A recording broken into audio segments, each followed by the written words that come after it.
Chapter 1. The Arrival at Hokage. Look, that kid is practicing that slow-moving martial art again. It's laughable. Indeed, I wonder why he insists on practicing this set of moves that even an elderly person wouldn't bother with. Let him be. He's simply embarrassing our Uchiha clan, in my opinion. The clan leader and the elder should expel him from the Uchiha and strip him of his Uchiha name. A group of children clad in deep blue robes, emblazoned with a red and white emblem resembling a table tennis paddle, pointed and gossiped about a frail child dressed in tattered white robes, his complexion pale. Forget him, he practices those sluggish moves daily and doesn't even train in the clan's body techniques. It's a shame for our Uchiha. Let's go play ninja games. Yes, let's ignore him. Perhaps one day the elders and the clan leader will finally expel him from the Uchiha. The children dispersed in groups, leaving to play their ninja games. Meanwhile, the child in the white robe, with an expression of indifference, continued his repetitive martial movements, seemingly unperturbed by the opinions of others. After completing a set of movements, he collapsed onto the ground, resting his hands behind his head, gazing at the drifting clouds above. A gentle breeze stirred his unruly hair. In his dark eyes, a flicker of nostalgia appeared. It has been 3 years. How did I inexplicably end up in the world of Naruto? Although I am from the Uchiha clan, I hold no status among them. My parents are merely ordinary Chunin, common Uchiha, without the awakened Sharingan. How I miss the delicacies and my smartphone from my previous life. This child is named Uchiha Chinyu, and he is not a native of the Naruto world in his past life. He was an avid gamer while engrossed in a game that blended various martial arts. He single-handedly defeated a sect, and in his excitement, he knocked over a cup of coffee, ultimately leading to his untimely demise from electrocution. He subsequently found himself in the Naruto world, inhabiting the body of a child named Uchiha Chinyu. Upon his arrival, he was in a mourning hall, utterly bewildered as his memories fused with the adult psyche of his predecessor. The Sharingan was awakened. Only after merging memories did he realize he had indeed crossed over into the world of Naruto. Feeling a sharp pain in his eyes, he rushed to a mirror, only to discover that he had activated the Sharingan hastily. He wiped the blood from his face and closed his Sharingan, vowing to keep this secret hidden. Though he was uncertain of the current timeline within the Naruto saga, he knew that since the Uchiha clan had not been annihilated, Danzo was still active in Konoha. If this old schemer were to learn that he awakened the Sharingan at the tender age of 3, he would surely devour him alive. And that slithering snake woman, just the thought of her sent shivers down Kinjian's spine, causing goosebumps to erupt all over. He quickly shook off his ridiculous thoughts and began sorting through the meager memories of his predecessor. In the end, he learned that he had been physically weak since childhood and was despised by the Uchiha clan. His parents were merely ordinary Chunin, and tragically, they had been killed by the ninjas of the Mist Village. With their death, his situation worsened. If not for the assistance of a neighbor, he would have been unable to bury his parents. It seemed that in his previous life, the trauma of his parents' death triggered his desire to awaken the Sharingan. However, being too young and frail, he had ultimately perished, only to be replaced by the adult spirit that enabled him to awaken the Sharingan. Moreover, he awakened it as a double tomo. If this news were to spread, it would undoubtedly cause a tremendous uproar. Initially, Chinyu was thrilled to have awakened the Sharingan, but his excitement was short-lived. He discovered a method left by his parents to refine chakra, and, after a night of effort, managed to extract a small amount. However, he fainted from the exertion. Feeling dejected, Chinyu pondered, even if I have awakened Sharingan, what does it matter? Without chakra, I remain an ordinary person, perhaps with slightly better eyesight. Moreover, as a member of the Uchiha clan, he was even worse off than a commoner, as at least ordinary citizens could live normally in Konoha. What about him? He could only wait for the day when the Uchiha prodigal son colluded with the Uchiha lunatic Obito and the greedy Danzo lurking in the shadows to annihilate their clan without any strength. He was destined to perish in that conflict. Just as despair engulfed Chinyu, a voice suddenly resonated in his mind. Beep! The martial ancestor system has been activated and is binding to the host. Binding successful. Newbie gift pack and instruction manual issued. Would you like to claim it? Startled at first, Kinjian's face soon brightened with joy. He quickly exclaimed, "Claim? Host, you fool! Simply will it to claim newbie gift pack issued. One book of Taijiquan and one instruction manual newbie gift pack successfully issued. Smart service offline goodbye fool. Dumbfounded by the system's mocking tone, Qingyun was about to retort when the smart service had already gone offline. Gritting his teeth, he activated his Sharingan, and the two Tomo began spinning rapidly, seemingly on the verge of awakening the Manjiki Sharingan. However, that was impossible. After calming himself, he finally reviewed the system's instruction manual. The martial ancestor system allows the host to acquire all martial arts techniques and divine weapons from various martial arts dramas of his past life through tasks, as well as miraculous pills and various divine artifacts. Qingyun felt a surge of excitement. Although the Naruto world is characterized by high martial arts akin to Shinshia, the martial techniques from those dramas of his past life were no less impressive. In fact, they surpassed many aspects. With his golden finger, he was destined to dominate the Naruto realm. Those schemers like the Snake Woman, the Old Coin Danzo, and the Uchiha Prodigal Son and Lunatic would all be obliterated. Yet, as Qingyun was brimming with ambition, he remained unaware that for the next 3 years, he would continue to practice Taijiquan at a snail's pace, enduring the very scene he had witnessed earlier. After perusing the instruction manual, Qingyun clicked to claim the Taijiquan instantly. The principles and techniques of Taijiquan began to merge into his mind. He closed his eyes, delving into the study of Taijiquan, realizing that the system had modified it to allow the creation of a dantian within his body, capable of storing internal energy, which could also be transformed into chakra. Overjoyed, Qingyun spent the day experimenting, but his hunger gnawed at him. He finally opened his eyes and reluctantly got up to prepare instant noodles. His body remained too frail to extract internal energy, compelling him to focus on nurturing his body gradually.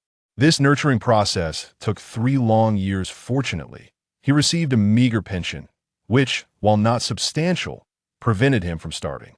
Lying on the ground, chewing on a blade of grass, he reflected on the events of the past 3 years with a sigh. He rose and resumed practicing Taijiquan.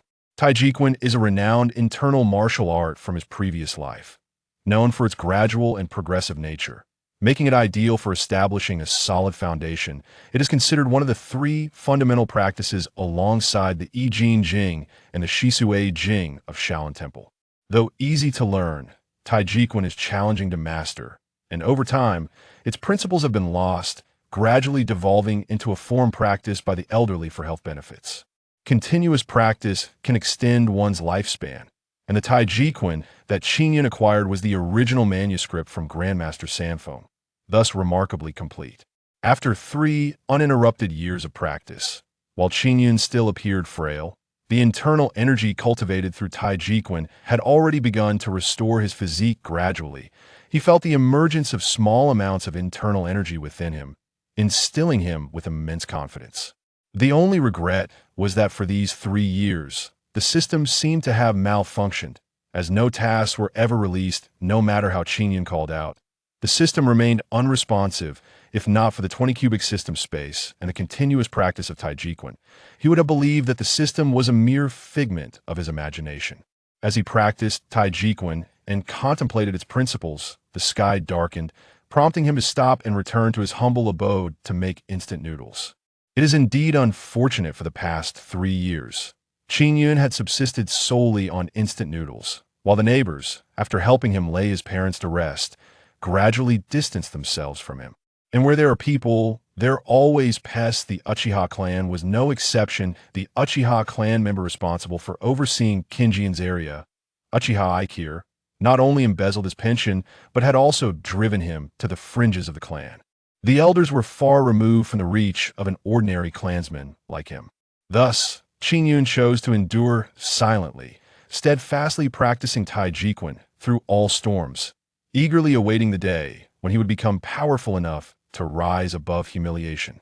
System has issued a new task. Would you like to accept? Chapter 2. New task. Beep. A new task has been issued. Would you like to check it? Qingyun's heart leaped with joy. Finally, the system had issued a new task. He had been waiting for this moment for so long that the flowers of hope had wilted for 3 years. He had diligently practiced Taijiquan, but while it was indeed a commendable martial art, it required years of accumulation to master. particularly in terms of internal energy. Now, Qingyun was in urgent need of a technique that could swiftly enhance his strength for self-preservation. Yet the system had been slow to provide any tasks, leaving him feeling helpless. Now that the system had suddenly issued a task, how could Qingyun not be thrilled? He quickly checked the task details, detected that the host has reached the age for entering the Ninja Academy. A new task is issued. Successfully pass the Ninja Academy assessment upon completion. The reward will be 1 book of Hunyuan Gong and 1 small huandan in the realm of martial arts. The Hunyuan Gong elicited a gleeful expression from Li Hao. This practice, one of the 9 techniques of Mount Hua, is an authentic Taoist internal cultivation method, although it pales in comparison to the legendary arts and is not on par with certain internal techniques from the world of advanced martial arts. Hunyuan Gong is particularly suited for novices like Qingyun, who are just beginning their journey, significantly reducing the risk of falling into madness. Moreover, the Xiao Huandan is no ordinary elixir. It is a secret concoction from Shaolin upon ingestion. This pill can enhance the practitioner's internal energy cultivation for a decade. With the combination of the Xiao Huandan and Hunyuan Gong, Qingyun believed he could swiftly ascend to the ranks of a lower ninja. Coupled with the internal power bestowed by Taijiquan, he would undoubtedly surpass any typical lower ninja. Eagerly accepting the mission, Qingyun declared, his enthusiasm palpable after 3 years of practicing Taijiquan. He appeared frail, yet his sinews and bones were superior to those of most adults. Confident in his ability to pass the ninja school assessment, Qingyun felt a surge of excitement upon accepting the task. However, he soon furrowed his brow. Lying back on his bed while he harbored no concerns about the assessment itself, the requirement for a relative to accompany him for enrollment posed a significant obstacle. With both parents deceased and being a member of the Uchiha clan, he would need to report his intention to enroll in the ninja school. Only with the clan's approval could an elder arrange for him to register. However, the Uchihas had long been at odds with the Hokage faction, and it was rare for clan members to actively seek admission to the ninja school each year. Only a few children from the clan were sent to study, while the majority were nurtured within the clan itself. Having always presented himself as a physically weak individual, Qingyun feared that if he were to express his desire to attend the ninja school, the clan members would perceive it as a loss of face for the Uchiha. After all, even ordinary Uchiha children were considered geniuses at the ninja school, and should he become the lowest performer, the clan's reputation would suffer immensely. Must I reveal some of my abilities? Qingyun pondered aloud. Regarding the Uchiha clan, Qingyun felt neither affection nor disdain, yet he was acutely aware of the continuous troubles plaguing the clan, and as a time traveler, altering the Uchiha's fate would not be an easy task. Thus, he had no intention of showcasing his talents, lest he become entangled with the clan's higher-ups and find himself unable to grow in peace. Moreover, during this period, the rift between the Dove and Hawk factions had begun to polarize, each fervently recruiting talented clan members as their pawns should he reveal his gifts.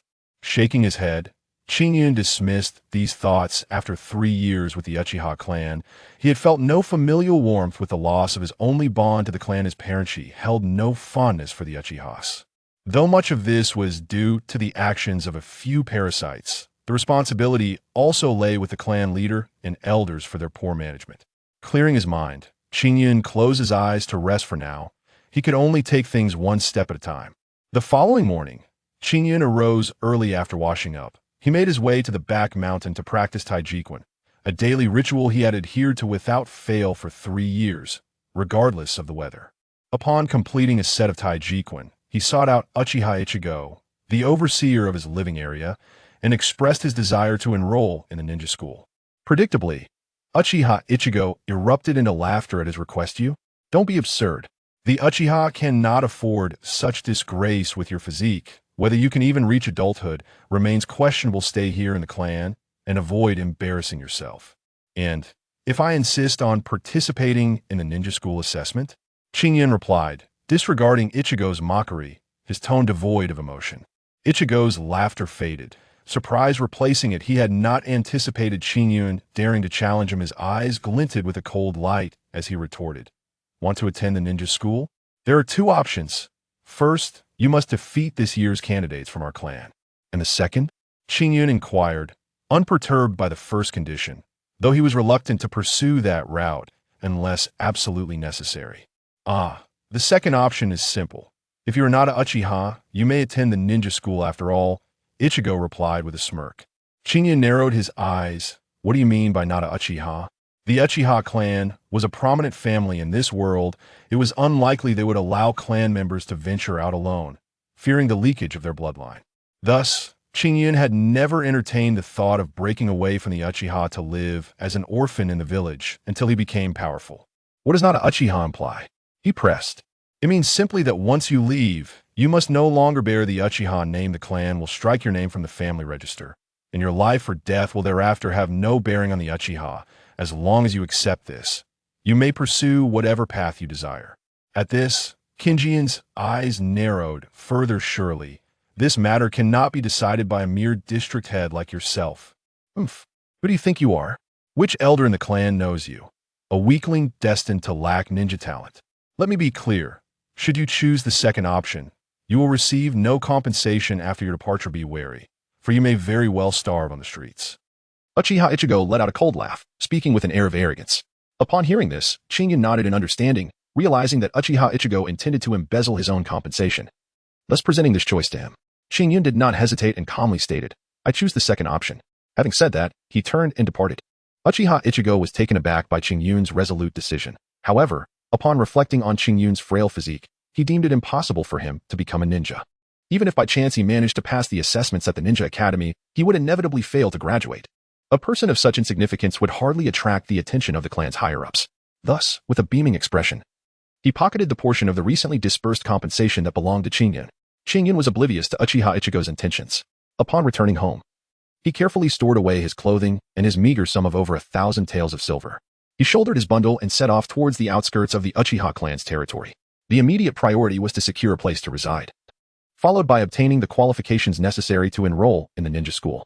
After stepping beyond the clan's borders, Qingyun arrived at the edge of the death forest. Surveying his surroundings, he noted the absence of any signs of large, ferocious beasts. He then placed his bundle down and headed to the market, where he purchased a saw and various tools, spending the remainder of his funds on non-perishable food items.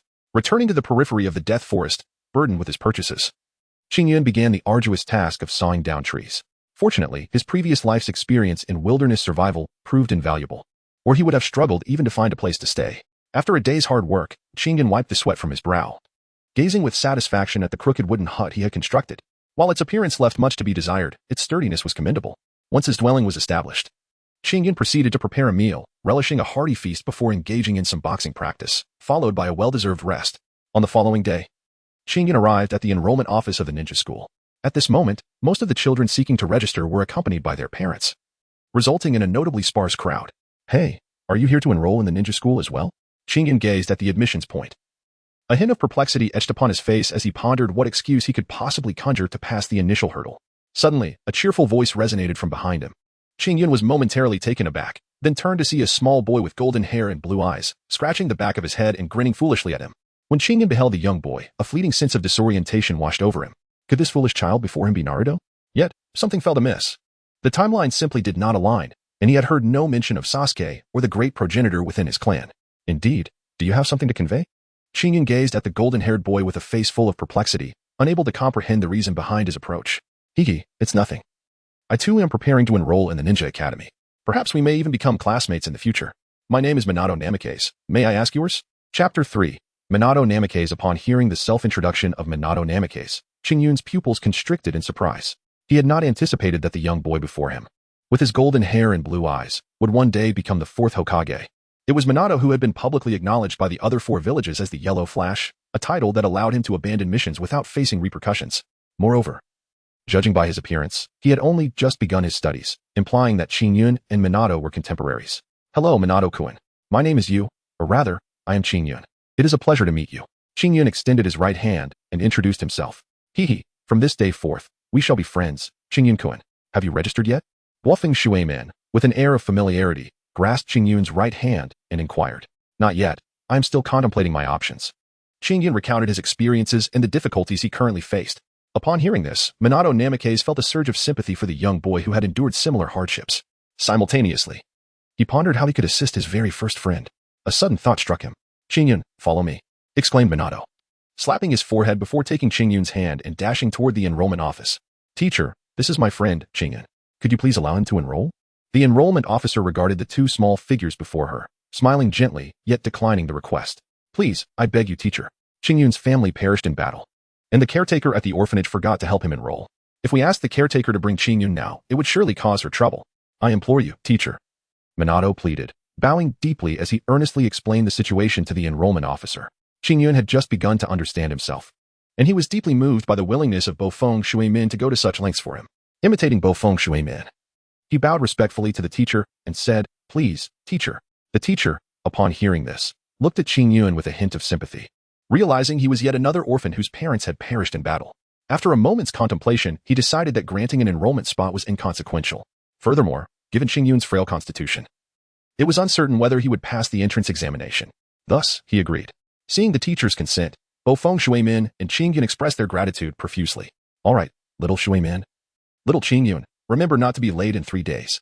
The teacher gently admonished, ruffling their hair with a smile. Qingyun felt a strange discomfort as the teacher affectionately ruffled his hair. Despite the unease swirling within him, he found himself powerless to resist, being merely a 6-year-old child. Moreover, the teacher had just come to his aid, compelling him to endure the unpleasantness and allow the large hand to touzle his hair. Meanwhile, Minato Namikaze looked on with a silly grin, repeatedly assuring the teacher. Qingyun rolled his eyes, realizing that Naruto's foolish demeanor was indeed inherited from Minato Namikaze. No wonder they were father and son. After bidding farewell to his teacher, Qingyun took Minato to his humble abode, where he proceeded to catch the small creatures trapped in his snares and skillfully prepared them for a meal. Meanwhile, Minato, brimming with excitement, eagerly requested to assist, but was promptly sent off by Qingyun to fetch water and gather kindling. After a considerable time, a pot of naturally cooked braised rabbit meat was finally ready, paired with fragrant white rice, which left Minato savoring every bite, his mouth glistening with grease. Oh, Qingyun, your cooking is simply exquisite. May I move in with you? Hearing this, Qingyun was momentarily taken aback, and it dawned on him that Minato Namikaze, much like himself, had lost his parents at a young age. It was only in the end that he was taken in as a disciple by Jiraiya, eventually marrying Kushina and establishing his own family. All right, N. There is a saw over there. You may go and saw the tree. Once you have finished, I shall assist you in constructing the house. Qingyun gestured with a subtle movement of his lips, indicating to Bofeng Shuimin to take matters into his own hands.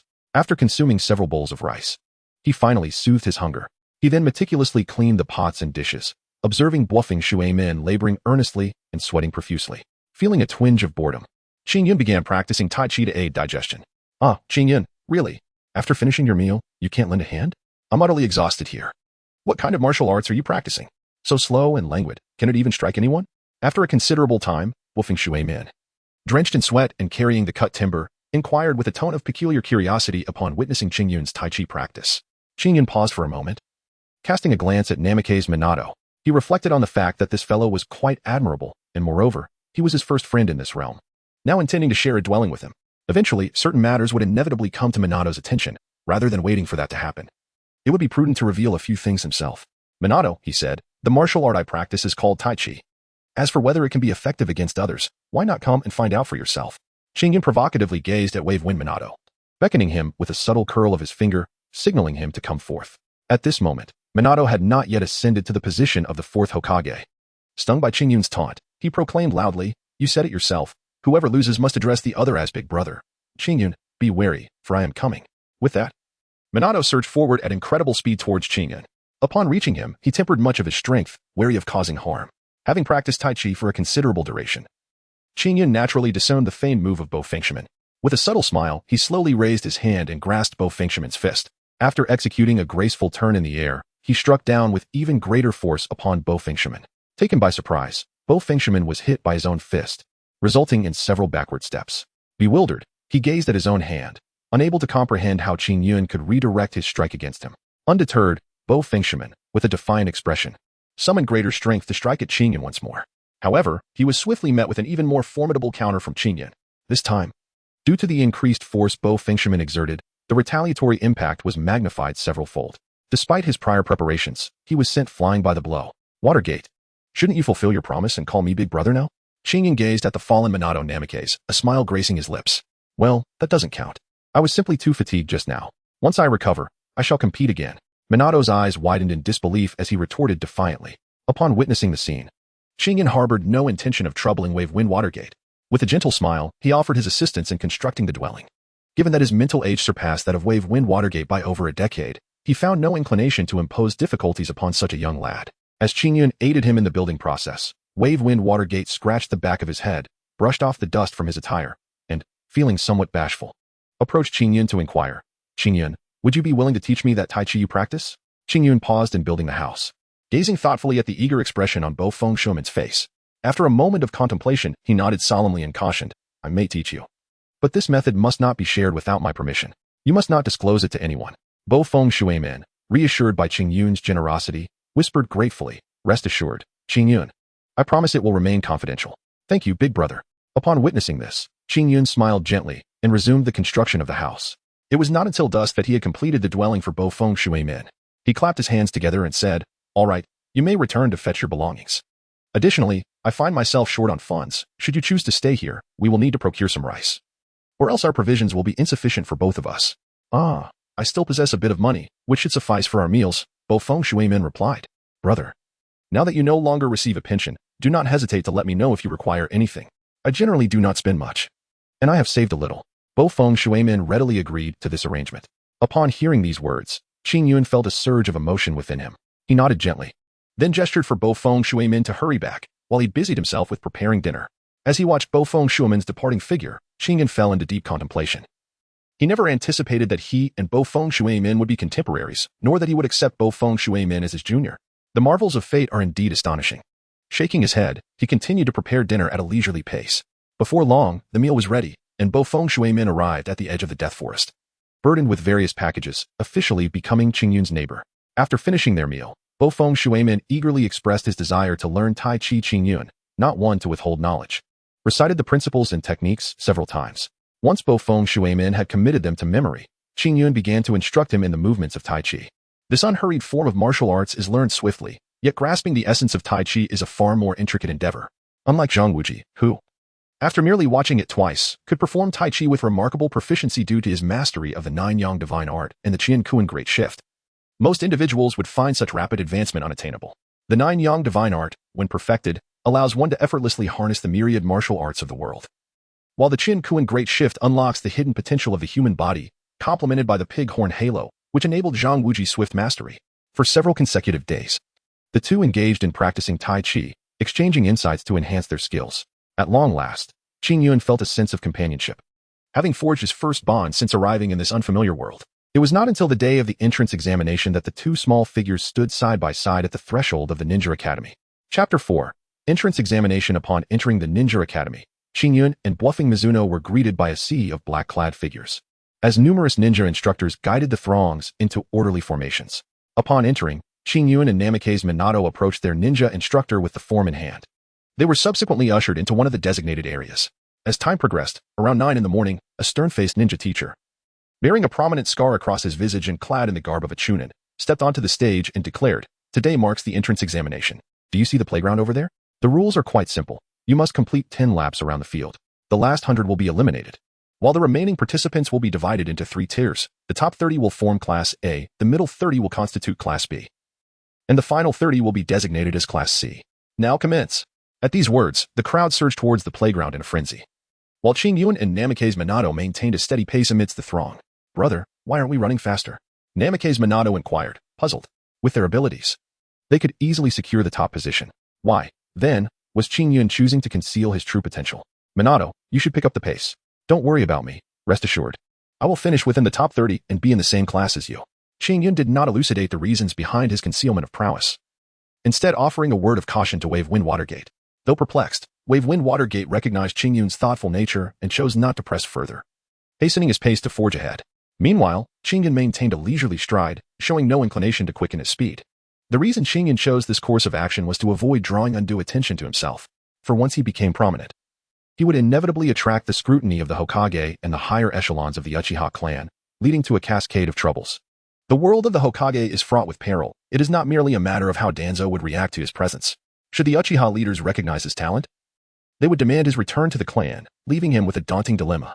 Refusing would surely offend the Uchiha hierarchy, and as a member of the clan, seeking allegiance with the Hokage would not earn him their trust. He needed to wait for the opportune moment to reveal his abilities before Sarutobi Hiruzen.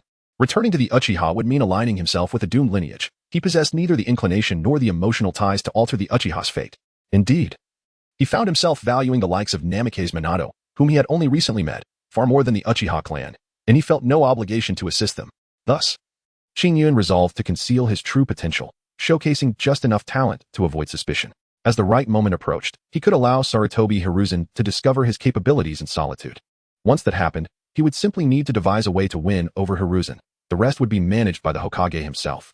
When his strength was sufficient for self-preservation, he could act as he wished, even if it meant betraying the village and becoming a rogue ninja. Gathering his focus, he observed the children around him, energetically racing ahead, and a smile crept onto Qingyun's face as he began to run at a steady pace. However, his seemingly leisurely stride allowed him to overtake several children swiftly, soon placing him among the top 30. At this juncture, Qingyun moderated his speed to maintain a consistent pace. He watched with a smile as the spirited Namikaze Minato led the pack. Minato's youthful exuberance and desire for recognition were likely why Jiraiya held him in such high regard and chose him as a disciple. Before long, they completed 10 laps, and Qingyun, unruffled and without a trace of exhaustion, stood behind the 29th participant.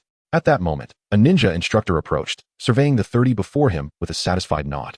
Very well, he announced, you 30 are now members of Class A. I shall be your homeroom teacher for the next 5 years. My name is Yamano Aruki, but you may call me Teacher Aruki. With that, he dismissed them, instructing them to reconvene in 3 days for the commencement of classes. The students joyfully called out to Aruki before dispersing. Ding! Congratulations, host, for completing the task. You have acquired the Hunyuan Gong and the Xiaowan Dan. Unlocking the next task, to stand out. Task completed, reward, a foundational sword technique and the Qingfeng sword. Upon hearing the sound of the system, Qingyun's face lit up with a faint smile as he prepared to take Namikaze Minato back to collect the Hunyuan Gong and the little healing pill. However, at that moment, 2 children clad in Uchiha clan attire obstructed Qingyun's path. Oh, aren't you that useless one who always practices that slow and cumbersome fist technique? I never expected to see you at the Ninja Academy. Be sensible and withdraw from the academy, return to the clan, and spare us the embarrassment that might tarnish the Uchiha name. Qingyun gazed at the 2 Uchiha clansmen, their expressions replete with arrogance. Through the corridors of memory, Qingyun recalled their names, Uchiha Yungang and Uchiha Yunshan, sons of Uchiha Dayu, a formidable subordinate of the Uchiha's 4 elders. Bolstered by their father's authority, they often preyed upon the weak, mercilessly tormenting ordinary members of the Uchiha clan. Qingyun himself had suffered at their hands in the past. Qingyun cast a fleeting glance at the 2 individuals, his expression indifferent as he circumvented them, proceeding towards the direction of Minato Namikaze. However, Qingyun's demeanor incited the ire of the duo, Uchiha Yungang and Uchiha Yunshan, who swiftly positioned themselves beside Qingyun, delivering a powerful punch aimed at him. With a piercing gaze, Qingyun raised his hand to intercept the dual punches of his assailants. Harnessing the power of Tai Chi, he deftly deflected their strikes, redirecting their assaults towards one another.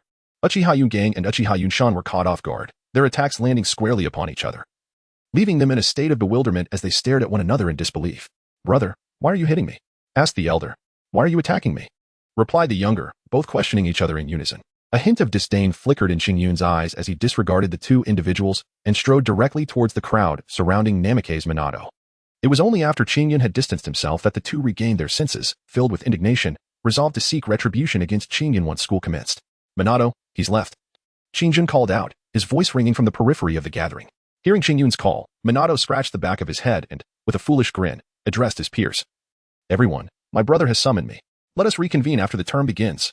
Oh, Minato's smile is absolutely charming. I adore it. One girl exclaimed. Indeed, his smile radiates warmth. It makes my heart melt, another chimed in. Humph. So what if he topped the entrance examination? Being a ninja requires more than mere speed. Once I master ninjutsu, I shall surely subdue him. The students of Class A buzzed with chatter, the girls gazing dreamily at Namikaze Minato. Upon hearing the murmurs around him, Qingyun sighed. Reflecting on the world of Naruto, where even at the tender age of 6, children were already entangled in rivalry and jealousy. Shaking his head, he disregarded the gazes fixated upon him and, accompanied by Minato Namikaze, exited the Ninja Academy. Upon returning to the Forest of Death, he surveyed the traps in the vicinity and discovered that several wild chickens had already fallen victim to them. A smile graced Qingyun's lips as he instructed Minato to gather water and prepare the meal, while he ventured into the forest to forage for mushrooms and other edibles. The 2 worked in harmonious collaboration, and soon, a pot of chicken soup and 2 fragrant beggars' chickens were ready. Ah, I am truly fortunate. My brother's culinary skills are unparalleled, and I wish to savor this for a lifetime. Now, off you go to wash the dishes. Keep an eye on things for me. I have pressing matters to attend to and must not be disturbed. Do you understand? Qingyun interrupted the entranced Bufeng Shui Min with a grave admonition. It is imperative to cultivate internal energy in solitude, requiring a tranquil environment. At this moment, Wufeng Shuimin naturally emerged as the ideal guardian. Observing Qingyun's serious demeanor, Wufeng Shuimin did not dare to be negligent and solemnly agreed. After washing the dishes, he stationed himself at Qingyun's door, his eyes wide open as he scanned the surroundings. Meanwhile, Qingyun remained inside the wooden cabin, eyes closed, absorbing the information on the Hunyuan Gong transmitted by the system. Hunyuan Gong, one of the 9 arts of Huashan, is the most suitable practice for foundational cultivation. Qingyun had cultivated Tai Chi for 3 years, during which a trace of internal energy had already manifested within him. Thus, he directly bypassed the step of sensing the qi and proceeded to circulate through the 12 primary meridians according to the principles of the Hunyuan Gong. After completing the circulation through the 12 celestial orbits, Qingyun slowly opened his eyes, a glimmer of joy sparkling within them. This Hunyuan Gong truly lived up to its reputation as an internal martial art. Even in its initial practice, it had doubled his internal energy. Upon retrieving the small elixir from the system marketplace, Qingyun swallowed it whole. The elixir dissolved instantly upon contact, cascading down his throat, unleashing a tremendous surge of internal energy that wildly surged through his meridians. A tremor coursed through Qingyun's entire being, instilling a sense of urgency within him as he swiftly commenced the operation of his primordial energy technique. However, the meager reservoir of internal strength within Qingyun proved insufficient. He could only gradually refine the explosive internal force of the minor returning elixir. Alas, the pace soon outstripped his efforts, causing a trickle of fresh blood to escape from the corner of his mouth. Qingyun silently cursed the system, deeming it utterly frustrating for lacking a manual. Was it not a recipe for self-destruction? Just as he found himself at a loss, the dual Tomo Sharingan in his eyes unexpectedly activated. Instantly, a tremendous force began to draw in the internal energy within him. Qingyun felt a refreshing coolness flicker across his eyes, only to be followed by a swelling sensation. Subsequently, a more refined essence of internal energy flowed from his eyes, permeating through his meridians. This energy, however, exhibited an extraordinary docility, meandering gracefully within his pathways rather than rampaging chaotically. Chapter 5. Cultivation. As Qingyun observed the turbulent internal energy within him, it was drawn in by the Sharingan, which subsequently expelled it in a pure form. Strangely, Qingyun sensed an enhancement in his Sharingan, though he could not ascertain whether it was merely his imagination. With a look of confusion, he longed to inquire of the system, yet after a prolonged period of silence, the system remained unresponsive. Reluctantly, Qingyun set aside his questions and devoted himself to the absorption of energy. As time gradually passed, Minato Namikaze, visibly fatigued, stood guard over Qingyun, occasionally glancing at the door, only to find it devoid of any movement. Doubts began to cloud his mind as he wondered if Qingyun was merely toying with him, perhaps having fallen asleep within the wooden cabin. Just as Minato felt compelled to push the door open and investigate, a sudden gust of wind swept through the area, infusing an invisible natural energy into Qingyun's Baihui point. Unable to resist, Minato opened the door and beheld Qingyun, his crimson Sharingan wide open, seated in a posture of exhilaration. After Qingyun refined the pure internal energy, a surge of power coursed through his body, prompting him to eagerly channel it according to the methods of Hunyuan Gong. Transforming the energy into a torrent, he relentlessly struck at the Tai Lung Yin meridian of his right hand. In the instant the meridian opened, a force of nature surged forth, causing Qingyun's Sharingan to awaken instinctively, greedily absorbing the natural energy. Upon witnessing the crimson eyes of Qingyun, Minato Namikaze involuntarily recoiled a few steps in fright. Yet, gathering his courage, he approached to assess Qingyun's condition, only to discover that he was unscathed, which allowed him to breathe a sigh of relief as he settled on the ground, fixated on Qingyun's every movement. He mused silently. Could this be the legendary Sharingan of the Uchiha clan? But is it not said that awakening the Sharingan is exceedingly difficult? His elder brother is merely 6 years old and has already activated it.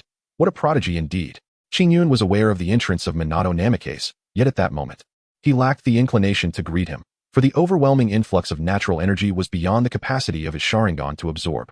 Consequently, Qingyun continuously circulated his Hunyuan Gong, synchronizing it with the Sharingan to draw in the natural power. As this energy flowed into him, the initially transparent internal force within Qingyun shimmered with a delicate, translucent milky white, reminiscent of exquisite jade, captivating to behold. Time seemed to stretch indefinitely until Qingyun finally assimilated the natural energy coursing through him, rising to his full height. He deactivated his Sharingan and approached Minato, earnestly advising, Minato, the matter of my awakening the Sharingan must remain a secret. No one must know. Understood? Rest assured, elder brother. I comprehend, Minato replied, his expression solemn and resolute. Qingyun gazed at the waves, and with a nod of agreement, he smiled before stepping outside the wooden cabin. He began to channel his inner energy, executing the movements of Tai Chi in an instant. An ethereal Taiji Bagua diagram materialized around him, while the fallen leaves on the ground began to swirl and dance without the slightest breeze. As Qingyun moved gracefully, the leaves rose and encircled him, soon forming a perfect sphere. With a swift motion of his hands, the sphere shot forth towards a nearby tree. A resounding thud echoed as the tree shuddered, shedding a cascade of leaves. Qingyun initially felt perplexed, but upon introspection, he soon discerned that the majority of the natural energy had been absorbed by his Sharingan. While a small fraction was assimilated by the cells throughout his body, only a minuscule portion of the natural energy had merged with his internal power. This elucidated why. Despite absorbing natural energy, Qingyun had not experienced a significant enhancement in strength. After assessing his physical condition, Qingyun fell into deep contemplation. With his cells absorbing natural energy, he pondered whether this would eventually lead to the awakening of a sage body. Although he was uncertain about the correlation between the sage body and natural energy, he noticed that the Sharingan, after absorbing both natural energy and internal power, seemed to have attained a greater level of perfection, alleviating the strain on his body. Furthermore, with the cells in his body invigorated by the natural energy, Qingyun's physical prowess had more than doubled compared to before. "Brother, have you refined your chakra?" Minato Namikaze inquired with curiosity, observing the remarkable surge in Qingyun's strength. The technique for chakra refinement was not known to Minato. He was merely a commoner. His parents, ordinary ninjas who had passed away before they could impart their knowledge to him. Thus, he gazed at Qingyun with an expression of envy, his yearning unmistakably evident in his eyes. Qingyun stroked his chin, gazing at Bofeng Shuimin. After a moment of contemplation, Qingyun resolved to impart the essence of the Hunyuan Gong to Bofeng Shuimin, perfectly aligning with his inner thoughts for experimentation. "Shuimin, remember the following mantra. Over the next few days, see if you can cultivate your dantian and perceive the flow of qi." Without waiting for Bofeng Shuimin's response, he began to recite the mantra slowly. Bofeng Shuimin listened attentively, committing the incantation to memory after 3 repetitions. He then sat cross-legged, preparing to delve into the understanding of qi and to open his dantian. Bofeng Shuimin, possessing remarkable intelligence, swiftly succeeded in establishing his dantian and subsequently grasped the essence of qi. This endeavor consumed him for 2 days, and by the dawn of the 3rd day, he had successfully attained the perception of qi. He then guided the qi, following the prescribed path of Hunyuan Gong, to consolidate it within his dantian. After cultivating inner strength through the water gate technique, Qingyun earnestly admonished, "Water gate. You must ensure that your chakra is dispersed throughout your meridians and not stored within your dantian. Do you understand? It is crucial to recognize that these ninja utilize chakra extraction techniques, and the chakra they refine is distributed within their meridians. They do not possess a dantian. This indirect method of cultivation, if known to outsiders, could summon endless troubles." At that moment, Qingyun felt a tinge of regret for befriending Bofeng Shuimin. Yet the sincerity displayed by Bofeng Shuimin made it difficult for him to dismiss him. Now that the situation had reached a point of no return, he could hardly consider eliminating Bofeng Shuimin. Thus, he could only sternly remind him, "Understood, brother." Although still young, Bofeng Shuimin comprehended the immense complications that this unusual method of cultivation could bring if it were to be revealed. Qingyun, still harboring a sense of unease, remarked, "Even the Hokage cannot divulge this information. It is only when we possess the means of self-defense that we can reveal it to the public." He maintained a cautious attitude towards the 3rd Hokage, uncertain of his true intentions. In his previous life, he had encountered numerous conspiracy theories on the internet, alleging that the 3rd Hokage was duplicitous and had engaged in many unsavory dealings behind the scenes. Of course, there were also favorable opinions about the 3rd Hokage, but Qingyun had not personally interacted with him and was unaware of his character. However, as a figure of authority and a leader of a powerful faction, it was inevitable that he would resort to any means necessary to acquire anything that could enhance his strength. To safeguard such a secret from exposure, he would likely eliminate all who were privy to it. This was not a matter of personal integrity. Wolfing Minato was taken aback for a moment, but upon observing Qingyun's serious demeanor, he consented.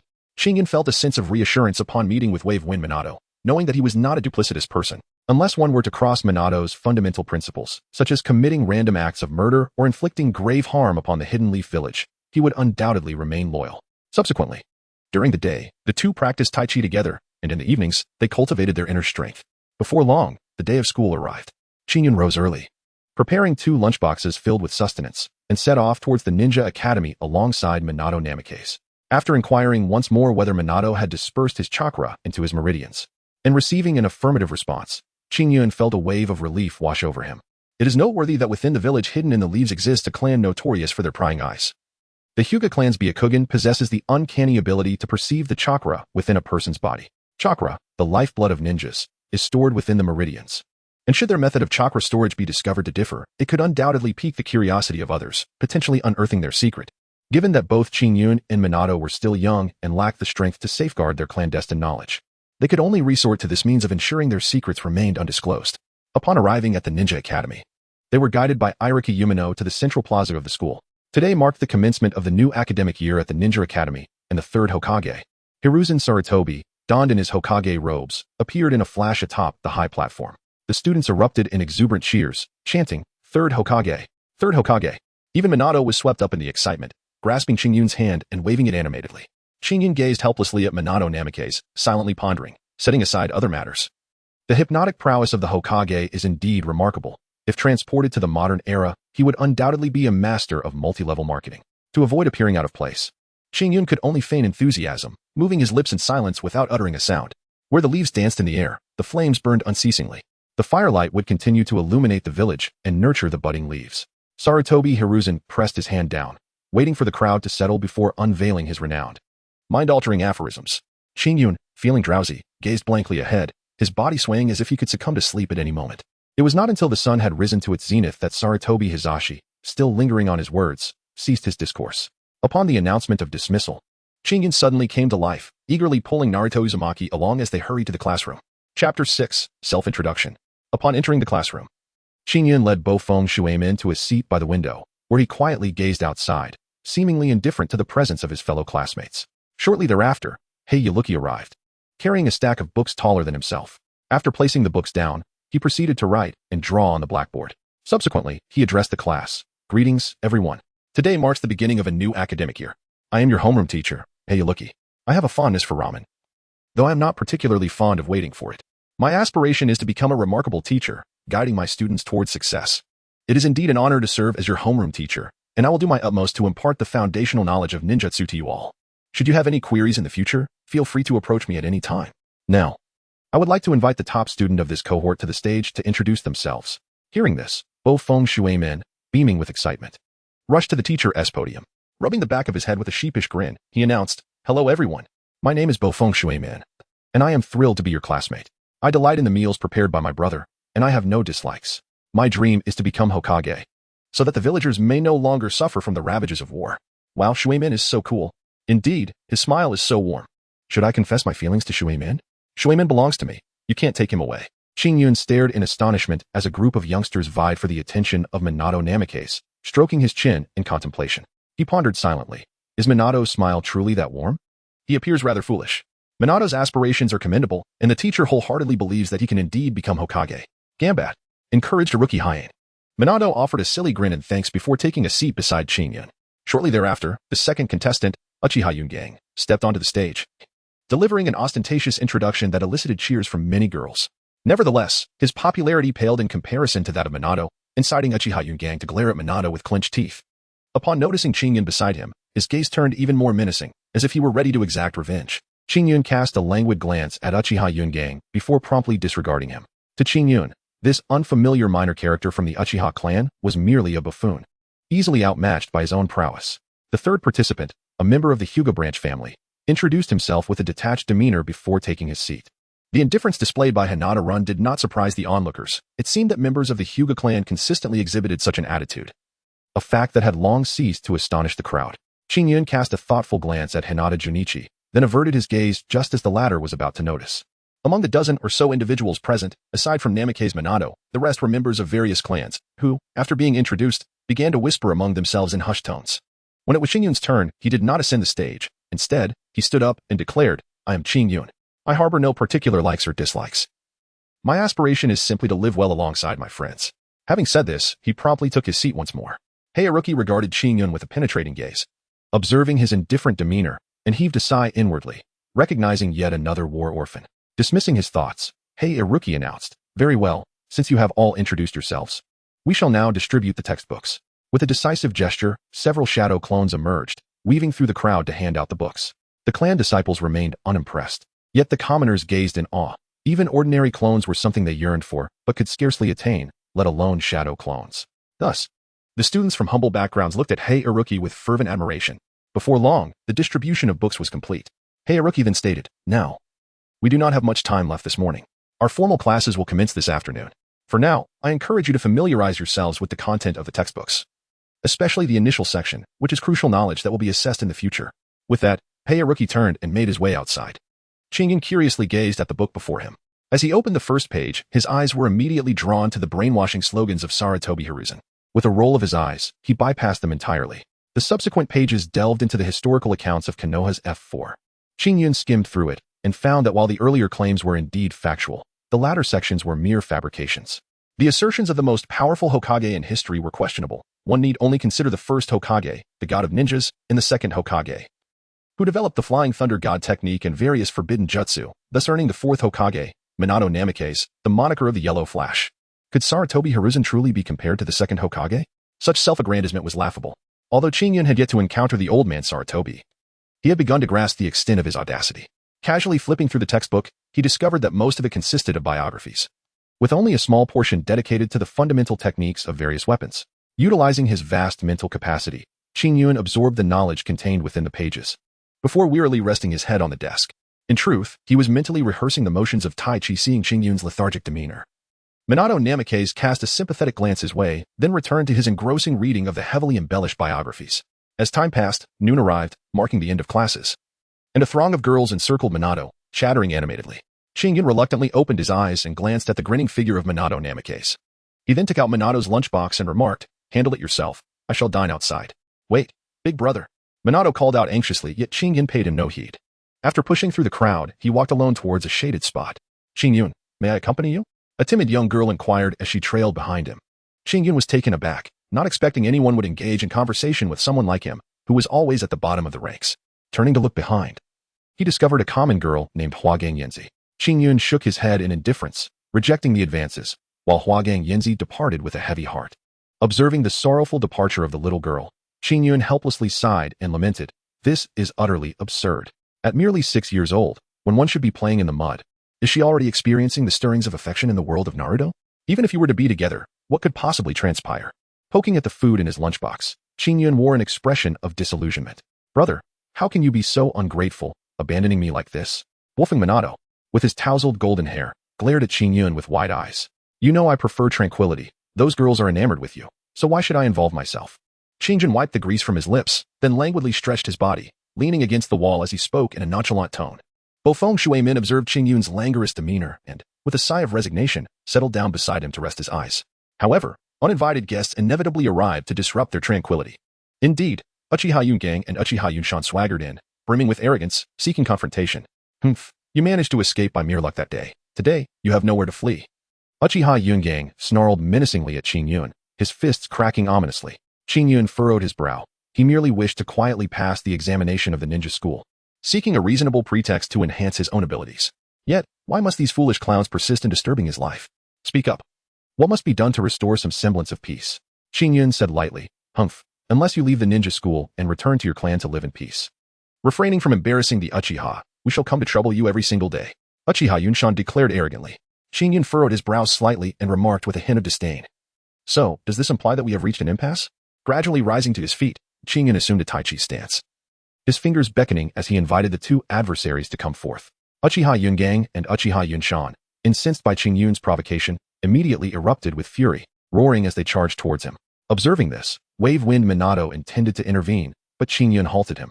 At this juncture, Minato had yet to gain recognition from Jiraiya and lacked any substantial backing. Confronting the formidable Uchiha clan could lead to his untimely demise. Qingyun wished to shield Minato from the repercussions of entangling with the Uchiha on his behalf. As the two opponents rushed towards him at breakneck speed, Qingyun remained composed, executing a slow and measured punch.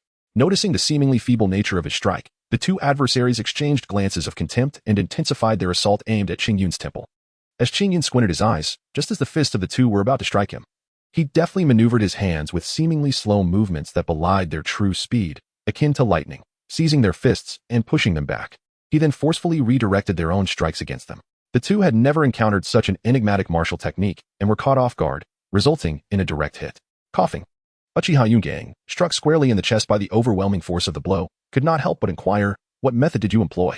Qingyun paid no heed to their words. With a sudden slip of his foot, he grasped their arms, pulling one back and leading the other forward, effortlessly toppling both to the ground without resistance. Qingyun paid no heed to the terror reflected in the faces of the two individuals. With a steely gaze, he seized their feet and brought them down with formidable force. A sharp crack resonated through the air as their right legs snapped under the impact. "Utter another word, and I shall end your lives," he warned. Qingyun gazed indifferently at the two individuals writhing in agony on the ground.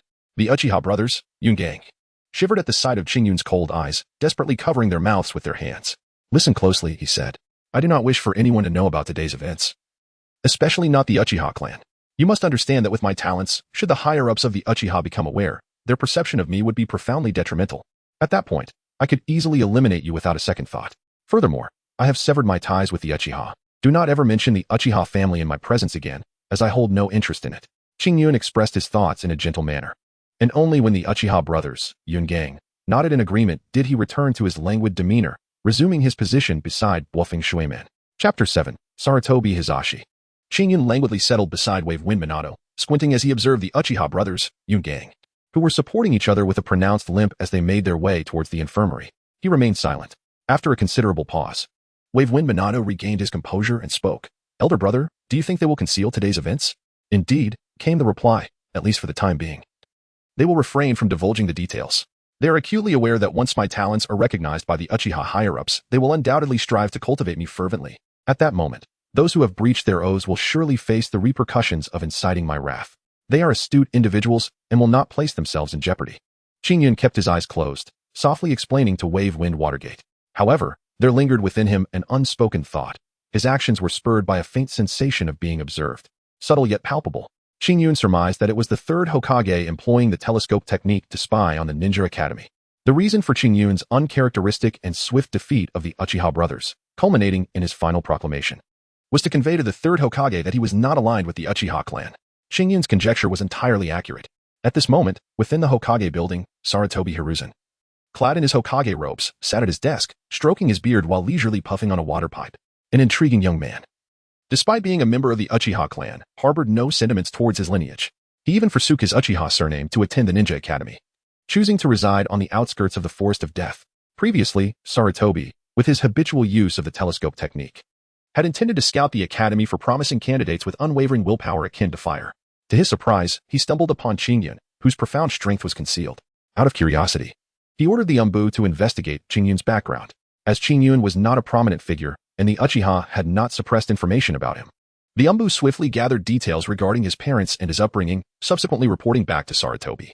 As Sarutobi inhaled from his water pipe, he gazed into the crystal ball before him, observing Qingyun's languid demeanor, which led him into a deep contemplation. The Umbu member knelt on the floor, exhibiting no impatience, patiently awaiting Sarutobi's next command. After a considerable pause, Sarutobi closed the crystal ball and spoke in a measured tone. Seal Qingyun's lineage. It is classified. Without my explicit command, no one is permitted to access his records. The Umbu acknowledged with a respectful reply and swiftly retreated. Little one, I am keen to see how far you can go. I hope you possess a steadfast will akin to fire. Otherwise, do not blame me for my lack of mercy. Sarutobi muttered to himself after the Umbu had departed. Qingyun was blissfully unaware of Sarutobi's opinion of him. At this moment, a flicker of surprise crossed Qingyun's face. For the nascent task had just been marked as completed by the system. Eagerly, Qingyun sought to claim his reward, and in an instant, a fundamental sword technique flooded his mind, absorbed by his immense spiritual power. With closed eyes, he immersed himself in the intricacies of this basic swordplay. The foundational sword technique, the origin of myriad sword styles, serves as the bedrock from which all forms of swordplay emerge. The deeper his understanding, the more Qingyun recognized the extraordinary nature of this fundamental technique, suppressing the urge to draw the Qifeng sword from the System S storage to practice the basic forms. It was not until the afternoon, when classes commenced, that Qingyun managed to calm his exhilarated spirit. Listening to Hanyo Yaluki's narration, he feigned attentiveness while continuously rehearsing the basic sword techniques in his mind. Time slipped away unnoticed until the ringing of the class bell signaled the end of the lesson.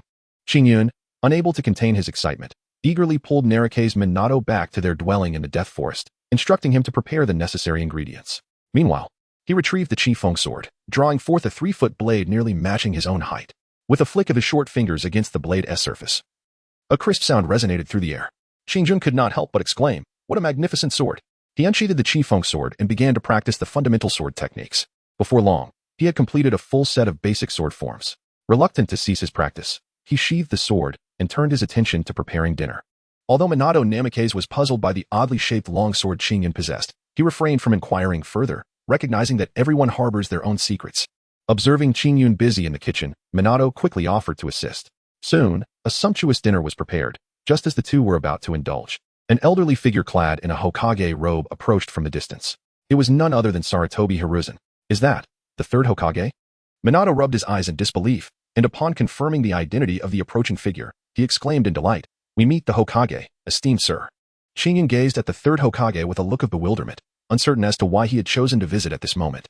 However, This did not hinder him from feigning utmost respect as he bowed to Sarutobi Hiruzen. Hiki, little Minato, little Chinyan, what brings you to dwell in this place? Sarutobi Hiruzen inquired with a benevolent smile, gently ruffling the hair of both Namikaze Minato and Chinyan. Having distanced myself from my clan and with nowhere else to go, I find myself residing here temporarily. Minato and I have developed a swift camaraderie. Concerned for my solitude, he has chosen to accompany me. Chinyan explained with neither arrogance nor servility. Upon hearing this, Sarutobi Hizashi's eyes sparkled momentarily before dimming, and he feigned ignorance as he inquired, departing from a family? Could it be that little Chinyan hails from a prominent clan? In the depths of his heart, Chinyan couldn't help but scoff slightly. Yet he spoke without hesitation. I was originally a member of the Uchiha clan. From a young age, I faced relentless bullying and felt no semblance of familial affection within the clan.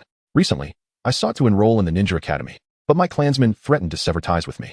In this predicament, I had no choice but to resort to such measures. He recounted his background, weaving a tale that was part truth, part fabrication, while squeezing out a few crocodile tears. Although Sarutobi Hiruzen was already aware of Chinyan's lineage, hearing him recount his story firsthand stirred a pang of sympathy within him. Observing Chinyan's tearful visage softened Sarutobi's heart somewhat. However, it did not entirely quell his suspicions. He pressed on with his inquiry. Then, young Chinyan, why are you so determined to enter the ninja academy? It is because I wish to grow stronger, Chinyan replied earnestly. I want to protect myself and safeguard my companions. To achieve all of this, I require formidable strength, and the ninja academy can help me realize my aspirations. Which is why I seek to study there. Chinyan articulated the words he had meticulously prepared. Sarutobi Hizashi fixed his gaze intently upon Chinyan, and upon noticing the unwavering confidence in Chinyan's response, he felt a slight relief within. So this is how it is. I have heard that your dream is merely to survive. Why is that? Do you not aspire to become Hokage? In that case, you would be the village's supreme leader, with countless individuals safeguarding you. Upon hearing this, Chinyan scratched his head and remarked, the dream of Minato is to become Hokage, and since Minato is my younger brother, how can an elder brother compete with his younger sibling? Therefore, I shall refrain from such ambitions. Sarutobi Hiruzen was momentarily taken aback by Chinyan's words, but soon burst into hearty laughter, his wariness towards Chinyan diminishing further. He continued to inquire, what will you do when the Uchiha clan seeks to reclaim their legacy? The Hokage-sama, Chinyan replied, my heart is rather small, accommodating only those whom I cherish. I possess no ties with the Uchiha clan any longer. Why should I return? After all, the Uchiha have never offered me an ounce of warmth, whereas my time with Minato, albeit brief, has allowed me to feel genuine concern. From this day forth, I shall be known solely as Konoha Chinyan, not Uchiha Chinyan. Chinyan spoke with utmost sincerity. Upon hearing Chinyan's response, Sarutobi Hiruzen nodded in satisfaction and said, good child. In the future, you may simply call me Grandpa Hokage. Should you ever require assistance, do not hesitate to approach your grandfather. I shall certainly lend a hand whenever possible. Have you learned to cook at such a young age? May I have the pleasure of tasting your culinary creations? Chinyan, feeling a sense of relief as his doubts were momentarily dispelled by Yuan Fury's words, feigned great delight and extended an invitation for dinner. Upon receiving agreement, Yuan Fury seized 2 chicken legs and began to devour them, his mouth glistening with grease. Internally, he marveled at the remarkable culinary skills of these young ones. Truly impressive for their age. After a considerable time, the meal concluded, and Yuan Fury patted his belly with satisfaction before taking his leave. Before departing, he pressed a handful of banknotes into Chinyan's hands. Although Chinyan was initially reluctant to accept, he found himself compelled by Yuan Fury's authoritative demeanor and, with no choice but to acquiesce, accepted the money. Chinyan understood that Sarutobi Hizashi was attempting to win him over, but this aligned perfectly with Chinyan's own desires. With Sarutobi Hizashi's support, many troubles would undoubtedly be alleviated in the future. After Sarutobi Hizashi departed, Chinyan unsheathed his Chi Feng sword and resumed practicing the fundamental sword techniques.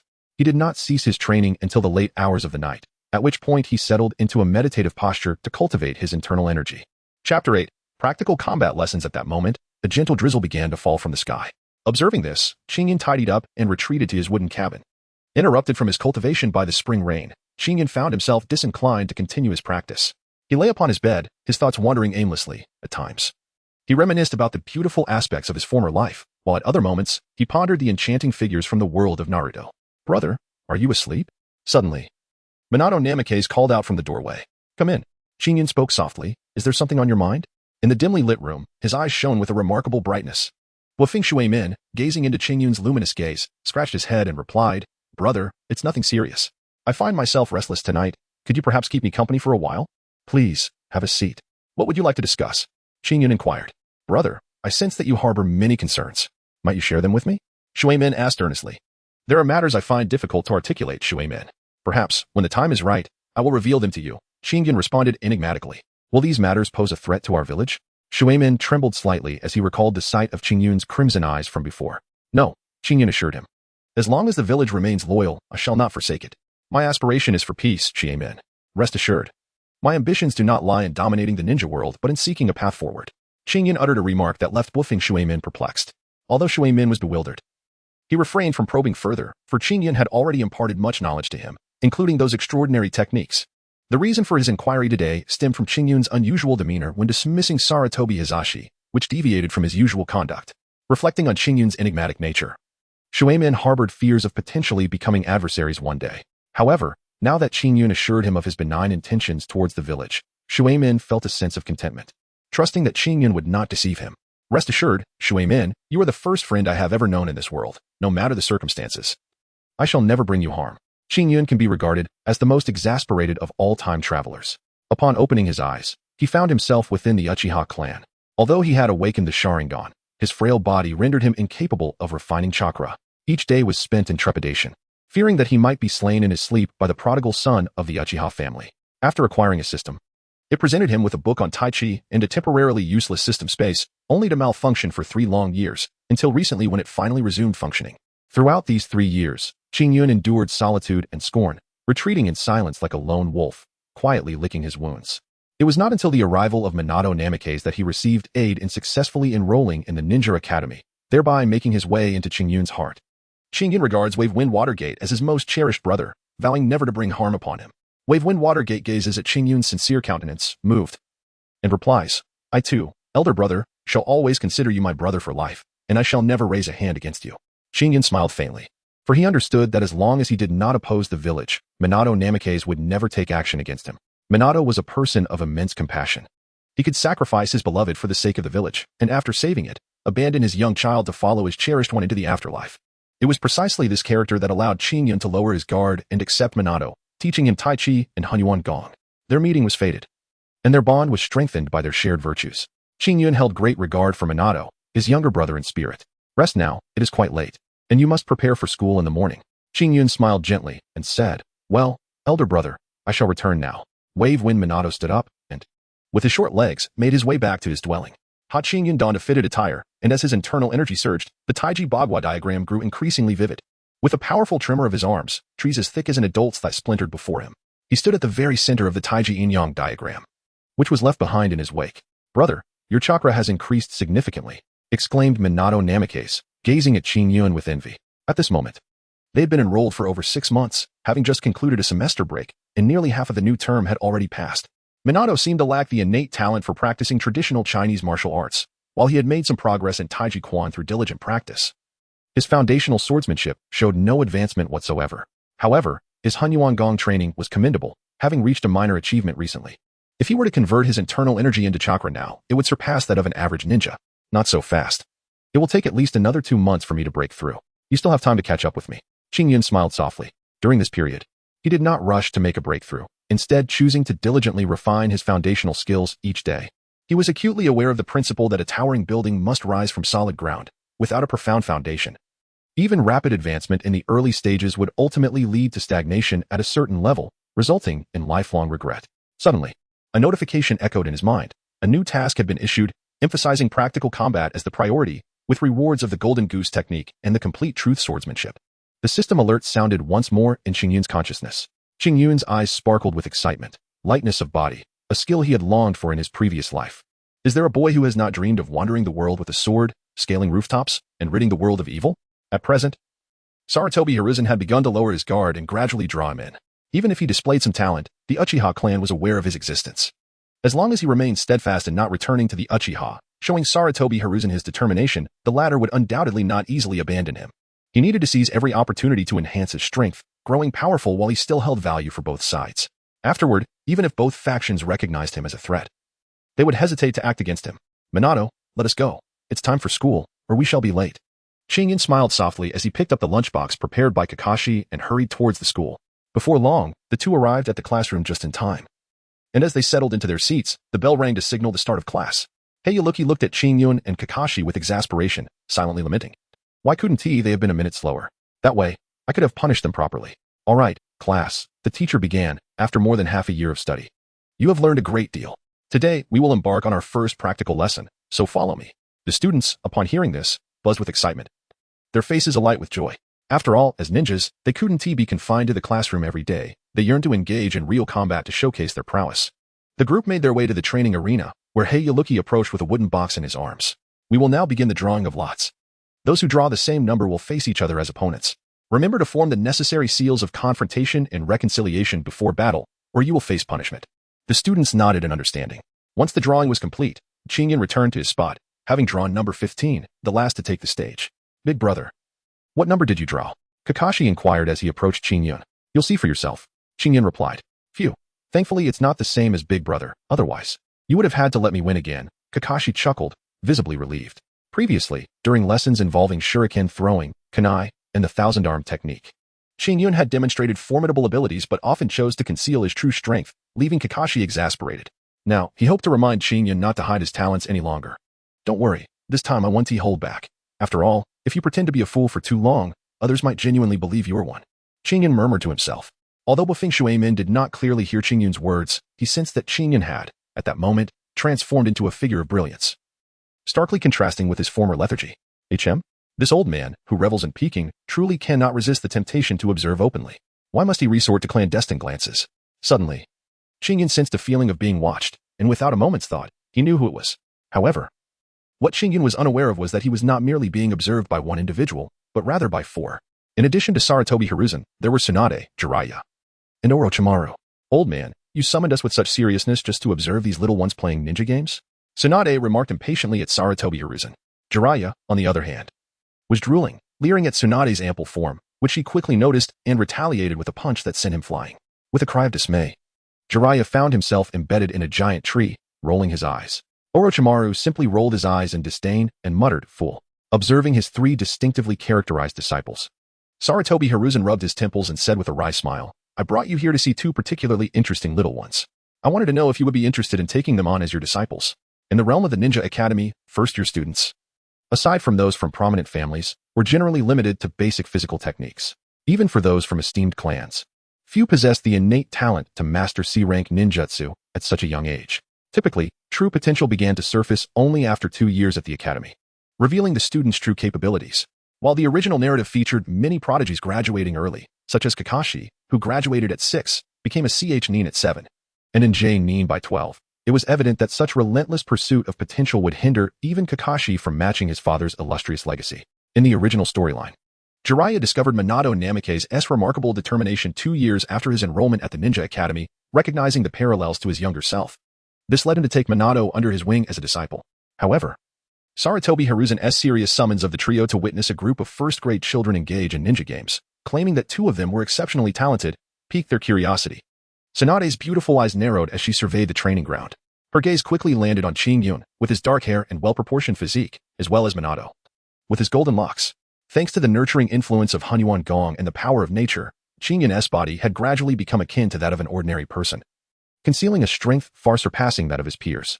Furthermore, his Uchiha lineage began to manifest, enhancing his physical appeal, though his indifferent demeanor led his classmates to overlook these changes. As a master of physical techniques, Sunade possessed an acute awareness of training signs and immediately recognized Chinyan's impressive physical prowess.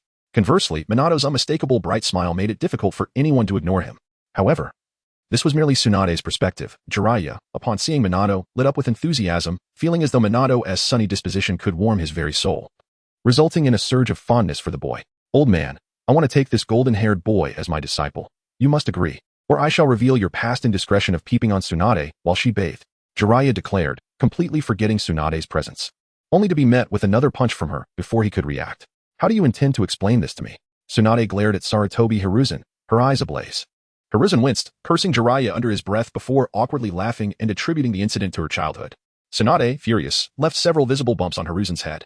After a brief commotion, the 4 turned their attention back to the arena where the competition had commenced. Minato took the lead, cheerfully forming a hand seal before charging straight at his opponent. His adversary, a civilian boy, recognized Minato's reputation for excellence in both written tests and practical challenges, and thus did not underestimate him. Grasping a kunai tightly, the boy prepared to strike as Minato drew near, aiming for Minato's throat. Minato deftly sidestepped, ensnaring the boy's right hand with his left while producing a kunai with his right, placing it against the boy's neck. With a gentle smile, he lowered the kunai, formed a reconciliation seal, and nonchalantly returned to Qingyun's side. Wow, Minato-kun is so suave. Truly deserving of my admiration. Lord, he truly embodies the qualities of a disciple I hold in high regard. He is a genius, while you are merely trailing behind, Sunade remarked. Her expression contrasting with that of Jiraiya and Orochimaru, who watched the match with varying emotions. As for Sarutobi Hiruzen, his gaze remained fixed on Qingyun, never wavering. In this timeline, unlike the original, Minato's ninjutsu talent had not been discovered. He had not learned the Flying Thunder God technique, nor had he improved upon it. Though he displayed considerable potential, he still paled in comparison to Qingyun. Despite Qingyun's efforts to conceal his abilities, it was impossible to completely deceive an experienced figure like Sarutobi Hiruzen. The vast chakra within Qingyun had already attracted Hiruzen's attention. This was the very reason he had summoned his disciples today, hoping to secure Qingyun as one of their own and effectively bind him to the legacy of the Hokage. As time passed, Qingyun participated in 2 matches, dispatching his opponents with remarkable efficiency. Soon, the top 5 contenders emerged: Minato Namikaze, Uchiha Yungang, Qingyun, Hyuga Run, and Uchiha Yunshan. The 5 continued to draw lots, and in a stroke of fortune, Minato drew a blank slip, automatically advancing to the next round. Qingyun faces the radiant sun, while the Uchiha brothers engage in a fierce duel. After taking the stage, Qingyun formed an opposing seal with Hinata Jun and assumed the stance of Tai Chi. Hinata Jun furrowed his brow, observing Qingyun with growing concern. He had long since recognized that Qingyun's martial arts were remarkably exceptional, bearing some resemblance to the gentle fist of the Hinata clan. However, Qingyun's technique lacked the ability to target vital points. Noticing that Qingyun remained stationary, Hinata Jun unleashed his chakra and shouted, "Gentle fist technique, 8 trigrams palms." As Hinata Jun charged towards him, Qingyun slightly released his internal energy, and in an instant, the Tai Chi Yin-Yang diagram flashed, grasped the sparrow's tail. With his left hand, he subtly concentrated a modicum of internal energy, diverting Hinata Jun's right palm, which was gathering chakra, and adhering it to his own hand. He then whirled it several times in the air, dissipating the impact, before pulling back and striking forcefully at Hinata Jun, witnessing his attack being so effortlessly neutralized and rebounded by Qingyun, found himself unable to control his own hand, which sent him into a state of panic, his Byakugan nearly activating. With wide, pale eyes, he watched helplessly as the attack closed in on him. A muffled thud resonated as Hinata Jun hit the ground, sweating profusely and convulsing. Qingyun gazed at Hinata Run with a look of perplexity, pondering how his own exertion had been minimal. Rubbing his head, he turned to Orochi and inquired, "Teacher Orochi, I did not apply any force. What has happened to Hinata Run?" Before Orochi could respond, a dazzling girl clad in a green coat and a gray undershirt, her enormous eyes shimmering with brilliance, suddenly appeared before Qingyun. She crouched down to examine Hinata Run's condition and, upon confirming his well-being, released a sigh of relief. Channeling her chakra, she gathered a radiant green light in her hand and, with a perplexed expression, addressed Qingyun. "He has been hit by a pressure point. Your martial arts technique not only reflects the attacks of others, but can also rebound them with several times the strength of the user. Are you not aware of this? Who taught you this technique with such negligence?" Qingyun was momentarily taken aback by Sunade's words, gazing at his own hands in a state of bewilderment. Is Tai Chi truly that formidable? Could it possibly possess the ability to rebound an opponent's attack? If so, wouldn't that be akin to the cosmic reversal of the heavens, reflecting their own methods back upon them? Observing Qingyun's genuine ignorance regarding Tai Chi's capacity for counterattacks, Sunade found herself somewhat speechless. Then, a thought struck her, and her expression shifted dramatically as she exclaimed, "Surely this martial art is not of your own invention." Upon hearing this, Qingyun was startled awake, nodding in a daze. His Sunade and Inuzuka Irika gasped in astonishment. What sort of demon is this, capable of creating a martial art that rivals the Hyuga clan's renowned gentle fist at such a tender age? Hinata Ren was even more alarmed, her Byakugan activated, with veins prominently standing out around her eyes. The previously pale orbs now gleamed with a newfound brightness as she fixed her gaze intently on Qingyun. Qingyun gazed at Hinata's demeanor, feeling a slight sense of bewilderment. Has he already rolled his eyes? "Brother, you ought to be grateful to me. But could you refrain from staring at me in such a manner? It makes me feel as though I am a thief caught in the act." In Qingyun's heart, a stream of complaints flowed endlessly, yet his expression remained inscrutable. Upon witnessing Hinata Ren's recovery, he performed a gesture of reconciliation before returning to the side of Namikaze Minato. "Brother, are you all right?" Just moments ago, Hinata Ren had collapsed and convulsed after Qingyun's strike, leaving Minato thoroughly alarmed, fearing that Qingyun had exerted excessive force. Just as he prepared to plead for Qingyun, a stunning elder sister appeared, swiftly administering aid to Hinata Ren. With the situation now stable, Minato felt a wave of relief wash over him.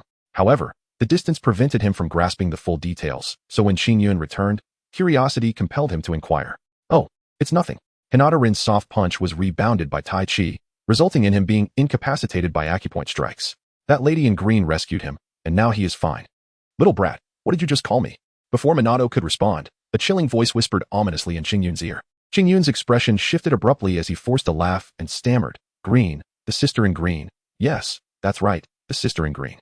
You little rascal." Sunade, visibly displeased, vigorously ruffled Qingyun's hair, and in no time, his flowing locks were in disarray thanks to her playful antics. Qingyun rolled his eyes in exasperation, inwardly vowing, "One day, when I can surpass you, I shall surely pin you to the ground with great fervor." "Lady Sunade, what brings you here? If you would, perhaps you could preside over the proceedings," Hayano Iruki respectfully inquired of Sunade. "No need for that. I merely happened to pass by." "Please, continue. To avoid any unforeseen circumstances." "I shall remain nearby," Sunade replied casually. Upon hearing this, Hayano Iruki nodded and addressed Namikaze Minato, Qingyun, and Uchiha Yungang, saying, "You three shall draw lots to compete for first place." Chapter 10, A Rematch with Uchiha Yungang. Qingyun silently brushed aside Konoha's delicate hand, casting a glance of disapproval at her before approaching Inuzuka Irika. Reaching out, he grasped a badge at random. Upon revealing it, he was rendered even more speechless. Number 1. Qingyun felt a profound sense of helplessness. Was his luck truly this abysmal? Among 3 individuals, the third number was merely a blank slip. And yet he could not secure even 1/3 of a chance. Upon witnessing Qingyun's draw, Uchiha Yungang and Minato Namikaze each retrieved their own tokens, only for it to be Minato who, once again, effortlessly advanced to the next stage. With a sense of helplessness, Qingyun ascended the stage and formed a confrontational seal with Uchiha Yungang, adopting a stance that invited the latter to attack. Uchiha Yungang regarded Qingyun, a flicker of trepidation passing through his eyes. However, as a thought crossed his mind, his confidence was restored. He raised his hand and hurled several kunai from his ninja tool pouch towards Qingyun. As Qingyun observed Uchiha Yungang from a distance, he nonchalantly hurled shuriken without a trace of anxiety. The shuriken collided midair, seemingly random yet perfectly positioned to intercept the trajectory of the shuriken launched by Uchiha Yungang. This scene left the onlookers astounded. They had not anticipated Qingyun, usually so unassuming, to unleash a display of power far beyond their expectations. Just as they marveled at Qingyun's prowess, Uchiha Yungang formed hand seals, seizing the moment when Qingyun was engaged in deflecting the shuriken to initiate the incantation for the Great Fireball technique, a formidable C-rank jutsu. Upon witnessing Uchiha Yungang forming hand seals, Qingyun instinctively yearned to rush forward and intervene. However, a thought suddenly crossed his mind, causing his advancing footsteps to gradually halt. His internal energy coalesced within his hands, and a Tai Chi yin-yang diagram slowly materialized. Qingyun desired to explore whether Tai Chi could counteract ninjutsu. Previously, he had believed that Tai Chi solely relied on the principle of using an opponent's strength against them, harnessing the force of their physical might to strike back. However, today he discovered that it could indeed reflect Hinata's gentle fist technique. This raised a question about the efficacy of ninjutsu.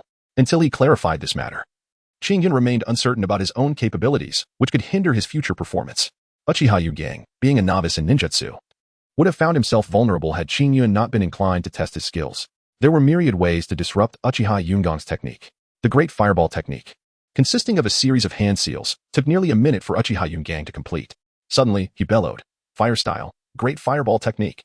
A fireball, roughly the size of a basketball, erupted from his mouth and hurtled towards Qingyun at breakneck speed. As Qingyun grew increasingly impatient, Uchiha Yungang finally readied himself.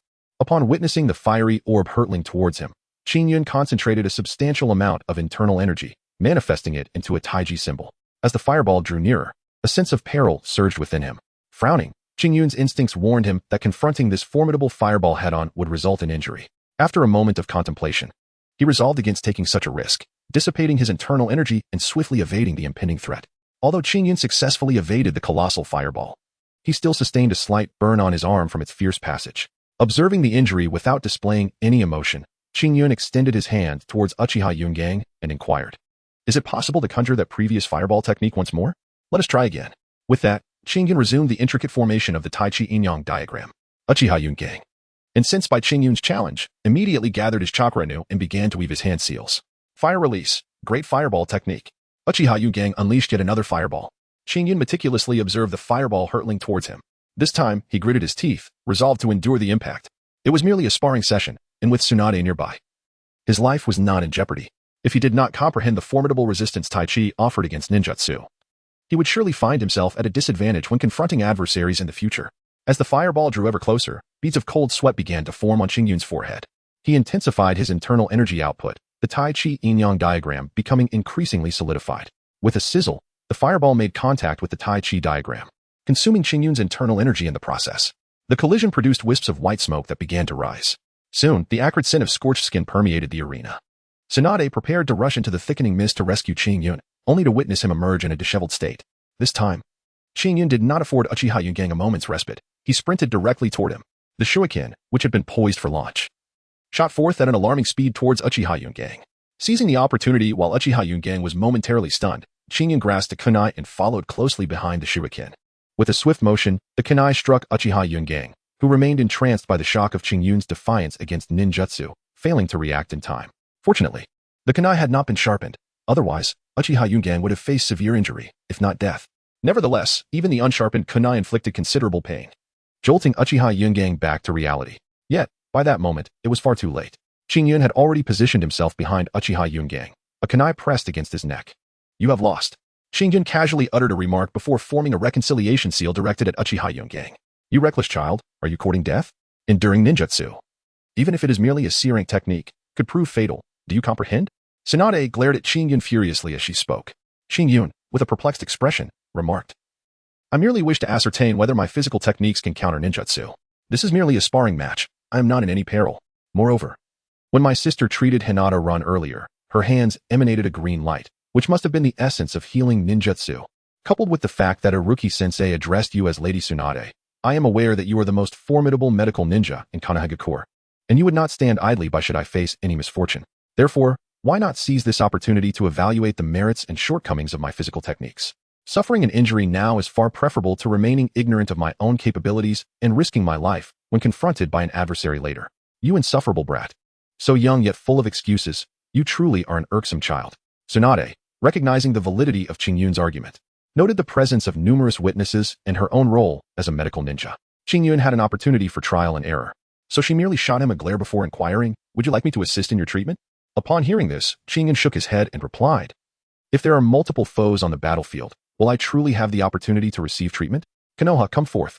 Minato, with a look of concern, gazed at Qingyun's left arm, which was shrouded in darkness and oozing a few drops of blood. Brother, are you certain you are all right like this? Rest assured, I am well aware of my condition. Now come forth. Qingyun assumed the initial stance of Tai Chi, beckoning to Wave Wind Watergate with a subtle curl of his fingers, inviting him to attack. Observing this, Wave Wind Watergate suppressed his apprehension and cautiously hurled a few shurikens as a test. Upon witnessing the unfolding events, Qingyun furrowed his brows and exclaimed, Watergate, do you underestimate me? Unleash your full potential. The lingering sensation of being observed persisted, compounded by Sunade's sudden appearance. Qingyun realized this scrutiny extended beyond the old Sarutobi. Jiraiya was undoubtedly involved as well.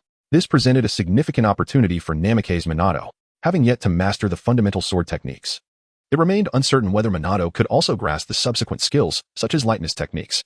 Should he falter in this endeavor, it was highly likely he would be confined to the path of ninjutsu. Qingyun wished to prevent any potential butterfly effect that might cause Minato to miss this critical opportunity. After all, without Jiraiya's guidance, acquiring the Flying Thunder God technique would prove exceedingly difficult. Given his own status, the jutsu inscribed in the sealing book was beyond his reach.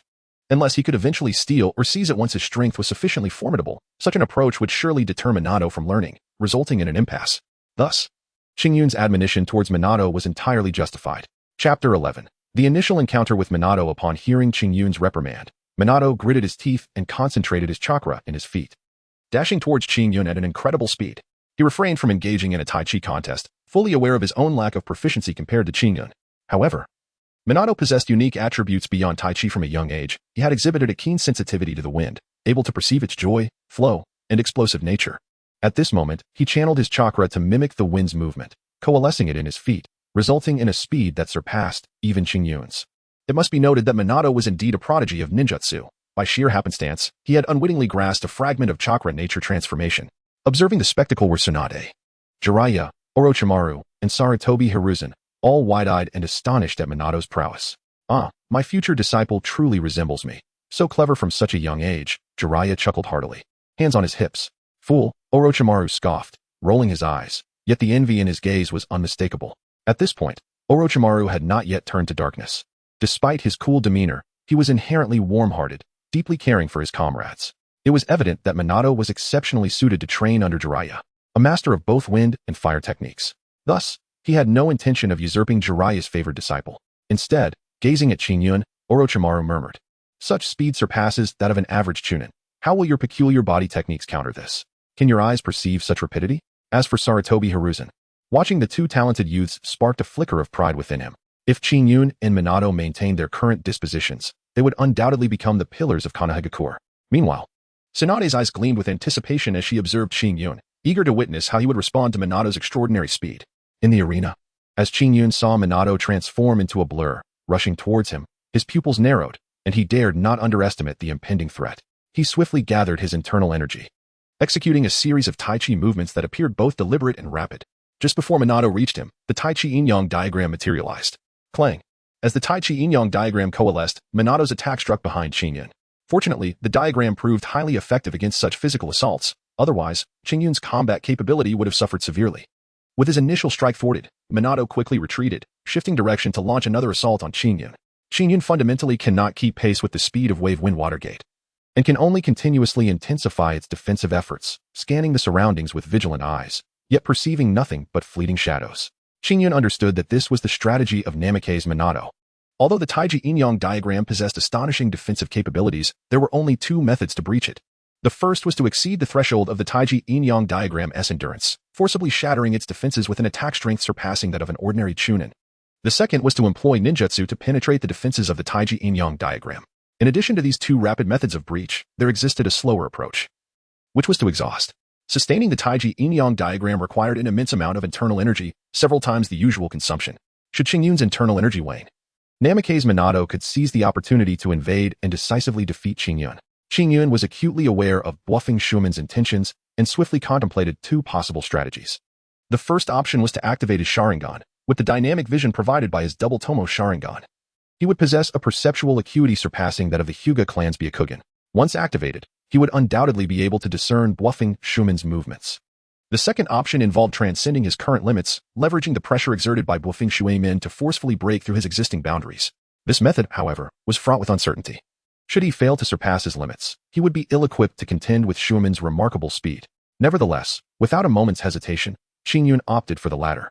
At the tender age of 6, awakening his double Tomo Sharingan would undoubtedly ignite a fervor within the currently tranquil Hidden Leaf Village, particularly given his unique status, which ostensibly distanced him from the Uchiha clan to align with the third Hokage. The higher echelons of the Uchiha were wholly unaware of his existence. Should his Sharingan be exposed, the Uchiha leadership would undoubtedly vie for his allegiance, and the third Hokage's demeanor towards him would shift dramatically, no longer retaining its current gentleness. Moreover, Danzo, that insidious rat lurking in the shadows, would undoubtedly emerge to create turmoil. In such a scenario, a tripartite struggle would ensue.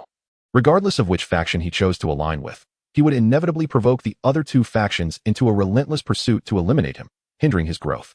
With too many pitfalls to consider, Qingyun resolved not to embark on such a treacherous path.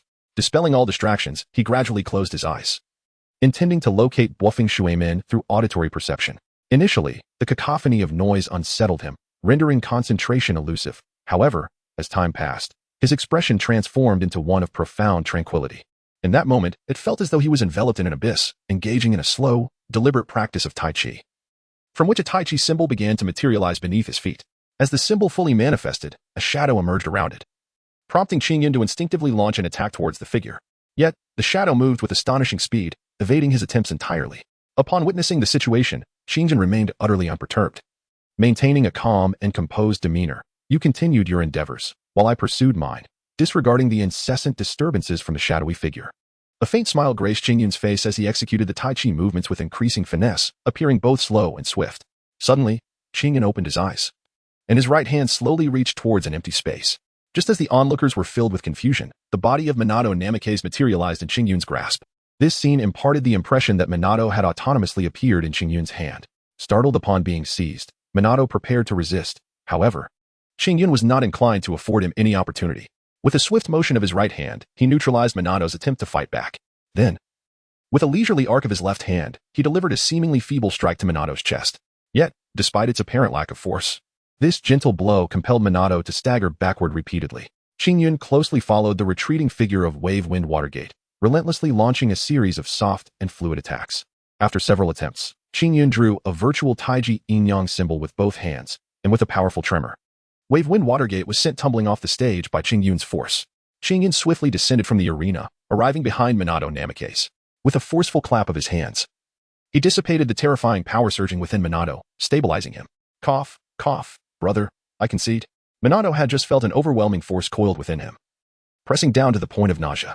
Fortunately, Qingyun arrived in the nick of time, easing the internal turmoil. Otherwise, he would have surely sustained severe injuries. Qingyun smiled faintly and formed a reconciliation seal with Wave Wind Watergate. At that moment, the crowd was roused from their stupor. Realizing that the battle had come to an end, applause resounded. The battle between Qingyun and Wave Wind Watergate was even more exhilarating than a typical ninja confrontation, drawing forth applause from the onlookers. Fool, did you see that? The young lad named Qingyun was rescuing Wave Wind Watergate, not intending to harm him, someone remarked. Qingyun's martial arts were remarkably peculiar, reminiscent of the gentle fist style of the Hyuga clan, yet devoid of its acupoint striking capabilities, appearing as fluid as water. His strikes were, in truth, more formidable than steel, able to unleash hidden power within an opponent's body. If caught off guard, an explosive burst could inflict severe injury, if not death. Moments ago, Jiraiya, witnessing Qingyun hurling Watergate off the stage and continuing his assault, felt an overwhelming urge to intervene. Fortunately, Orochimaru restrained him just in time, averting a potential uproar. Jiraiya sheepishly ruffled his disheveled hair, offering a few awkward chuckles. Meanwhile, after Qingyun and Watergate completed their reconciliation seal, Heiiruki announced Qingyun as the first-place winner of the inaugural combat trial. The crowd erupted in applause. Hey there, little one, would you like your sister to help you with some treatment? Sunade beamed at Qingyun, resembling a whimsical aunt luring a child. Qingyun couldn't help but shiver, stammering as he said, what do you want me to do? Please just say it directly, don't make it so complicated. The ethereal spirit of Qingyun is that of an adult, isn't it? This expanse of pristine white stirs a tempest of emotions within Qingyun. Such a dull little imp. Sunade, perceiving Qingyun's lack of amusement, murmurs softly as she gathers a green light in her hand and places it upon Qingyun's injured left arm. Qingyun felt a refreshing breeze sweep across his left arm, and as he widened his eyes, he watched in astonishment as his arm visibly healed at an astonishing pace. Although in his previous life he had seen on television the miraculous healing arts such as those practiced in Naruto, nothing could compare to the profound impact of experiencing it firsthand. Little one, isn't it astonishing? Would you like to learn? Sunade, noticing Qingyun's amazement at the effects of the healing technique, immediately enticed him. Qingyun nodded instinctively. If you wish to learn, then become my disciple, Sunade said with a beaming smile. Qingyun was momentarily taken aback, but soon regained his composure. He glanced at Heiiruki beside him and whispered into Sunade's ear. I'm a member of the Uchiha clan. Do you mind? Chapter 12. Apprenticeship with Sunade. Upon hearing Qingyun's words, Sunade stood frozen in place, her beautiful eyes wide with disbelief as she gazed at him. She could hardly comprehend how Qingyun could possibly be a member of the Uchiha clan. Observing this seemingly aloof child, it was evident that beneath his indifferent exterior lay a deep concern for his friends. The way Minato treated Qingyun clearly indicated that Qingyun was genuinely devoted to him. Furthermore, he was willing to share his unique martial arts techniques with Minato, a rarity indeed, as individuals are typically reluctant to divulge their exclusive methods of combat. The more people who are privy to one's tactics, the greater the risk that others will analyze and counter them, potentially leading to one's ultimate defeat or even demise. Qingyun is not a fool, yet. His demeanor starkly contrasts with the manner in which members of the Uchiha clan typically interact. Furthermore, Qingyun claims to have once been a member of the Uchiha family. What of his current status? Is he no longer part of it? How could this be? Could it be that the upper echelons of the Uchiha have lost their wits? How could they possibly expel such a prodigy from their ranks? Moreover, being cast out from a prominent family does not grant one the luxury of living freely outside its fold. Families, especially those as esteemed as the Uchiha, place immense value on their bloodlines. How could they allow Qingyun to exist independently beyond their lineage? Sunade, momentarily bewildered, found herself deep in contemplation regarding the implications of Qingyun's words. Meanwhile, Qingyun stood poised, unfazed by the shifting expressions on her face. His revelation of his identity was intentional, as he was aware of the long-standing enmity between the Senju and Uchiha clans. As a member of the Uchiha, even if he were to sever ties with the clan, the Uchiha blood coursing through his veins would remain unchanged. Rather than withholding this information until he formally accepted a disciple, he deemed it prudent to clarify it in advance. Sunade-senpai, it is an honor to be regarded by you, yet our identities diverge. There is no need for you to be troubled. I have made my decision. Before Qingyun could finish speaking, Sarutobi Hiruzen, accompanied by Orochimaru and Jiraiya, approached Sunade. Sarutobi Hiruzen spoke. Iruka-sensei, please lead the students away. Minato and Qingyun will remain. Understood, Hokage-sama. Everyone except Minato and Qingyun. Follow me, Iruka replied. Upon hearing this, Iruka nodded and, after calling out to his students, he guided his class out of the training ground. The students gazed enviously at Qingyun and Minato, fully aware that both would be highly regarded and accepted as disciples by prominent figures today. Uchiha Yungang and Uchiha Yunshan looked at Qingyun with palpable jealousy, which caused a rift between them, yet their envy could not alter the reality of the situation. Grandfather Hokage, what brings you here? After Qingyun and bluffing Shuemin greeted Sarutobi Hizashi and his companions, Qingyun feigned curiosity and inquired, I have come to observe you. These three are my disciples. Today, I wish to see if they're inclined to accept you. What did you just discuss with Sunade? Sarutobi Izashi, smiling in a somewhat dismissive manner, curiously asked, earlier, from a distance, we only saw Sunade approach Qingyun, and then Qingyun spoke to her. After that, he appeared momentarily stunned and at a loss. Qingyun feigned a fade of despondency as he recounted the events that had just transpired. Sarutobi Izashi nodded in understanding, his heart aching for the young boy who bore the weight of burdens far beyond his tender years. With a sigh, Sarutobi Izashi fixed a serious gaze upon Sunade. Sunade, I have long been aware of Qingyun's true identity. The reason I brought you here is twofold. Firstly, Qingyun is unlike other members of the Uchiha clan. He yearns for peace, cherishes companionship, and shares our profound love for the village. After a brief pause, he continued, the Senju and Uchiha clans have been embroiled in conflict for millennia.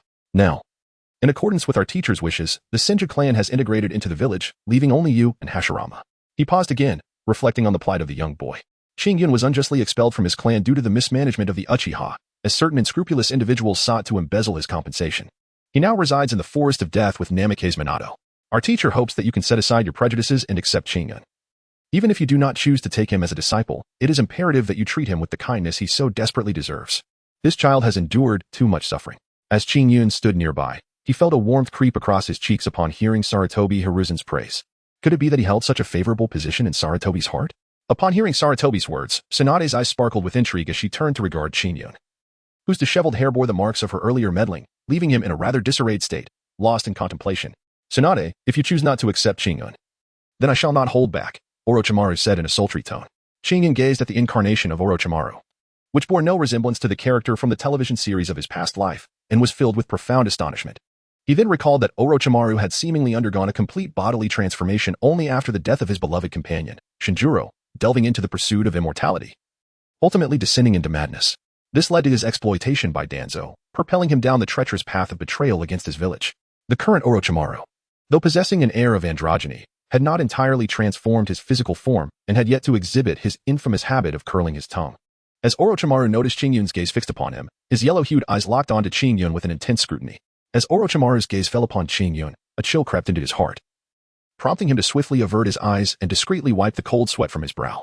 In that moment under Orochimaru's scrutiny, Qingyun felt as though he were ensnared by a venomous serpent, an unsettling sensation prickling at his back, nearly compelling him to activate his Sharingan in a bid to resist the encroaching unease. Get lost, I had my eyes on him first, Sunade exclaimed vehemently upon hearing Orochimaru's words. Orochimaru, you must recognize that since Qingyun is of the Uchiha clan, his talent for ninjutsu is undoubtedly exceptional. Is it not a waste for him to learn taijutsu under your tutelage? Orochimaru, unwilling to relinquish Qingyun, urged with persistence. Humph, though my Senju clan may have fallen, we still possess some ninjutsu scrolls. I shall guide Qingyun myself, and he need not rely on you, Sunade retorted, her tone laced with defiance. So, young one, do you wish to take me as your master? Sunade asked, her expression a complex blend of emotions as she regarded Qingyun. Qingyun respectfully bowed and addressed. Qingyun pays respects to teacher sister. Sunade was momentarily taken aback by Qingyun's form of address, and then, with a twitch of her lips, she could not help but chide. Little rascal, small in stature but grand in mischief. Heh, Sunade has taken on a disciple, and now it is my turn. Little Minato, I am your illustrious and charismatic teacher Jiraiya, beloved by all and handsome beyond compare. Come forth and pay your respects to your master. Jiraiya exaggeratedly struck a pose, hands on his hips, casting a sidelong glance at Minato. Minato let out an awkward chuckle, glancing at Qingyun with a look of uncertainty. Qingyun gazed at Jiraiya's demeanor and couldn't help but chuckle. Noticing Minato Namikaze's attention upon him, Qingyun remarked, Minato, since Lord Jiraiya is a disciple of the esteemed Hokage, he must be quite formidable. Although his character may be somewhat, peculiar, what truly matters is his ability to guide us towards strength. The rest is merely trivial. So let us not dwell on it. Upon hearing Qingyun's desire to take him as a mentor, Minato pondered no further and respectfully performed a bow of apprenticeship. Sarutobi Hiruzen, observing the newfound bond between the two, stroked his beard and smiled. Very well, today marks a significant occasion for your apprenticeship. Orochimaru, please take them out for a delightful meal. You should procure the ingredients and allow Qingyun to prepare the feast. His culinary skills surpass those of any restaurant. Whatever the cost may be, simply seek reimbursement from me later. I shall join you once I conclude my official duties, so do remember to save some for me. Upon hearing the words, Qingyun initially wore a joyful expression, delighted at the prospect of savoring the culinary delights of this world. However, upon listening to Sarutobi Hiruzen's subsequent remarks, Qingyun rolled his eyes and sank into despondency. Chapter 13. Orochimaru's monetary temptation towards Sunade with Sarutobi Hiruzen present.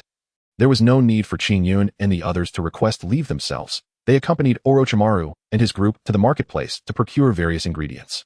Despite his young age, Qingyun displayed remarkable skill in selecting vegetables, leaving Orochimaru and the others in awe.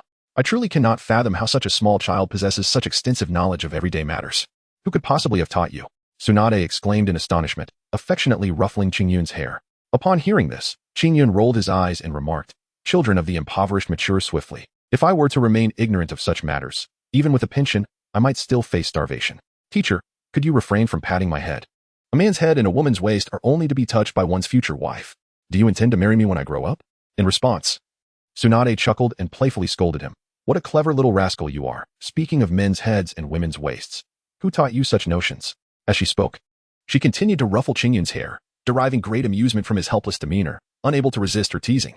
With an expression of despondency, Qingyun hung his head low as he led the group to the residence he shared with Minato Namikaze. Before long, they returned, laden with various bags and packages. Sunade, Orochimaru, and Jiraiya curiously surveyed their surroundings, their expressions shifting slightly. They were taken aback to discover that Qingyun and his companions resided in such a place. The wooden house appeared as though it might collapse at any moment, and one could only imagine that during rainy weather, the interior would likely be soaked. "Qingyun, would you consider moving in with your teacher?" Sunade pondered for a moment in silence before gently addressing Qingyun, who was busy preparing the ingredients. Upon hearing Sunade's words, Qingyun paused momentarily, then, with an air of composure, continued to prepare the ingredients while saying, "There is no need for that. While my esteemed teacher does not mind my origins, what of others? I find contentment in residing here. At least it is tranquil, free from disturbances that would hinder our training. Furthermore, having a roof over my head, in comparison to those who wander aimlessly, is already a considerable privilege." Sunade, observing Qingyun's maturity, felt her last remnants of prejudice against his Uchiha lineage dissipate. Orochimaru, intrigued, gazed intently at Qingyun, his interest piqued.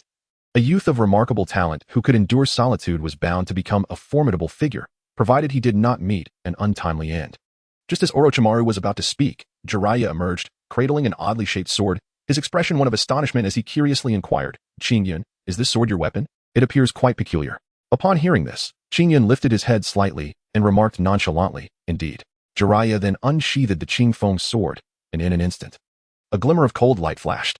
Jiraiya infused a hint of chakra into it, causing a sharp aura to emanate forth. "A fine sword, it possesses an intriguing quality. Where did you procure it?"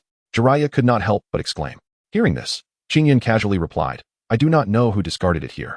I found it when I settled down in this area. Watergate, start the fire." Upon hearing this, Wave-Wind Watergate nodded and focused on kindling the flames. Jiraiya, noticing the effort Watergate was exerting, could not resist showcasing his prowess before his disciple. He handed the sword to Orochimaru, then approached Watergate with an air of pride and unleashed a fireball technique. Watergate gazed at him with envy, and seizing the opportunity, Jiraiya proposed teaching Watergate ninjutsu, to which Watergate responded with palpable excitement. Meanwhile, Orochimaru stared at the 3-foot azure blade, lost in thought. He sensed that Qingyun was becoming increasingly enigmatic. This sword was undoubtedly not merely something Qingyun claimed to have found. However, since Sarutobi Hiruzen had brought them to meet Qingyun, it was apparent that a thorough investigation into Qingyun's background had been conducted before allowing one of them to accept him. This implied that Qingyun was devoid of any influential backing. Yet, if no force or individual had nurtured Qingyun, how had he managed to develop to this stage independently? Furthermore, the fact that this sword possessed a remarkably high chakra conduction capability raised questions about who would abandon such a precious weapon here. Everything intrigued Orochimaru, compelling him to delve deeper into the mystery. "Qingyun, do you practice swordsmanship? Would you like me to teach you?" Orochimaru inquired. Upon hearing this, Qingyun was momentarily taken aback, then shook his head and replied, "Thank you, Orochimaru-senpai. I have developed a few sword techniques of my own, and I believe they are quite effective." "You have created your own sword techniques?" Sunade exclaimed, her eyes widening in astonishment as she inquired. "If you can execute them, would you kindly demonstrate for us?" Orochimaru said, his pupils narrowing slightly as he addressed Qingyun. Upon hearing this, Qingyun pondered for a moment before nodding in agreement. He accepted the Qingfeng sword and began to execute the fundamental sword techniques. As his body gracefully moved, streaks of cold light emerged across the arena. Gradually, Qingyun astonishingly unveiled the complete essence of the true sword technique. Initially, his movements were somewhat clumsy, yet as time elapsed, his proficiency grew increasingly refined. Unbeknownst to him, he began to infuse chakra into his swordplay, causing beams of sword light to dance through the air, severing leaves into fragments. Ultimately, a torrent of sword energy erupted forth, leaving the surroundings in utter disarray. Observing Qingyun's foundational sword techniques and the true sword technique, which he had never encountered before, Orochimaru was struck by a wave of curiosity. Was Qingyun truly endowed with such extraordinary talent?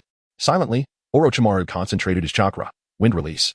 Breakthrough, a massive wind blade hurtled toward Qingyun with astonishing speed.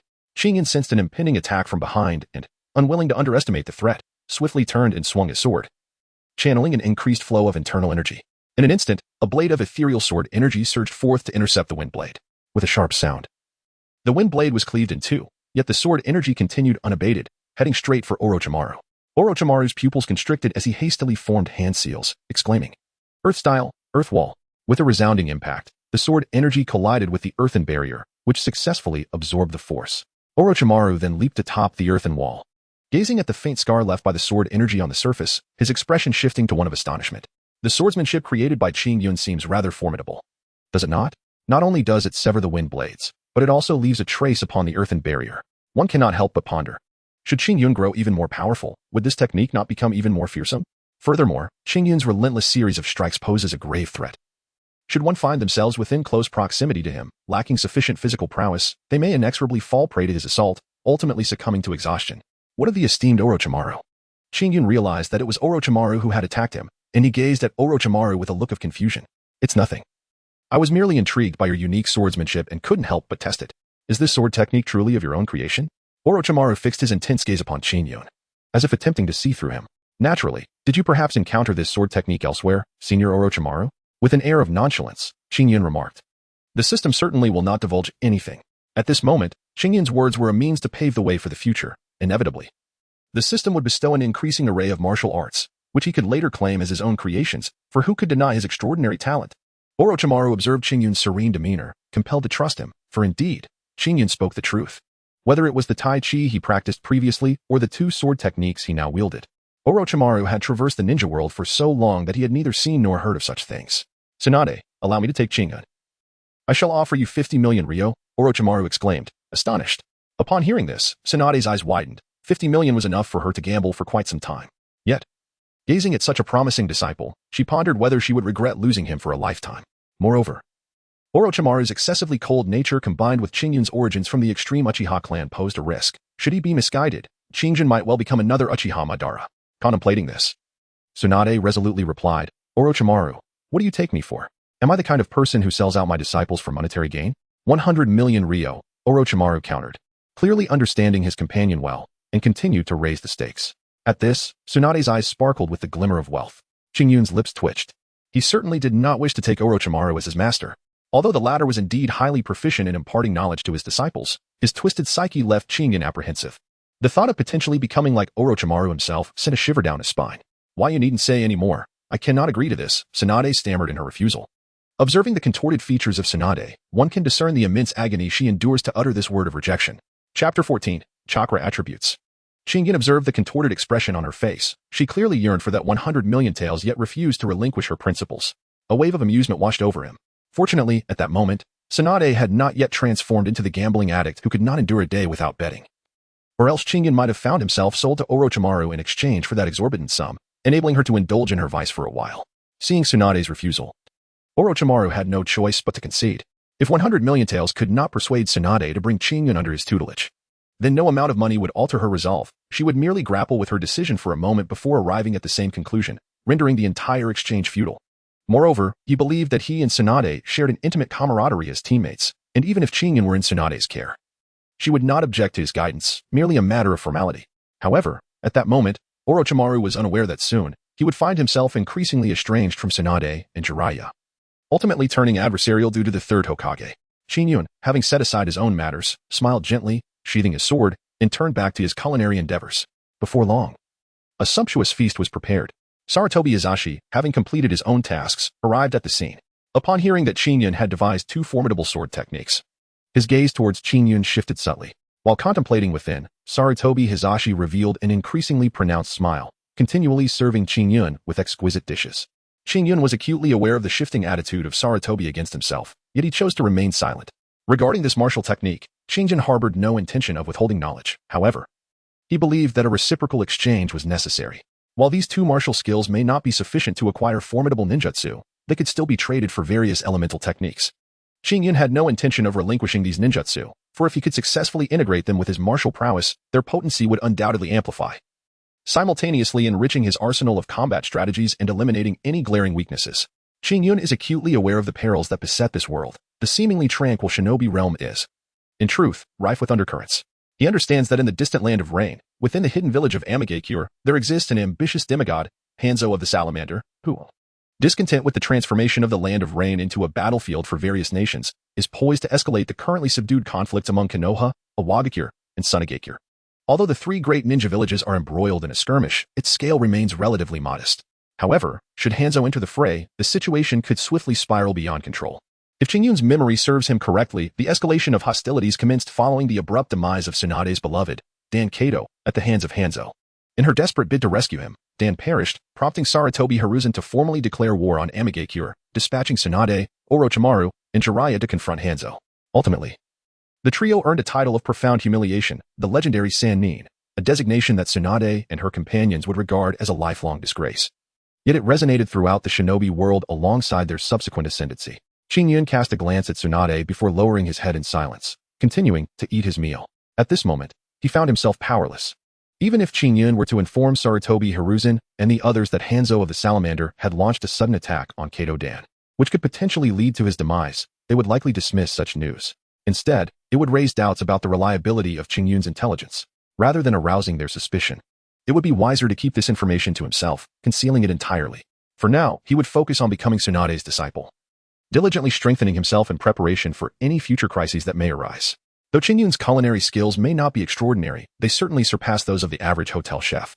Moreover, as a true gourmet, Qingyun naturally invests considerable effort into his craft. Specializing in traditional Huaxia cuisine, he prepared dishes that Sunade and the others had never tasted before. As a result, the collective enjoyment of his culinary creations led to them being wholly consumed. Qingyun, I hereby entrust you with our future meals, considering it a tuition fee for your mentorship. It has been quite some time since I have felt this full, Sunade remarked, a rosy blush gracing her cheeks as she leaned against a tree, gently caressing her round belly with a look of utter satisfaction. Qingyun, upon hearing this, remained silent, merely nodding as he began to tidy up the messy table. Suddenly, Jiraiya appeared before Qingyun, and Qingyun seemed to anticipate his words, responding coolly, Senior Jiraiya. Minato can also prepare these dishes. If you wish to enjoy them, you may ask Minato to cook. Jiraiya chuckled awkwardly, then took hold of Namikaze Minato, leaving in an embarrassed haste, clearly intending to begin his instruction at that very moment. Sunade, noticing Qingyun had finished clearing the tableware, swiftly approached him. Her cheeks slightly flushed as she glanced at Orochimaru, who stood idly beside her. Hey, do you have any chakra test paper on you? She inquired. Orochimaru rolled his eyes, knowing well that this Daylight Clan member lacked the funds to procure such an item. He then retrieved a piece of chakra test paper from his pocket and handed it to Sunade. Taking the test paper, she moved closer to Qingyun and asked, During your time at school, did your teacher, Hayano Iruki, ever teach you about chakra attributes?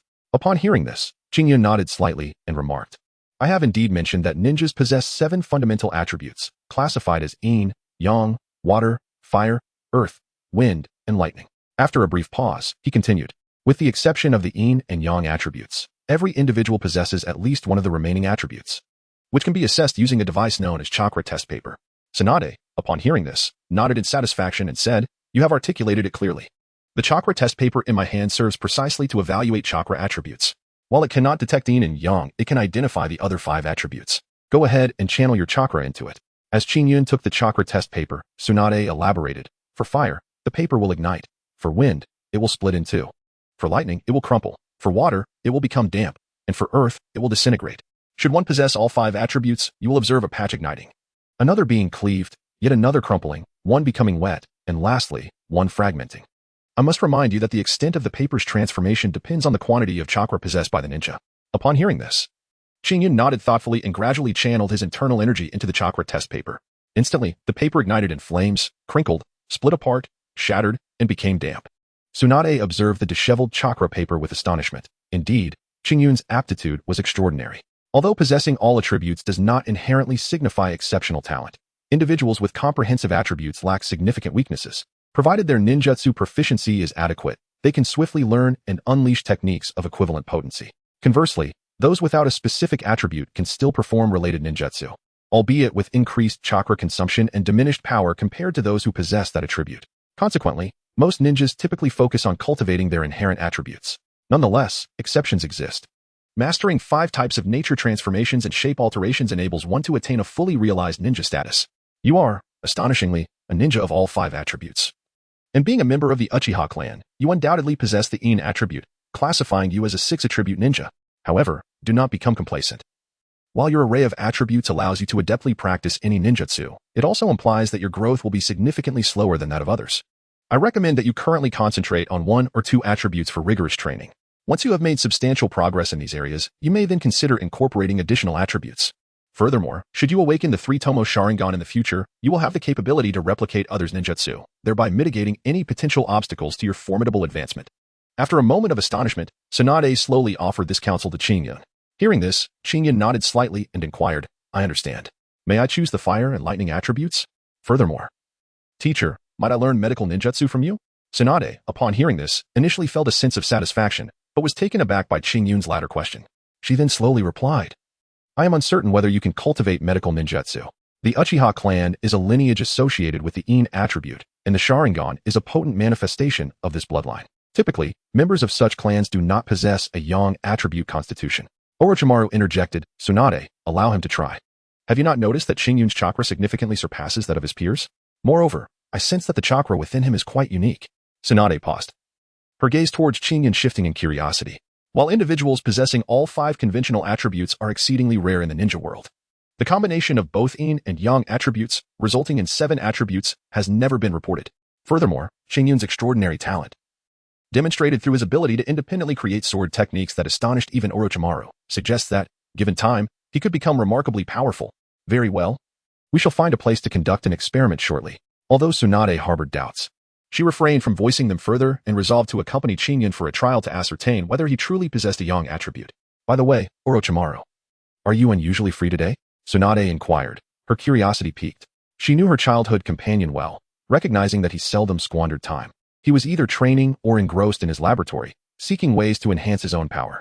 Such a scenario, where he idly observed her teaching, was quite improbable, indicating that he must have his own agenda. Orochimaru smirked and replied, I certainly have my own intentions. Qingyun, would you be willing to impart your swordsmanship and martial arts to me? I shall exchange them for ninjutsu.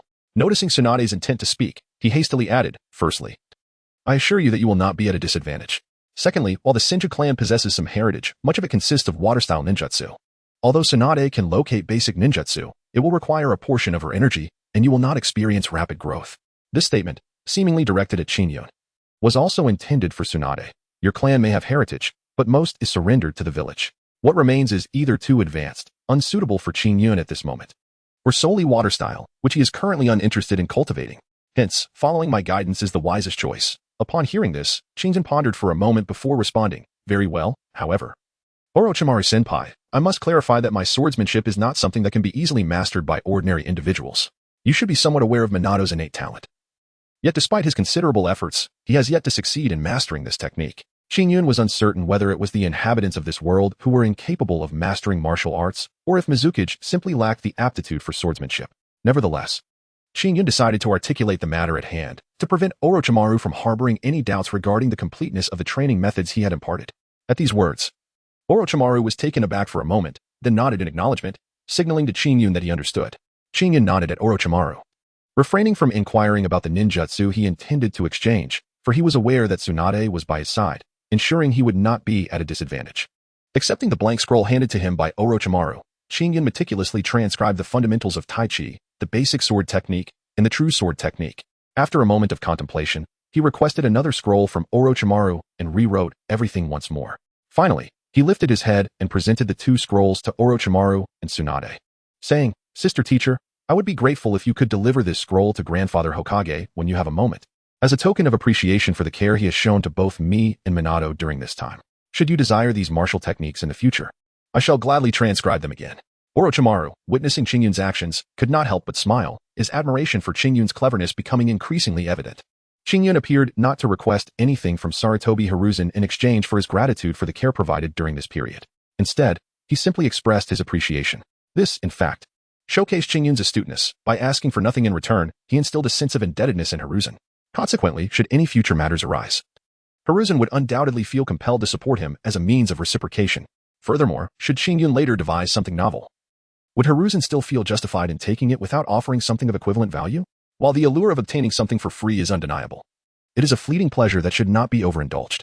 Presently, Qingyun has generously provided Hiruzen with 3 techniques, each of significant caliber.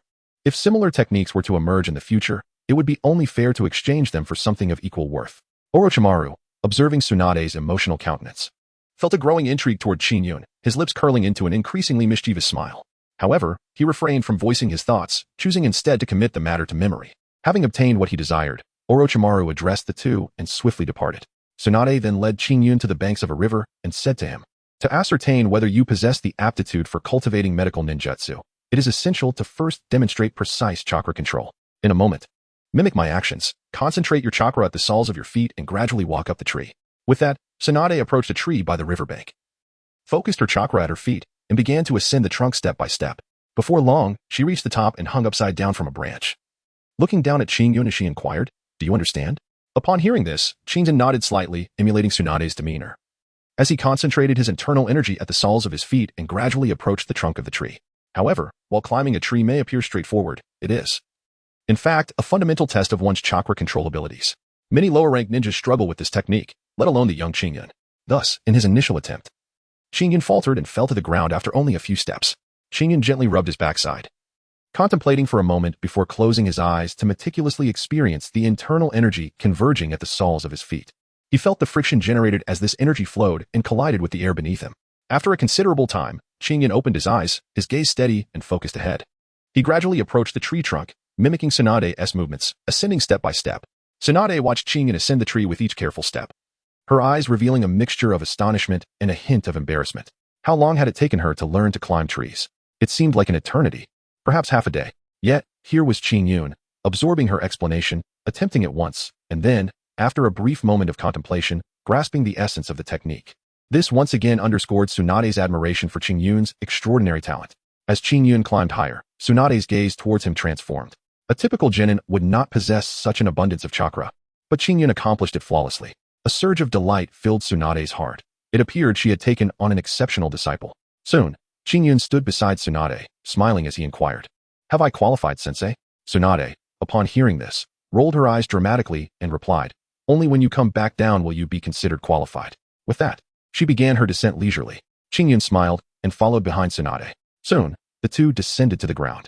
Sunade, observing the smug expression on Qingyun's face, remarked with a hint of reproach, "This is merely the first step. Do you see the water surface ahead? The next task is to concentrate your chakra at the soles of your feet, enabling you to stand upon the water without sinking, and to run across its surface without wetting your shoes. Only then will you have completed the second step." Upon hearing this, Qingyun mimicked the manner in which he had climbed the tree, making his way towards the water's edge. However, after just a couple of steps, he found himself submerged, emerging from the water completely drenched. As he gazed intently at the ever-flowing surface of the river, his brow furrowed in contemplation. Sunade, on the other hand, observed Qingyun's pensive demeanor with great interest, withholding the secret from him. She decided to let him ponder for a while. For Qingyun's earlier triumphant smile had made her feel as though she had lost her authority as a teacher. Qingyun was unaware of Sunade's thoughts. After a moment of contemplation, he rose once more, channeling his inner energy to flow like the river beneath him. Initially, he struggled with the unfamiliarity of standing on water, his shoes becoming soaked. However, as he quickened his pace, his control over his inner energy improved remarkably. Soon, he was running effortlessly across the surface of the river, even practicing Tai Chi. In no time, a sphere of water was drawn and coalesced between his hands. Although his movements appeared languid, the water orb swirled ceaselessly in his grasp until his energy was nearly depleted, causing him to tumble into the water and clumsily crawl back to the bank, thus concluding his training session. At this moment, Sunade was left in a state of shock, having not only comprehended the secret of running on water but also witnessed Qingyun executing Tai Chi. It was only after he had nearly completed a full set that he fell into the water, a testament to his chakra being far superior to that of an average genin. Such prowess at Qingyun's age was exceedingly rare. It is worth noting that while some individuals may graduate early, it does not necessarily indicate their chakra surpasses that of a genin. The quantity of chakra is intrinsically linked to one's physique, and Qingyun's chakra had already exceeded that of a typical genin. Fortunately, it had not reached the level of his peers from the Senju clan. Otherwise, Sunade might have suspected him to be a lost descendant of the Senju. Nonetheless, even in comparison to the Senju children of the same age, Qingyun's chakra was quite comparable, and judging by his appearance, it seemed he lacked the privilege to cultivate chakra, as evidenced by his limited reserves. Sunade gazed at the meditating Qingyun, her expression a complex tapestry of thoughts. Chapter 16, Medical Ninjutsu. Before long, Qingyun had replenished his inner energy. Upon opening his eyes, he found Sunade staring at him in a daze, causing him to feel somewhat uncomfortable. Teacher, is there something on my face? Why are you looking at me like that? Sunade, startled by his voice, cleared her throat to mask her embarrassment. It's nothing. I was just lost in thought. Have you restored your chakra? If so, let us proceed to the next step. She then presented Qingyun with a half-lifeless fish she had prepared earlier and explained, now, channel your chakra, merging it and concentrating it in your hands, ensuring it remains intact. Then, attempt to revive this fish. Remember, do not rush. Take your time and proceed gradually. Following Sunade's instructions, Qingyun mobilized his body's energy, merging it with his internal power, and gradually concentrated it in his hands. At this moment, after training in tree climbing and water treading, Qingyun's control over his internal power had significantly improved, allowing him to effortlessly condense and maintain it in his hands. Before long, he noticed that the internal energy in his hands had stabilized. He then gently approached the fish, carefully channeling his internal power into its body. Initially, Qingyun struggled to gauge the appropriate amount of internal energy to administer. He either delivered too much, resulting in the fish's demise, or too little, missing the optimal moment for healing. In a short span, he had inadvertently caused the deaths of over a dozen fish. Qingyun wiped the sweat from his brow, pausing his efforts to heal the fish, instead contemplating why, despite his advanced mastery over internal energy, he was unable to restore the creature. Closing his eyes, vivid images of his attempts to heal the fish flooded his mind. Gradually, a gentle breeze tousled the ends of Qingyun's hair, lifting it softly. Time seemed to slip away, and when Qingyun finally opened his eyes, his internal energy swiftly coalesced in his hands. He then picked up a fish that had recently perished and gently pressed it against its body. As Qingyun's internal energy began to permeate the fish's form, its lifeless eyes flickered open, and it began to thrash energetically upon the ground. He had succeeded. Qingyun gazed joyfully at the lively fish. Previously, he was perpetually unable to calm his mind, which led to an incessant worry about the amount of internal energy he should channel. He feared either overwhelming the fish to the point of death or insufficiently administering the energy and missing the optimal moment for healing. However, after a prolonged period of tranquility, Qingyun cleared his mind, dismissing thoughts of how much energy to input. His sole focus became the revival of the fish, and indeed, in this state of composure, he successfully healed the first fish. Sunade observed the fish hopping energetically on the ground, then glanced at the beaming Qingyun, a tempest of emotion swirling within her. Qingyun truly embodied the essence of an all-encompassing ninja. Not only did he possess mastery over the 5 basic elemental attributes, but he also commanded the elusive yin-yang attribute. Sunade felt as though a prodigious ninja, akin to her grandfather, had come into existence. Do not become too complacent. This is merely the first fish. For every one that has perished, you must save an equal number, Sunade remarked, unable to suppress her urge to temper Qingyun's exuberance. Upon hearing this, Qingyun broke into a broad smile, nodded, and deftly seized another half-dead fish, skillfully dispatching it. Subsequently, he concentrated his internal energy to begin healing the fish. Before long, a number of fish were revived and tossed back into the water. As Qingyun extended his hand, preparing to retrieve another fish, he discovered there were none left. Rising to his full height and stretching languidly, he turned to Sunade and inquired, "Teacher, may I formally begin my training in medical ninjutsu?" Sunade, tapping Qingyun's head lightly, replied with a hint of exasperation, "You may, indeed, but have you considered what time it is now?" Qingyun was momentarily taken aback upon hearing those words. As he gazed at the sun descending towards the horizon, it became evident that the hour was quite late. Scratching his head, he sprang up and leapt into the water, emerging with a handful of fish. "Thank you, esteemed teacher and sister, for your guidance. Today, I shall prepare a sumptuous fish feast in your honor." Previously, Sunade had found it peculiar that Qingyun had suddenly jumped into the water, but upon hearing his words, she finally understood. Looking at Qingyun, she couldn't help but recall her own troublesome younger brother, who, despite being older than Qingyun, displayed less maturity than half of him. She silently critiqued him in her mind while outwardly smiling and nodding, signaling her anticipation for Qingyun's delightful fish banquet. Qingyun, with a beaming smile, returned to his abode. Clutching several fish in his hands, he set about preparing an array of delectable dishes, including pickled fish, braised fish, and steamed fish. Before long, 10 distinct culinary creations emerged from his efforts, each one centered around the exquisite essence of fish. Sunade, gazing at the vibrant and aromatic spread before her, could hardly contain her eagerness. She wielded her chopsticks with remarkable speed, and in no time, her mouth was stuffed to the brim with the sumptuous offerings. Fortunately, the fish bones had been rendered into dust by Qingyun's inner strength, for otherwise, Sunade's voracious appetite would surely have led to her choking on a bone. Qingyun leisurely savored his meal while his peripheral vision caught a glimpse of the wine bottle beside Sunade, causing him to swallow hard. In his previous life, Qingyun had a profound fondness for alcohol, often inviting a few friends for outings and to share a drink together. Having traversed into this new realm for quite some time, he had yet to indulge in a sip of wine. Sunade, following Qingyun's gaze to the bottle, paused momentarily, then, with a hint of annoyance, swallowed the food in her mouth and playfully tapped Qingyun on the head. chiding, "At such a tender age, you should not be learning bad habits, let alone thinking about drinking." Qingyun, feeling a bit embarrassed, scratched his head and said nonchalantly, "I'm just curious, teacher sister, may I have a sip?" Sunade was about to decline, but then a thought crossed her mind. With a smile gracing her lips, she looked at Qingyun and nodded. Qingyun nodded at Sunade, a nostalgic expression crossing his face as he lifted the bottle and took a hearty swig. He smacked his lips, the sake light and subtle, resembling more a refreshing beverage than an alcoholic drink. Before long, Qingyun had finished the entire bottle. Sunade stared at him in astonishment, initially. She had anticipated that Qingyun would become inebriated and display an ungraceful demeanor. However, Qingyun remained unfazed, having emptied the bottle while wearing an expression that suggested the drink was unremarkable. "Is this your first time drinking?" Sunade stammered. Hearing this, Qingyun nodded slightly. "Indeed. The usual compensation is meager, and within the clan, no one ever invites me for a drink. This is my first experience with alcohol." He internally added, "It is the first time I have ever tasted wine in this world. Do you not have any reaction?" Sunade, fully aware of Qingyun's sincerity, felt a sense of astonishment. The young lad before her, seemingly so innocent, possessed an unexpectedly remarkable capacity for liquor. Truly, one should not judge a book by its cover. Qingyun curled her lips slightly and said nonchalantly, "Not at all. It feels quite similar to a beverage. This hardly qualifies as wine." Sunade, infuriated by Qingyun's calm demeanor, gritted her teeth and couldn't help but engage in a drinking contest with her. The newcomer, unperturbed by the circumstances, confronted Sunade bottle after bottle, ultimately emerging unscathed while Sunade found herself somewhat disoriented. Stumbling away, she departed from the scene with a countenance full of existential doubt. Making her way in the direction of her home, Qingyun gazed at Sunade, who insisted on returning home alone, a look of helplessness etched upon his face. After tidying up the disheveled table, he closed his eyes and began to cultivate the primordial technique. It was not until the deep of night, when Minato returned to their dwelling, weary and worn, that Qingyun finally opened his eyes. "Brother, you are at it again with your cultivation," Minato remarked, fatigue evident in his expression. "Indeed, what has brought you to such a state? Has training with Jiraiya-sensei proven to be so exhausting?"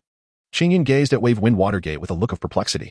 Upon hearing this, Wave Wind Watergate hesitated, opening his mouth to speak, but finding himself at a loss for words, unsure of where to begin.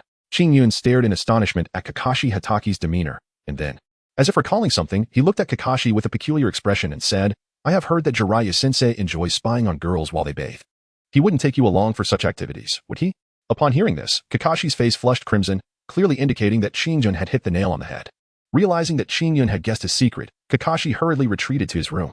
Qingyun gazed at the retreating figure of Minato Namikaze, a peculiar smile gracing his face as he shook his head, inwardly lamenting, "This Jiraiya truly lacks decorum." Chapter 17. Kushina observing Minato's hasty departure. Qingyun could only shake his head in exasperation. Jiraiya had an uncanny ability to lead the young astray. Qingyun harbored a deep disdain for the voyeuristic tendencies of Jiraiya and Hiruzen Sarutobi, vowing to impart a well-deserved lesson to both at the earliest opportunity. Casting aside such distractions, Qingyun resumed his meditation in the pursuit of Hunyuan Gong. After more than half a year of diligent practice, he had achieved a remarkable mastery of the technique.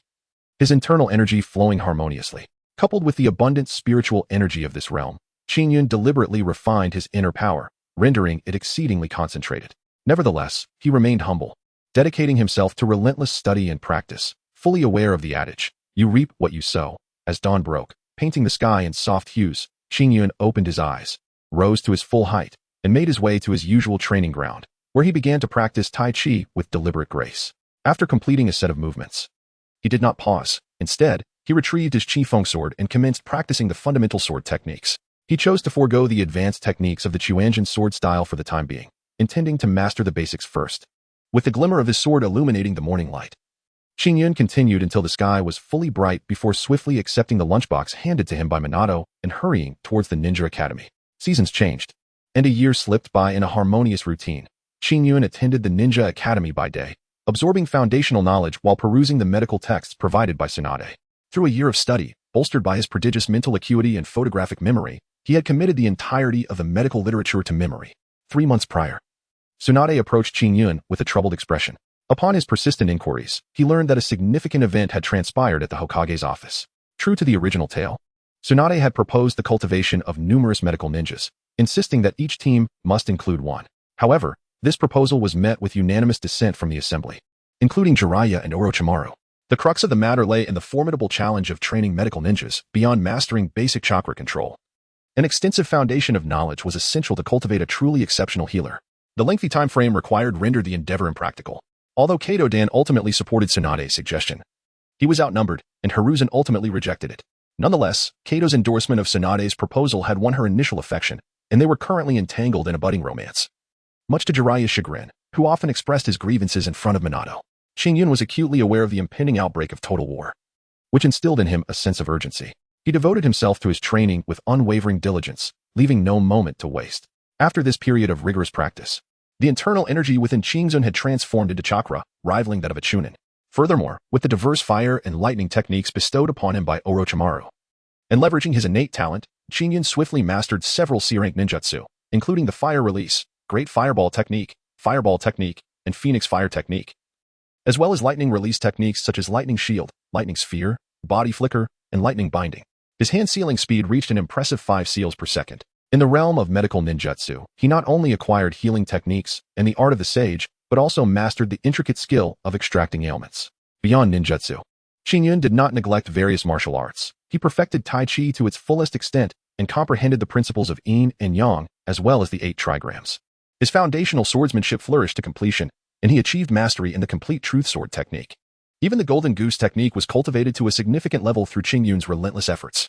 Currently, when he employed the golden goose technique, his speed surpassed that of a typical ninja, coupled with agility that exceeded the average. Although it could not match the instantaneous technique, the golden goose technique's advantage lay in its ability to be executed without hand seals. After a period of practicing the Hunyuan technique, the natural energy absorbed by his Sharingan led Xingyun to believe that in due time, his Sharingan would evolve to the state of 3 Tomo. Moreover, after a year of exploration, he discovered that his Sharingan indeed possessed the ability to absorb and purify internal energy. While the precise mechanism remained a mystery, Xingyun regarded this as a positive development and chose not to dwell on its origins. Brother, it's time to head to the Ninja Academy, Minato Namikaze said with a beaming smile as he approached Xingyun. Upon hearing this, Xingyun sheathed the Qingfeng's sword and hung it at his waist. He approached the side of Bofeng Shui Min and walked alongside him. Has your teacher not returned yet? Xingyun inquired with curiosity. We are currently stationed at the border between the land of fire and the land of earth, keeping a watchful eye on Awagakure. Bofeng Shuimin's face was etched with concern, clearly troubled about Jiraiya's safety. Rest assured, Senior Jiraiya is immensely experienced and possesses formidable strength. He will undoubtedly be just fine. As Xingyun expressed concern for Bofeng at the Watergate, he offered a few words of comfort. Upon hearing this, Bofeng felt a sense of relief in his heart.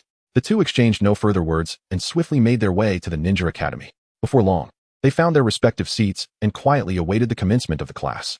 Xingyun idly perused medical texts, while Sunade remained vigilant against the Sunagakure ninjas, currently absent from the village.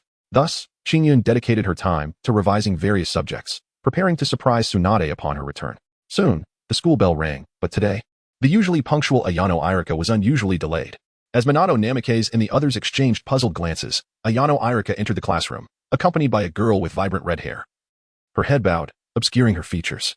Ayano Irika tapped the desk and announced loudly, "Today we have a new student, Kushina. Please introduce yourself, sharing your likes, dislikes, and dreams." Upon hearing this, the red-haired girl clenched her hands nervously, and the classmates, including Minato, remained silent, murmuring amongst themselves. After a lengthy pause, the girl mustered her courage and declared, "My name is Uzumaki Kushina. I love eating salty ramen, dislike tomatoes and bitter foods. My dream is to become the first female Hokage of Konoha." After finishing her introduction, Kushina anxiously scanned the classroom for their reactions. Minato stared in astonishment at the girl who shared his aspirations, a supportive smile emerging on his face. However, the others were less genteel, erupting into laughter. This girl with the peculiar hair thinks she can become Hokage? What a joke. Indeed, her dislike for tomatoes is amusing. Her hair is as red as a tomato. No wonder she doesn't like them. Red-haired witch, that nickname suits you well. As for Hokage, that opportunity is beyond your reach. Kushina, upon hearing their mockery, felt tears welling up in her eyes. Yet, with her pride, how could she weep in front of everyone? Suppressing the urge to cry, she tightened her fists and prepared to shout back when an unexpected voice reached her ears. Do you realize how shameful it is to mock someone's dreams? Before ridiculing others, perhaps you should take a moment to reflect on yourselves. Apologize, or do not expect me to be courteous. The commanding voice startled everyone. Upon recognizing it was Xingyun, they lowered their heads and murmured apologies. During this period, Xingyun consistently achieved the highest scores in every examination, establishing an invincible image in the hearts of his peers. Coupled with his usual aloof demeanor, they instinctively harbored a sense of fear towards him. Now, confronted with Xingyun's cold expression, their hearts trembled at the thought of incurring his displeasure. Gyo Xian'ai observed Xingyun's frosty visage and offered him a grateful smile. However, Xingyun merely cast a fleeting glance at her before returning to his book. Gyo Xian'ai, puzzled by his indifference despite his willingness to assist her, found him to be a rather enigmatic individual. In her mind, she silently appraised Qingyun. Haiyue Luqi, witnessing Qingyun's commanding presence that captivated the entire room, nodded in satisfaction before instructing Jiao Xin to find her own seat. Both Feng Shui men observed Qingyun's cold demeanor with great curiosity, reflecting on how he had never before spoken up for anyone. What could have prompted such behavior today?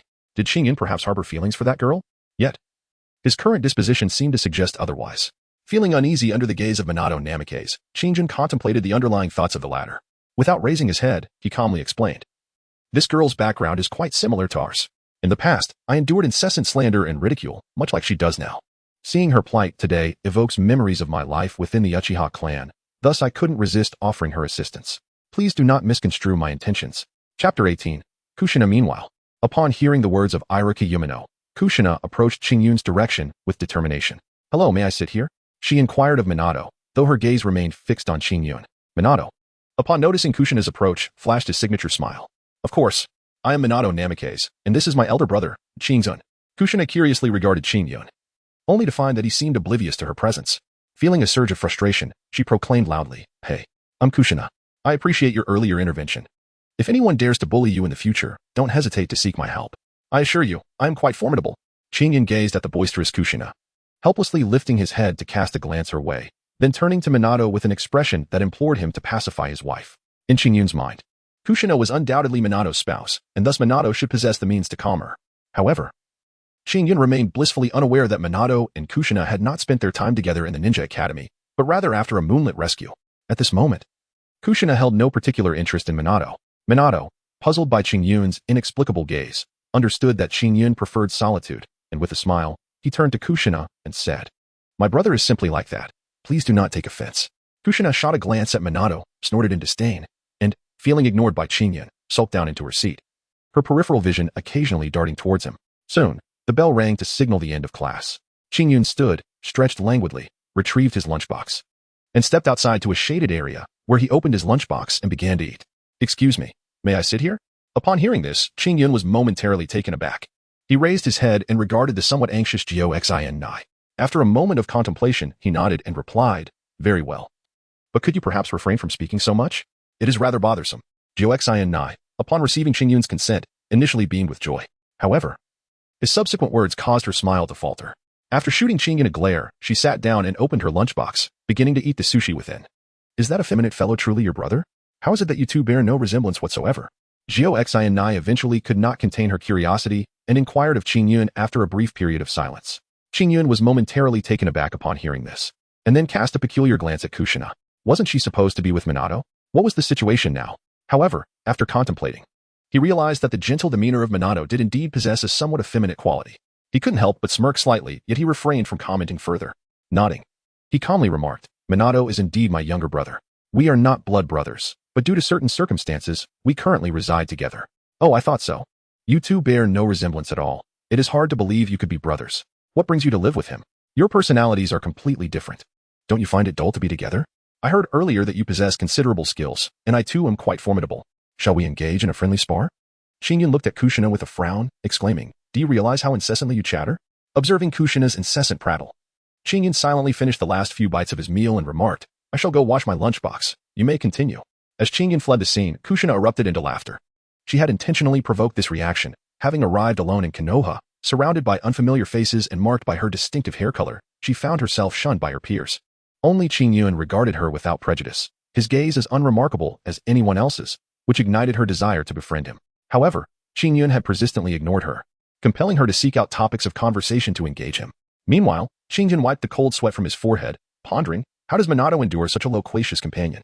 As he washed his lunchbox, memories of Kushina's incessant chatter sent a chill down his spine, prompting him to shake his head and dispel her image from his thoughts.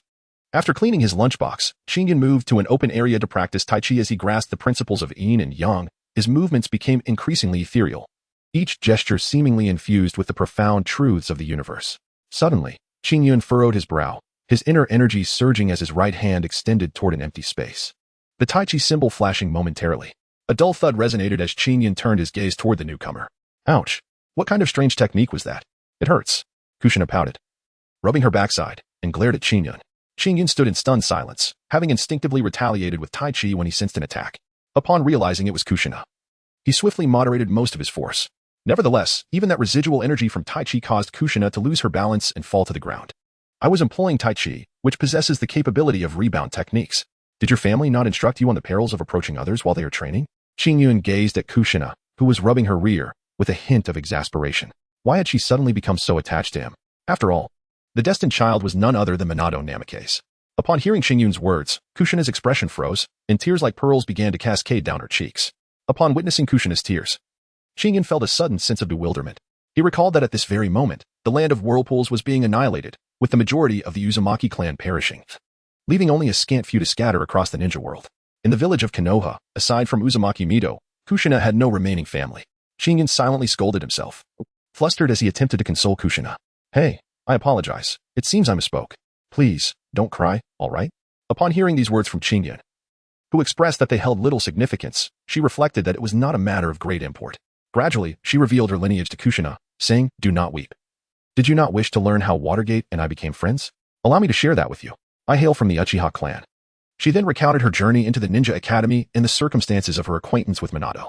As Kushina's sobs began to subside, she gazed at Qingyun, who, like her, was devoid of family, and a sense of shared sorrow blossomed within her heart. Noticing Kushina's tears had ceased, Qingyun hesitated for a moment before continuing. We are both bereft of loved ones.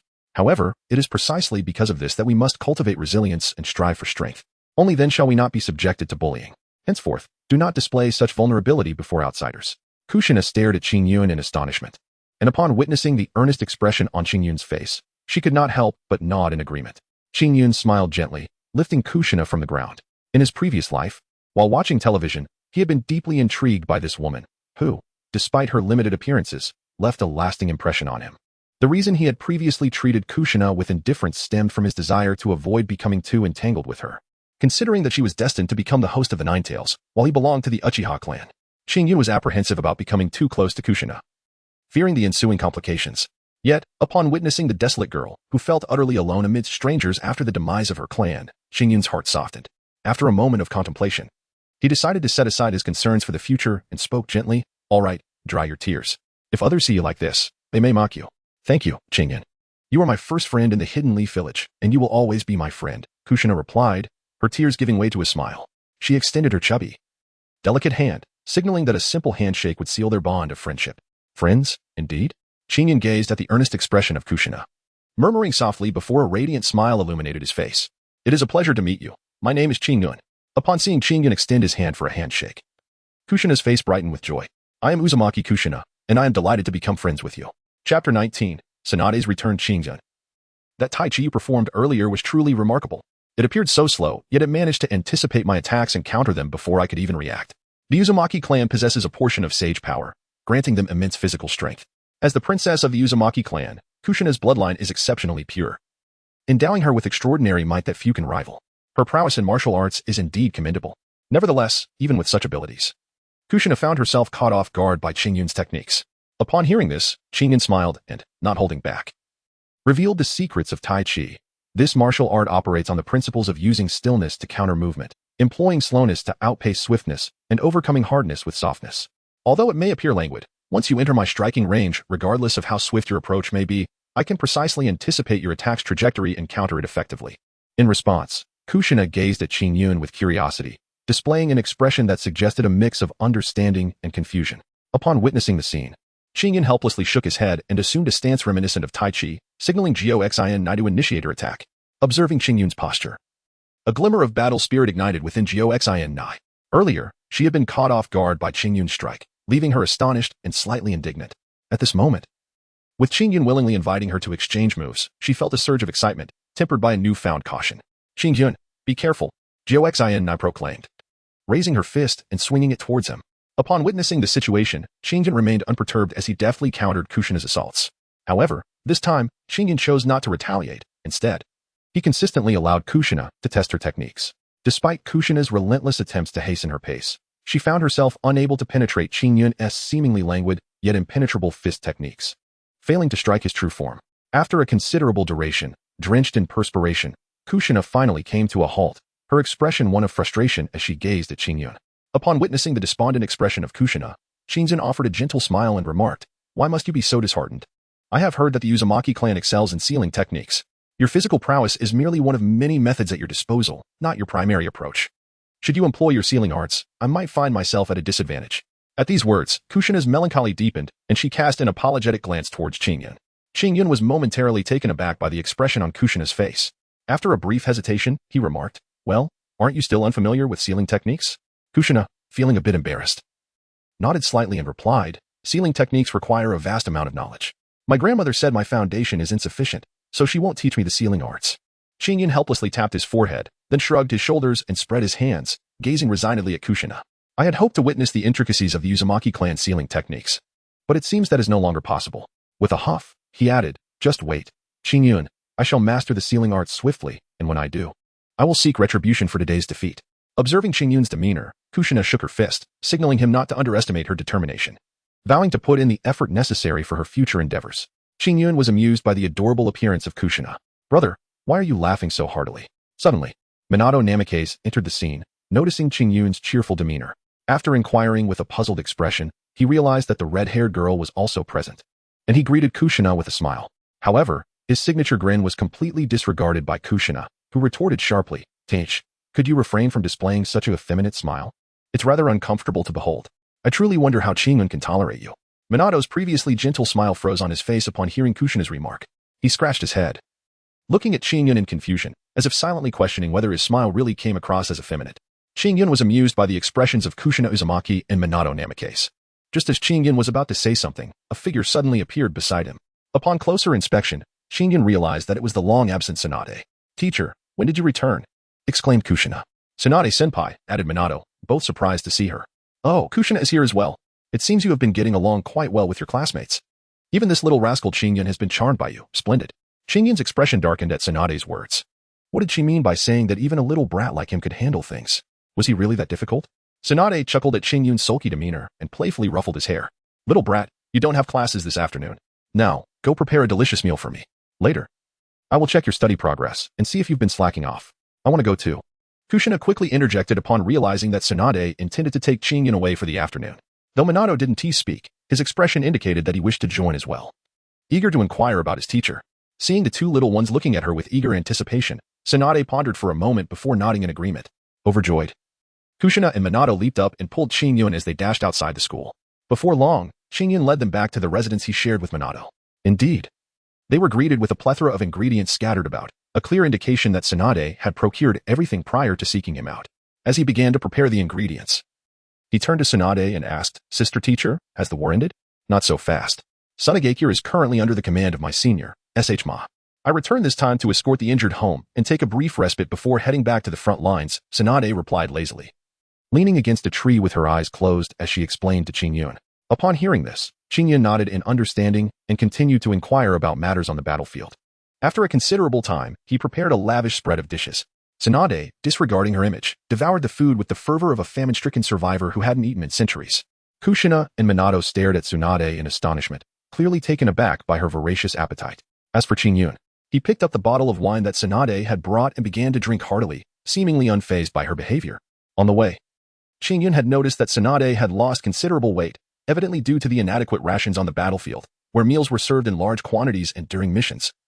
Her sustenance relied solely on soldier pills. Now that she had returned to Konoha, her current state was hardly surprising.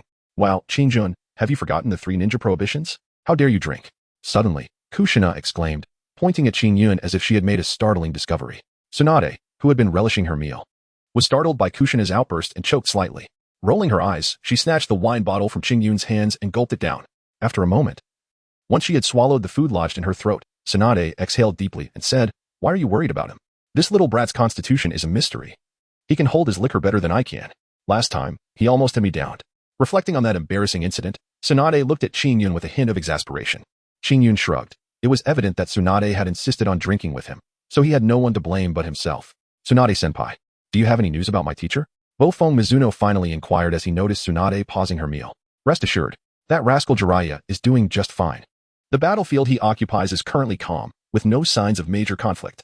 Upon hearing this, Bofeng Mizuno finally relaxed his previously tense demeanor. "Hey, kid, have you been slacking off while I was away?" Sunade asked with an irritated expression as she regarded the languid Qingyun. Qingyun spoke casually, expressing that he could be tested freely, and if he failed to answer, he would accept the consequences. Seeing the confident demeanor of Qingyun, Sunade felt a surge of satisfaction. She randomly selected a series of questions to challenge him, and Qingyun responded effortlessly, even offering his own insights and suggestions for improvement. Sunade gazed at Qingyun in astonishment, recognizing that her disciple was indeed remarkable. Not only had he mastered medical texts that typically required years of rote memorization and extensive experimentation, but he also demonstrated the ability to draw connections and present his own interpretations. Such talent left Sunade thoroughly impressed. After posing several more difficult questions, Sunade appeared content and patted Qingyun on the shoulder, saying, "Excellent. Report to the hospital tomorrow. It has been quite busy there recently. And given your solid foundation and proficient medical skills, you should lend a hand." Upon hearing these words, Qingyun was taken aback. That was not his intention. He had not planned to commence work just yet. He desired a few more leisurely years. Ding. Congratulations to the host for acquiring a new task, a healer's compassion.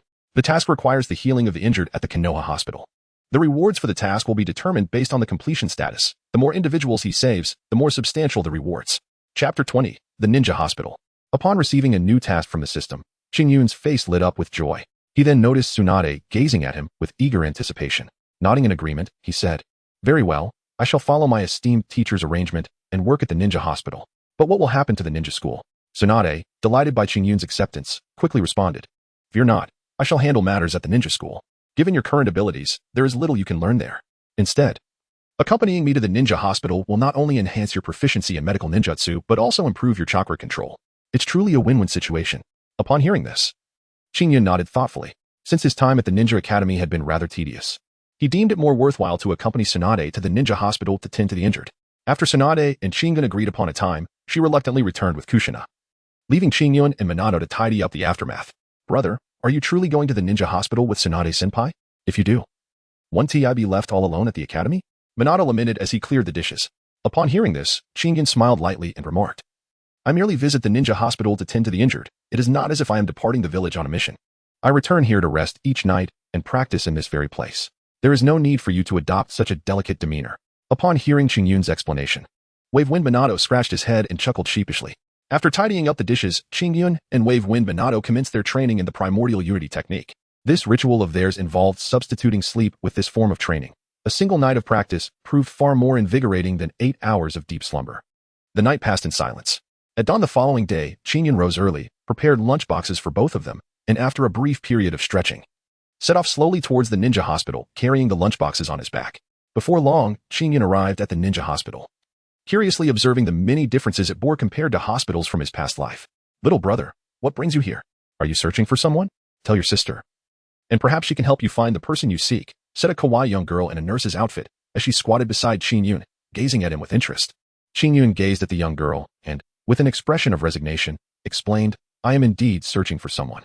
Lady Sunade has assigned me to assist in treating the injured at the ninja hospital today. If you happen to know her whereabouts, I would greatly appreciate your guidance. Furthermore, please refrain from referring to me as little brother. I have grown up." Upon hearing Qingyun's words, the girl's cherry lips formed an astonished shape as she looked at him in disbelief. Qingyun felt a profound discomfort under the gaze of the young girl. He waved his hand before her, rousing her from her reverie. "Are you certain that what you said is true?" she inquired, her cheeks flushed after being startled by Qingyun. Qingyun nodded slightly, indicating that he was not lying. The young girl, seeing Qingyun's nod, reluctantly believed him and led him towards Sunade's office. Shortly thereafter, they arrived at Sunade's office, where the girl knocked on the door. A weary voice from within called out, "Come in." The girl opened the door and bowed respectfully, saying, "Lady Sunade, I apologize for the interruption.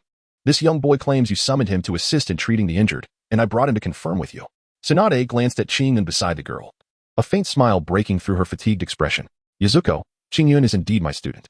Please take him to me now. You may return to your duties." "Yes, Lady Sunade," Yazuko replied, suppressing her astonishment, bowing once more before exiting the office. "Teacher, did you not sleep last night?" Qingyun observed Sunade's weary expression and inquired with curiosity. Upon hearing his question, Sunade nodded and yawned, saying, "There are too many injured. I dealt with several severe cases last night. You arrived just in time. Here, Nua. This is your work attire. Change into it and commence treating the wounded." Sunade tossed a small white coat toward Qingyun, gesturing for him to put it on. Upon hearing the words, Qingyun set down the lunchbox and donned the white coat handed to him. After Qingyun had changed into the attire, Sunade guided him out of the office, leading him through a labyrinth of corridors to a place filled with lamentations. Qingyun gazed upon the numerous injured individuals sprawled across the open ground, his pupils momentarily constricting before returning to their normal state.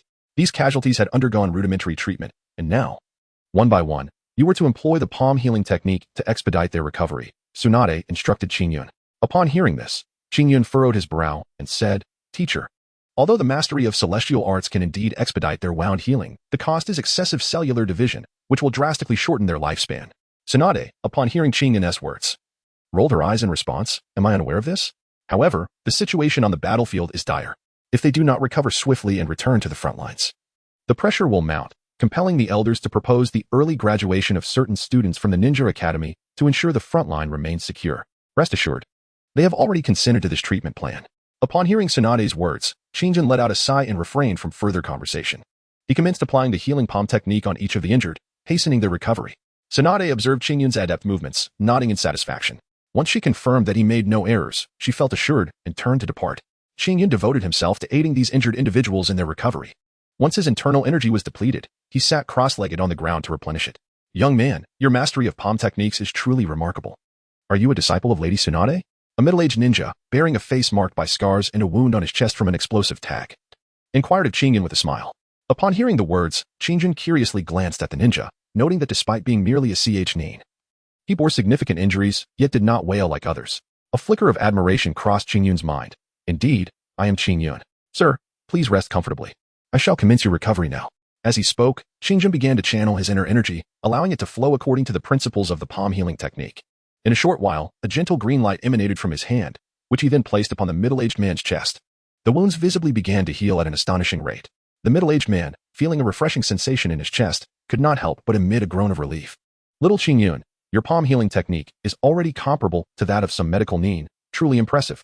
Should I find myself injured again, I shall seek your aid for healing. Hearing this, Qingyun wiped the sweat from his brow and replied with a faint smile. Although I would prefer not to see you again, should you find yourself in need, do not hesitate to seek me out. The middle-aged man was taken aback for a moment, then a smile spread across his face. Hee, quite the clever little fellow. Qingyun smiled faintly, remaining silent for a moment before resuming the subsequent treatment. The day swiftly passed, and he attended to over 30 severely injured patients. As dusk approached, Qingyun's palms felt as though they had thickened, with a subtle ache coursing through his meridians, a consequence of the continuous flow of internal energy within his hands. Chapter 21. The plan of Sarutobi's daylight/Sunade observed Qingyun, whose hands trembled slightly as he grasped his chopsticks, and a pang of concern flickered in her heart. After a moment's contemplation, she prepared a potion, then took Qingyun's hand, applying the elixir before gently massaging it. After a considerable time, Qingyun, wearing a look of relief, expressed his gratitude to Sunade. Thank you, elder sister. Upon hearing this, Sunade playfully tapped Qingyun's head. Why are you pushing yourself so hard? You are still young, and your meridians have yet to solidify. Overexerting yourself and practicing the palm immortal technique may very well lead to lasting repercussions. Are you not aware of this? Upon hearing this, Qingyun felt a warmth in his heart. Rest assured, teacher sister, I will be more careful in the future. Do not forget, I am now considered a medical ninja. Foolish boy, Sunade chided with a smile as she looked at Qingyun's earnest expression, and then she continued to serve him more dishes. After finishing the meal, Qingyun initially wanted to tend to some injured patients, but he was promptly sent back by Sunade. With a sense of resignation, Qingyun had no choice but to acquiesce to Sunade's wishes. Grasping the freshly cleaned lunchbox, he gradually made his way out of the ninja hospital. Shortly after Qingyun's departure, Sarutobi Hiruzen approached Sunade, inquiring, I have heard that Qingyun is performing admirably here. Upon hearing this, Sunade did not display a joyful demeanor. Instead, she regarded Sarutobi with suspicion, asking, What are your intentions, old man? A hint of embarrassment crossed Sarutobi's face, but he quickly masked it, stating, Sunade, with Qingyun's strength, he is comparable to a chunin. The situation on the battlefield is dire. Do not speak further, old man. How old is Qingyun? He is at an age where his abilities are on the rise. Engaging with the battlefield too early could have dire consequences. Let us not forget his lineage. Sunade interrupted Sarutobi's words brusquely. However, we have both witnessed Qingyun's recent performance. He is unlike the typical Uchiha. Sarutobi attempted to argue further, but Sunade remained steadfast, asserting, precisely for that reason, we cannot allow Qingyun to confront the battlefield prematurely. He is still young, and his mind is not fully matured. Should an unfortunate incident occur, do you wish to create another adversary like Uchiha Madara? Konoha cannot afford another Senja Hashirama. Upon hearing this, Sarutobi opened his mouth to speak but ultimately chose to concede. Watching Sarutobi's retreating figure, Sunade's gaze flickered before she sighed deeply, grasping a bottle of sake and drinking it heartily. Before long, a flush crept across her face as she muttered incoherently. Upon returning to his residence, Qingyun was unaware of the conversation between Sunade and Sarutobi Hiruzen. To his surprise, he found Kushina already present. Observing the dimming sky, he inquired with curiosity, Kushina, why are you still here so late? Is something amiss? Upon seeing Qingyun, Kushina's face initially lit up with joy, but upon hearing his words, she cast her gaze downward, visibly disheartened. At school, she had faced ostracism from her peers. A few classmates had mocked her, which led to her retaliating and subsequently earning the nickname Crimson Chili Pepper. When Minato Namikaze noticed Qingyun's return and observed Kushina's despondent demeanor, he took a moment to explain the events of the day. Qingyun suddenly realized the reason behind Kushina's expression. After pondering for a moment, he consoled her, saying, "Kushina, true friendship is not measured by quantity, but by quality. You already have both me and Minato as your friends, don't you? As for the others, their mouths belong to them. They may say whatever they wish. Why should we allow their words to provoke our anger? If you find it utterly unbearable, feel free to confront those who mock you. If you cannot handle them alone, you can seek Minato as assistance, and if he too proves insufficient, come to me. I will certainly stand by your side and ensure you are avenged." Upon hearing this, Kushina's face lit up with a radiant smile, and she looked at Qingyun, nodding in heartfelt appreciation. Upon witnessing the revival of Kushina Uzumaki, Qingyun felt a profound sense of relief. He harbored genuine sympathy for this girl of unfortunate lineage and fervently wished for her fate to diverge from the bleak conclusion depicted in the original narrative. After engaging in conversation for a while longer, Qingyun and Minato Namikaze accompanied Kushina back home. Along the way, Qingyun recounted the events that transpired at the ninja hospital. Both Minato and Kushina gazed at Qingyun with admiration. Although he was of similar age, he contributed significantly to the welfare of Konohagakure, which filled them with envy. The trio shared laughter and camaraderie as they escorted Kushina home, and soon they arrived at the ancestral grounds of the Senju clan, where Qingyun and Minato paused to bid farewell to Kushina with a wave. "Is that you, Kushina? Come, it's time for dinner." A kind-hearted woman, sharing the same fiery hair as Kushina, looked at her with warmth. Kushina, her face lighting up with joy, nodded eagerly, "Yes, Mito grandma." Upon noticing Kushina's cheerful demeanor, Mito Uzumaki feigned nonchalance and inquired, "I heard you got into a fight at school today?" Kushina, momentarily halting her food preparation, quickly regained her composure. "Well, they provoked me. But, grandma, I'll try to avoid fighting in the future." Qingyun is right. Their words are theirs to speak, and as long as they don't cross my boundaries, I should be fine. Mito's eyes narrowed slightly at the mention of Qingyun, a name she had frequently heard from Sunade lately. It seemed that Qingyun was associated with the Uchiha clan, and she wondered if Kushina's friendship with him could lead to complications. A flicker of concern crossed Mito's gaze as she observed the radiant smile on Kushina's face when she spoke of Qingyun. It appeared that Kushina had grown quite fond of him. "It seems that you have taken quite a liking to this Qingyun," Mito remarked with a gentle smile. "Of course. Grandma, you have no idea how impressive Qingyun is. His punches, though seemingly slow, can deflect rapid attacks and send them back to the attacker. Moreover, he treated over 30 injured individuals today. Would you say that's not remarkable?" Kushina excitedly recounted Qingyun's prowess while enjoying her meal. Mito beamed with a smile, her curiosity about Qingyun intensifying. "Since he is so extraordinary, we should invite him over for dinner sometime," Mito suggested casually. Kushina's face lit up with joy at the prospect. As Mito observed Kushina's exuberance, her eyes gradually took on a more weathered appearance. It was hard to fathom that a woman with features reminiscent of youthful beauty could possess such a deeply seasoned gaze. Meanwhile, Qingyun remained oblivious to the fact that he had captured the attention of Konoha's most formidable figure, walking silently alongside Minato on the tranquil streets.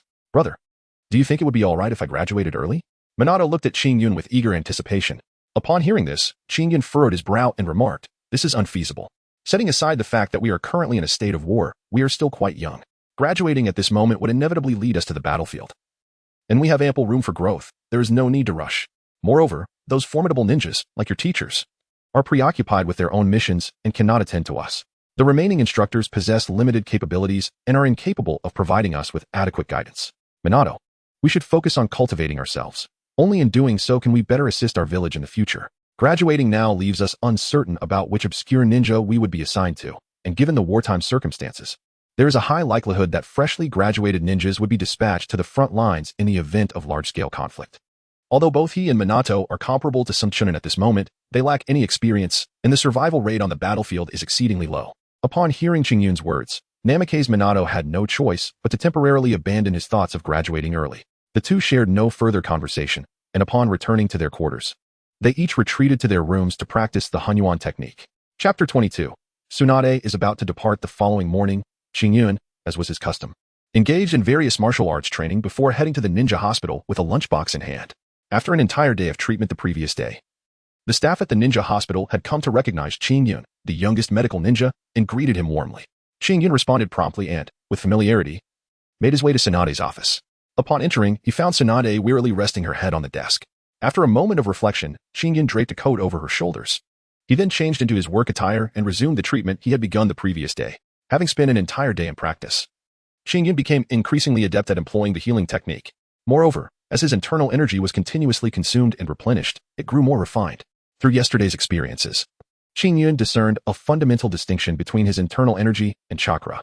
Chakra is an energy extracted from a ninja's cells. Once a ninja's physical potential is exhausted, they become stagnant, unable to enhance their abilities without resorting to powerful jutsu.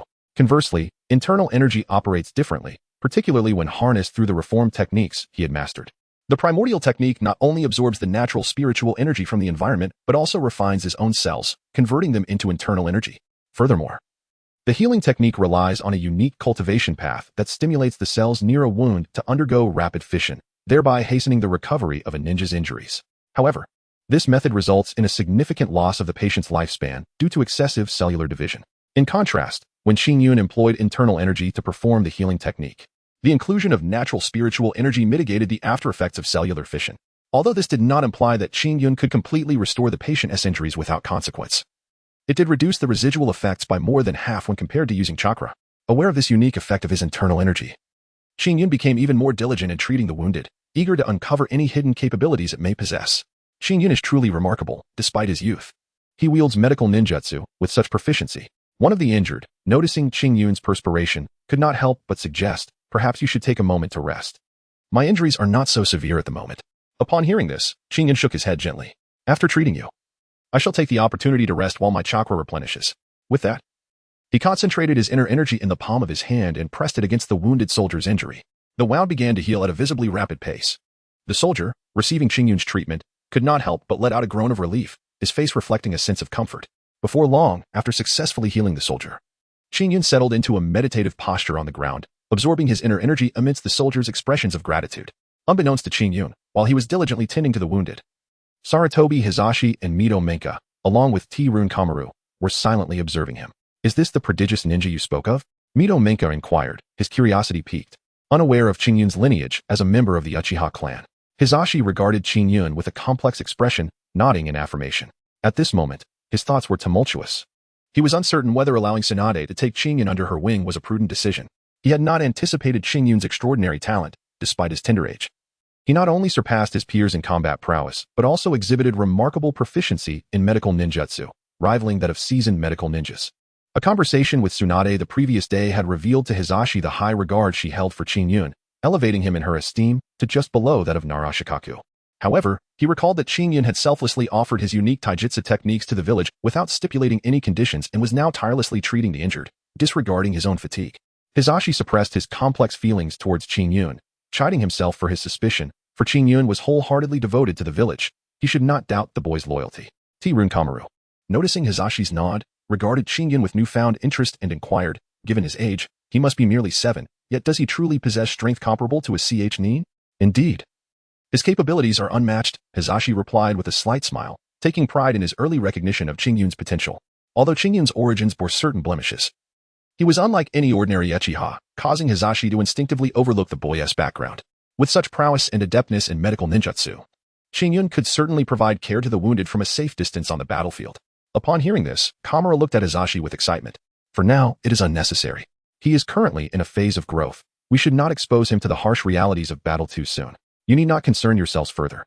I have plans for this child.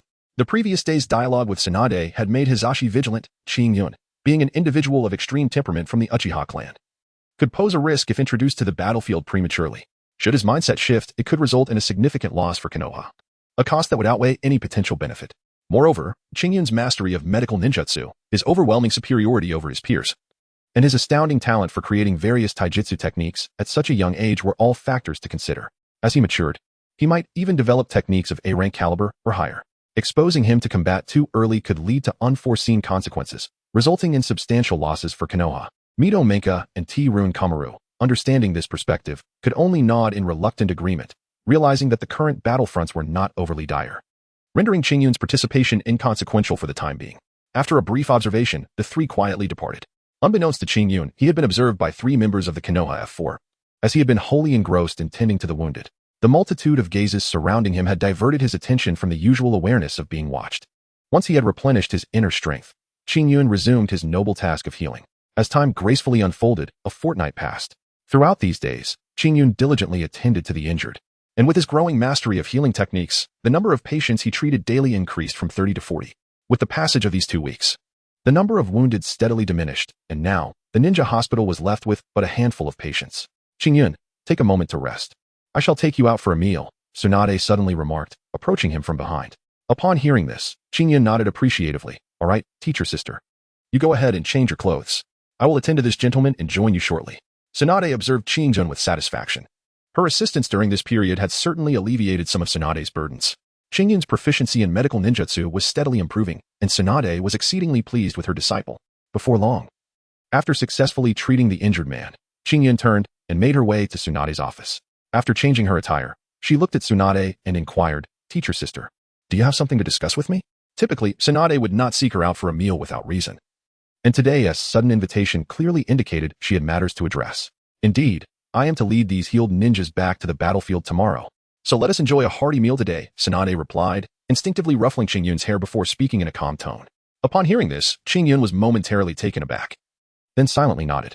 Sister teacher, please be cautious on the battlefield. I shall await your return in Konoha. Do not worry, my dear student. I am a formidable ninja and shall not come to harm.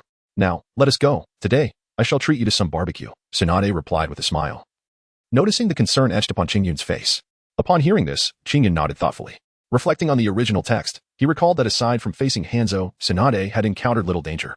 With a sense of ease, Qingyun followed closely behind Sunade, leisurely making their way to the barbecue restaurant. Chapter 23. Farewell to Sunade. Arriving at a barbecue establishment with Sunade, Qingyun curiously surveyed his surroundings. Observing the staff and the proprietor, all of whom were rather portly, he couldn't help but feel a sense of amusement. Truly, the Akimichi clan had no shortage of plump members. The tantalizing aroma of grilled meat wafted through the air, igniting his anticipation for the renowned Akimichi barbecue. Noticing Qingyun's inquisitive gaze, Sunade offered a subtle smile and inquired, Is this your first time enjoying barbecue? Upon hearing this, Qingyun nodded slightly, expressing, Indeed. The previous compensation was meager, which is why I have never dined in a restaurant. Upon listening to Qingyun's words, Sunade's eyes glimmered with a hint of compassion. It pained her to realize that Qingyun had lost his parents at such a tender age. She could only imagine the hardships he had endured over the years. No wonder his culinary skills were so exceptional. They were honed by the trials of life. Today, you may indulge without concern for expenses, Sunade said cheerfully, giving Qingyun's head a gentle pat. Upon hearing this, Qingyun nodded slightly as the two sought a suitable place to sit. A server approached Sunade with warmth. Lady Sunade, welcome. What would you like to dine on today? The usual, please, your signature grilled meat, Sunade replied languidly to the server. Of course, please hold on for a moment. I will bring it to you shortly, the server responded with a cheerful smile before heading to the kitchen to relay Sunade's order. Does the teacher often frequent this establishment? Qingyun observed that the attendants here were well acquainted with Sunade and, out of curiosity, inquired about it. This barbecue establishment, owned by the Akimichi clan, holds a renowned reputation in Konoha. After completing missions, both Jiraiya and Orochimaru would often gather here for a delightful meal. Gradually, I became familiar with these individuals, and you shall have the opportunity to sample their culinary offerings, which are not inferior to your own skills. Upon hearing this, Sunade smiled gently and offered an explanation. Upon hearing Sunade's words, Qingyun's eyes glimmered with anticipation. As a seasoned gourmand, his dream in a past life was to savor the culinary delights of the world. Now, having traversed into the realm of Naruto, he naturally felt a profound curiosity towards the gastronomic offerings of this universe. Shortly thereafter, a waiter approached their table, pushing a cart laden with delicacies. He ignited the flame on the table, prepared the oil for the two, and addressed Sunade, saying, Lady Sunade, your dishes have been served. Should you require anything, please feel free to call for me. Sunade nodded in acknowledgement, gesturing for him to depart. She then turned to Qingyun and said, Come, taste this grilled meat. Upon hearing this, Qingyun unceremoniously seized the communal chopsticks and placed several slices of meat onto the grill, his gaze fixed intently on the sizzling meat. As glistening oil began to surface, he diligently turned each slice over. Before long, a tantalizing aroma wafted through the air. Qingyun first served a few pieces to Sunade, then began to savor the grilled delicacies at a leisurely pace. Indeed, the barbecue of the Akimichi clan lived up to its reputation. The meat was tender and, when paired with their specially crafted sauce, along with Qingyun's commendable grilling skills, it made for a mouth-watering experience that left him with grease coating his lips. Regrettably, being in a public setting precluded him from indulging in alcohol, which deeply disappointed him. Sunade chuckled at Qingyun's forlorn expression, noting how her disciple, much like herself, was a connoisseur of spirits, and at such a tender age, his capacity for drink surpassed even her own. One could only wonder at the constitution of his physique.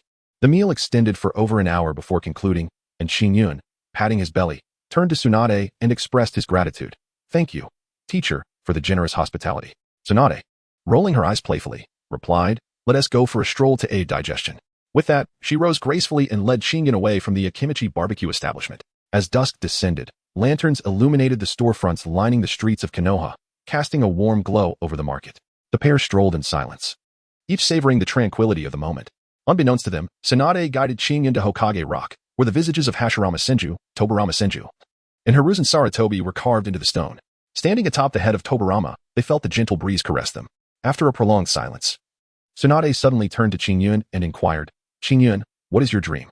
Qingyun was momentarily taken aback. Surely, Sunade must be aware of her own aspirations. After all, Sarutobi Hiruzen had brought Sunade and her companions before him, undoubtedly sharing his insights with her. Yet, why was she posing such a question? "Teacher, my dream is simply to survive, or rather, to grow stronger, to protect the lives of myself and my friends. Having lost my parents at a tender age, I lived alone amidst the Uchiha clan, and the indifference of my kin perpetually instilled a sense of dread within me. Since you have accepted me as your disciple, you must be familiar with my past. At that time, my frail body rendered me incapable of harnessing chakra, let alone training in the Uchiha clan's ancestral techniques. Daily, I was engulfed by fear, terrified that I might unexpectedly perish in some forsaken place. Eventually, I sought ways to transform my weakened state. And through a fortunate turn of events, I discovered Tai Chi. After 3 years of unwavering dedication to my practice, my health gradually improved. Ultimately, I made the resolute decision to sever ties with my clan and dwell alone at the edge of the forest of death, where I met my first friend. The arrival of Minato illuminated my life. His radiant smile brought me a flicker of warmth. I yearned to safeguard this tranquil existence, which propelled me to strive relentlessly. I believed that only by becoming stronger could I protect myself and my friends. Qingyun revealed everything to Sunade, except for matters concerning the system. Upon hearing Qingyun's words, Sunade gazed at him in a daze. Although she was somewhat familiar with Qingyun's past, she had not anticipated that the young boy had endured such immense suffering. Her eyes gradually softened. "You little rascal, from now on, with a teacher protecting you, there is no need for you to exert yourself so fiercely." Qingyun gazed at Sunade with heartfelt emotion, nodding earnestly. "Yes, now that my teacher and elder sister are protecting me, I shall also safeguard you when I grow up." Upon hearing this, Sunade affectionately ruffled Qingyun's hair. "All right, it's late. You should return and get some rest." "Yes, teacher, you may go ahead. I need to visit the market to purchase some items." Qingyun smiled gently at Sunade. Upon hearing his words, Sunade did not inquire about what Qingyun intended to purchase. After offering him a few words of advice, she turned and made her way towards the Senju clan's territory. As Qingyun gazed at Sunade's vanishing silhouette, a sigh escaped his lips. Sunade was indeed a pitiable girl. Her loved ones had departed one after another. First, it was Uzumaki Mido, then her boyfriend, and ultimately, her own brother met a tragic end.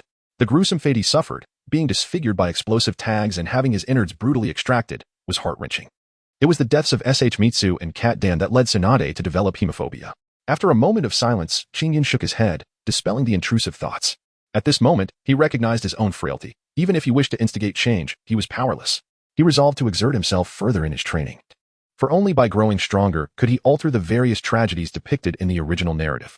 Utilizing the golden goose technique, he swiftly made his way to the marketplace. Before long, Qingyun arrived, procuring some flour and various seasonings.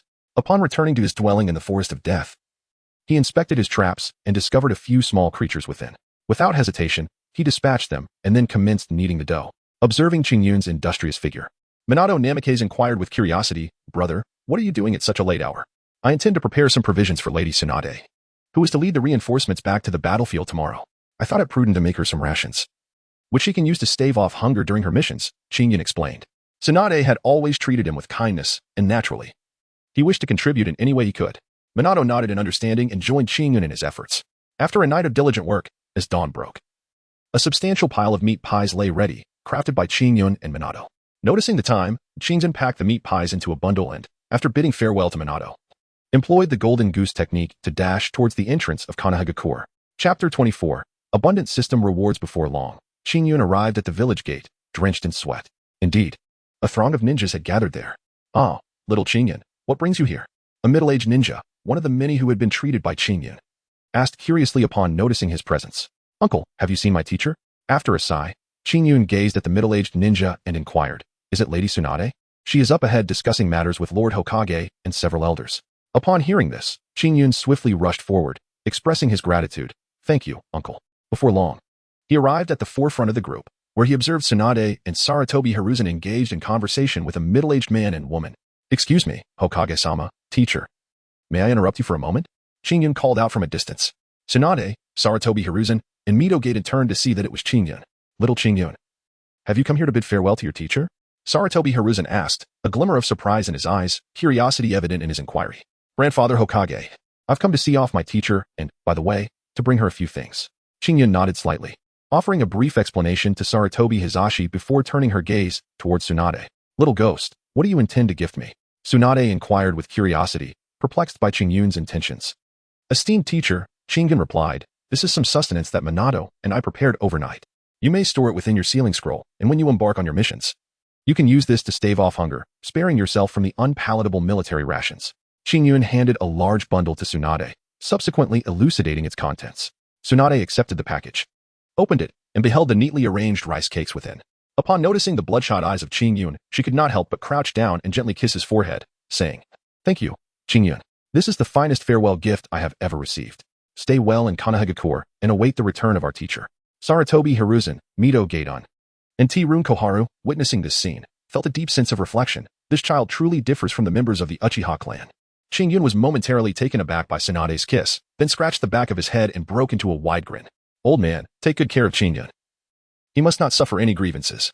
Otherwise, when I return, you will face my wrath. After planting a kiss on Qingyun's forehead, Sunade stood up, regaining her formidable demeanor, and instructed Sarutobi Hiruzen. Rest assured, Qingyun possesses a steadfast will of fire, and I shall look after him well. You must also exercise caution on the battlefield. Sarutobi Hiruzen assured Sunade.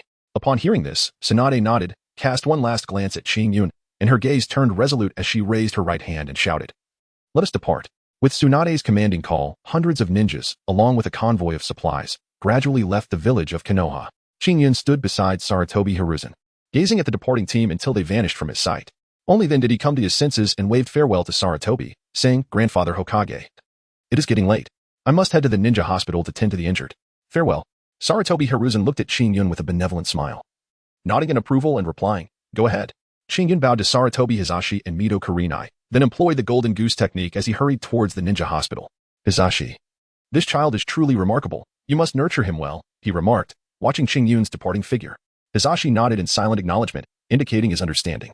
Meanwhile, atop Hokage Rock, an enchanting woman observed through a crystal ball as Qingyun bid farewell to Sunade, receiving parting gifts. Her gaze lingered on Qingyun, her eyes reflecting a profound depth, until he entered the ninja hospital. This child seems genuinely different from the typical Uchiha, possessing a pure heart, she murmured. She had heard Sunade speak of him numerous times, and recently Kushina frequently shared stories of Qingyun as well. Intrigued, she had conducted an investigation into his background, for Qingyun was, after all, a member of the Uchiha clan. While Kushina would later inherit her will and become the Jinchuriki of the Ninetales, making his fate of great concern to her. The memories of the Uchiha manipulating the Ninetales with their Sharingan were vivid. The immense power of Susanoo fused with the Ninetales was cataclysmic.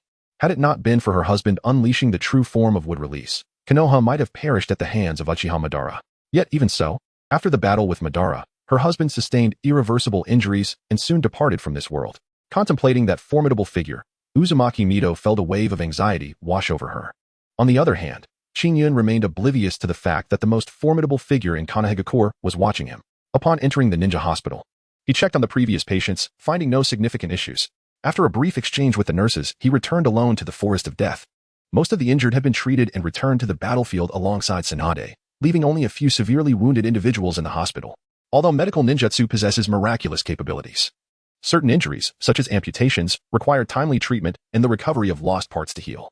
If too much time passes, the cells at the wound site will die completely, rendering even medical ninjutsu ineffective. Upon reaching his quarters in the Forest of Death, Qingyun sat cross-legged on his bed, focusing his mind on the system. Ding! Congratulations, host. For completing the task of compassionate healer, you successfully treated 635 ninjas, including 266 critically injured, 129 moderately injured, and 239 lightly injured. Task completed perfectly. Would you like to claim your reward? This task notification appeared in Qingyun's mind after he bid farewell to Sunade earlier that day, but with so many people around, he had not paid it much heed. Now, with time to spare, he chose to accept the reward. Ding! Congratulations, host, you have received a recipe for Buddha's Smile Wine, the 9-Yang Divine Art, the 6 Meridians Divine Sword Technique, and the Floating Steps Technique. Upon hearing the rewards, Qingyun's eyes glimmered with excitement. He had already mastered the Hunyuan technique to its pinnacle, the highest realm of its practice, while he could still gradually increase his inner strength. It was at a much slower pace than before. However, now the system had bestowed upon him even more advanced techniques. If he could transform his inner strength into 9-yang energy, the potency of his ninjutsu would undoubtedly increase. Moreover, in addition to the 9-yang divine art, the 6 meridians divine sword and floating steps techniques would significantly enhance his combat abilities. If he delved deeper into ninjutsu and integrated some techniques into the 6 meridians divine sword, he might create a technique that requires no hand seals yet embodies the essence of sword energy. As for the Buddha's smile wine, if Qingyan recalled correctly, it was a medicinal wine that could augment inner strength, offering benefits akin to years of arduous training upon the first sip. Eagerly, he claimed all the rewards, and a torrent of information flooded into his mind, which he swiftly assimilated. After a considerable time, he slowly opened his eyes. After reviewing the various rewards, Qingyan did not rush to cultivate. He preferred to brew the Buddha's smile wine first before transitioning to the 9-yang divine art. After pondering for a moment, Qingyan rose and set off toward the ninja hospital. As he volunteered at the hospital, and with Sunade as his mentor, obtaining some medicinal materials should pose no difficulty. Chapter 25, The Butterfly Effect? Qingyan arrived at the ninja hospital and approached Nara TG, who was in charge of managing the medicinal herbs. Uncle Nara, may I take some herbs for research? Nara TG was momentarily taken aback upon hearing this, gazing at the young figure before him. He naturally recognized Qingyan, who had been instrumental in treating numerous injured individuals during this period, including many ninjas who had sustained injuries not on the battlefield but while undertaking various missions. The medical ninjutsu employed by Qingyan is exceptionally refined, and being a disciple of Sunade further attests to his prowess. After a moment of contemplation, Nara Shikaji gazed at Qingyan and remarked, certainly, but it must not be excessive. Should you require a substantial quantity of medicinal materials, it will necessitate the signature of the Hokage. Upon hearing this, Qingyan nodded slightly and said, Uncle Nara, I merely require some herbs for my experiments, nothing excessive. Could you kindly assist me in procuring them? Specifically, I need purple gold grass, nightbright flower, fire liao mushroom, and tranquil herb.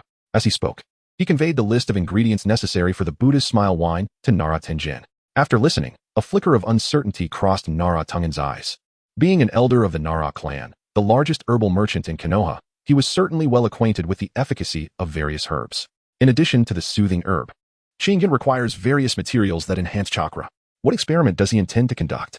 However, Konoha places great emphasis on medical ninjas, allocating a certain share of medicinal herbs for each medical ninja annually, aimed at enabling them to explore a myriad of remedies.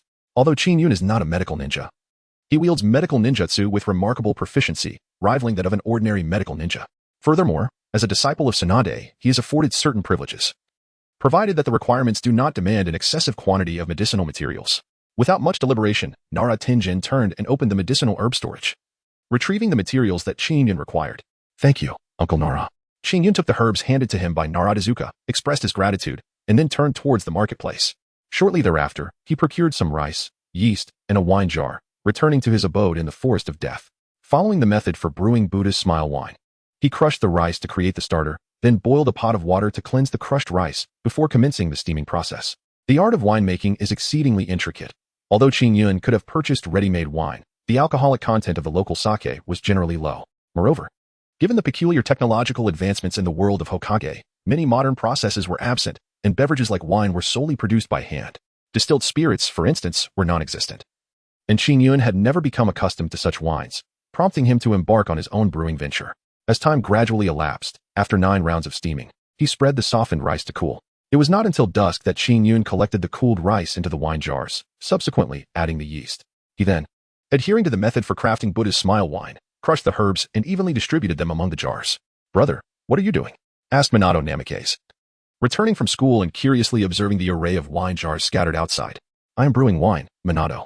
You've arrived just in time. Lend me a hand in digging a pit. Qingyan gazed at Bofeng Shuimin and chuckled, appreciating the excellent opportunity of free labor, which was too good to pass up. Shuimin scratched his head, wondering if Qingyan had lost his mind from drinking, as he was actually brewing wine himself. However, seeing the confident demeanor of Qingyan, Bofeng Shuimin decided to heed his words and commenced digging. The two soon became engrossed in their task, and before long, they had excavated a deep pit measuring 10 meters. Qingyan placed the wine jar into the pit and then meticulously began to cover it with soil. After completing this task, Qingyan wiped the sweat from his brow and plopped down onto the ground. Brother, is the wine you brewed even drinkable? Bofeng Shuimin still harbored doubts about Qingyan's ability to brew wine. Upon hearing this, Qingyan gazed at Wave Wind Watergate with an air of mystery. Watergate, you mustn't doubt me. This wine I have concocted is truly a rare masterpiece, immensely beneficial for our chakra refinement. In response, Wave Wind Watergate widened his eyes in astonishment and eagerly inquired, is that truly the case? Qing Yun gazed at the exuberant Bufing Shui Min with a look of bewilderment. Previously, although Bufing Shui Min had diligently practiced, he had never exhibited such fervent urgency. What could have prompted this change? Noticing Qing Yun's puzzled expression, Bufing Shui Min swiftly realized his own loss of composure. He scratched the back of his head and murmured, I wish to enhance my strength swiftly, so that in the future, I can contribute to Konoha like my elder brother. Upon hearing this, Qing Yun finally understood that he had inadvertently provoked Namikaze Minato. He gently patted Minato's shoulder and said, Minato, do not be overly eager. We are still young, and our strength is in a period of rapid growth. If we become too hasty, it may lead to adverse effects. Maintain a calm mindset. Minato nodded in acknowledgement, indicating that he comprehended the advice. Qing Yun contemplated carefully, having reached clarity regarding Bofeng Shui Min, which allowed him to finally set his mind at ease. The cultivation of internal martial arts differs significantly from the refinement of chakra, should one's mindset waver. It is all too easy to stray into the path of madness. Qing Yun harbored no desire for any misfortune to befall Bofeng Shui Min.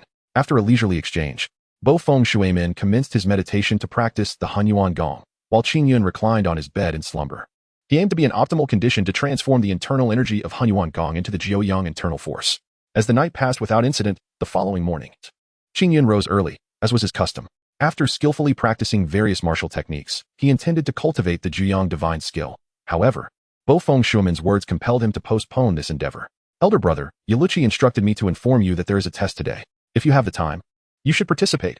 Noticing Qing Yun's lack of intention to attend the ninja academy, Bofeng Shui Min suddenly tapped his forehead, recalling the message Yaluchi had entrusted to him the previous day.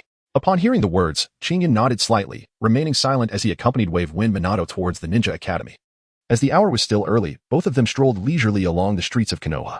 Suddenly, Qing Yun's gaze sharpened as he noticed a cluster of red strands resembling hair on the ground. He halted, bent down, and picked up the crimson strands for a closer examination.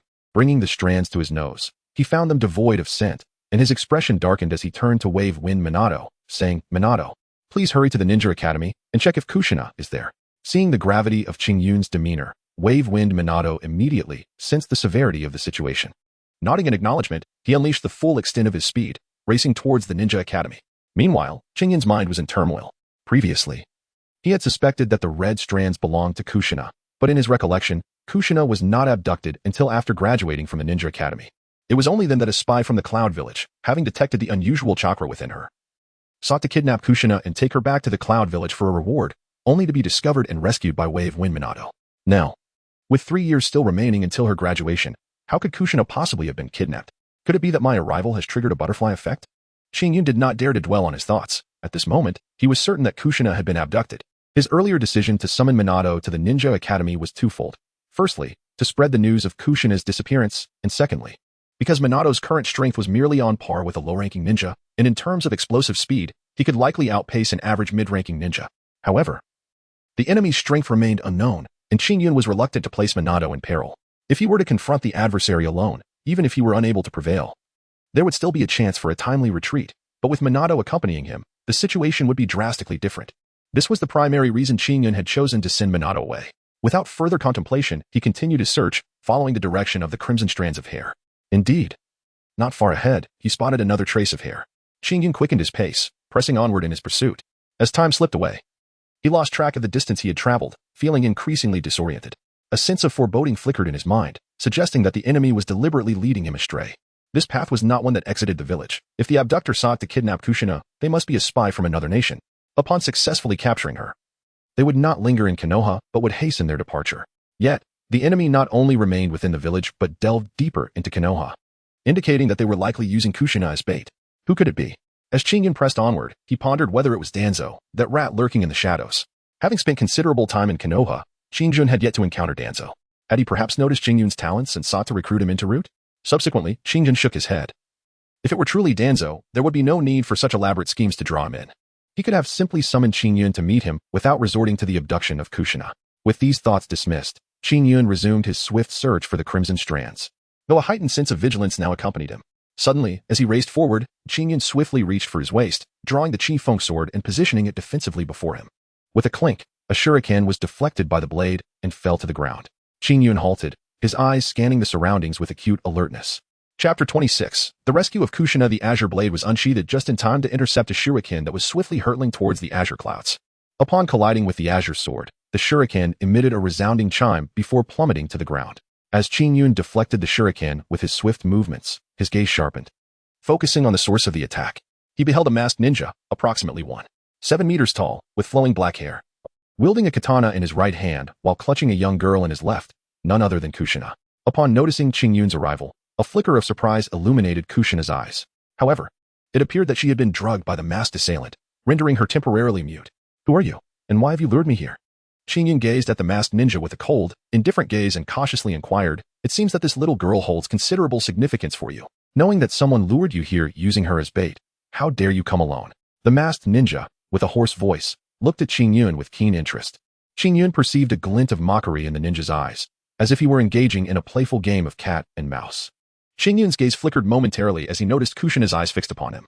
After a brief glance in her direction, he nonchalantly averted his gaze and remarked with an air of indifference, "You are overthinking. This girl is merely my classmate, and I am not well acquainted with her.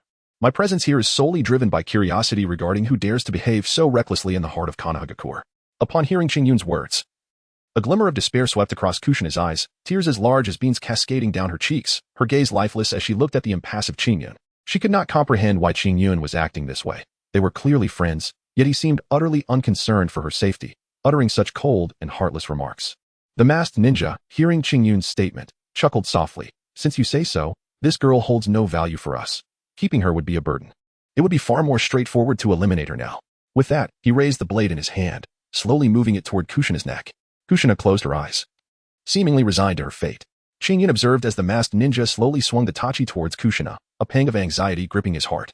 His right hand clenched tightly around the Qingfeng sword.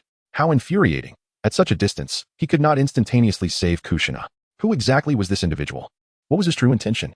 In a fit of anger, Qin Yun pondered deeply, as he watched the blade poised to slice across Kushina's neck. He could no longer contain himself and bellowed, "Hold on. You have won. She is my friend. Speak. What is it that you desire?"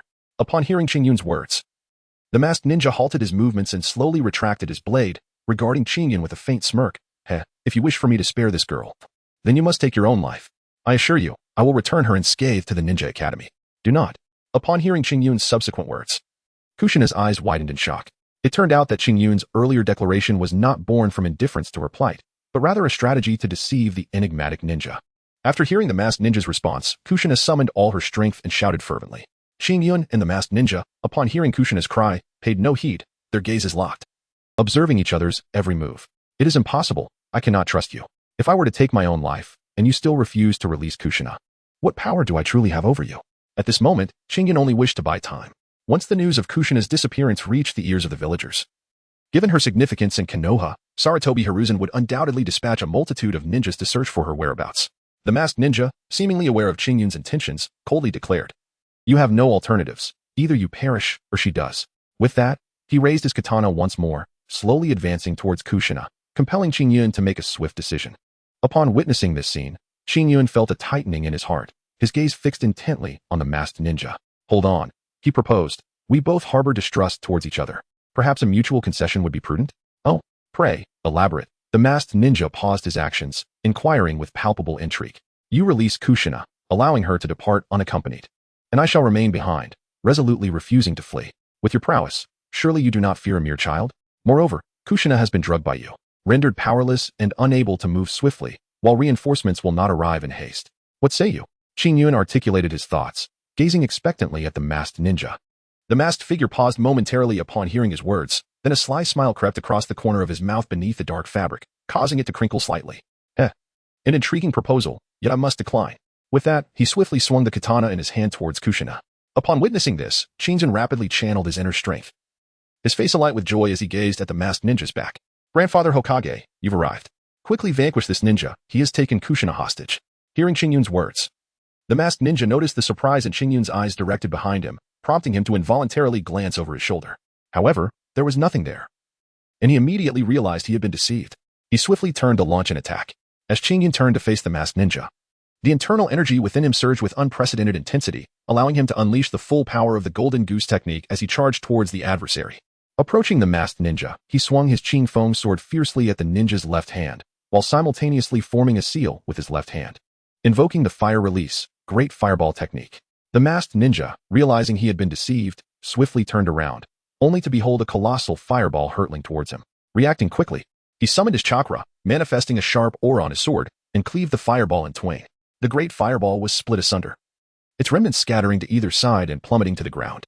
However, at that moment, Qingyun had already closed the distance, his Qifeng sword aimed at the ninja's left hand. After severing the fireball, the masked ninja caught sight of Qingyun's figure, his pupils contracting in alarm. He faced a dire choice: either suffer a grievous injury to his left hand, possibly losing it, to eliminate Qingyun, or relinquish Kushina and evade the oncoming attack.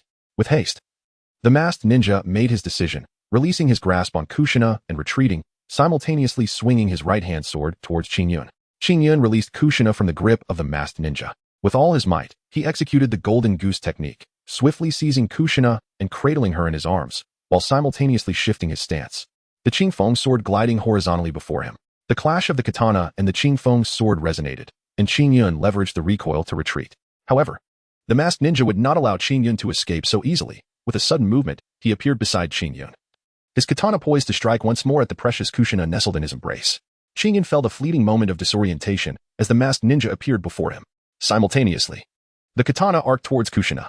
In that instant, Qingyun's techniques had grown stale, leaving him no time to alter his approach. With a sense of resignation, he could only desperately attempt to change his trajectory. In an instant, a crimson stream of blood shot skyward. Although Qingyun exerted every effort to alter his form, the masked ninja's assault was executed with such rapidity that Qingyun could not fully evade the onslaught, resorting instead to using his body as a shield against the blows. Once he managed to evade the opponent's strikes, Qingyun swiftly retreated, distancing himself from the masked ninja's range of attack, all the while maintaining a vigilant gaze upon him. Kushina, witnessing Qingyun's injury, felt tears streaming down her cheeks. Yet, in that moment, she found herself powerless to intervene, experiencing for the first time the profound significance of strength. Kushina, can you still move? Qingyun's piercing gaze was fixed upon the masked ninja, as he inquired of Kushina with a voice laced with urgency. Can you? Kushina replied weakly, her strength waning. Upon hearing this, Qingyun slowly nodded, releasing the embrace of Kushina. He then earnestly instructed her, I will distract him. You must swiftly leave this place to seek assistance. Do you understand? However, Kushina, upon hearing his words, was reluctant to depart. She wished to protest, but was interrupted by Qingyun. Kushina, please listen. You cannot accomplish anything here. Instead, you would only become a target for the enemy. Depart to find support, for only then can we hope to survive. At his words, Kushina felt a deep resentment towards her own helplessness, yet recognizing the urgency of the situation. She could not afford to be a burden to Qingyun. With a heavy heart, she nodded resolutely. Qingyun, having received Kushina's consent for his plan, felt a sense of relief wash over him. He approached Kushina with measured steps, channeling his inner strength before unleashing a fierce cry. Go. Without waiting for Kushina's response, he executed the golden goose technique and charged once more at the masked ninja. Kushina watched as Qingyun valiantly attacked the masked foe. Her tears held back as she turned to flee. However, her body was too frail. After only a few steps, she collapsed onto the ground. Undeterred by the sharp stones that cut into her skin, Kushina struggled to her feet and began to run again. She understood that only by seeking assistance with utmost urgency could Qingyun have a chance at survival. Meanwhile, Qingyun deftly employed the golden goose technique to evade the opponent's strikes while simultaneously wielding the complete truth sword play, ensnaring the masked ninja with relentless tenacity. Though the complete truth sword play belonged to a lower realm of martial arts, its execution was seamless and continuous. With Qingyun's internal energy augmenting its power, it proved formidable, rivaling the potency of an average B-class secret technique. The masked ninja, witnessing Qingyun's swordsmanship, narrowed his eyes and summoned chakra to envelop his blade, persistently countering Qingyun's assaults. How intriguing, impressive swordsmanship, he taunted. But what will you do if I choose to attack that girl? As he spoke, the masked ninja parried Qingyun's blows with his blade while forming hand seals with one hand. Upon witnessing the masked ninja forming hand seals with a single hand, Qingyun's heart sank as he feared the ninja intended to unleash a ninjutsu against him. He hastily summoned his inner strength, preparing to counter with his own jutsu. Suddenly, he discerned that the sequence of the masked assassin's seals was peculiar, leading him to a grim realization. In a desperate attempt, he forcibly interrupted his own fire release technique, Fireball Jutsu, while vigorously wielding his Qingfeng sword to fend off the masked ninja. Simultaneously, he concentrated a substantial amount of chakra in his feet, readying himself to dash toward Kushina. Indeed, as Qingyun gathered chakra to his feet, he felt a fleeting blur, and the masked ninja vanished from his sight. Qingyun's expression was one of urgency as he silently cursed under his breath and rushed towards Kushina. At the critical moment, Qingyun positioned himself protectively in front of Kushina, brandishing his Qifeng sword before him. The blade of the masked ninja's katana clashed violently against the Qifeng sword, although Qingyun successfully intercepted the attack. He was nonetheless sent flying by the immense force exerted by the masked assailant.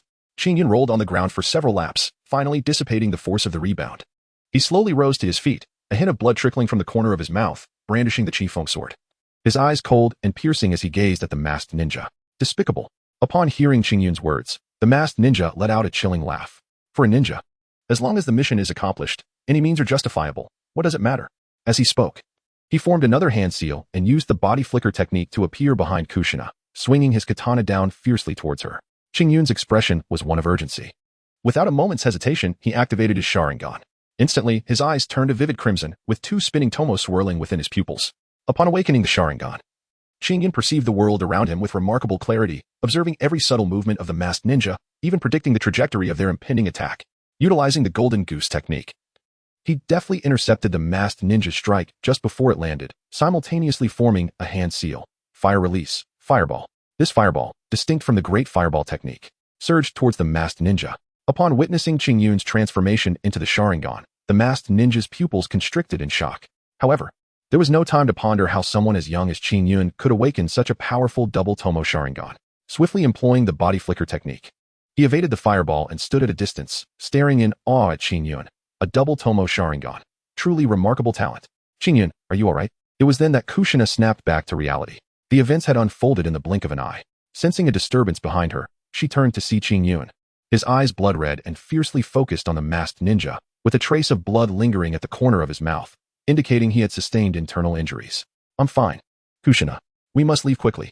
Qingyun did not look back. He merely urged Kushina to leave hastily. Upon hearing this, Kushina gazed at Qingyun, who was so fiercely protecting her, and felt a surge of emotion.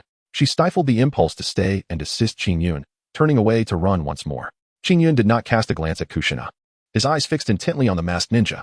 His right hand clutched the Qifeng sword tightly, while his left hand formed seals, poised to counter any impending assault from the enigmatic figure. Yet, the masked ninja seemed lost in thought, paying no heed to the departing Kushina, remaining in a daze as he regarded Qingyun. At that moment, an eerie silence enveloped the surroundings, a gentle breeze caressing the air. Qingyun's left hand swiftly completed the seals, lightning release, earth walking. Instantly, a bolt of electricity surged along the ground towards the open space, and Qingyun executed the golden goose technique, propelling himself toward the designated strike zone. As he arrived at the open area, the masked ninja also reached the same spot. However, the ninja's reflexes were swift, and he activated the body flicker technique to evade the attack, reappearing behind Qingyun. As Qingyun perceived an anomaly behind him, he forcefully pivoted, his Qifeng sword slicing fiercely backward. A sharp clang resonated as the masked ninja thwarted Qingyun's assault, only to vanish once more. Qingyun's eyes darted around, scanning the surroundings. However, the masked ninja did not reappear. A sense of foreboding washed over him as he hurried towards the direction in which Kushina had fled. While racing forward, he pondered the true identity of the masked assailant. At that moment, Qingyun realized that something was amiss. If the adversary truly sought his demise, why did they persistently target Kushina instead? With the speed at which the opponent executed the body flicker technique, there had been numerous opportunities to strike him down. Yet the adversary had deliberately held back, choosing instead to focus on attacking Kushina. It was as if the masked figure was compelling him to rescue her. A notion that seemed less about ending his life and more about something else entirely. Just as Qingyun caught sight of Kushina's staggered silhouette once more, the masked ninja raised their katana, poised to strike at her. As Qingyun raced towards Kushina without a moment's hesitation, the blade of the masked ninja was poised to strike. In a fleeting instant, Qingyun materialized before Kushina once more. However, the distance was greater this time. He could merely appear in front of her without the luxury of gathering his inner strength to unleash the true sword technique. The katana descended mercilessly towards Qingyun. Qingyun felt a sudden pang of pain in his chest, his left hand gripping the blade of the katana with unwavering determination, preventing the masked ninja from withdrawing it. As Jiao Xian'ai turned back, she beheld a wound on Qingyun's chest, from which blood flowed incessantly, quickly saturating his entire form. Yet, despite this dire situation, Qingyun clung tenaciously to the katana, refusing to allow his adversary to strike him. After a moment of stunned silence, he let out a scream, turning to support Qingyun. The masked ninja regarded Qingyun with a complex gaze and spoke softly, "Is this girl truly so significant to you? Just moments ago, you could have abandoned her and fled." Upon hearing these words, Qingyun fixed his gaze intently upon the masked ninja. After clearing his throat and expelling the stagnant blood within him, he spoke slowly. "She is one of my few friends. It is because of them that I have not felt the crushing solitude of this world. I cannot allow them to perish. I refuse to endure that sense of isolation once more." Nearly 5 years had passed since he traversed into the world of Naruto. For the first 3 years, he was incessantly enveloped by loneliness, until the arrival of Minato brought warmth to his existence. As for Kushina, initially, Qingyun hesitated to engage with her too closely, aware that she would eventually become the host of the Nine Tails. Given his own unique identity, he sought to avoid unnecessary complications. However, Kushina's tenacity gradually won him over. And reminiscing about the shared struggles depicted in the original narrative, Chingyun felt a deep, empathetic connection to this seemingly resilient yet internally tender girl. She became his second friend outside of Minato, and he could not bear the thought of losing her before his eyes. Should Minato and Kushina vanish from his world, Chingyun feared he would descend into madness. The most terrifying aspect of existence is not the absence of possession, but rather the agony of having once held something dear, only to watch it slip away, leaving one powerless to reclaim it. This profound understanding fueled Chingyun's reckless determination to rescue Kushina. Upon hearing his declaration, the masked ninja's eyes reflected a myriad of emotions. He relinquished his grasp on the katana, allowing Chingyun to take hold, and with a resounding thud, he transformed into a cloud of smoke.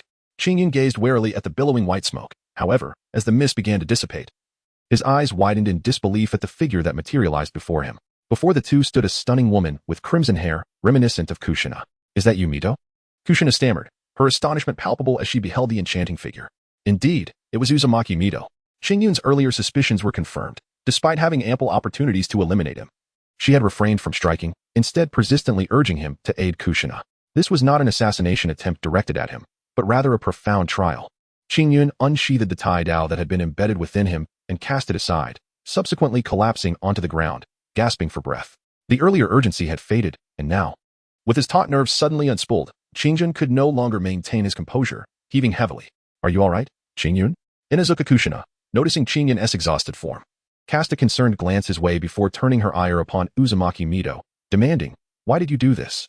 Chapter 28. The entrustment of Uzumaki Mito. Upon receiving Kushina's ire-laden inquiry, Uzumaki Mito's lips curled into a smile, feigning sorrow as she jested, "Oh, our dear Kushina has found a little boyfriend and has forgotten her grandmother. How could she be angry with me? My heart is so wounded." Kushina, taken aback by Mito's words, felt a rush of crimson warmth flood her fair cheeks, retorting playfully, "Grandma, what are you saying? Chingyun and I are merely good friends. Nothing like what you imply." Observing Kushina's bashful demeanor, Mito's weathered eyes twinkled with mirth. "Little Uchiha, do you not wish to inquire about what transpired just now?" After teasing Kushina, Mito turned her gaze back to the breathless figure seated upon the ground. Chingyun sat on the ground, taking a moment to compose himself before responding to the inquiry from Vortex Mizuho with a gentle shake of his head. "Your presence has already revealed the answer to me. In truth, I sensed something amiss even as I made my way here.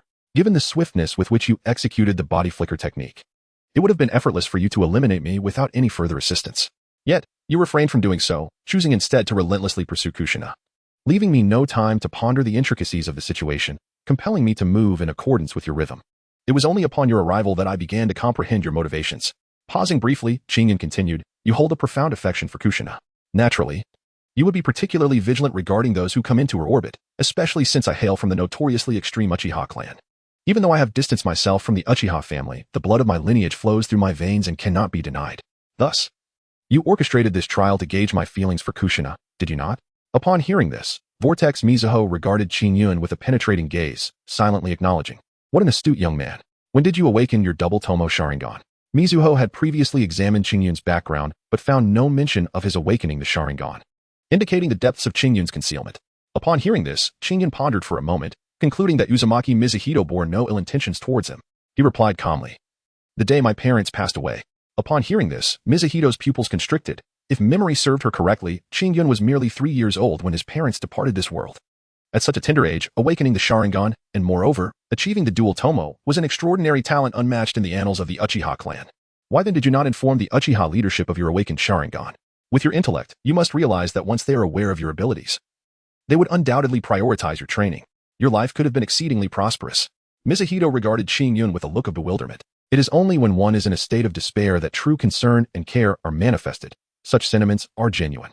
I have lived a life of profound solitude. Yet despite this, I disdain relationships founded on the exchange of self-interest. Chingyun casually responded, expressing that the Uchiha clan is destined for demise and that he lacks the energy to save the proud and arrogant Uchiha family. One could argue that Chingyun is rather selfish, yet this reflects the nature of most individuals. Chingyun initially wished to diligently cultivate his skills, hoping that one day he would possess sufficient strength to find his way home. However, the emergence of Minato Namikaze ignited a new aspiration within him, to protect his friends and alter the tragic fate of Minato depicted in the original narrative. Upon hearing Chingyun's words, Kushina Uzumaki gazed deeply into his eyes before turning to retrieve a medicinal pill, which she then offered to Kushina. "Take this pill, and you shall recover. Afterwards, proceed to the Ninja Academy while I attend to Chingyun's treatment." Without a second thought regarding the implications of his words, Kushina accepted the pill, nodded in understanding, and after consuming it, cast a concerned glance at Qingyun before hastily making her way toward the ninja academy. Qingyun gazed calmly at Uzumaki Kushina, aware that she had something of significance to discuss with him. Although a sense of curiosity stirred within him, he refrained from inquiring further. Instead, he concentrated his inner energy within his hands, employing the art of healing to mend his wounds. After a brief period, Qingyun stood up gradually, turning to Kushina and stating, "If there is something you wish to convey, please do so directly. I shall do my utmost if it lies within my capabilities." Upon hearing his words, Kushina regarded Qingyun with a look of genuine sincerity and nodded. "There is one matter I would like to entrust to you. It is to ensure the well-being of Kushina in the days to come. Even without your request, I would do so," Qingyun replied earnestly. "Kushina is my only friend aside from Minato. I shall not permit any harm to befall her." Qingyun shook his head and assured Vortex Mizuhito, "You have no idea what Kushina will face in the future. Are you aware of the tailed beasts?" Upon hearing Qingyun's words, Vortex Mizuhito remained non-committal and subsequently inquired about the tailed beasts. Qingyun was well aware of the existence of the tailed beasts, and he also knew that Kushina would eventually become a host for one. However, such confidential matters were beyond the grasp of a child like him, which left him in a state of bewilderment, shaking his head in confusion. Upon hearing this, Uzumaki Mito was not taken aback. Instead, she reflected on the matter while recounting the tale of the tailed beasts to Qingyun. These tailed beasts were a formidable assembly of creatures, each endowed with the power to obliterate the world and an inexhaustible supply of chakra. Mito gradually elucidated the intricacies of the tailed beasts to Qingyun. Qingyun listened with an air of indifference to the narration of Uzumaki Suehu. "Within me resides a tailed beast, the most formidable among the nine-tailed fox. Individuals like myself are referred to as Jinchuriki by the world," Uzumaki Suehu stated, his gaze fixed intently on Qingyun, enunciating each word with precision. Qingyun's previously serene demeanor finally exhibited a change as he gazed in astonishment at Uzumaki Mito. This was not a pretense, he was genuinely taken aback, having never anticipated that Mito would divulge such a clandestine matter to him. "In the future, Kushina would inherit my mantle, becoming the new Jinchuriki of Konohagakure. The Nine Tails is immensely powerful and adept at manipulating hearts. Should Kushina fall under its sway, she would spiral out of control, inflicting catastrophic damage upon the village. If such a calamity were to occur, Kushina would face ostracism from all within the Hidden Leaf. And do you comprehend what that would entail?" Mito disregarded Qingyun's astonishment and conveyed the news of Kushina's impending role as Jinchuriki, then regarded Qingyun with a serious expression. "I shall not allow such a fate to transpire." Qingyun gazed unwaveringly at Vortex Shuabuto. Upon witnessing Qingyun's resolute eyes, Vortex Shuabuto's countenance softened with a sense of reassurance. Qingyun possessed extraordinary talent. If he continued to advance at this remarkable pace, he was destined to become one of the world's foremost powerhouses. Furthermore, Qingyun's Sharingan was inherently a nemesis to these tailed beasts, ensuring that he would be able to safeguard Kushina in the future. This would allow her to depart for the underworld to reunite with her husband without concern. "Qingyun, you are truly commendable.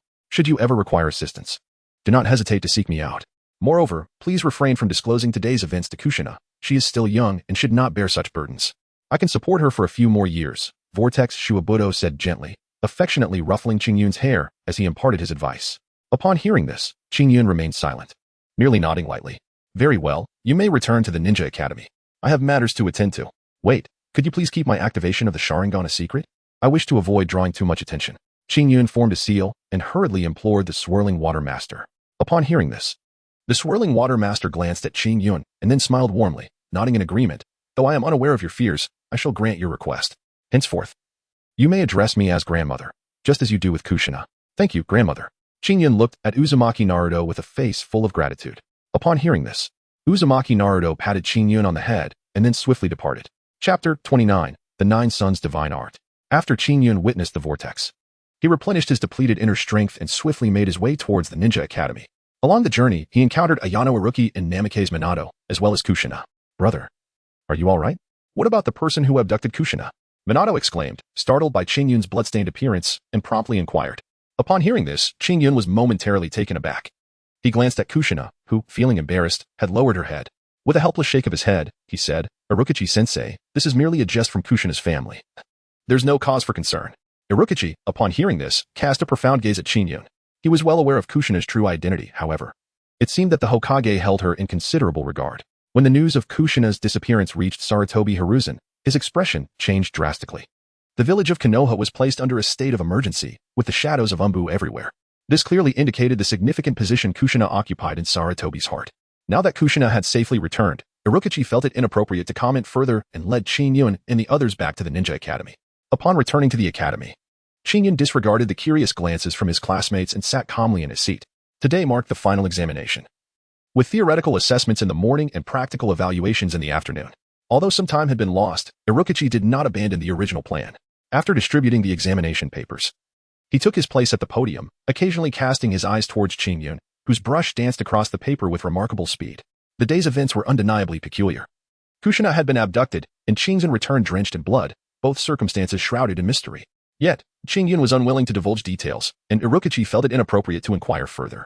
Given Kushina's identity, he dared not probe too deeply, lest he stumble upon secrets that could lead to significant troubles. Qingyun was oblivious to Yaluki's wild speculations. He glanced at the examination paper and then began to answer the questions with remarkable speed. Having long mastered the theoretical concepts, Qingyun completed the paper in under 10 minutes. Observing Joshinai, who was anxiously tugging at her hair, he couldn't help but smile. Joshinai, who typically focused on learning sealing techniques, was not well versed in the theories of the ninja academy, often finishing at the bottom during assessments. Noticing Joshinai's pleading gaze directed at him, Qingyun chuckled and subtly slid his test paper toward her. Upon seeing this, Joshinai's face lit up with joy as her eyes fixated on Qingyun's answers. Ahem, Yaluki. Witnessing the covert exchange between Qingyun and Joshinai, let out a resigned cough. Could you refrain from such blatant cheating? It puts me, as your supervising teacher, in quite an awkward position. Startled by Yaluki's cough, Joshinai resembled a frightened little rabbit, hunching her shoulders and stealing glances at him with wide eyes. Qingyun was amused by the appearance of Kushina. After pondering for a moment, he decided to show some courtesy to Iruki. He retrieved his examination paper, rose from his seat, and approached Iruki. Teacher Iruki, I have completed my work. May I leave? Iruki accepted Qingyun's paper with a nod and began to review it. Despite having seen many such papers before, Iruki was still taken aback. Although Qingyun was not the most diligent student, he consistently managed to secure the top position, a talent that was undeniably enviable to Iruki. After leaving the classroom, Qingyun sought a patch of grass, where he reclined and gazed blankly at the clouds drifting across the sky. Today, he had encountered a formidable ninja for the first time.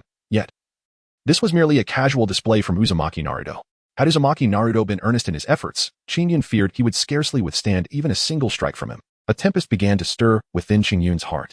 Having dwelled in this world for quite some time, he was uncertain whether it was the essence of the Uchiha bloodline or simply his inherent nature that instigated this change. He found himself becoming increasingly belligerent. Rather than recoiling in fear before formidable adversaries, his blood surged with fervor. In that moment, an impulsive desire to graduate prematurely and engage in the battlefield alongside the Imperial ninjas ignited within him. However, he forcefully suppressed this notion and murmured to himself, "There is no rush. I am still young, with ample room for growth. While the battlefield may offer a rapid enhancement of strength, it is fraught with peril. I must adequately prepare myself." Qingyun cleared his mind, gently closed his eyes, and unexpectedly drifted into slumber. It was not until both Feng Shuimin and Kushina came to rouse him that Qingyun awoke, still drowsy. "Qingyun, thank you," Kushina said, looking at him with a face full of gratitude. Upon hearing this, Qingyun smiled lightly, saying, "No need for thanks. We are friends, are we not?" Coinciding nodded earnestly, choosing not to elaborate further. However, a peculiar glint emerged in her eyes as she gazed at Qingyun, a sentiment even she could not comprehend. In the afternoon, during the practical assessment, it was no surprise that Qingyun secured first place with undeniable prowess, followed by Bo Feng Shuimin in second, Coinciding in third, and Uchiha Yungang in fourth. This ranking seemed almost predetermined, a constant repetition in their encounters. After the evaluations, Qingyun, accompanied by Bo Feng Shuimin and Coinciding, gathered for a meal in the Forest of Death, lingering until the late hours of the night before escorting Coinciding back home. At dawn the following day, Qingyun prepared himself, his mind replaying the intricate pathways of the Jiuyang divine skill. After familiarizing himself with the technique several times, he settled cross-legged, initiating the flow of energy according to the Jiuyang divine skill's intricate routes. He drew strength from the winds caressing the mountain ridges. He traversed the expanse as the bright moon illuminated the great river. He embraced his own intensity and darkness, relying solely on the authenticity of his vital energy. As Qingyun channeled his inner power through the Jiuyang divine skill, the incantations and principles of the technique began to surface in his consciousness. Gradually, after circulating through 12 complete cycles, the primordial energy within him transformed into the vibrant red Jiuyang energy, as if his entire essence had undergone a refining metamorphosis. Though the quantity diminished, the quality doubled in potency. The crimson Jiuyang energy coursed through Qingyun's body, imparting a profound sense of ease.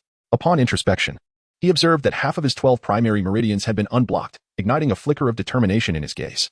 With resolve, he directed his energy toward the Taiyin Heart Sutra, A sudden explosion reverberated within Qing Yun's body, causing him to convulse violently.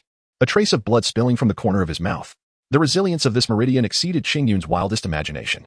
After a moment of contemplation, Qing Yun furrowed his brows and summoned his internal energy into a pointed formation, akin to a power drill, incessantly boring through the meridian. Time seemed to stretch indefinitely.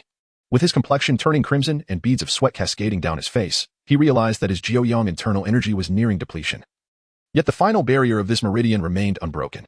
Just as he was on the verge of surrender, a sharp crack resonated within him, and his spirit soared. He intensified the output of his internal energy, ultimately shattering the last obstruction of the meridian. As the meridian ruptured, it felt as though a tempest had swept across the cosmos, with countless strands of natural spiritual energy flooding into Qing Yun's body. His Sharingan, ever eager, joined this grand feast, harmonizing with the cells and internal energy within him as the trio absorbed the ethereal essence of nature. The two Tomo spun gracefully, forming a perfect circle, and gradually, a faint silhouette of a third Tomo began to manifest.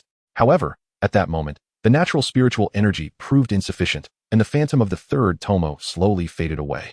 After refining the natural spiritual energy into his body, Qing Yun slowly opened his eyes. As he touched his own eyes, he felt that his Sharingan was now far clearer than before.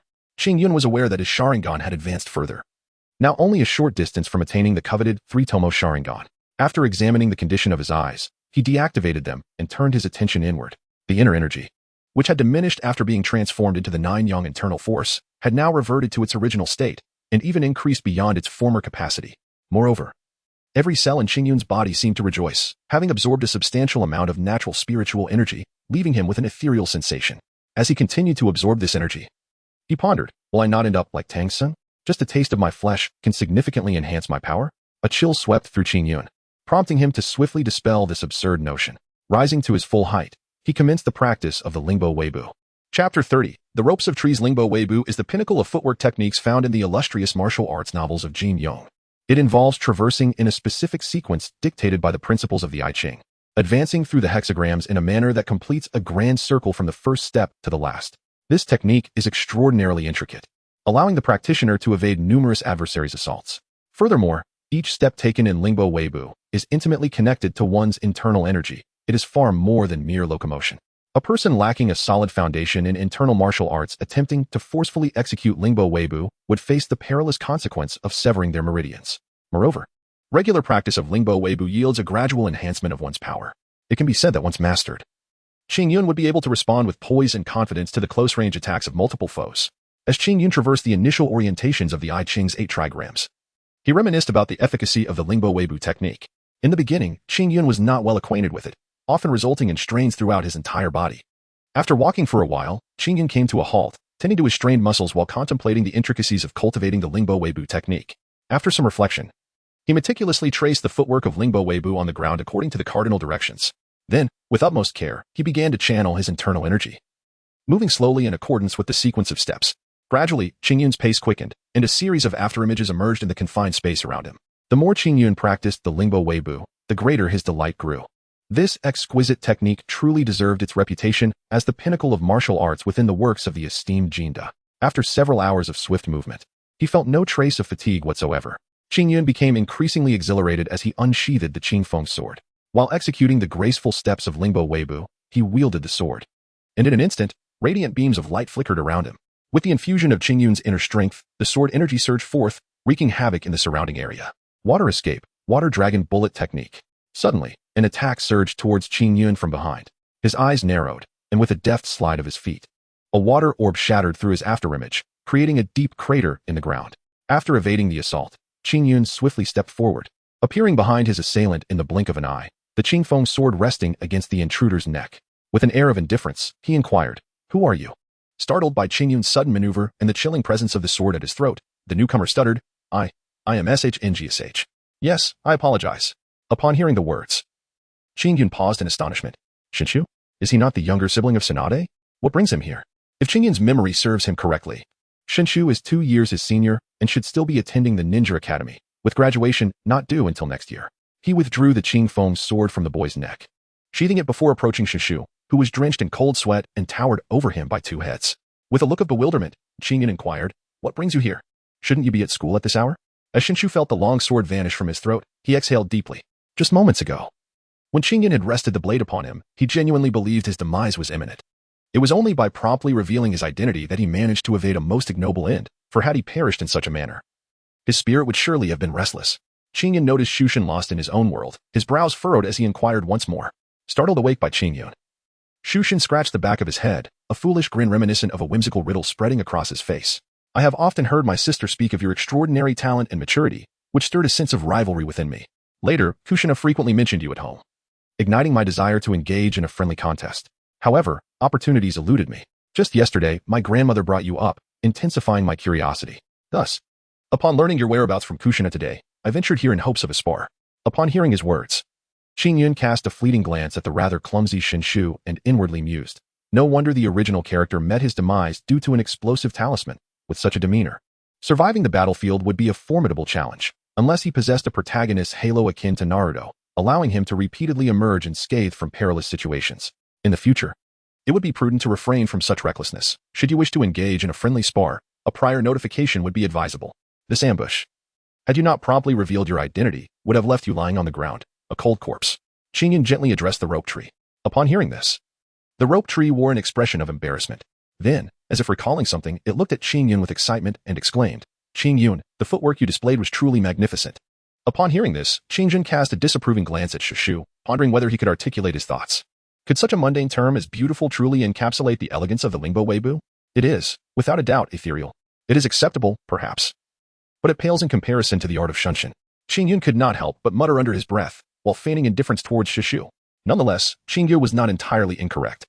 Some masters of the instantaneous movement technique exhibited not only remarkable speed, but also exceptional agility. When paired with illusionary arts, their prowess reached even greater heights. However, this does not imply that the Lingbo Weibo technique is ineffectual. Rather, it signifies that each technique possesses its own unique advantages. Shengshu, seemingly oblivious to Qingyun's aloofness, incessantly chattered about Qingyun's formidable strength, causing Qingyun to feel a wave of frustration. He cherished tranquility, and this boisterous individual was giving him a headache.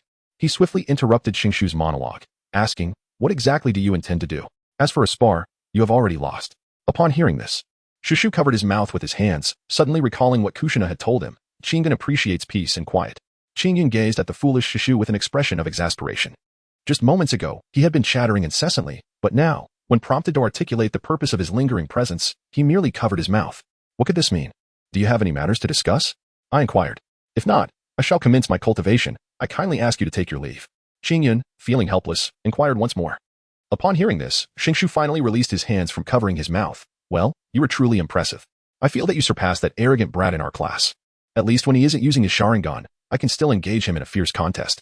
Qingyun was taken aback upon hearing this. Was there another prodigy from the Uchiha clan in the class who had awakened the Sharingan? Although Qingyun felt a tinge of curiosity, he refrained from inquiring further, lest Shinshu embark on another tirade of incessant chatter. Observing the eager expression on Shinshu's face, Qingyun pondered for a moment before responding. Aren't you supposed to be attending school? I could arrange for you to take a leave. Shinshu, upon hearing this, immediately brightened with excitement and eagerly replied to Qingyun. After a brief contemplation, Qingyun recognized the kindness Sunade had shown him. Since Shishu was Sunade's younger brother, perhaps he could take this opportunity to guide him before he graduated, preventing him from facing a fate as tragic as the original storyline. Very well, go back and request a leave of absence. Then return here, he concluded. Qingyun softly spoke to Shashu before turning and returning to his usual meditation spot. As he circulated the Jiuyang divine art to restore his depleted inner strength, he also practiced the speed of his hand seals. Observing Qingyun's diligence, Shinshu gazed at him with admiration before swiftly rushing towards the ninja school, eager to request a leave of absence, thus allowing him to train earnestly alongside Qingyun. Qingyun remained oblivious to the thoughts of the rope tree, diligently honing his skills. Suddenly, as he practiced his hand seals, a frown creased his brow. What is amiss today? Why are there so many visitors here? Ceasing his training, Qingyun rose to observe the newcomers. Little Qingyun, you are truly here. How splendid. Come with me at once, exclaimed the visitor, a look of sheer delight illuminating her face upon spotting Qingyun. What is the matter, Sister Yako? Has something happened? Qingyun inquired, recognizing her as the nurse he had met during his first visit to the ninja hospital. Yako, her expression fraught with urgency, gazed at Qingyun and replied, a ninja has sustained severe injuries while on a mission. Most of the medical ninjas at the hospital have been dispatched to the front lines. At this moment, we can only hope that you might be able to save him. Upon hearing this, Qingyun's gaze sharpened. Although most of the medical ninjas from the hospital had been dispatched to the front lines, there remained a medical chunin within the facility. If even he were unable to provide aid, could Qingyun truly succeed? Ding. A time-sensitive mission has been issued. Heal the wounded. Mission accomplished. Reward, 1 blood body. Ignoring the system prompts echoing in his mind, Qingyun gazed at the anxious Yazi and said, Sister Yazi, I shall take my leave first. You may follow shortly. With that, he swiftly employed the technique of Lingbo Weibu and hurried towards the ninja hospital. Before long, Qingyun arrived at the ninja hospital, inquiring about the location of the critically injured patients, and proceeded towards the ward. Chapter 31. The first surgery. Qingyun hurriedly arrived at the patient's ward. Upon opening the door, he beheld a female ninja clad in a white lab coat, employing her palm technique in an attempt to heal the pale-faced injured individual lying on the hospital bed. Upon witnessing this scene, Qingyun's eyes narrowed as he beheld a sizable wound, approximately 3 centimeters in diameter, oozing black blood. The flesh surrounding the injury was slightly torn apart. This is futile, he remarked, noting that the injured individual was bleeding dark, ominous blood, clearly indicating poisoning. Furthermore, the rapidity of the hemorrhage suggested that a small rupture had occurred within the blood vessels, necessitating immediate surgical intervention. Qingyun observed the female ninja engaged in futile efforts and promptly spoke up to remind her. Upon hearing his voice, the female ninja turned and, upon recognizing Qingyun, her face lit up with delight. Qingyun, it's you. How wonderful. Are you proficient in the art of toxin extraction? I am aware that he has been poisoned. Yet the conventional antidotes provided by the hospital have proven ineffective against the toxins within his body. At this moment, there is no time left to develop an antidote. Upon hearing the urgent call, Qingyun deftly maneuvered past the female ninja and approached the wounded individual. He carefully seized the nearby scalpel and, with utmost precision, incised the injury, unveiling the underlying blood vessel. Indeed, a minute fissure marred the vessel. Though diminutive, it was a fragile conduit, and even the slightest breach could precipitate significant hemorrhage. Moreover, the periphery of the wound was tainted by a sinister black toxin, which insidiously seeped deeper into the victim's body. Should it reach the heart, the outcome would be fatal without question. Prepare a sterile operating room for me, and bring forth the red ribbon herb, purple gold herb, and Qinglan fruit, he commanded. After Qingyun thoroughly assessed the injuries of the wounded, he calmly addressed the female ninja. Very well. Realizing the urgency of the situation, the female ninja immediately turned and proceeded to make the necessary preparations. Qingyun paid no heed to the female ninja, instead conveying his demands to her. He then channeled his inner strength into his hands, employing the technique of palm immortal arts to slow the bleeding of the injured. The palm healing technique of Qingyun evidently surpasses that of the female ninja. As Qingyun performs his healing art, the bleeding of the injured individual significantly abates, bringing a sense of relief to Qingyun's heart. Shortly thereafter, the female ninja returns to the ward and, noticing Qingyun's ongoing treatment, softly advises, Qingyun, the sterile operating room is ready. Shall we proceed now?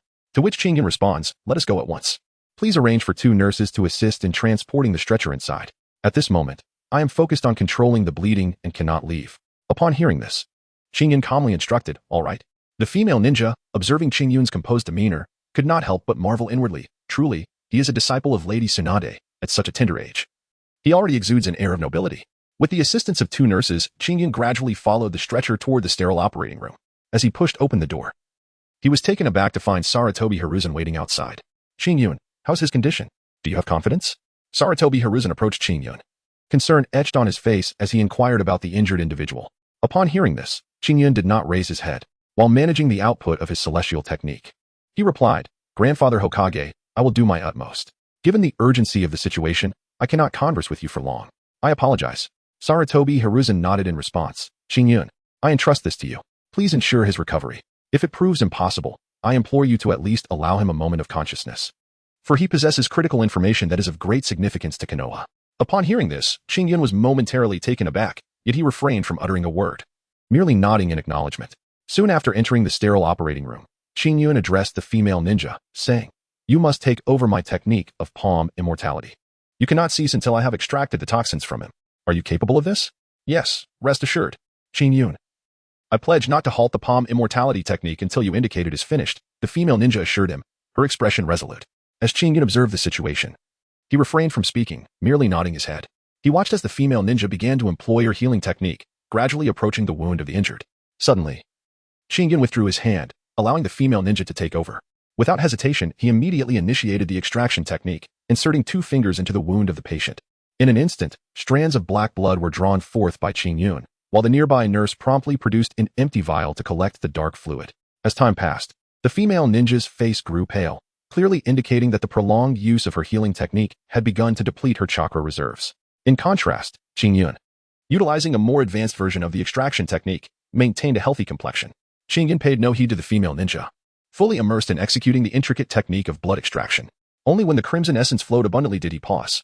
Observing the female ninja's pale visage, Qingyun promptly transitioned to the healing palm technique, reassuring her, rest and replenish your chakra. As he took over her duties, he skillfully wielded a needle, transforming his inner energy into a thread to suture the wounded vessel. The female ninja watched in admiration, captivated by Qingyun's adept movements.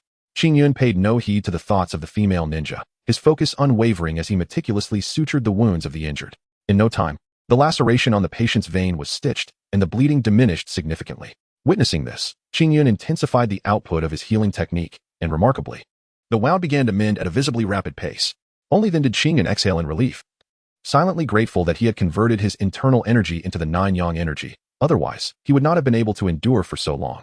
The nine-yang skill replenishes energy at an astonishing rate, and without this attribute, given that Qingyun's internal strength was merely on par with that of a ch-nin, he would undoubtedly have faltered much earlier. At this moment, the female ninja had also regained her chakra and, noticing Qingyun's cessation of activity, inquired with curiosity, "Is he all right?" Upon hearing this, Qingyun shook his head with a solemn expression. He has not yet passed the perilous phase. His body has lost a significant amount of blood and is exceedingly weak. Are the medicinal herbs ready? They are prepared. What must be done? Crush the honging grass and the zijing grass, then add them to clean water. After bringing it to a boil, mix in the juice of the qinglan fruit, and simmer on low heat for half an hour. Afterwards, administer the medicinal broth to him. Whether he can endure will depend on tonight. Qingyun meticulously conveyed the treatment plan to the female ninja. Upon hearing his words, she nodded in acknowledgement and turned to prepare according to his instructions. After instructing 2 nurses to escort the injured from the sterile operating room, Qingyun finally opened the door and stepped outside. "Qingyun, how's the situation?" Sarutobi Izashi inquired urgently upon seeing Qingyun emerge. Qingyun recounted the condition of the injured to Sarutobi Hiruzen in its entirety. After a brief pause, Qingyun continued, "Fear not, Hokage-sama. Even if he does not survive the night, I shall find a way to awaken him for a brief moment, allowing him to divulge the intelligence he possesses." Upon hearing this, Sarutobi Hiruzen felt a sense of relief wash over him. "Then I shall rely on you, Qingyun. You truly are Sunade's disciple at such a tender age. Your mastery of medical ninjutsu is remarkable." Upon hearing this, Qingyun smiled faintly, choosing not to respond. After exchanging a few casual remarks with Sarutobi, he took the toxic blood extracted from the injured individual to the laboratory. Once he had requested a selection of medicinal herbs from the nurse according to his specifications, Qingyun commenced his investigation into the nature of the toxin. Following the methods outlined in the texts provided by Sunade, he meticulously endeavored to formulate an antidote for this venom. Throughout the night, Qingyun remained awake, immersed in his research within the confines of the laboratory. As dawn broke, a nurse hurriedly burst into the lab, her face alight with joy as she announced, "Qingyun, the injured patient has regained consciousness." Upon hearing the words, Qingyun immediately halted his actions and accompanied the nurse to the patient's ward. As he assessed the condition of the injured individual, he addressed the nurse, saying, "Could you kindly inform Lord Hokage of the patient's awakening?" "Thank you." "Certainly," replied the nurse, exiting the ward and swiftly making her way towards the Hokage building. "Do you feel any discomfort in your body?" Upon witnessing the nurse's departure, Qingyun meticulously examined the injured individual's body and subsequently inquired, "Ahem, is there anything wrong? You seem rather weak. Did you save me? I am deeply grateful to you." The injured person, in a feeble voice, expressed their heartfelt thanks to Qingyun. Upon hearing this, Qingyun shook his head and replied, "There is no need for thanks. It is my duty. Your current weakness stems from a significant loss of blood, which has resulted in a depletion of both your vital energy and blood. I will prescribe some remedies to replenish your energy and blood. If you adhere to the dosage as instructed, you shall recover fully within half a month." The injured individual gazed at Qingyun with profound gratitude and said, "Thank you. I understand." Chapter 32. A holiday. After Qingyun once again advised the injured, he turned to see Sarutobi Hizashi arriving, and then stepped out of the hospital room. Upon reaching the laboratory, Qingyun resumed his meticulous study of the toxin. For 3 consecutive days, he toiled without rest, and at last, he succeeded in developing an antidote. Observing the serum's effects, he noted the black toxic blood swiftly transforming to a vibrant red. After examining the blood under a microscope, he confirmed that the toxins had been eradicated without compromising the blood's vitality. Only then did Qingyun, wearied, exit the laboratory, entrusting the serum's formulation to the female ninja. After offering a few additional instructions, he yawned and made his way towards his residence in the Forest of Death. Upon returning home, Qingyun collapsed onto his bed, ready to sleep. "Kushina, you cannot be this way. Qingyun is to teach me cultivation and has no time to indulge in leisure activities with you," I stated. "No." Upon hearing my suggestion, Qingyun will surely agree. "After all, we finally have a break. Shouldn't we take a moment to relax? Don't you think so, Minato? What do you say? Shouldn't cultivation take precedence?" Qingyun was unaware of how long he had been asleep when he was roused by the cacophony outside his door. With a look of irritation, he tousled his disheveled hair and sleepily opened the door. What is all this noise? It's unbearable. Upon seeing Qingyun emerge, Kushina approached him with a look of delight, only to quickly cover her nose and exclaim, Qingyun, where have you been? You smell awful. Upon hearing this, Qingyun was momentarily taken aback. He then caught a whiff of himself and discerned an unpleasant odor, a mixture of sweat and disinfectant. Having spent 3 days without a bath after treating the wounded at the ninja hospital and subsequently researching toxin serums, it was hardly surprising. Qingyun yawned and glanced at the sky, inquiring curiously, by the way, don't you go to school? Why are you still here at this hour? You foolish one. We are all on holiday. How can there be a student like you who is oblivious to the fact that school is out? Juxinai playfully tapped Qingyun's forehead. Speaking in a tender tone, Qingyun was momentarily taken aback, pondering whether it was indeed a holiday. This implied that in the upcoming semester, they would be third-year students. Furthermore, next year, Shinshu would prematurely graduate and become a disciple of Orochimaru, only to be tragically killed by the ninja of the Sand Village using explosive tags. His innards would be left hollowed out by an unknown assailant, plunging Sunade into profound sorrow. Subsequently, Cat Dan would meet his demise, leaving Sunade afflicted with hemophobia. Despite her condition, she would persist on the battlefield, exacerbating her fear of blood until it resulted in irrevocable aftereffects. In a fateful confrontation against the demigod Hanzo of the Salamander, alongside Jiraiya and Orochimaru, they would ultimately be humiliated by being branded with the derogatory title of the Three Ninjas by Hanzo. Qingyun shook his head, dispelling distracting thoughts. Time indeed flies. In the blink of an eye, he had been in the world of Naruto for 5 years. All right, what were you all arguing about just now? Qingyun ceased to ponder further. He merely cast a profound glance at Shinshu. It was hardly surprising that Shinshu met his demise from an explosive talisman. For the battlefield is fraught with unforeseen tragedies, and he was but one among many who had fallen. The most perplexing question, however, remains, who extracted Shinshu's viscera after his death? In Qingyun's heart, there was a suspicion, and the first object of doubt was Danzo. This Danzo had long been engrossed in the study of wood release in the Sharingan. Shinshu, being one of the last 2 direct bloodlines of the Senju clan, not only lacked the formidable prowess of Sunade, but also possessed a rather foolish demeanor.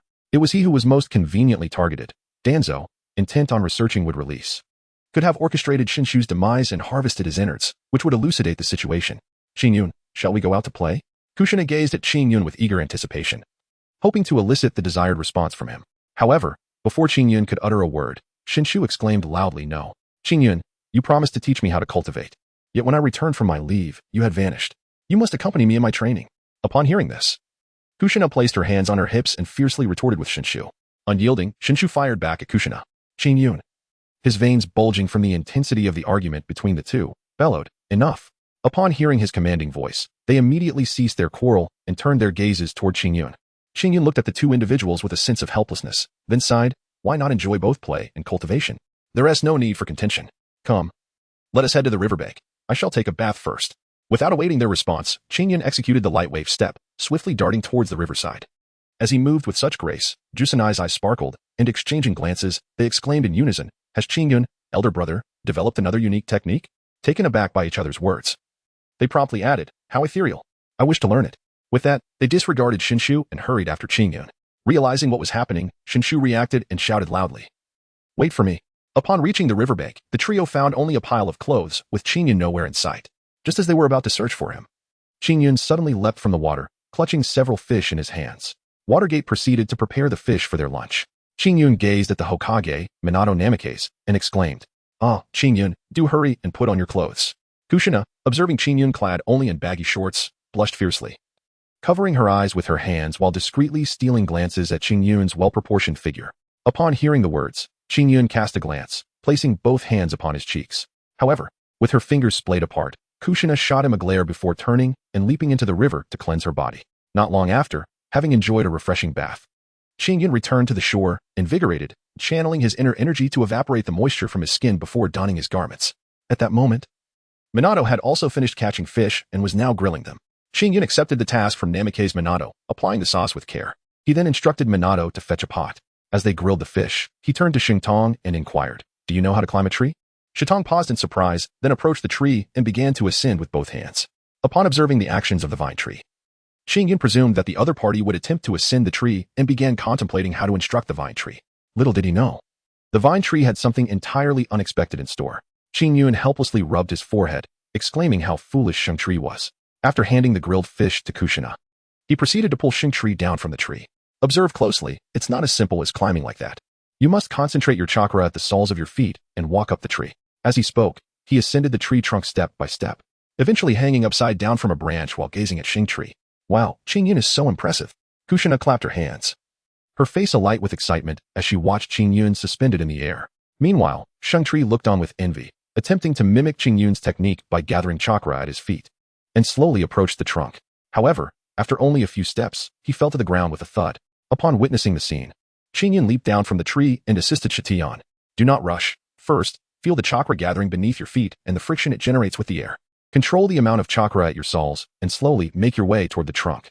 After imparting the secrets of tree climbing to Xingtian, Qingyun approached Kushina, awaiting the return of Minato with the pot.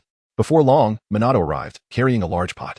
Qingyun promptly prepared an array of vegetables for stir-frying, placing several grilled fish atop them, and then drizzled hot oil over the dish, resulting in the delightful aroma of freshly cooked fish wafting through the air. Observing Shitian, who bore the marks of his recent mishap, Qingyun reluctantly stood and, after tending to Xingtian's injuries, reassured him, do not be disheartened. You have never practiced chakra control before, and it is indeed challenging at first. However, it will improve with time. Thank you, Qingyun. How long did it take you to master tree climbing? Shitian inquired curiously, feeling much relieved after receiving Qingyun's treatment. Upon hearing this, Qingyun extended 2 fingers. Seeing this gesture, Shengtong mistakenly believed that Qingyun had taken 2 days to learn, and immediately raised his hand with fervor, exclaiming, all right, I must surpass you and learn to climb trees even faster. Qingyun gazed at the fervent Xingtian, opened his mouth, yet refrained from revealing the truth that he had mastered the art of climbing trees in merely 2 attempts. Very well, let us proceed to dine. Qingyun let out a sigh as he gazed at the passionate Xingtian, secretly contemplating. This Xingtian bears a striking resemblance to Naruto from the television series I watched. No wonder Naruto was able to cure Tsunade's hemophobia. The root of the issue lies here. The 3 of them joyfully indulged in their meal, after which Xingtian resumed his tree climbing practice, while Bluffing Shuemin and Kushina entangled Qingyun in their request to teach them the Lingbo Weibo technique. Qingyun generously shared the foundational principles of the Lingbo Weibo technique and the 8 trigrams of the I Ching with the 2 individuals, ensuring they thoroughly memorized the pathways of the trigrams. Subsequently, on the ground, he illustrated the sequence of movements for Lingbo Weibo using numbers, allowing them to practice independently. Meanwhile, Qingyun delved into his mind to receive the system's rewards. The blood bodhi, Qingyun recalled, was a celestial treasure nurtured by the blood of a Qilin within the Lingyun cave of the Fengyun world. This extraordinary substance not only enhanced inner strength, but also possessed remarkable healing properties. Qingyun gazed at the blood bodhi within the confines of the system space, his eyes flickering with contemplation. After a prolonged period of reflection, he ultimately resisted the temptation, recognizing that consuming the blood bodhi at this moment would be a gross misallocation of resources. In the future, should he sustain injuries during battle, the blood bodhi would not only facilitate his healing, but also enable him to unleash a formidable resurgence of power to vanquish his adversaries, achieving a dual benefit. Suppressing the impulse to consume the blood bodhi immediately, Qingyun commenced his training in the 6 Meridians Divine Sword. Chapter 33. The 6 Meridians Divine Sword. The 6 Meridians Divine Sword is a unique martial technique from the pen of Jin Dada, ostensibly a swordplay. Yet it does not employ a tangible sword in combat, but rather executes movements akin to sword techniques. Building upon the foundation of the One Yang finger, it propels the inner strength contained within the 6 meridians through his 10 fingers, achieving a lethal piercing effect, unlike the distant pressure point strikes. The 6 Meridians Divine Sword demonstrates even greater potency after being enhanced by the system, allowing one to practice it directly without the prerequisite of mastering the One Yang finger. Upon familiarizing himself with the cultivation techniques of the 6 Meridians Divine Sword, Qingyun commenced his practice of the first swordplay, wielding the thumb of his right hand to channel the Taiyin Lung Meridian Shaoshang sword. The celestial being Qingyun, with his right hand, had already transcended the confines of the Taiyin Lung Meridian, channeling the inner strength of the Nine Yang. Following the intricate path of the 6 Meridians Divine Sword, he emulated the essence of sword energy, concentrating it upon the thumb of his right hand. In an instant, a chilling sword aura coalesced within Qingyun's grasp, and then swiftly shot forward. Suddenly, the rope tree, which was climbing, was startled by the oncoming sword energy. Turning its head, it was alarmed to see a tree beneath it pierce through, causing it to lose its balance and tumble down with a thud, rubbing its backside. The rope tree stood up and gazed at the tree, where a hole, the size of a thumb, had been created by the piercing force. The rope tree could not help but shiver, staring blankly at the frowning Qingyun. Upon witnessing the sword aura soaring towards the great tree, Qingyun displayed no signs of surprise, instead furrowing his brow in contemplation. The Shaoshang sword, seemingly wielded by Qingyun, exhibited commendable power. However, its speed was lamentably sluggish. Not only did the imitation of sword energy through internal force take an inordinate amount of time, but it also required a full 3 seconds to traverse the distance from his fingertip to the tree, which was barely 10 meters away. In the eyes of seasoned experts, such a duration was ample for them to evade the attack and mount a counteroffensive. After a prolonged period of deep thought, Qingyun repeatedly executed the Shaoshang sword technique until the meridian on his thumb began to throb painfully, prompting him to cease his efforts. What, then, was amiss? Although his internal energy had flourished in the spirit-rich realm of Naruto, and despite his relatively brief training period, it was on par with that of the skilled Duan Yu from a lower martial world. Yet, why did his 6 meridians divine sword lack the swiftness he so desperately sought? As Qingyun tended to the injury on his right thumb, he furrowed his brow in deep contemplation. After a considerable period, the 9-yang internal energy within him surged with remarkable speed, transforming entirely into a semblance of sword chi.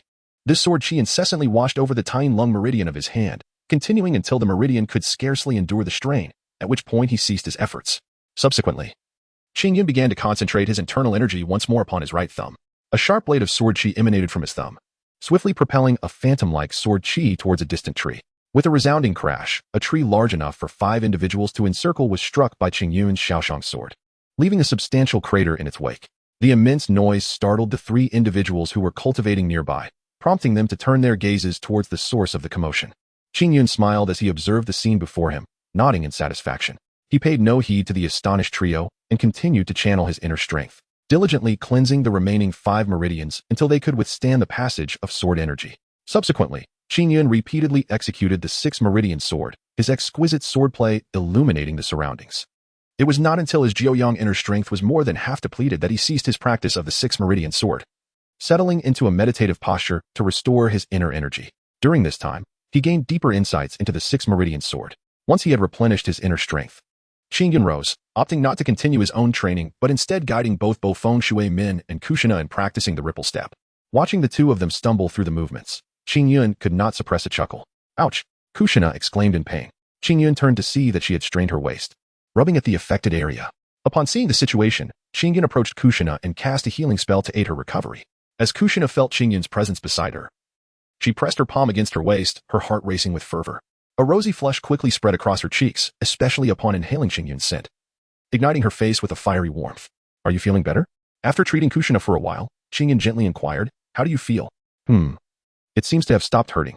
Qingyun, you are truly remarkable, Kushina responded, her expression brightening with joy. All right, remember that cultivation requires a balance of work and rest. You've all been practicing for quite some time. It's time to unwind. Let us go hunting. Upon witnessing Kaisanai's recovery, Qingyun addressed Minato Namikaze and SHJ.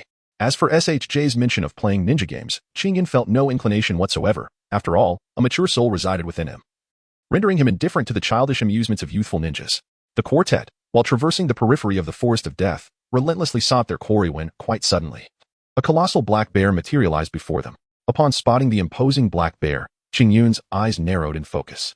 The creature stood an astonishing 5 meters tall when upright, its robust limbs rivaling the circumference of Qingyun's waist. Shui Min, accompanied by Shintong and Kushina, retreated cautiously.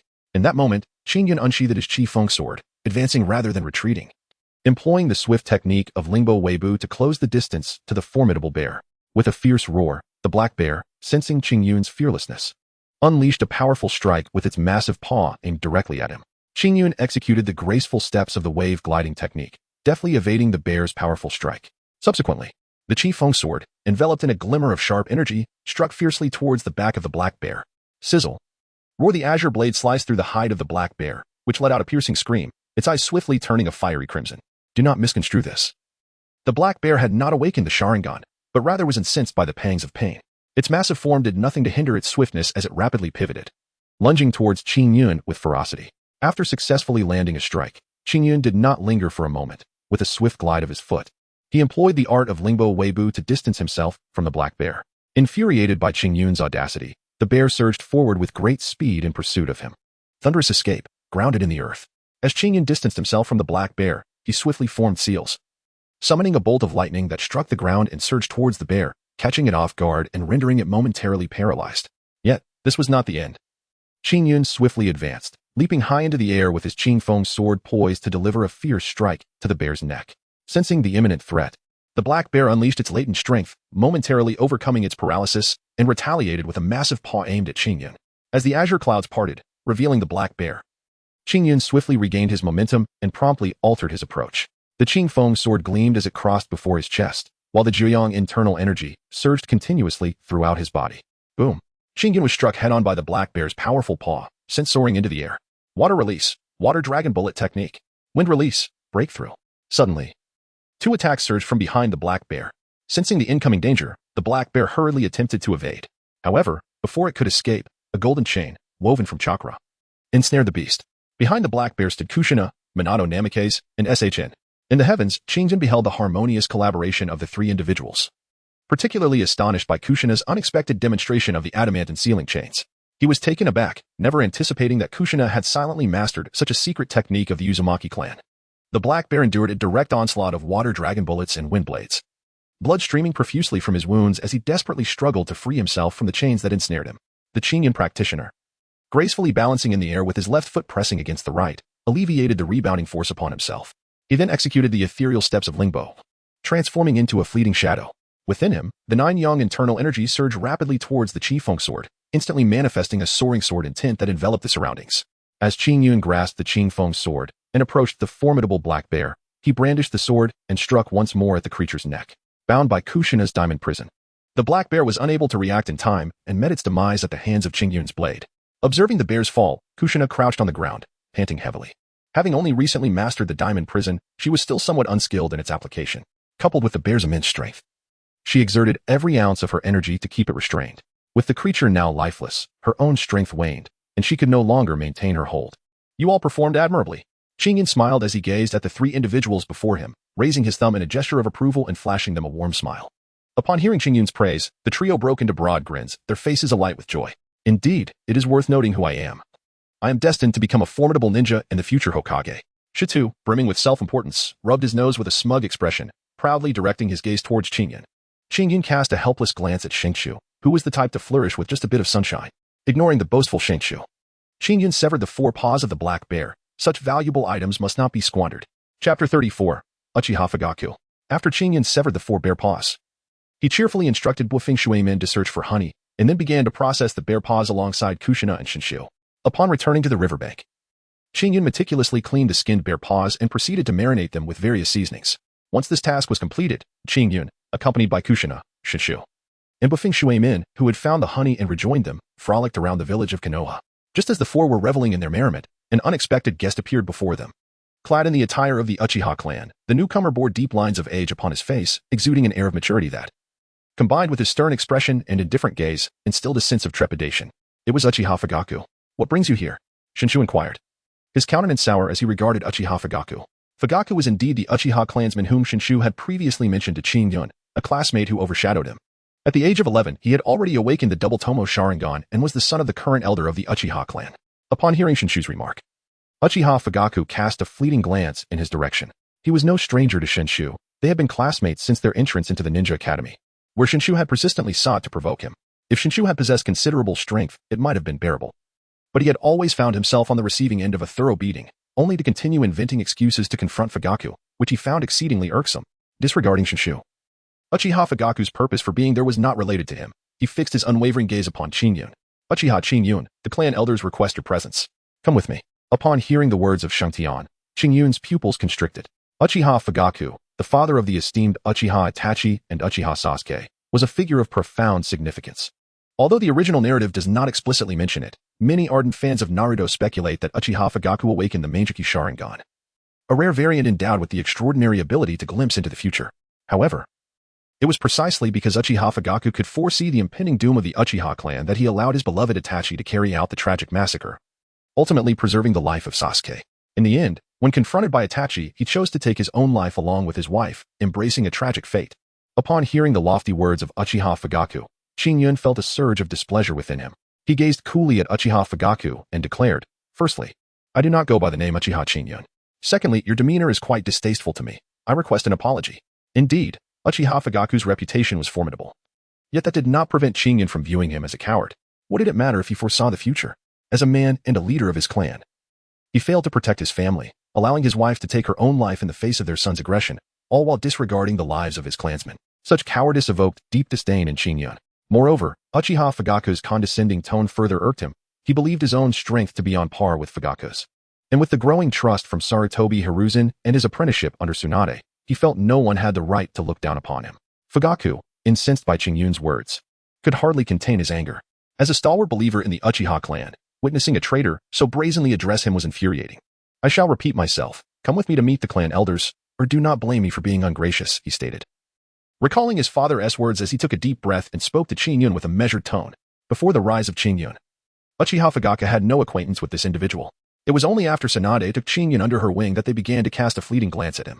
However, they remained unaware of Qingyun's heritage as a member of the Uchiha clan, thus they did not pay him much heed.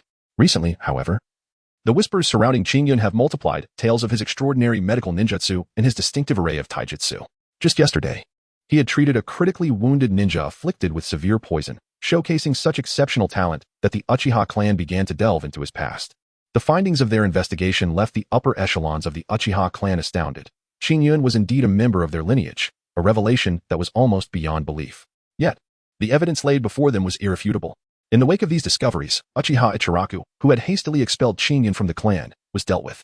While the clan's most gifted scion, Uchiha Fugaku, was summoned to bring Qingyun back into the fold. They could not allow a talent of his caliber to languish outside their ranks. The Dove faction members argued that since Qingyun had become Tsunade's apprentice, he was effectively part of the Hokage's faction, positing that he could serve as a bridge between the village and the clan. Conversely, the Hawk faction contended that Qingyun's close ties with Sarutobi Hiruzen, leading to his acceptance by the latter's disciple, meant that Qingyun would inevitably become a sharp blade against the Hokage faction, simultaneously serving their interests in gathering intelligence on Sarutobi Hiruzen to prepare for future contests for the position of Hokage. Qingyun remains oblivious to the intricate machinations of the Uchiha high-ranking officials. Were he to be cognizant of their myriad schemes, he would undoubtedly scoff derisively, mocking their apparent folly. Let me reiterate, I am not a member of the Uchiha clan. The desire of the Uchiha elite to meet me is of no consequence to me. Moreover, it was the Uchiha who exiled me from the family, regardless of whether the upper echelons of the clan are aware of this fact. It does not alter the undeniable truth that I am no longer a member of the Uchiha lineage. Qingyun gazed indifferently at Uchiha Fugaku. Meanwhile, Kushina and Minato stood behind Qingyun, their silence betraying an unmistakable tension. The Uchiha clan was the most prestigious family in Konoha. Was it truly wise for Qingyun to oppose them? Yet, witnessing Qingyun's increasingly frigid expression, they refrained from dissuading him, resolutely standing in support behind him. Noboru wished to voice his support for Qingyun, but Minato covered his mouth tightly, fearing that Noboru's words might escalate the situation. Upon hearing Qingyun's remarks, Uchiha Fugaku could no longer contain his fury, swiftly forming hand seals. Fire release, great fireball technique. The moment Qingyun beheld Uchiha Fugaku forming hand seals, he unleashed his inner strength, forcefully propelling the figures of Minato Namikaze, S.H. Tun, and Kushina behind him aside. The Qingfeng sword was swiftly drawn, and as his internal energy flowed, he executed the true sword technique to cleave the colossal fireball that was hurled towards him. With a deft slide of his foot, he advanced rapidly toward Uchiha Fugaku, employing the ethereal technique of Lingbo Weibu. Upon witnessing the fireball obliterated by Qingyun's strike, Uchiha Fugaku's pupils constricted as he activated his Sharingan in response to Qingyun's bizarre approach. Qingyun observed Uchiha Fugaku activate his Sharingan, feeling no surprise. Previously, he had heard from Shoshu that there was an Uchiha prodigy in their class who had awakened the double Tomo Sharingan. At that time, he did not know who it was, but upon seeing Shoshu's expression when he encountered Uchiha Fugaku, Qingyun realized that Uchiha Fugaku was indeed the prodigy from Shoshu's class. After Uchiha Fugaku activated his Sharingan, he swiftly formed hand seals, shadow clone technique. Two Uchiha Fugakus materialized before Qingyun, brandishing shurikens as they approached him. Upon encountering two Uchiha Fugaku, Qingyun wielded his right hand to execute the true sword technique while forming seals with his left, lightning release, earth walking. A bolt of lightning shot towards the Uchiha Fugaku on the left, as Qingyun advanced with the true sword technique to strike the Uchiha Fugaku on the right. The clash resonated with a clang, followed by a sizzling sound. Although the Uchiha Fugaku on the left, having activated his Sharingan, possessed heightened dynamic vision and evaded just in time, Qingyun's ninjutsu was executed with such swiftness that he could not completely avoid the earth-walking attack, resulting in his legs being paralyzed by electricity. As for the Uchiha Fugaku on the right, the instant his shuriken met the sharp blade of the Qifeng sword, it was severed with ease. Realizing the formidable sharpness of Qingyun's weapon, Uchiha Fugaku promptly performed a backflip, distancing himself from Qingyun's immediate front. With great speed, he reached for his ninja tool pouch at his waist, seizing several shuriken and launching them towards Qingyun, while simultaneously forming seals with his hands. Fire release, Phoenix fire technique. Upon completing the fire release, Uchiha Fugaku's 10 fingers flickered rapidly, causing the airborne shuriken to become ensnared by an almost imperceptible steel wire. thus forming a formation that surged towards Qin Yun in an aggressive assault. Upon witnessing such a sharp and formidable assault, Qin Yun let out a resonant roar, undaunted by the onslaught. With his left hand forming intricate seals, he invoked the Phoenix Immortal Fire technique to counter the fire release unleashed by Uchiha Fugaku. Subsequently, he executed a series of rapid steps, propelling the wave gliding technique to its utmost limits. Instantly, a multitude of Qin Yun figures manifested within the arena, rendering it impossible to discern the authentic from the illusions. The sound of metal clashing reverberated throughout the surroundings as Qin Yun, employing the wave gliding technique, deliberately charged into the array of kunai.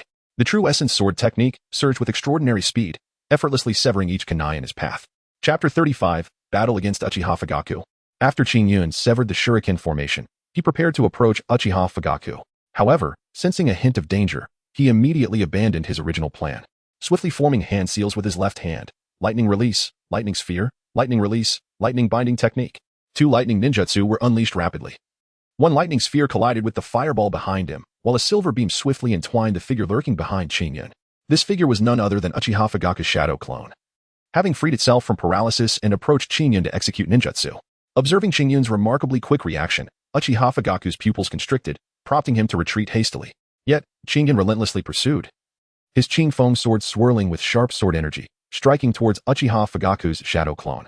Nevertheless, Uchiha Fugaku's true form would not permit Qin Yun to achieve his desires. Rapidly closing in on him, fire release, dragon fire technique. A fire dragon surged towards Qin Yun, leaving him no choice but to temporarily abandon his assault on Uchiha Fugaku's shadow clone and turn to confront Uchiha Fugaku's true self. The two engaged in a fierce battle for an extended period, with neither side gaining a decisive advantage. As Qin Yun defended against the onslaught of Uchiha Fugaku, he simultaneously channeled his inner power into the tip of his left pinky finger. After repelling Uchiha Fugaku's physical form with a swift stroke of his sword, Qin Yun extended his left pinky and unleashed the Shaozi sword. A slender stream of sword chi shot forth from his finger, weaving erratically through the air, rising and falling, darting left and right, rendering its trajectory nearly impossible to discern. Uchiha Fugaku's shadow clone, taken aback by this unexpected maneuver, altered its expression and desperately attempted to evade the attack. However, the enigmatic nature of Qin Yun's Shaozi sword left it bewildered as to which direction to flee. With a resounding thud, the shadow clone of Uchiha Fugaku erupted into a cloud of white mist, dissipating into the atmosphere. In that fleeting moment of the clone's dissolution, Uchiha Fugaku's brow furrowed, clearly indicating that the aftermath of the clone's disappearance had transmitted a disconcerting sensation to his mind, leaving him with an unsettling feeling. With the winds of fortune at his back and a ruthless demeanor, Qin Yun, after vanquishing Uchiha Fugaku's shadow clone, slipped slightly before dashing towards Uchiha Fugaku with the elegance of the Lingbo Weibo. As he approached, the Qin Foam sword danced in a flurry of strikes, unleashing the profound techniques of the all-true swordplay. A relentless surge of sword light encircled Uchiha Fugaku, leaving him in a state of utter disarray as he sought to repel Qin Yun. Yet, Qin Yun was unwavering, ensnaring Uchiha Fugaku with relentless precision, rendering him unable to escape. In no time, a multitude of fine wounds appeared upon Uchiha Fugaku's body. This was still under Qin Yun's restraint. Had he unleashed his full power, Uchiha Fugaku would have already succumbed to grievous injuries, collapsing to the ground. Meanwhile, Minato, Kushina, and Shinjuro watched with bated breath as the two figures clashed in the arena. Only when Qin Yun gained the upper hand did the trio exhale in relief, their worries for Qin Yun's safety finally dissipating as they observed the unfolding battle in silence. As Qin Yun gracefully traversed the waves, he relentlessly wielded his azure sword around Uchiha Fugaku. Only when Fugaku's body was marred by countless small wounds, oozing crimson blood, did Qin Yun's demeanor shift from mockery to seriousness. With a swift turn, he positioned himself behind Fugaku, the blade resting against the latter's throat, and calmly declared, "Do not move. You have already comprehended the sharpness of the azure sword. Should you dare to advance a single step, it will sever your neck." Uchiha Fugaku clenched his fists tightly. As the most gifted member of the Uchiha clan of his generation, it was an immense humiliation to be vanquished by the 2 years younger Qin Yun. Yet, feeling the chilling aura emanating from the blade at his throat, Fugaku refrained from any reckless movements, fearing that he might lose his head, an outcome he could not bear to contemplate. Noticing Fugaku's sudden compliance, Qin Yun spoke with a measured tone. "I shall reiterate my words. I have severed ties with the Uchiha clan. I do not wish to involve myself in clan affairs, nor do I possess the capacity to do so. Do not disturb my current life, or I shall not hesitate to respond unfavorably." Having delivered his warning, he sheathed the azure sword and calmly turned to walk towards Kushina and the others. However, Fugaku pondered, "You still bear the bloodline of the Uchiha clan, and Uchiha Ichigo has already faced severe repercussions from the clan leader and elders. Why must you be so resolute?" As the azure sword was withdrawn from his throat, Fugaku exhaled in relief and gradually addressed Qin Yun. Upon hearing this, Qin Yun paused, reflecting. There are moments when losses become irreparable, akin to a shattered mirror. Even if one gathers all the fragments and painstakingly attempts to reassemble them, the mirror will forever bear glaring cracks. Enough said. You need not elaborate further, simply convey my sentiments to the higher-ups of the Uchiha clan. And do not say I did not warn you, should your wounds remain untreated. You risk succumbing to blood loss. As you are aware, aside from my proficiency in taijutsu and ninjutsu, my skills in medical ninjutsu are commendable as well. After speaking, Qingyun's expression returned to its usual calmness as he offered a gentle smile to Kushina, Minato, and Ju. Shall we proceed to our next adventure? Wow, Qingyun. You are amazing. You have defeated the top student in our class. You are truly impressive. Ju exclaimed. His face alight with excitement as he leaped into the air upon hearing Qingyun's words. Qingyun was taken aback upon hearing this. What have you decided? Shengshu solemnly raised his right hand and pointed at Qingyun. I have decided that from now on, you shall be my elder brother. Upon hearing the words of Shengshu, Qingyun felt a sense of darkness clouding his mind. However, I refuse to accept a foolish subordinate such as yourself. Upon hearing this, both Minato Namikaze and Kushina erupted into hearty laughter. Shengshu, taken aback by Qingyun's remark, stood frozen for a moment before rushing to Qingyun's side, exclaiming, Why? In what way am I foolish? This situation right now is indeed quite foolish, absolutely unacceptable. Qingyun cast a fleeting glance at Shouju, then spoke while walking. Goxin Nai and Bo Feng Shui Min watched with keen interest as Shouju implored Qingyun to accept him, the four of them playfully departing from Uchiha Fugaku's sight. Uchiha Fugaku gazed at Qingyun's retreating figure with a complex expression, unable to comprehend why Qingyun was so resolute. It was only after activating his Manjiki Sharingan and utilizing it once that he realized Qingyun had long foreseen the fate of the Uchiha clan. In a desperate attempt to alter the family's destiny, he had painstakingly endeavored to have Qingyun accept his eldest son as a disciple, hoping for proper guidance. In the Hokage building, Sarutobi Hiruzen observed the four frolicking figures within the crystal ball, a smile gracing his face. When the Uchiha clan investigated Qingyun, Sarutobi had already been informed, yet he refrained from intervening, curious to see how Qingyun would respond. Indeed, upon learning of Qingyun's circumstances, the Uchiha clan swiftly reacted, with both the dovish and hawkish factions unanimously demanding Qingyun's return to the family. Consequently, they dispatched Uchiha Fugaku to convey the message to Qingyun. And Sarutobi watched the ensuing events unfold. When Qingyun candidly rejected Uchiha Fugaku, Sarutobi smiled, but a flicker of anger ignited within him as he witnessed Fugaku resorting to violence. Relief washed over him when he saw Qingyun and Fugaku locked in a fierce struggle. However, his eyes widened in astonishment when Qingyun triumphed over Uchiha Fugaku. He had never anticipated Qingyun's strength had evolved to such an extent unbeknownst to him. Moreover, during this confrontation, Qingyun exhibited an enigmatic footwork technique, so exquisitely intricate that even Sarutobi could not help but marvel. The ephemeral beauty of Qingyun's swordplay further captivated him, prompting reflections on what he might offer in exchange for these arcane skills. Meanwhile, as Qingyun playfully engaged with Goxin Nai and the others, he sensed the vanishing sensation of being observed, allowing him to breathe a sigh of relief. Shortly after Uchiha Fugaku approached him, Qingyun had felt a subtle gaze upon him, which had prompted his uncharacteristic provocation of Fugaku, inciting their battle. Qingyun aims to make Yuan Fei Rizen's understand his intentions and recognize his talents, thus encouraging him to intensify his investment in himself. Only in this manner can he achieve rapid growth. Qingyun firmly believes that after today's battle, although he has completely offended the Uchiha clan, Sarutobi Hiruzen will undoubtedly increase his investment in him and will actively seek to exchange the techniques of Lingbo Weibo and the Six-Path Sword. Of course, if Sarutobi Hiruzen intends to take advantage without offering something in return, Qingyun cannot be blamed for turning against him once he becomes powerful. Moreover, the prince will also conceal the most essential aspects of Lingbo Weibo and the Six-Path Sword, ensuring that even if one were to obtain them, they would be unable to cultivate them effectively. Nevertheless, through their interactions during this period, Qingyun still believes that Sarutobi Hiruzen will refrain from continuing to take advantage of him. After all, Sarutobi Hiruzen is not Danzo. While Danzo is a true villain, Sarutobi, though not a paragon of virtue, has at least maintained a respectable fade, earning the admiration of the majority of ninjas and villagers in Konoha. Chapter 36, The Buddha's Smiling Wine. As the sun began to set, Qingyun, Kushina, Minato, and Shenshu returned to the riverbank after a delightful bout of playful antics. They commenced the enjoyment of delectable bear paws. After being marinated by Qingyun, the bear paws were roasted while being generously brushed with honey, and soon a sweet and fragrant aroma wafted through the air. Kushina, Minato, and Shenshu swallowed hard, their eyes fixated on the 4 bear paws that Qingyun held. Qingyun, how much longer? I am so hungry, Kushina exclaimed with an adorable pout, her gaze never leaving the bear paws. There's no rush. Let me apply another layer of honey to fully infuse its sweetness into the bear paws before we indulge. Qingyun replied. Upon hearing this, Qingyun observed the 3 individuals continuously swallowing with evident anticipation, and with a beaming smile, he spoke. Shortly thereafter, After applying several layers of honey and barbecue seasoning, the bear paw was roasted to a golden exterior by Qingyun, its rich aroma enticing all, including Qingyun himself, who greedily inhaled the delightful scent.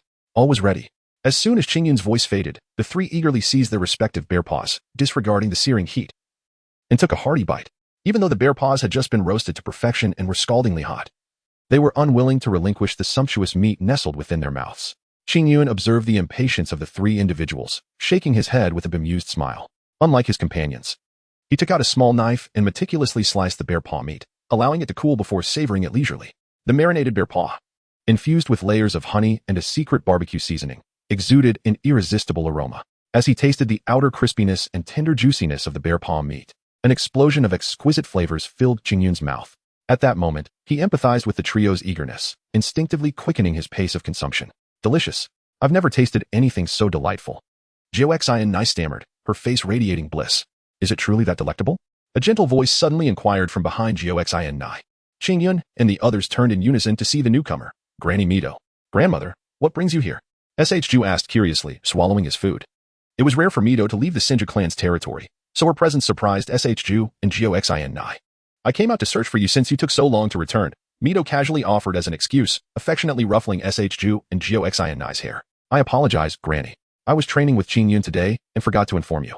It won't happen again, Shju said, scratching his head sheepishly. Granny Mito, you must try the bear paw meat that Qingyun has roasted. It is truly exquisite. Jiao offered half of her portion to Mito. Given the generous size of the bear paw, she was not concerned about having enough for herself. Mito, smiling, graciously accepted the piece Jiao extended to her and began to eat it elegantly. Mito's arrival caused a slight tension among bluffing Watergate, Shju, and Jiao, who ate in silence. Only Qingyun, after politely acknowledging Mito, continued to enjoy his meal at his usual deliberate pace, betraying no change in expression. Observing the expressions of the four, Mito noted Qingyun's maturity, which belied his age. She recognized that Jiao and the others subtly regarded Qingyun as their leader, indicating that he had become their pillar of support. While savoring the bear paw, Mito continued to watch Qingyun, and after a while, she finished her meal first and remarked, I heard you defeated Uchiha Fugaku today, the most talented disciple of the Uchiha clan of this generation. Before Qingyun could respond, Shinshu leapt up beside him, wearing an expression of pride as if he had vanquished Uchiha Fugaku himself. He exclaimed to Uzumaki Mito, Grandma, you have no idea. Qingyun is incredibly powerful. In just a few swift motions, he defeated Uchiha Fugaku. I admire him so much. I want to be just as formidable as he is in the future. Upon witnessing Shinshu's exaggerated demeanor, reminiscent of her husband in his youth, Uzumaki Mito felt a pang of embarrassment and swiftly interrupted the display with a light smack to Shinshu's head. Shinshu cried out in pain, clutching his forehead and gazing at Uzumaki Mito with a look of grievance. Mito shot him a disapproving glance, saying, Grandma is speaking with Qingyun. What gives you the right to interrupt? You have no sense of decorum. Upon observing the aggrieved expression of Rope Tree, Qingyun offered a slight smile. It is not as exaggerated as Rope Tree suggests. Uchiha Fugaku's prowess is indeed formidable, and I only triumphed after enduring a fierce battle. Moreover, this victory was possible because he was unaware of my capabilities. Now that he has grasped the intricacies of my peculiar body techniques, I am certain he will be more cautious in our next encounter. Engaging him again will likely not be as effortless. You are 2 years his junior. Yet achieving this level is already commendable. Furthermore, while he has come to understand your tactics, have you not also familiarized yourself with his strategies? I dare say in our next confrontation, you shall still emerge victorious with relative ease. Upon hearing Qingyun's words, Vortex Mizuto smiled gently, revealing the truth of the matter. Upon hearing this, Qingyun shrugged, neither affirming nor denying. Uzumaki Mizuho spoke the truth. He was indeed experiencing rapid growth. Should the opportunity arise for a rematch with Uchiha Fugaku, he was certain he would triumph with greater ease than before. Indeed, if the upper echelon of the Uchiha clan sought to trouble you, do not hesitate to seek my assistance. Observing Qingyun's mature demeanor, Uzumaki Mizuho refrained from saying more. Rising to his feet and taking the reluctant Kushina and Shj with him as they departed, Qingyun gazed at the departing figure of Uzumaki Mizuho, expressing heartfelt gratitude. Thank you. Currently exposed to the scrutiny of the Uchiha clan's upper echelons, he anticipated a future fraught with complications, and the lurking danger akin to a rat in the gutter could strike at any moment. Though Uzumaki Mizuho appeared to wield little influence in Konoha, her actual power eclipsed even that of Sarutobi Hiruzen. As long as Mizuho remained, Qingyun could cultivate his growth in peace, free from the looming threats posed by various factions. Brother, is that grandmother truly formidable? Namikaze Minato inquired, a look of bewilderment adorning his face. He detected a hint of relief on Qingyun's countenance, as Mizuho's final words had evidently brought him a sense of tranquility. She is the wife of the first Hokage. Would you not consider that powerful? Upon hearing the words of Minato Namikaze, Qingyun offered a slight smile and revealed the identity of Uzumaki Kushina. However, her age seemed to perplex Minato, who gazed at Qingyun with an expression of disbelief. Did you not notice the diamond-shaped mark between her brows? That was the secret technique of the Uzumaki cleansing seal, which not only possessed the ability to store chakra but also ensured that as long as the chakra within the seal remained unspent, she could maintain her youthful appearance indefinitely. Qingyun explained to Wave Wind Watergate about the seal, having previously heard Sunade mention it. Qingyun was unfazed by the prospect of Wave Wind Watergate discovering the source of his information. Isn't it akin to the effects of our internal martial arts? He inquired. The efficacy of internal cultivation lies in the establishment of a dantian within the body, which serves the purpose of storing chakra, striking a remarkable resemblance to the seal. However, the dantian lacks the extensive capabilities of the seal. After sharing his conjecture with Wave Wind Watergate, Qingyun tidied up and returned to his quarters with his belongings. Before he knew it, a month had elapsed, and on the day following the consumption of bear paw meat, Sarutobi Hizashi approached Qingyun to exchange for the Lingbo Weibu and the Six Meridians Divine Sword. After acquiring the ninjutsu techniques of body flicker and shadow clone from Qingyun, Sarutobi Hizashi did not demand excessively but instead expressed great satisfaction with Qingyun's demeanor. He increasingly valued Qingyun and even took the initiative to grant him a salary that had not been previously mentioned. Previously, Qingyun had been tending to the injured at the ninja hospital. Although he no longer visited daily, he would occasionally assist when the Chunin was overwhelmed. Observing this, Sarutobi Hiruzen generously granted Qingyun a salary equivalent to that of the Chunin, which Qingyun accepted without hesitation. After all, he deemed it well-deserved, and with this newfound income, he could enhance the living conditions for both himself and Minato Namikaze. What could be more rewarding? Following Hiruzen's departure, Qingyun procured a substantial amount of supplies, not only repairing the wooden hut to fortify its structure, but also furnishing it with various items, transforming it into a more homely abode. Today marked the final day of the month, and Qingyun rose early, rousing the drowsy Minato as they enthusiastically commenced digging. Before long, they had unearthed dozens of sake barrels through their combined efforts. Qingyun unsealed one of the wine jars, lifting the final layer of sealing cover. Instantly, a fragrant bouquet, intermingled with the aromas of herbs and alcohol, wafted to his nostrils. This Buddha's smiling wine truly deserves its reputation as a medicinal elixir within the realm of martial arts. Merely inhaling its scent reveals the extraordinary nature of this libation. Qingyun greedily savored the fragrant aroma of the wine, eagerly pouring a cup for himself, which he then drank in one swift motion. Instantly, a surge of medicinal potency erupted within him. Without a moment to reflect, Qingyun hastily settled into a cross-legged position to refine the energies of the Buddha's laughing wine. Chapter 37. A significant increase in internal strength. After Qingyun swiftly consumed a cup of the Buddha's laughter wine, he had no time to engage with Namikaze Minato. He settled into a meditative posture, activating the Nine Suns divine art at an accelerated pace to refine the medicinal properties contained within the wine. Observing Qingyun's flushed complexion, Namikaze Minato felt a mix of astonishment and concern at the unexpectedly fragrant brew. His brow furrowed with worry as he stood vigilantly, ready to safeguard Qingyun, who was now enveloped in a crimson glow, diligently cultivating his inner energy. Qingyun remains oblivious to the thoughts of Wave Wind Watergate at this moment. The Nine-Yang divine skill has been pushed to its utmost by Qingyun. However, he has underestimated the efficacy of the Buddha's smile wine. As Qingyun partakes of the Buddha's smile wine for the first time, the medicinal properties within are activated to their zenith. Moreover, the abundant spiritual energy of this realm enhances the potency of the medicinal materials, making them far superior to those found in the low martial world. Consequently, when Qingyun brews the same quantity of wine using an equivalent amount of ingredients, the resulting Buddha's smile wine possesses a significantly greater medicinal effect than that depicted in the original work. As Qingyun found himself in a state of fervent concentration, he deftly divided his focus, simultaneously channeling the Jiuyang divine art to absorb the medicinal potency while directing his inner spirit to propel the energy through the remaining meridians. Time seemed to stretch indefinitely as the within Qingyun was breached, allowing the ethereal essence of the universe to surge forth. His Sharingan activated instinctively, voraciously drawing in the natural spirit energy. Upon breaking through the 7th meridian, the pace of the Jiuyang divine art accelerated, incessantly assimilating the effects of the Buddha's laughter wine along with the incoming spiritual energy. Gradually, the Jiuyang inner force grew denser and more abundant, fortifying the meridians surrounding Qingyun with remarkable resilience. As time flowed steadily, Qingyun seized the moment, fervently directing his Jiuyang inner strength towards the. After a considerable duration, a more intense natural spiritual energy converged upon him, eliciting a joyous expression from Qingyun as he felt the exuberant cheers of his cells resonate within.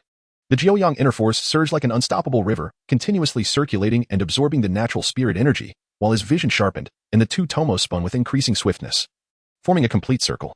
Gradually, the silhouette of a third tomo began to materialize, with the Sharingan absorbing the natural spirit energy at an even swifter pace. Solidifying the third tomo, When the Tomo finally coalesced into a tangible form, the spiritual energy within Qingyun was completely depleted, marking the official conclusion of this momentous breakthrough. Qingyun rose into the air, casting his gaze towards the heavens as he let out a long, resonant howl, the sound echoing through the death forest for an extended period. After a considerable time, Qingyun ceased his howling. "Brother Shuang, have you achieved a breakthrough?" Bofeng Shuimin gazed at Qingyun with evident envy, his eyes inevitably drifting towards the wine jar.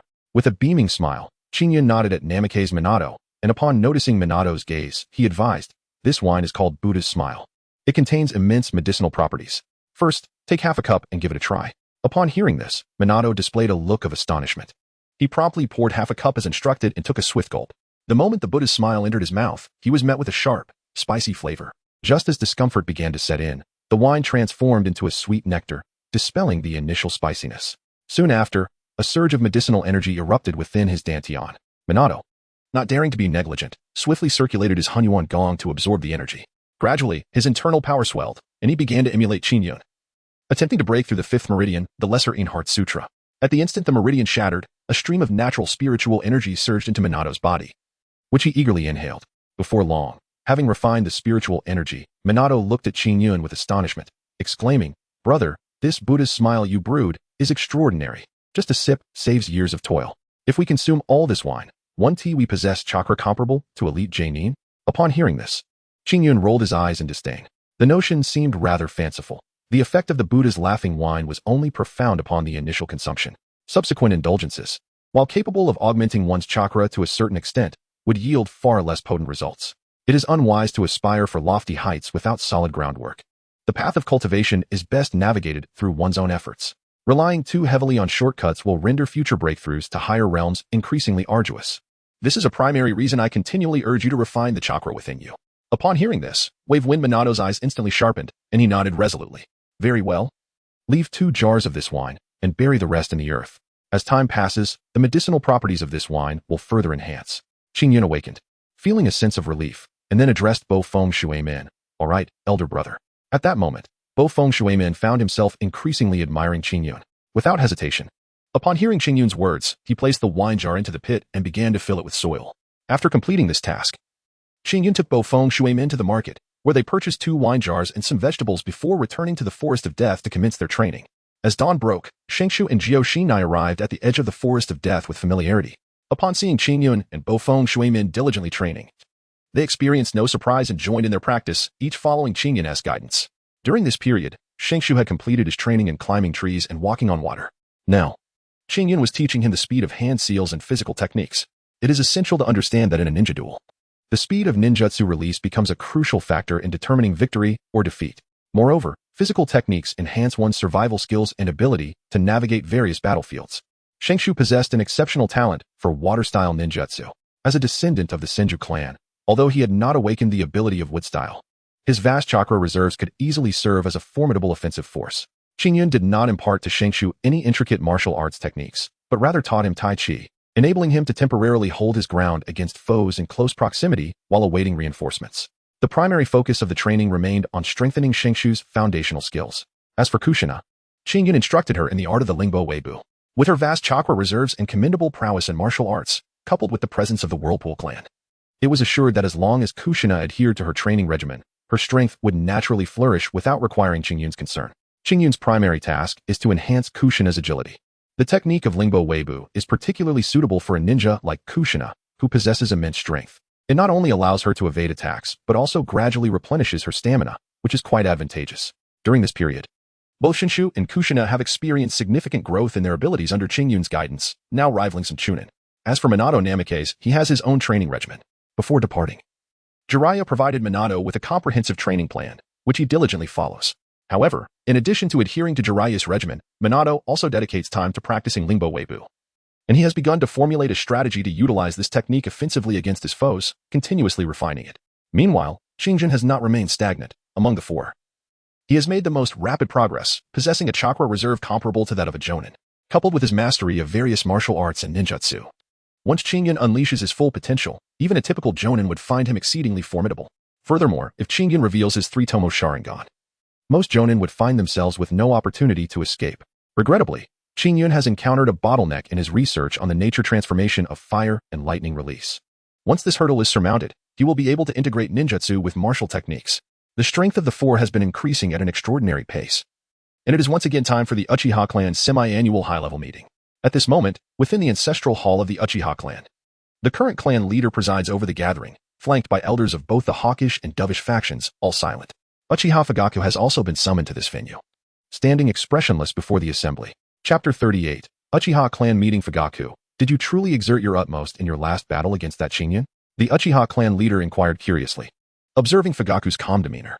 Hearing this, Fugaku's expression darkened as he nodded in acknowledgement. Following his battle with Qingyun, Fugaku had plunged into intense training, yearning for the opportunity to confront Qingyun again and redeem himself. Relate the details of your encounter with Qingyun and ensure that nothing is omitted, the clan leader commanded. His gaze fixed sternly upon Fugaku. Clenching his fists tightly, Fugaku maintained a stoic expression as he recounted the particulars of his last clash with Qingyun. His taijutsu is exceedingly peculiar. Not only can he unleash sharp sword energy, but his footwork is also remarkably swift. Once he employs it, a series of afterimages appear, making it impossible for even my double Tomo Sharingan to discern his true form. Pausing for a moment, Fugaku continued with a serious tone. Moreover, his finger sword is incredibly powerful, piercing through my shadow clone before it could react. This is merely the result of chakra condensed into an ethereal sword energy. If you were to integrate various ninjutsu into it, its potency would likely rival that of standard A-rank ninjutsu. The atmosphere grew tense as the clan leader and the elders absorbed this information. After a prolonged silence, the elder of the Uchiha clan finally spoke. Fugaku, what do you believe Qingyun's attitude towards our Uchiha clan is? Is there any possibility of welcoming him back into the fold?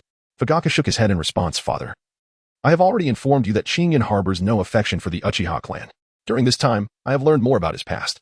Given the environment he grew up in, it would be fortunate if he does not harbor resentment towards our clan. The prospect of him returning is virtually impossible. He hesitated briefly, glancing at the varying expressions of the elders and the clan leader, and continued, furthermore, the Hokage holds Qingyun in high regard. And with him having taken Sunade as his mentor, it is likely he has fully committed himself to the Hokage's lineage. Even if he were to rejoin our clan, his allegiance would undoubtedly lie with the Hokage, not with us. Humph. If that is the case, we should send someone to eliminate him, the second elder, representing the hawkish faction, exclaimed angrily, slamming his hand on the table. That is unacceptable. Not only is Qingyun one of our own, but we should also make amends for our past negligence towards him. Only through sincerity can we hope to win back such a prodigy, countered the fourth elder vehemently. The clash of opinions sparked a heated argument between the hawkish and dovish factions, while the clan leader and the elder remained silent, deep in thought. Finally, after a lengthy deliberation, the elder banged his fist on the table and declared, enough of this chaos. What kind of assembly is this? At his words, both factions fell silent, their gazes fixed on the clan leader, awaiting his pronouncement. The clan leader turned to the elder. Elder, what do you propose we should do about Qingyun? After a moment of contemplation, the elder replied calmly, I suggest we continue to court him. This young man has already developed his own unique taijutsu at such a tender age. While these techniques may appear unorthodox and lack substantial power at present, we must consider his youth. At merely 9 years old, he has created techniques comparable to C and B rank ninjutsu. What might he accomplish as he matures? Is it not a loss to our Uchiha clan if we were to let such a talent slip away? But Qingyun bears no fondness for our clan. How can we draw him close? The second elder questioned, confusion evident on his face. He is still very young and his understanding of the world is not fully developed. Moreover, we have wronged him, allowing the indifference of clan members to wound a talented youth spirit. This should serve as a wake-up call for us all, necessitating stricter oversight of our clan members to prevent similar incidents in the future. As for Qingyun, I propose we assign a female clan member to his class in school, hoping she may sway him positively. Additionally, we should allocate some clan resources to him and grant access to certain ninjutsu. Clan leader, what do you think? After outlining this proposal, the elder turned to the clan leader, recognizing that he held the ultimate authority in the clan. The clan leader pondered for a moment before nodding. Let us proceed as the elder suggests. And if that Qingyun refuses? The second elder queried, sensing the clan leader's agreement but feeling uneasy. Then we will eliminate him. He may have Sarutobi Hiruzen's protection in Konoha, but he will eventually graduate and leave the village to undertake missions. We must arrange for his demise at that time. We cannot allow someone with such animosity towards our clan to flourish, especially one with such potential. The elder responded coldly, a hint of murderous intent gleaming in his eyes. Father, that is unacceptable. Upon hearing his father's words, Uchiha Fugaku could not help but speak out. The elder, upon hearing this, furrowed his brow. Uchiha Fugaku had always been a favored son in his eyes, and he held high hopes for him, aspiring to mold him into the next leader of the Uchiha clan. He did not wish for Uchiha Fugaku to exhibit any weakness of spirit. Why? State your reasons. If your reasoning fails to convince us, you shall face the clan's punishment. Do not forget where you are. The elder's gaze remained stern as he looked at Uchiha Fugaku, his voice cold. feeling the weight of the elder's words. Uchiha Fugaku trembled slightly. The clan's discipline was not something to be taken lightly. Just recently, Uchiha Ichiraku, who had suffered under the clan's punishment, was still bedridden a month later. Yet, after hearing his father's words, an ominous premonition surged within Uchiha Fugaku. Having interacted with Qingyun, he possessed a certain understanding of him. If his father's strategy were to be directed at others, it might be effective. However, against Qingyun, it would be futile. Recalling the last words Qingyun had spoken to him, in the chilling look in his eyes, one devoid of humanity, Uchiha Fugaku realized that Qingyun was exceedingly content with his current life and harbored no malice towards the Uchiha clan. However, should the clan send someone to assassinate him, the consequences could be dire. If they succeeded, it would be one matter, but if Qingyun were to escape, the Uchiha clan would face relentless retribution. The thought of offending such a prodigious talent filled Uchiha Fugaku with dread. His instincts warned him that it would be catastrophic to provoke Qingyun. Uchiha Fugaku articulated his concerns, emphasizing Qingyun's nature. The elder exchanged glances with the clan leader, who then spoke. Let us set this matter aside for now and focus on winning him over. We shall address future issues in due course. Elder, do not chastise Fugaku. He speaks with the clan's future in mind. Should we not express our gratitude to the clan leader for his magnanimity? The elder, taking the cue, spoke lightly to Uchiha Fugaku. Thank you for your leniency, clan leader. Uchiha Fugaku replied, bowing respectfully. The clan leader gestured for him to rise. Considering the time, Fugaku, you will be graduating next year, correct? Do you intend to join the guard or form a team to undertake missions? The clan leader regarded Uchiha Fugaku with satisfaction. He was the most talented of his generation, excelling in both character and strength. I plan to form a team to gain experience before returning to the guard. Uchiha Fugaku replied with poise. Excellent, a mature mindset. Proceed as you see fit. The clan leader nodded approvingly at Uchiha Fugaku's composed demeanor. Thank you for your praise. Clan leader, Uchiha Fugaku replied modestly. Chapter 39, Ermu Ramen. Qingyun remained oblivious to the circumstances surrounding the Uchiha clan. Even if he were aware, he would merely smile serenely, choosing not to concern himself with such matters. Each day, he diligently trained alongside Kushina, Suk, and Minato, while also indulging in hunting, leisurely strolls, and savoring the delectable cuisine of Konoha village. Ah, Qingyun, tomorrow marks the start of a new school term. Time truly flies. I feel so reluctant, Kushina murmured. Chewing on a colorful dango, her gaze fixed on Qingyun. Upon hearing this, Qingyun smiled lightly and said, if you were to live like this for an extended period, life would become rather monotonous. The commencement of school brings its own advantages. Consider it a form of respite. However, once school begins, I shall no longer have the pleasure of seeing you on campus. Joxian Nai pouted, her face reflecting her displeasure as she gazed at Qingyun. Since Qingyun accompanied Sunade to the ninja hospital, she seldom attended the ninja academy. Typically, she was either occupied at the hospital or honing her skills in the forest of death, making her presence at the academy virtually non-existent. What is particularly infuriating is that despite her absence from school, Qingyun consistently ranked first in theoretical assessments, an especially vexing feat as for practical combat. It is even more daunting. Kushina cannot fathom anyone at the ninja academy who could rival Qingyun. Let alone those lower-ranked ninjas who graduated long ago. None could possibly stand against her prowess. Upon hearing Kushina's words, Qingyun was momentarily taken aback. He gazed at Kushina's exquisite visage and then cast a fleeting glance at the seemingly indifferent Minato, who was engrossed in his three-colored dango nearby. A sense of foreboding began to stir within him. Could it be that Kushina has developed feelings for me? Surely not. After all, Kushina is destined to be Minato's wife. Moreover, if Kushina were to fall for me, would that not jeopardize the very existence of Naruto Uzumaki, the prophesied savior, even before his birth? Qingyun gazed at Kushina with a peculiar expression, while Kushina, adorned with a playful demeanor, met his gaze. The unusual look from Qingyun caused Kushina's cheeks to flush crimson. Regaining her fierce composure, she struck Qingyun's forehead with a firm tap and demanded, "Why are you looking at me like that? Why haven't you answered my question yet?" Qingyun was brought back to reality by Kushina's sudden remark. Rubbing his forehead, he shot her a glance filled with exasperation. "I shall attend the ninja academy in due time. After all, cultivation requires a balance of work and rest. Only through this can one achieve rapid progress. Avoiding stagnation and the potential turmoil of one's mind when trapped at a particular level for too long. Cultivation is not merely about physical prowess, but also about nurturing the spirit." Since his arrival in this world, Qingyun had transformed from an ignorant novice into a budding martial artist. The myriad martial techniques and practices not only endowed him with formidable strength, but also offered profound insights that he had come to comprehend. Reflecting on the tumultuous days when he first awakened his Sharingan, he recalled the relentless ridicule and scorn from his clan for 3 long years. Within him simmered a tempestuous rage, and on many occasions, he was tempted to unleash his Sharingan and exact vengeance upon those who derided him. Fortunately, Qingyun possessed formidable mental fortitude, which enabled him to suppress this violent impulse, a primary reason for his previously apathetic demeanor. As his internal cultivation advanced, the Sharingan absorbed abundant natural energy, nurtured by this essence, and it had been quite some time since he had experienced that fury. Moreover, the companionship of Minato, Kushina, and SHT alleviated his sense of solitude, resulting in remarkable progress in his internal cultivation during this period. Upon hearing Qingyun's words, Kushina could only nod in acknowledgement. Though her spirits were noticeably dampened, lacking the joy she once exhibited, Qingyun noticed the dejection in Kushina's demeanor and, with a resigned smile, said, "Very well. Let us forego training today. The three of us shall leave our plans in your hands. Whatever you decide will be our course of action. Is that agreeable? All right. But remember, you have given your word." Kushina replied, her expression transforming instantly as she joyfully approached Qingyun. Qingyun stared in astonishment at the rapidly changing expressions of Kushina, harboring grave suspicions that she had feigned her earlier disappointment to ensnare him. However, as a man of his word, he knew that promises once made were akin to water spilled, impossible to reclaim. With a resigned nod, he acquiesced, "Very well, let us proceed to the market. None of you are permitted to escape, otherwise you shall face the consequences." Upon seeing Qingyun's agreement, Kushina erupted in jubilant cheers, brandishing her small fists in a mock display of intimidation towards Qingyun and the others. "Brother, you said it, this has nothing to do with us. I refuse to go." "Yes, indeed. I shall accompany Minato for training instead. Brother, you handle Kushina on your own." Both Minato and SHJ, upon overhearing the exchange between Qingyun and Kushina, stammered nervously, their legs trembling as if the mere prospect of accompanying Kushina on her shopping escapade was a dreadfully daunting ordeal. Qingyun rolled his eyes.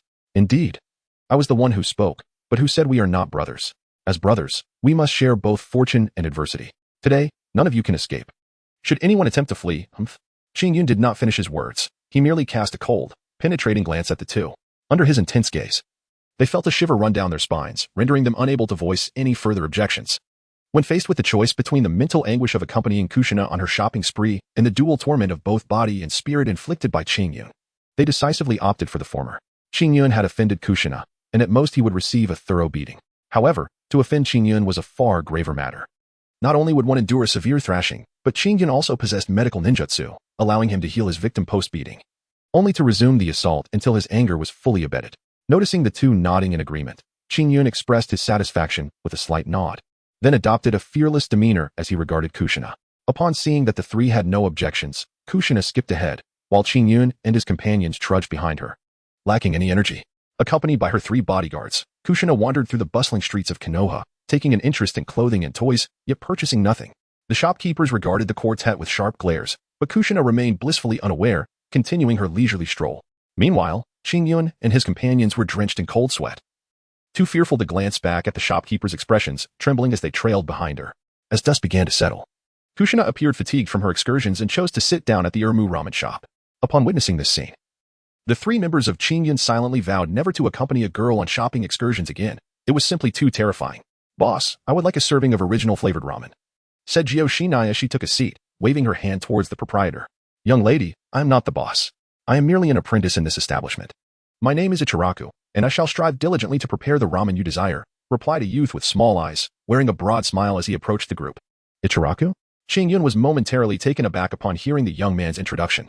Could this be the legendary Ichiraku, the proprietor of the renowned ramen shop that has stood resilient, regardless of the numerous times Konoha has been destroyed? Qingyun gazed at Yale with a scrutinizing look, yet after a prolonged observation, he could discern nothing amiss. Yale appeared to be nothing more than an ordinary young man. "Young one, if you stare at someone like that, they might feel quite embarrassed," Yao remarked with a radiant smile, having noticed Qingyun's gaze. Qingyun was roused from her reverie by a cheerful voice, and she smiled apologetically. "I would like the miso ramen, please." Upon hearing Qingyun's order, Namikaze, Minato, and SHJ promptly shared their preferences for ramen as well. After Ichiraku noted their selections, he turned and began preparing the noodles for the four of them. In a short while, four steaming bowls of ramen were ready. Qingyun gazed at her bowl, where the noodles resembled delicate dragon whiskers, complemented by a rich and aromatic broth, with a sprinkle of green onions adorning the surface. The presentation was already quite impressive. "Let us begin," Namikaze, Minato, SHJ, and Kushina said in unison, placing their hands together and then looking towards Qingyun. Qingyun was initially engrossed in his noodles when he noticed the gazes of the three. A bead of cold sweat trickled down his forehead as he swallowed the morsel in his mouth, turning to them with a perplexed expression. "Why aren't you eating? It will get cold and lose its flavor. You've never acted this way during meals before. What is going on today?" he exclaimed, slightly exasperated. "Honestly, Qingyun, one should treat ramen with the respect it deserves. There should be a sense of ritual in enjoying it." "Indeed, indeed." Both Minato Namikaze and SHJ echoed in agreement upon hearing Kushina's words. Upon hearing this, Qingyun rolled his eyes dismissively. ignoring the three individuals and continuing to savor his noodles. What significance does ritual hold? Can it truly enhance the flavor of the noodles? Such exquisite cuisine should be enjoyed while it is still warm. Delaying even a moment alters its delightful taste. The explosion of freshness in each mouthful tantalized Qingyun's palate, igniting his appetite as he swiftly devoured the contents of his bowl. Observing Qingyun's indifference, the three exchanged resigned glances before hastily commencing their own meal. Before long, after they had all finished, Jioxinai settled the bill with a beaming smile and tugged at Qingyun's sleeve. Come on, let's explore the night market. Really? A despairing scream echoed around the Ermu ramen shop, drawing the curious gazes of passers-by. Chapter 40. Uchiha Makoto. When Qingyun and Minato Namikaze returned to their dwelling in the Death Forest, the night had already deepened. Their eyes, devoid of spirit, reflected the exhaustion akin to that of someone who had not slept for centuries. They collapsed onto their respective beds, surrendering to slumber. Accompanying a woman on a shopping spree is truly a terrifying ordeal. The memory of shopkeepers' penetrating stares, sharp as blades, upon his back made Qingyun yearn to escape that place. Silence reigned through the night, and Qingyun and Minato awoke refreshed at dawn. After performing a set of Tai Chi, Qingyun began to prepare lunch. Today marked the commencement of the school year, and out of respect for Irika Hyane, Qingyun felt compelled to attend. He feared that failure to do so might provoke Irika to threaten him, albeit Irika may not necessarily be his adversary. After preparing the meal, Qingyun and Minato walked side by side into the Ninja Academy, where groups of adults accompanied their children, offering reminders and encouragement. Clearly, today was the day for new students to enroll, and Sarutobi Hiruzen would undoubtedly take the stage to impart his wisdom. Ignoring the commotion around them, Qingyun and Minato made their way directly to their classroom, as was their custom, settling into a window-side seat and gazing vacantly at the sky. Good morning, classmates. It is a pleasure to see you all again. Judging by your spirits, it appears you have enjoyed your holiday. A voice rang out. Today, we have a transfer student joining our class. Let us welcome them with applause. Upon hearing Irika's words, a figure entered the classroom, standing at the podium with a radiant smile directed towards the audience. Hello everyone, my name is Uchiha Makoto. I enjoy eating three-colored dumplings and dislike bitter foods. My dream is to ensure happiness for myself and my family forever. I am delighted to become your classmate. Upon observing a girl clad in the attire of the Uchiha clan entering the classroom, Qingyun's thoughts swiftly turned, instantly discerning the intentions of the Uchiha family. A smirk of disdain surfaced within him as he averted his gaze from the girl on stage. However, upon hearing her self-introduction, Qingyun abruptly lifted his head, scrutinizing the girl who bore a gentle countenance and spoke in a tone that was not characteristic of a Uchiha. His pupils narrowed slightly. Uchiha Makoto, the wife of Uchiha Fugaku, and the mother of the prodigious Itachi and the impulsive Sasuke. How astutely the Uchiha clan has invested. Do they not fear that snatching Uchiha Makoto away may result in the absence of Itachi and Sasuke? Even if Sasuke possesses the reincarnated chakra of Indra, he will surely emerge. But what of Itachi? Should Itachi not come into existence? The reincarnation of Indra in this era might undergo an arduous journey of cultivation before awakening the Manjiki Sharingan. Kushina had been observing Qingyun intently, and when he abruptly turned to gaze at Uchiha Makoto, a distinctive expression gracing his face, she pouted, her eyes ablaze with indignation directed at him. Simultaneously, a flicker of animosity towards this unfamiliar girl began to stir within her. Qingyun noticed someone gazing at him. Turning to look, he found Kushina glaring at him with fiery eyes. He was momentarily taken aback, but then a smile crept onto his face as he shook his head and softly remarked, I am merely curious as to why the Uchiha clan would invest such resources to send a genius to approach me, nothing more. Reflecting on the information regarding Uchiha Makoto, the youngest daughter of the Uchiha clan's fourth elder, known for her intelligence and favored greatly by her father. She was indeed the dream girl of this generation within the Uchiha family. Upon hearing Qingyun's words, Kushina felt a surge of joy within her, yet outwardly she snorted coldly. You can like whoever you wish. There is no need to explain it to me. Qingyun gazed at the insincere Kushina, shaking his head and chuckling softly. Within Qingyun's body lies the soul of an adult, fully aware of Jusanai's recent change in demeanor. However, firstly, they are both still young, even if their identities were confirmed. What would it change? They would still train and play together daily, perhaps only a bit more intimately than before. Secondly, Qingyun remains uncertain whether Jusanai's feelings towards him stem from gratitude for saving her or genuine affection. If it is the former, he is reluctant to accept it. If the latter, he prefers to let things unfold naturally. Thirdly, Qingyun's ultimate goal is to find a way back home. While he is unsure if this goal can be achieved, he is determined to strive for it throughout his life. If he were to leave, would he be able to take Jusanai with him? This uncertainty contributes to his infrequent contemplation of romantic feelings. He does not engage in frivolous flirtations, if he wished. Given his past experiences during the internet boom and his adult soul, he could easily charm not just the younger girls at school, but even someone like Sunade. Yet, he chooses not to pursue such endeavors. After Uchiha Makoto concluded her introduction, she fixed her gaze on Qingyun. Prior to her arrival, her father had instructed her to recruit Qingyun back into the family. She was intensely curious about what made Qingyun so captivating that the family would proactively send her to the ninja academy to become a registered ninja within the village. Aware of the tensions between the village and the Uchiha clan, Makoto was eager to understand how Qingyun managed to navigate this complex situation. However, after Qingyun exchanged a few words with Jusanai, he turned to gaze out the window as if something captivating lay beyond. Observing this, Uchiha Makoto suppressed her urge to engage Qingyun in conversation and approached Jusanai instead. She could discern the familiarity between Qingyun and Jusanai, having witnessed their interaction. Her keen intellect quickly devised a strategy. To deal with someone as prickly as Qingyun, the best approach would be to infiltrate from within, hence her desire to befriend Jusanai. "Hello, may I sit here?" Makoto inquired with a warm smile as she approached Jusanai. Jusanai initially considered declining, but the gentle demeanor of Makoto dissuaded her from doing so. And she simply nodded in acquiescence. "Thank you, I am Uchiha Makoto. And you?" Makoto maintained her gaze on Jusanai, casting a fleeting glance at Qingyun from the corner of her eye. "I am Uzumaki Jusanai, pleased to meet you," Jusanai replied with a slight smile. Introducing herself, but neglecting to mention Minato and Qingyun, who were nearby. Makoto, noticing this omission, remained unfazed and extended her hand to lightly touch Jusanai's.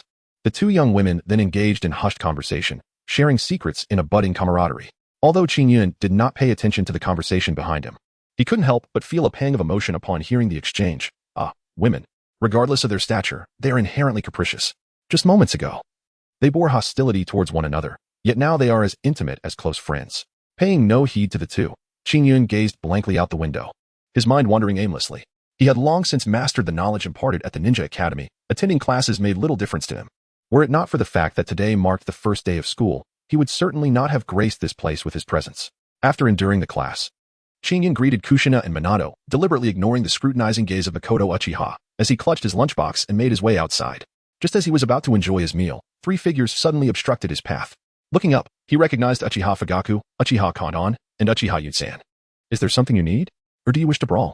Qingyun furrowed her brow, her expression calm as she gazed upon Uchiha Fugaku, the leader. "Do not misunderstand my presence. Firstly, I have brought Uchiha Yungang and Uchiha Yunshan here to express their sincere apologies for the disturbances they previously caused you. We hope you can find it in your heart to forgive them." Uchiha Fugaku, noticing the rising intensity of Qingyun's aura, hastily interjected. Upon hearing this, Qingyun was momentarily taken aback. He then withdrew his internal energy and cast a fleeting glance at the Uchiha brothers, Yungang and Yunshan. Before speaking in a dispassionate tone, "There is no need for apologies. As long as they refrain from courting their own demise in the future, I shall not pursue them. If that is all, then please step aside and do not disturb my meal." "Wait, Qingyun, there is one more matter I must ask of you. Mei Qin is a gentle soul, and I trust you have discerned her reasons for being here, given your wisdom. She acts thusly only due to orders. I kindly request that you do not harbor any ill will towards her. If she has erred in any way, I implore you to address it with me directly, rather than placing blame upon Mei Qin." Uchiha Fugaku, upon witnessing Qingyun turning away, felt a surge of urgency and promptly articulated the primary reason for his visit to seek Qingyun. Upon hearing this, Qingyun paused momentarily, refraining from turning around. In a calm tone, he remarked, "As long as she does not cross my boundaries, I shall not take any action against her. You are overly concerned." With that, he continued on his path towards the shade, opened his lunchbox, and began to eat with great enjoyment. Chapter 41. The Return of the Three Endurers, the White Finger Sword. As Qingyun silently dined, in the battlefield of the Rain Country, at a temporary stronghold of Konohagakure, the three legendary ninjas convened. At the forefront stood a youth with white hair, piercing eyes akin to a hawk, a resolute countenance, and a short blade sheathed at his waist. "What is the status of the various conflicts?" The young man gazed at Sunade, Jiraiya, Orochimaru, and Kat Dan as he inquired. The hidden stone village remained silent, seemingly biding its time within their stronghold, perhaps waiting for us to engage in a mutually destructive battle with the Sand Shinobi village. The offensive from the Sand village has currently stalled. The toxins developed by Chio have been neutralized by me, and they are likely researching new toxins to prepare for a significant assault on our front lines in Konoha. After Sunade and Jiraiya shared the intelligence from their respective battlefields, they returned to their positions. All the ninjas sent by the Sand village to disrupt our supplies have been eradicated. Orochimaru, with a sly smile, recounted his achievements. Those who had been harassing our rear from the stone village have also met their demise, leaving the rear tranquil for the moment. Kat Dan, unwilling to be overshadowed, interjected. The white-haired youth, upon hearing this, nodded in satisfaction. "In that case, Sunade, you three should return and recuperate. You have worked hard during this period.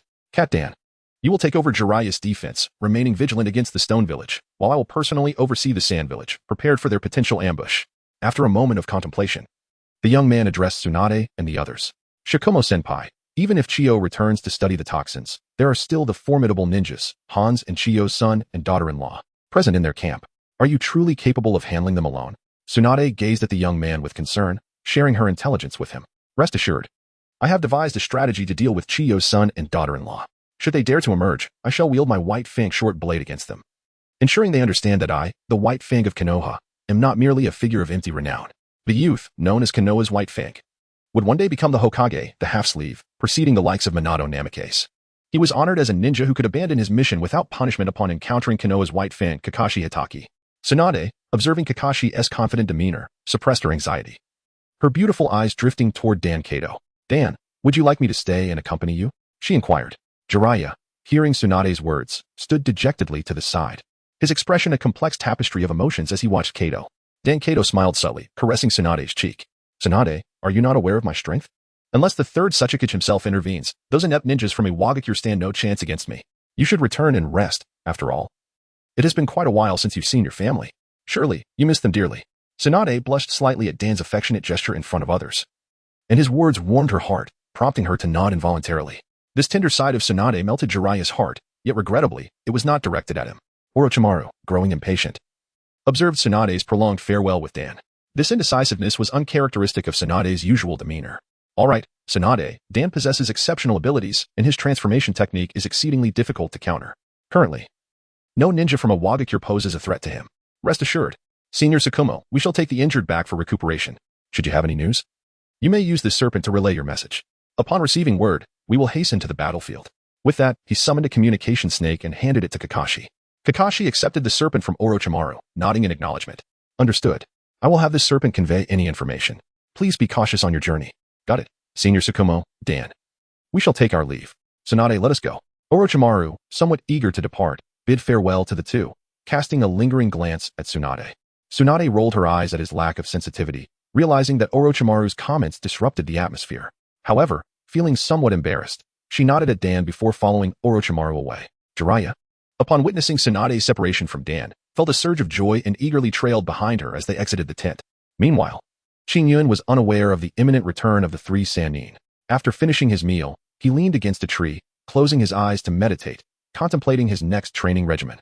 Currently, Qingyun had mastered various martial arts, with his internal energy requiring a gradual approach, as rapid advancement was unrealistic without certain elixirs to enhance his inner strength. As for ninjutsu, after practicing a plethora of C-rank techniques exchanged with Orochimaru, he shifted his focus to the Great Fireball Technique, Fireball Jutsu, Phoenix Fire Technique, and Lightning Release, Body Flicker, Lightning Binding. Qingyun decided to focus his studies on several ninjutsu techniques. Though these techniques, apart from the Fireball Jutsu, are classified as C-rank, Qingyun believed that by mastering their nature transformation and form transformation, and subsequently refining them, their power could rival that of some A-rank ninjutsu. As he closed his eyes in contemplation of the transformation of nature, time gradually slipped away. Finally, the evening school bell rang, and Qingyun swiftly departed, calling out, Minato. I'll take care of dinner myself, just save me a portion. Both buffing Minato, Kushina, Shoju, and Uchiha Makoto were momentarily taken aback, puzzled by Qingyun's urgency. On the other side, Qingyun employed the Lingbo Weibu technique, arriving at the riverbank before pausing. His internal energy surged as he swiftly formed hand seals, fire style, Fireball Jutsu. A colossal fireball erupted from his mouth, crashing onto the water's surface, causing the scorching heat to make the water boil.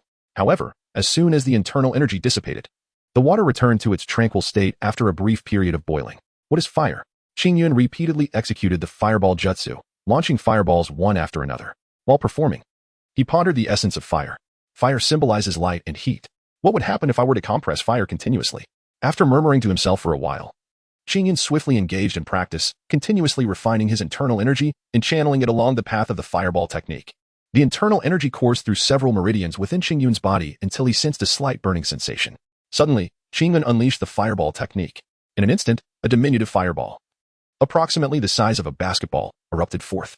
Although this fireball was significantly smaller than its predecessors, its temperature was considerably higher, and the originally red orb had transformed into a striking blend of red and white. Upon striking the water, the fireball created a tremendous splash, as the searing heat clashed with the icy river water, producing swirling white vapor that rapidly enveloped the surrounding area within a mile. Qingyun paid no heed to the mist, gazing intently at the spot where the fireball struck. Fire, in its most elemental nature, embodies searing heat. When taken to its zenith, it culminates in an explosive eruption. Ordinary flames are ignited by combustible materials, whereas the fireball technique is fueled by one's inner energy. What if I were to connect my inner power through the six-pulse divine sword, continuously energizing the fireball? Would this flame persist without dissipating, only to gradually fade away once I severed the link of my inner energy? Qingyun's eyes shone ever brighter as he channeled his internal energy, continuously refining and compressing it. Instead of expelling the fireball technique through his mouth, his internal energy initially coursed along the pathway of the fireball technique, transforming into a brilliant white flame. With a sudden surge, it surged towards the thumb of his right hand, flowing along the tying liver meridian. Qingyun raised his right thumb, directing a radiant beam of white light towards the water's surface, manifesting as a luminous finger sword. The moment the sword was unleashed, a sharp and searing aura ignited the air, and upon the instant of contact between the white finger's sword and the water, the river surged violently, propelling the water high into the air, cascading down like two magnificent waterfalls. Furthermore, the expansive river surface appeared to diminish by a layer, as a thick mist enveloped the surroundings and the water's surface ignited with fervor. It was only when Qingyun's internal energy began to wane that the connection to the Shanshang sword was gradually severed. As the finger sword faded after the link was broken, the water's surface had descended at least 10 centimeters since Qingyun's arrival. One should not underestimate this 10-centimeter reduction. Given the river's breadth, it contained several tons of water. Qingyun, unable to regain his inner strength, stared in astonishment at the formidable power of the Shaoshang sword. If this were to strike a person, they would likely be vaporized. It seems I have inadvertently discovered something extraordinary. Furthermore, the temperature of this white flame is likely comparable to that of Amaterasu. Chapter 42. Transformation of Nature. Significant enhancement of power. Qingyun gazed absent-mindedly at the river's surface, pondering. The might of this technique is likely comparable to that of the A-level ninjutsu. I never anticipated that after the development of ninjutsu into elemental transformations, its integration with martial arts could amplify its potency to such an extraordinary degree. What astonishing transformations might occur if the 5 elements were to merge? Could it rival the power of bloodline limits? Contemplating this, Qingyun's heart surged with excitement, eagerly anticipating the mastery of the 5 elemental transformations and their subsequent fusion with various martial arts. The potential devastation of such power could indeed be cataclysmic. After a considerable time, Qingyun managed to calm his fervent emotions, sitting cross-legged on the ground to recuperate his inner strength while reflecting on the transformations he had experienced within when channeling his energy into the fire element. Previously, upon witnessing the overwhelming power of the 6 meridian sword infused with fire elemental transformation, he had been too exhilarated to think critically. Now, having regained his composure, Qingyun recognized the significant drawback of this skill, its excessive slowness.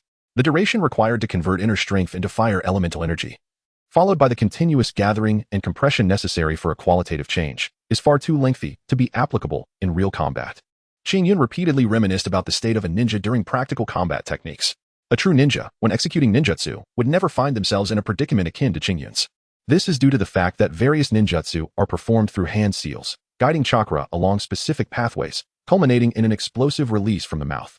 Alternatively, akin to the innovative techniques of Minato Namikaze and Kakashi Hitaki, such as the Rasengan and Chidori, which require no hand seals, they continuously gather elemental chakra at the surface of their bodies, maintaining its stability before unleashing it. After restoring his internal energy, Qingyun refrained from rising. Instead, he sat pensively, resting his chin on his hand, deeply contemplating a solution. Since ninjutsu is executed by directing chakra through specific channels to transform it into various techniques, could it be possible for me to disperse my internal energy across the meridians representing different elements within my body, thereby bypassing the need for elemental transformation? Upon devising this method, Qingyun acted without hesitation. He promptly activated his Jiuyang internal energy, dispersing the chakra throughout the meridians that symbolize the 5 elemental attributes, allowing it to flow serenely. As time passed, the 5 streams of internal energy gradually transformed into a myriad of colors, signifying that through the nurturing of the meridians, these energies had developed distinct attributes within their essence. Upon witnessing this, Qingyun immediately harnessed his inner energy, emblematic of the fire attribute, compressing and condensing it with fervor. This energy was then directed towards his right hand, specifically the tying lung meridian. A sharp, searing aura erupted from the tip of Qingyun's right thumb. With a resounding boom, the sound reverberated, startling both Feng Shui men, Kushina, and SHJ, who had come in search of Qingyun. They stood frozen in place. Terror etched upon their faces as they beheld Qingyun, shrouded in a veil of white mist, their mouths agape in disbelief. Suddenly, a cascade of scalding rain poured over Qingyun. Yet he appeared oblivious, his expression one of delight as he surveyed the devastation he had wrought. The potency of his attack was undiminished from before. In fact, it had escalated significantly, and the speed surpassed that of his earlier efforts by an astonishing tenfold. This time, having severed his connection with the Shaoshang sword, Qingyun experienced only a slight depletion of his inner energy.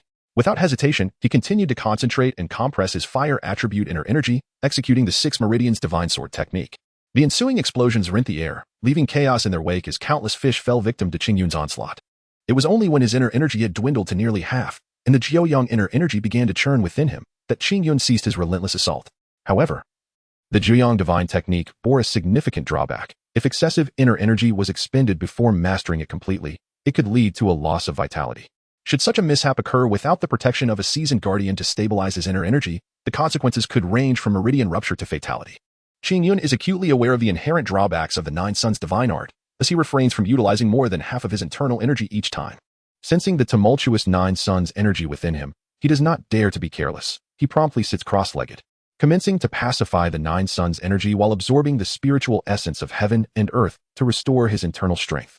After a considerable duration, both Feng Shuimin, Jiu Shinai, and Sheng Shu gradually regain their composure, observing Qingyun, whose closed eyes and cross-legged posture render him a figure partially veiled in mist. Sheng Shu stammers, "Water, Shuimin. Is that our elder brother?" It should be. Feng Shuimin replies hesitantly. "What do you think, Jiu Shinai?" He swallows hard, gazing at Qingyun with astonishment.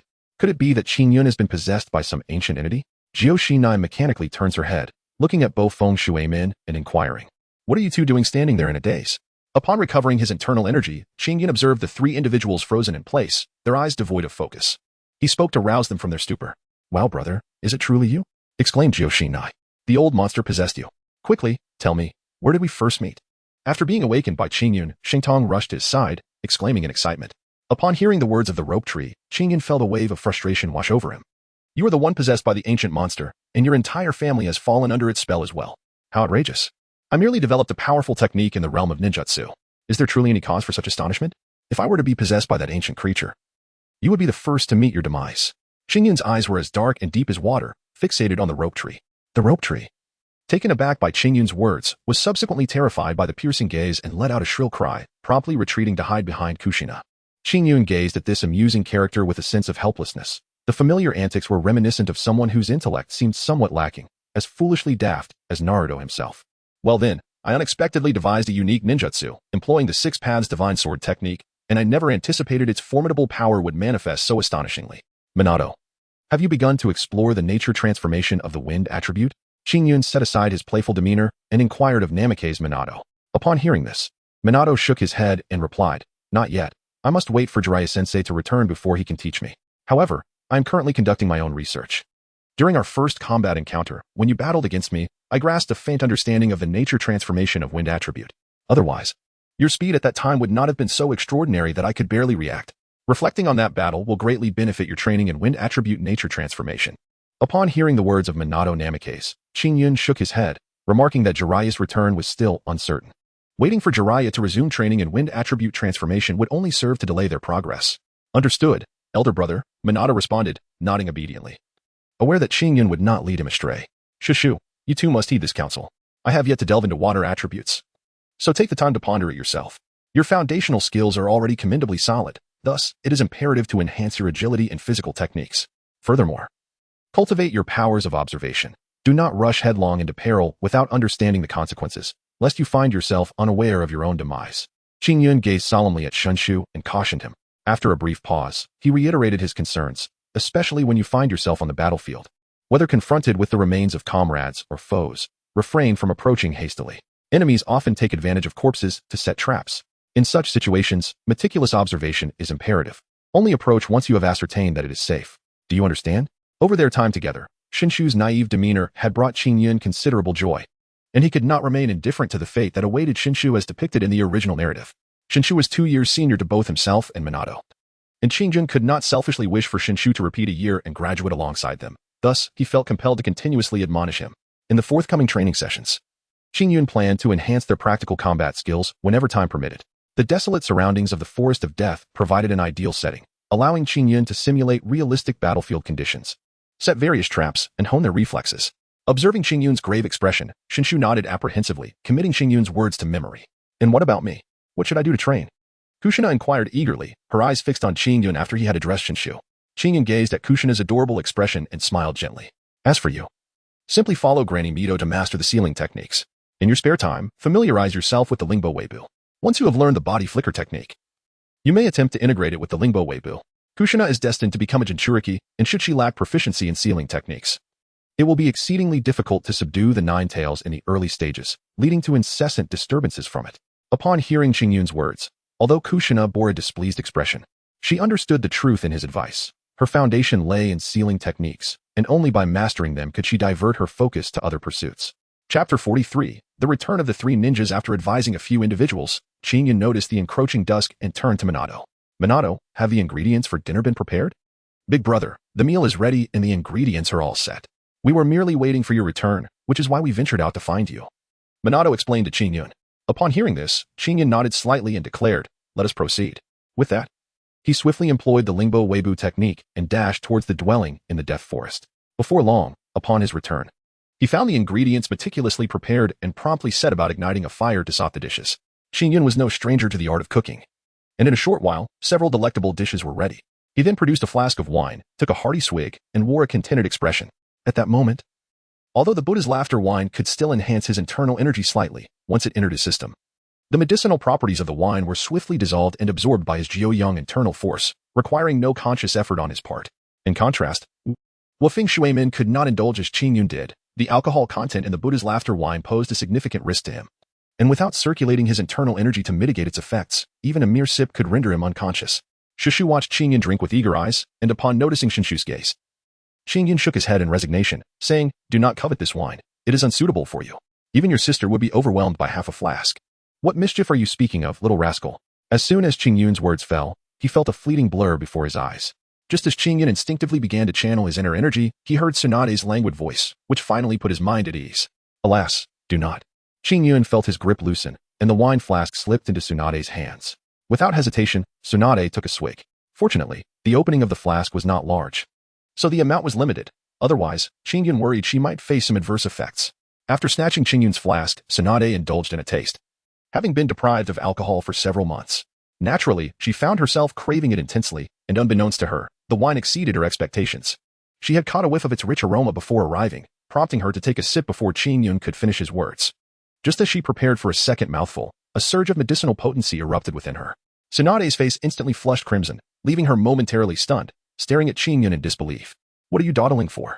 Quickly refine the medicinal energy with your chakra. Chingyun observed Sunade, who was still in a daze, and sighed, exasperated, as he supported his forehead. It seemed both of them were somewhat oblivious, lost in their own thoughts. Sunade, jolted by Chingyun's words, inadvertently acknowledged him, completely forgetting that she was the teacher and he her disciple. With Sunade's enthusiasm interrupted, Chingyun and the others refrained from dining immediately, watching as she focused on channeling her chakra to refine the medicinal energy. What is wrong with Sunade? At that moment, Orochimaru and Jiraiya arrived side by side. Having just returned to the village, Sunade had rushed here, leaving them no choice but to take over her responsibilities. After transporting the injured to the ninja hospital, they proceeded to the Hokage building to report to Sarutobi Hiruzen. After a brief delay, they arrived to find Sunade seated on the ground, her face flushed as she meditated, seemingly engaged in the refinement of her chakra. Orochimaru glanced at Sunade, inhaling the lingering scent of the wine in the air, before fixing his yellow gaze on the flask in Chingyun's grasp. Chingyun, is that what has left Sunade in this state? Chingyun observed Orochimaru fixating on the wine jug in his hand and nodded slightly. He then exchanged a knowing glance with Minato Namikaze, who understood Chingyun's unspoken intent. Rising, Minato retreated into the house and emerged bearing a wine jar, carefully producing several pristine bowls before pouring a third of a bowl with caution. Minato, why such a meager amount? Do not be stingy. Fill it to the brim. Jiraiya expressed his dissatisfaction with Minato's scant offering, hastily instructing him to pour more. Senior Jiraiya, this wine is extraordinary. Not only is it exceedingly potent, but I have also infused it with various herbal essences. The initial consumption will unlock its full medicinal potential. When I first tasted it, I dared only a single cup. Given your formidable prowess alongside Orochimaru, I estimate that a third of a bowl should be your limit. Any more could jeopardize your meridians, rendering the experience counterproductive. As Chingyun observed Jiraiya's demeanor, he promptly offered a word of caution. It was not that Chingyun was frugal. There was ample wine remaining, and he could brew more after they had finished. However, should one indulge excessively during their inaugural tasting, the potency of the medicinal properties within the wine could reach its zenith, if unleashed within the body without sufficient chakra to refine it. The resulting explosion of medicinal energy could wreak havoc internally, potentially inflicting harm. Furthermore, given their formidable strength, any enhancement in chakra would be minimal. At most a mere 10%, necessitating time spent refining the medicinal power, a futile endeavor. Enough, you fool. Listen to Chingyun. Thank you for your hospitality, said Orochimaru, interrupting Jiraiya as he sensed Sunade's chakra gradually intensifying. With their capabilities, elevating their chakra was nearly impossible, as they had already tapped their cellular potential to its fullest extent. To augment their power, they could only resort to formidable ninjutsu, taijutsu, or senjutsu as external means of enhancement. Thus, the fact that Qingyun's wine could assist them in increasing their chakra was a favor he felt compelled to accept. After finishing his drink of the Buddhist smile wine, Orochimaru grimaced slightly at its initial spiciness, which was evidently uncomfortable. Fortunately, this sharp sensation soon transformed into a sweetness, and a surge of medicinal energy erupted within him. He swiftly focused his chakra to absorb this energy.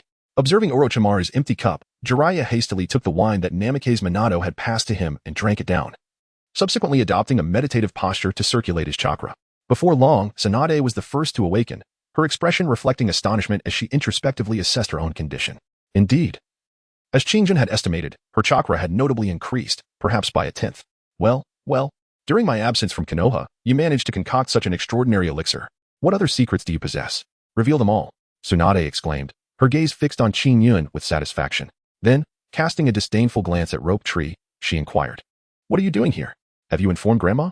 Rope Tree, evidently intimidated by Sunade's fierce demeanor, scratched the back of his head and replied, "Sister, please grant me some leniency in front of Big Brother." Sunade paused, momentarily taken aback by the term Big Brother, and then turned her gaze toward Qingyun. Qingyun caught the gaze of Sunade, shrugged his shoulders, and opened his hands to recount the recent events. "You mean the Uchiha clan has discovered your whereabouts? Curse it. I shouldn't have allowed you to tend to the wounded." Upon hearing Qingyun's words, Sunade's expression turned to one of deep regret. Upon hearing Qingyun's words, she felt a surge of emotion. "It's all right, teacher sister. Regardless of whether I sought treatment for the injured, the Uchiha clan would eventually take notice of me. After all, I consistently excel, surpassing the Uchiha Yungang brothers who were sent to the Ninja Academy. My lineage is no secret within the Uchiha clan. A mere inquiry would reveal it. Therefore, there is no need for you to feel guilty." After listening to Qingyun, Sunade's expression softened, becoming somewhat more pleasant. "Have they caused you any trouble since then?" "No. They merely sent a girl to transfer into my class. Their intention seems to be primarily one of fostering connections." Qingyun shook his head and voiced his conjecture.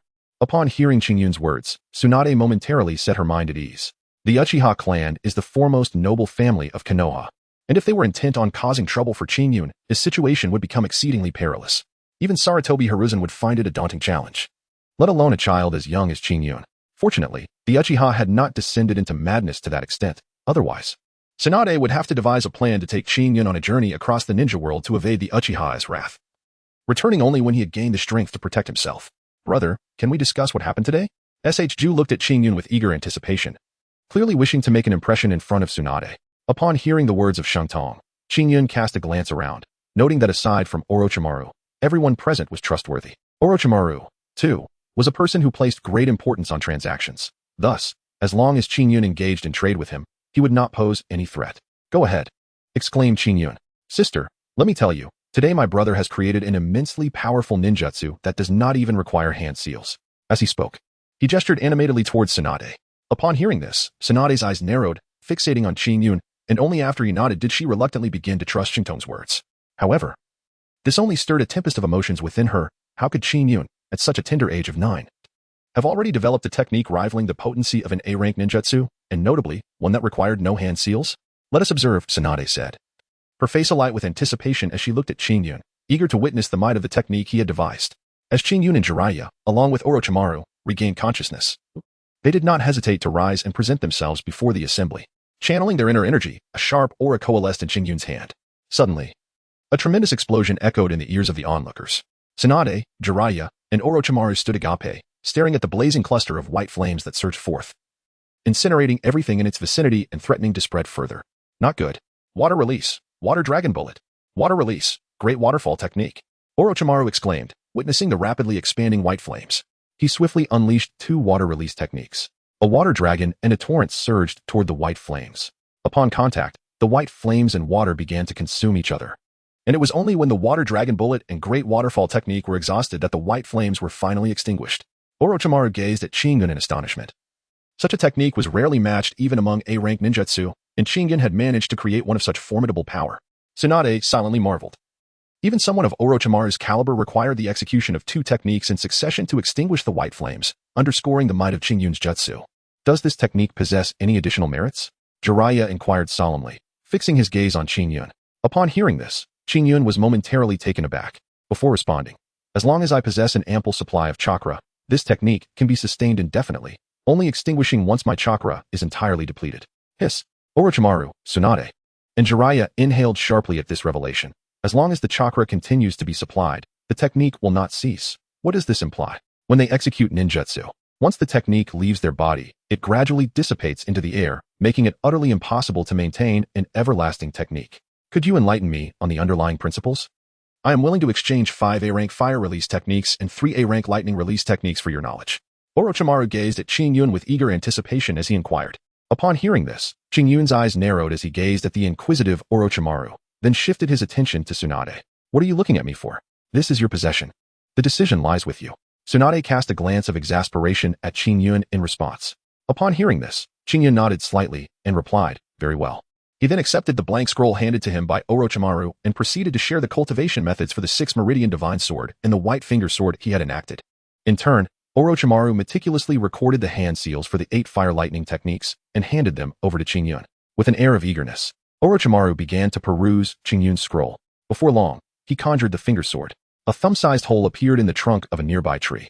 Following Qingyun's guidance, Orochimaru executed the 6 Meridian Divine Sword, gathering elemental chakra within his body and continuously refining and compressing it to induce a change in its properties. Suddenly, his complexion flushed, and he endured the discomfort, forcefully enacting the 6 Meridian Divine Sword. A thunderous crash echoed, signaling that Orochimaru had successfully unleashed the elemental finger sword. However, the onlookers scarcely had time to marvel at its power before they noticed Orochimaru's pallid expression, a trace of crimson blood lingering at the corner of his mouth, stirring concern within them. What had transpired? Had he practiced incorrectly? Sunade's brow furrowed upon witnessing Orochimaru's condition, and she employed her healing techniques to mend his internal injuries. After a prolonged moment, Orochimaru exhaled deeply, staring at Qingyun in astonishment, lost in thought. Hey, could you at least say something? Sunade voiced her displeasure loudly, snapping him from his reverie. Recovering his senses, Orochimaru replied, the cultivation method is indeed correct. Qingyun has accurately demonstrated the use of this elemental finger sword. However, he gazed at Qingyun in disbelief, continuing, just moments ago, I attempted to follow Qingyun's method, yet my meridians could not withstand the elemental chakra's transformative properties.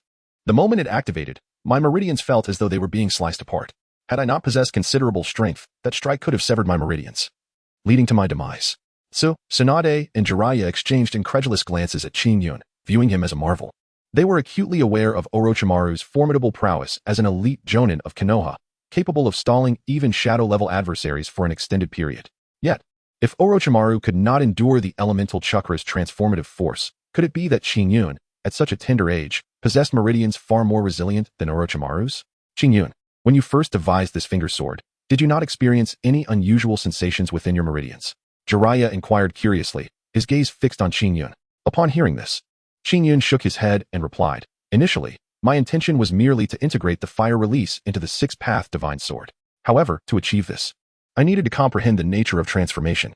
Thus, I delved deeply into the characteristics of fire, ultimately converting all the chakra within me into fire attribute chakra. I then mimicked the operational pathway of the great fireball technique within my body, continuously refining and compressing it, until I could unleash it using the 6-path divine sword. Although I succeeded, the speed was rather slow. Subsequently, I used my chakra to incessantly cleanse my meridians until they could endure the flow of fire attribute chakra for an extended period, at which point I was able to successfully execute this technique. Sunade, observing Qingyun, found herself at a loss for words. Qingyun's structure was exceedingly peculiar. Human beings possess limits, and so too do their meridians. While it is possible to employ extreme methods to enhance the resilience of the meridians, such methods could never elevate them to a level capable of accommodating the flow of chakra undergoing nature transformation. Regardless of the nature transformation of any chakra attribute, it represents the ultimate transformation of one of its inherent characteristics, rendering the originally formless chakra highly aggressive. When a ninja comprehends both nature transformation and form transformation, the chakra mobilized within remains as it always has. However, at the moment of release, these transformations are infused into the ninjutsu externally, augmenting its potency. Yet for Qingyun, this operation was accomplished internally, and he could even maintain this state for prolonged periods. What an anomaly he is! Qingyun felt a tinge of embarrassment under the gaze of the 3 individuals and quickly averted his eyes. Thus, this method can only be utilized by me. Others cannot employ it, correct? Unless one finds a person with equally resilient meridians as yours, they cannot learn this attack technique.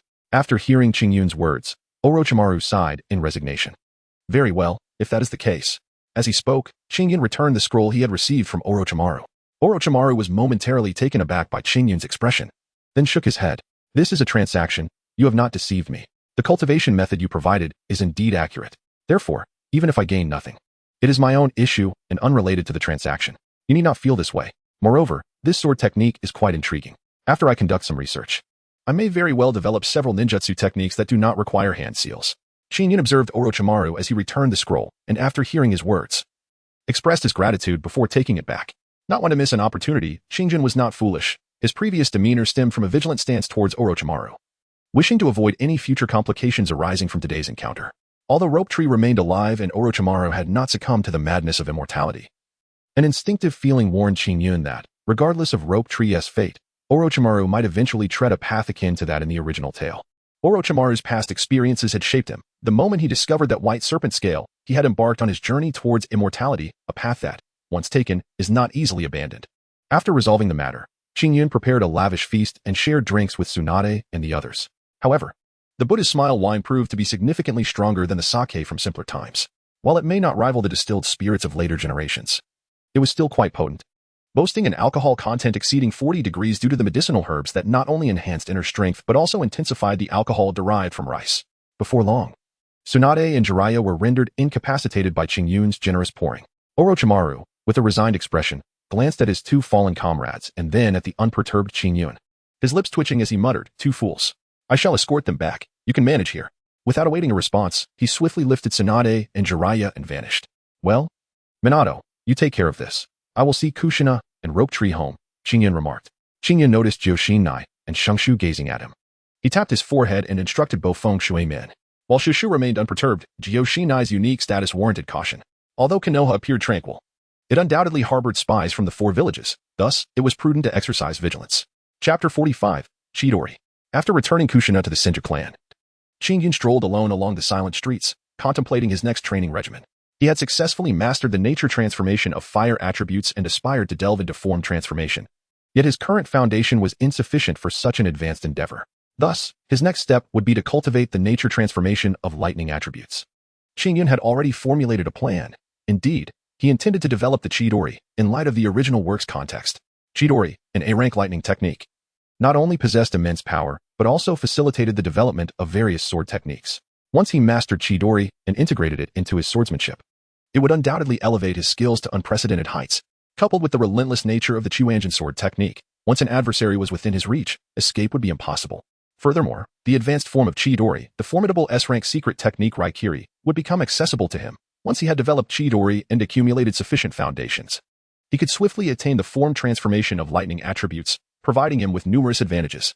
With these thoughts in mind, Shinyan ceased his musings, seated himself cross-legged on the ground, and commenced his practice of the Jiuyang divine art. The night passed without incident, and the following morning, Minato was taken away by Jiraiya, while Shinyan made his way to the riverbank. Observing the ceaselessly rushing waters, with fish occasionally leaping, this tranquil scene gradually allowed Shinyan to unwind. He retrieved the scroll that Orochimaru had traded with him, and, upon unfurling it, 8 sealing methods for fire and lightning appeared before him. These 8 techniques were Fire Release, Fire Dragon Tornado, Great Dragon Fire, Fire Dragon Fireball, Flame Meteor, and Great Flame Technique, as well as Lightning Release, False Darkness, Lightning Strike Tornado, and Lightning Needle. Each of these fire and lightning techniques was a rare A-rank ninjutsu with tremendous power, and mastering them would undoubtedly enhance Shingyun's proficiency in the dual nature transformation of fire and lightning. Without hesitation, Shingyun began forming the hand seals for Fire Release and Fire Dragon Tornado.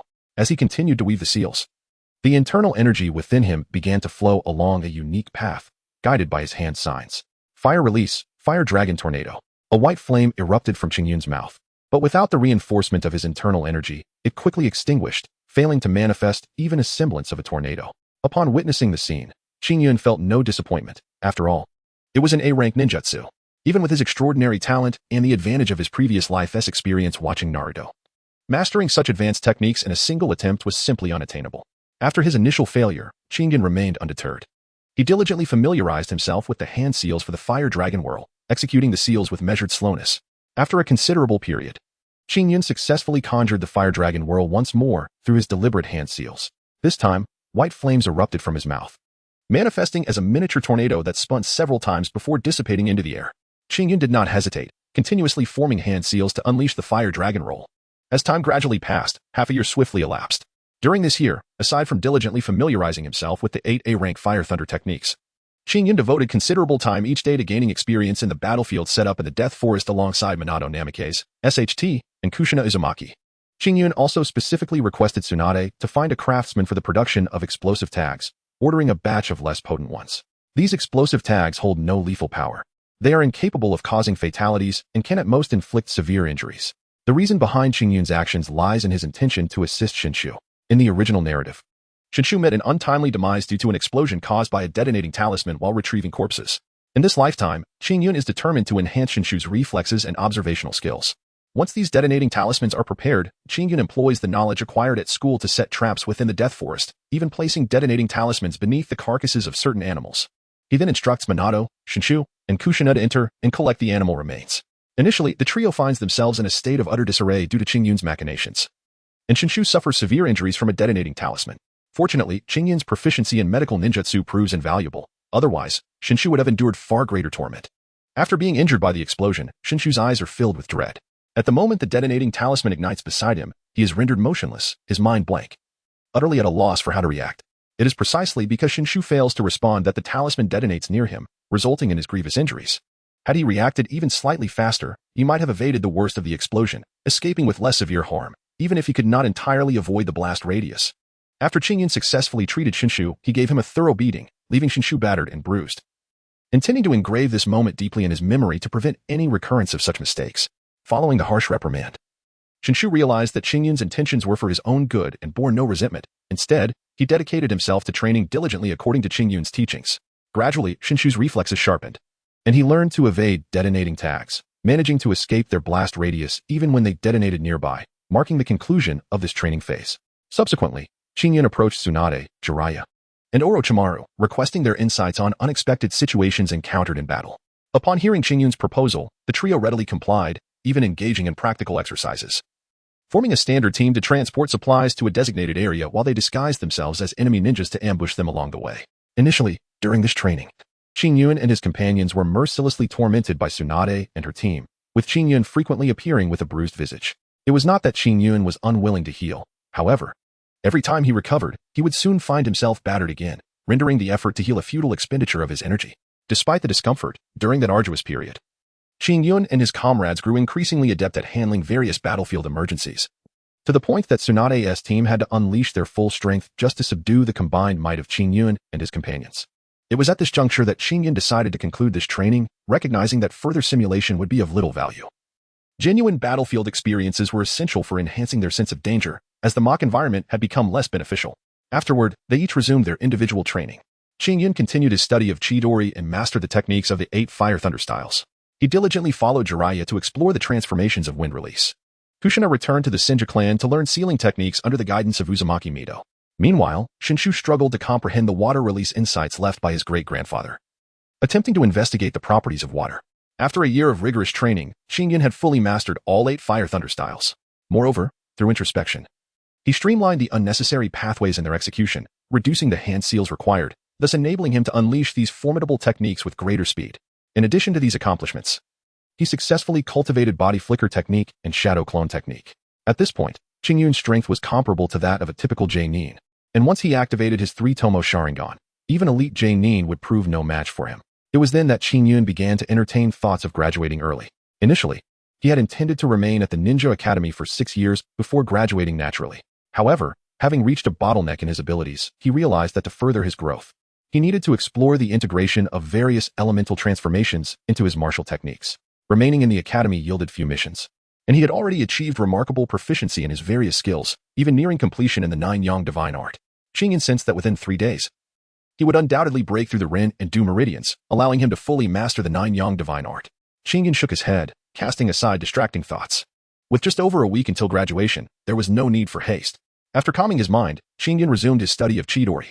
Reflecting on the original author's intentions when Kakashi first conceived Chidori, Qingyun transformed his inner energy into lightning attributes, continuously gathering electric currents in his hand. Suddenly, a cacophony reminiscent of numerous birds chirping erupted from Qingyun's right hand. As the electrical energy reached a certain intensity, Qingyun's eyes sharpened, and he dashed forward at great speed. Chidori. Boom. Chapter 46, The Rope Tree's Apprenticeship to Orochimaru. As Qingyun unleashed the Thousand Birds technique, he was suddenly enveloped in a dazzling flash, his body propelled forward at an astonishing speed. His eyes widened in astonishment as the surrounding environment swirled, leaving him somewhat disoriented.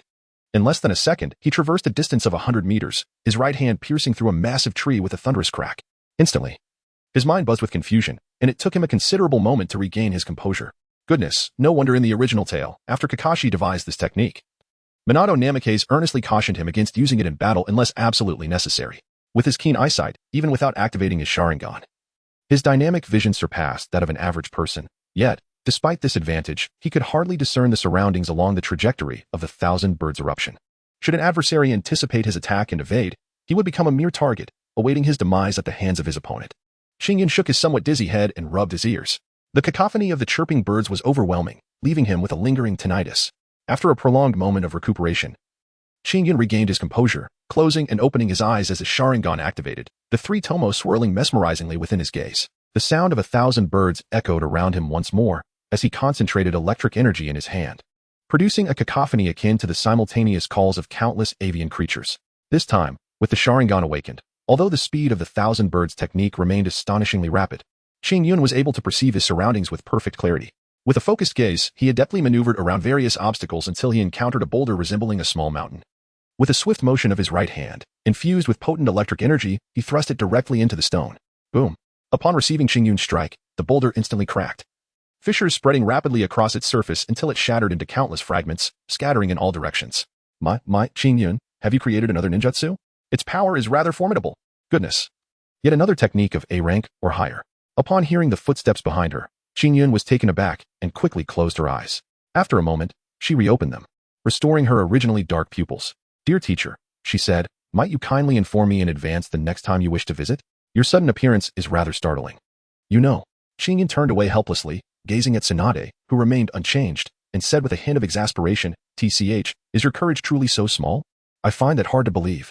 Upon hearing Xingyan's words, Sunade pouted, conveying a look that seemed to question, do you really think I trust you?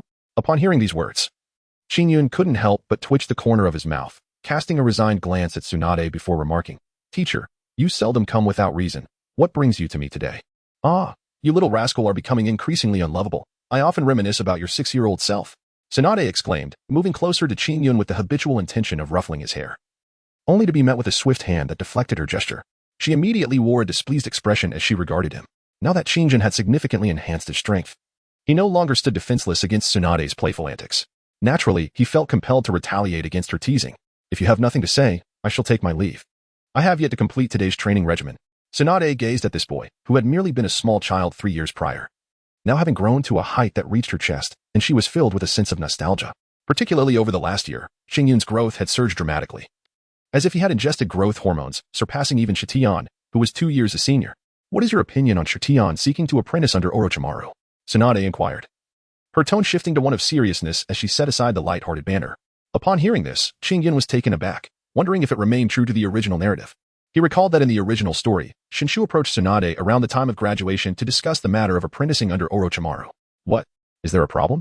He expressed his growing concerns, noting that Orochimaru's demeanor had become increasingly unsettling, his malevolent aura intensifying. Xingyan worried that Shinshu's association with Orochimaru could lead him astray. Observing Xingyan's silence, Sunade assumed that he shared her sentiments. Upon hearing Sunade's words, Xingyan's pupils constricted as scenes from the original narrative unfolded before his eyes, each event appearing as if it were part of a predetermined trajectory. Not even his relentless flapping of wings, like that of a butterfly, could alter this established course. Sunade mentioned that Orochimaru had begun to grow increasingly sinister, indicating that he had likely commenced a comprehensive transformation of his body. Previously, during Xingyan's encounters with Orochimaru, although he had undergone partial bodily modifications, he had not yet completed a full transformation. Much of his form remained distinctly human. This resulted in Orochimaru, at that time, presenting a facade of delicacy while internally harboring considerable warmth. However, should Orochimaru fully metamorphose into a serpent-like physique, it was inevitable that his character would evolve in accordance with serpentine traits, rendering emotions increasingly ephemeral to him. Hey, speak up, Sunade remarked impatiently. Observing the shifting expressions on Xingyan's face, Xingyan was roused from his reverie by Sunade's words. Regaining his composure as he spoke with a measured tone, Lord Orochimaru is an exceptional mentor, adept in the art of teaching. Should S.H. Shu have the opportunity to learn under him, his growth would be remarkable. As for the notion that S.H. Shu might stray from the right path, do you truly believe that? If he were to err, it might not be entirely detrimental. As he spoke, a hint of amusement danced at the corners of Xingyan's mouth as he regarded Sunade. Sunade paused, taken aback by his remarks, before shooting him a disapproving glare. Is it appropriate for you to jest about my brother in my presence? She chided. Although S.H. Shu was indeed as naive as Qin Yun described, single-minded and passionately fervent. Sunade reflected on his character and shook her head. The likelihood of leading him astray was virtually non-existent. By saying that, you are in agreement, are you not? Sunade's beautiful eyes fixed intently on Qin Yun, seeking his affirmation. Ultimately, we can only offer S.H. Shu guidance. We cannot dictate the course of his future. Moreover, even if Lord Orochimaru possesses a cold demeanor, he will not impose his will upon S.H. Shu. Rest assured. Upon hearing Sunade's words, Qin Yun lazily leaned against the tree and remarked, I truly wonder how someone so young as you comprehends such matters. Very well, I shall proceed as you suggest. By the way, did you just create a new jutsu? Pray, enlighten me. Sunade cast a disapproving glance at the indolent Qin Yun before curiously inquiring about his earlier technique, Chidori. This technique is still ill-suited for the average individual, unless one possesses the ocular bloodline, Qin Yun explained, detailing the various advantages and disadvantages of Chidori. Have you awakened your Sharingan? Sunade's beautiful eyes fixated intently on Qin Yun. He had always exhibited remarkable talent since childhood, yet she had never heard him speak of the Sharingan. Although the method of awakening the Sharingan typically involved the tragic loss of a close relative, which would unleash a surge of dark chakra within a member of the Uchiha clan, leading to its manifestation, this was merely one of the most extreme methods. As a member of the Senju clan, entwined with the Uchiha for millennia, Sunade had uncovered numerous secrets about the Uchiha clan within her family records. She was aware that prior to the era of Uchiha Madara, the members of the Uchiha clan had not yet discerned the pattern for awakening the Sharingan. During that time, individuals with enough innate talent could awaken it autonomously. Given Qin Yun's prodigious abilities, if he could not awaken the Sharingan on his own, Sunade found it difficult to believe that anyone else could. Upon hearing Sunade's words, Qin Yun's gaze sharpened, a flicker of doubt crossing his mind as he wondered if Sunade had witnessed his earlier activation of the Sharingan and was now testing him. However, the earnest curiosity etched on Sunade's face seemed genuine, dispelling his suspicions. After a moment's contemplation, he closed his eyes and then reopened them. Sunade gasped as she beheld the crimson orbs of Qin Yun's eyes, where three tomo gradually spun within the depths of his gaze. A chill ran down her spine as she stared at him in disbelief. While she had anticipated that Qin Yun had unlocked the Sharingan, she could hardly fathom that he had awakened the formidable three-tomo Sharingan. What a prodigious talent this was. Qin Yun gazed at Sunade's astonished expression, a subtle smile gracing his lips as he deactivated his Sharingan, regarding her with serene composure. After a considerable moment, Sunade regained her senses and inquired, when did you activate your Sharingan? He replied, after the demise of my parents, I unlocked the double tomo, and through years of diligent training, I acquired an additional one. Your grandmother is also aware of this. Chapter 47. Hatake Sakumo. The reason Qin Yun confided in Sunade about awakening the Sharingan was to avoid deceiving her. Sunade had treated him with great kindness, and during this period, she had assisted Qin Yun immensely, not only diligently teaching him medical ninjutsu, but also retrieving some insights on ninjutsu from the Senju clan for his use. While Sunade had previously refrained from inquiring about his Sharingan, her current curiosity prompted Qin Yun to choose honesty over concealment. Qin Yun firmly believes that Sunade would never betray him.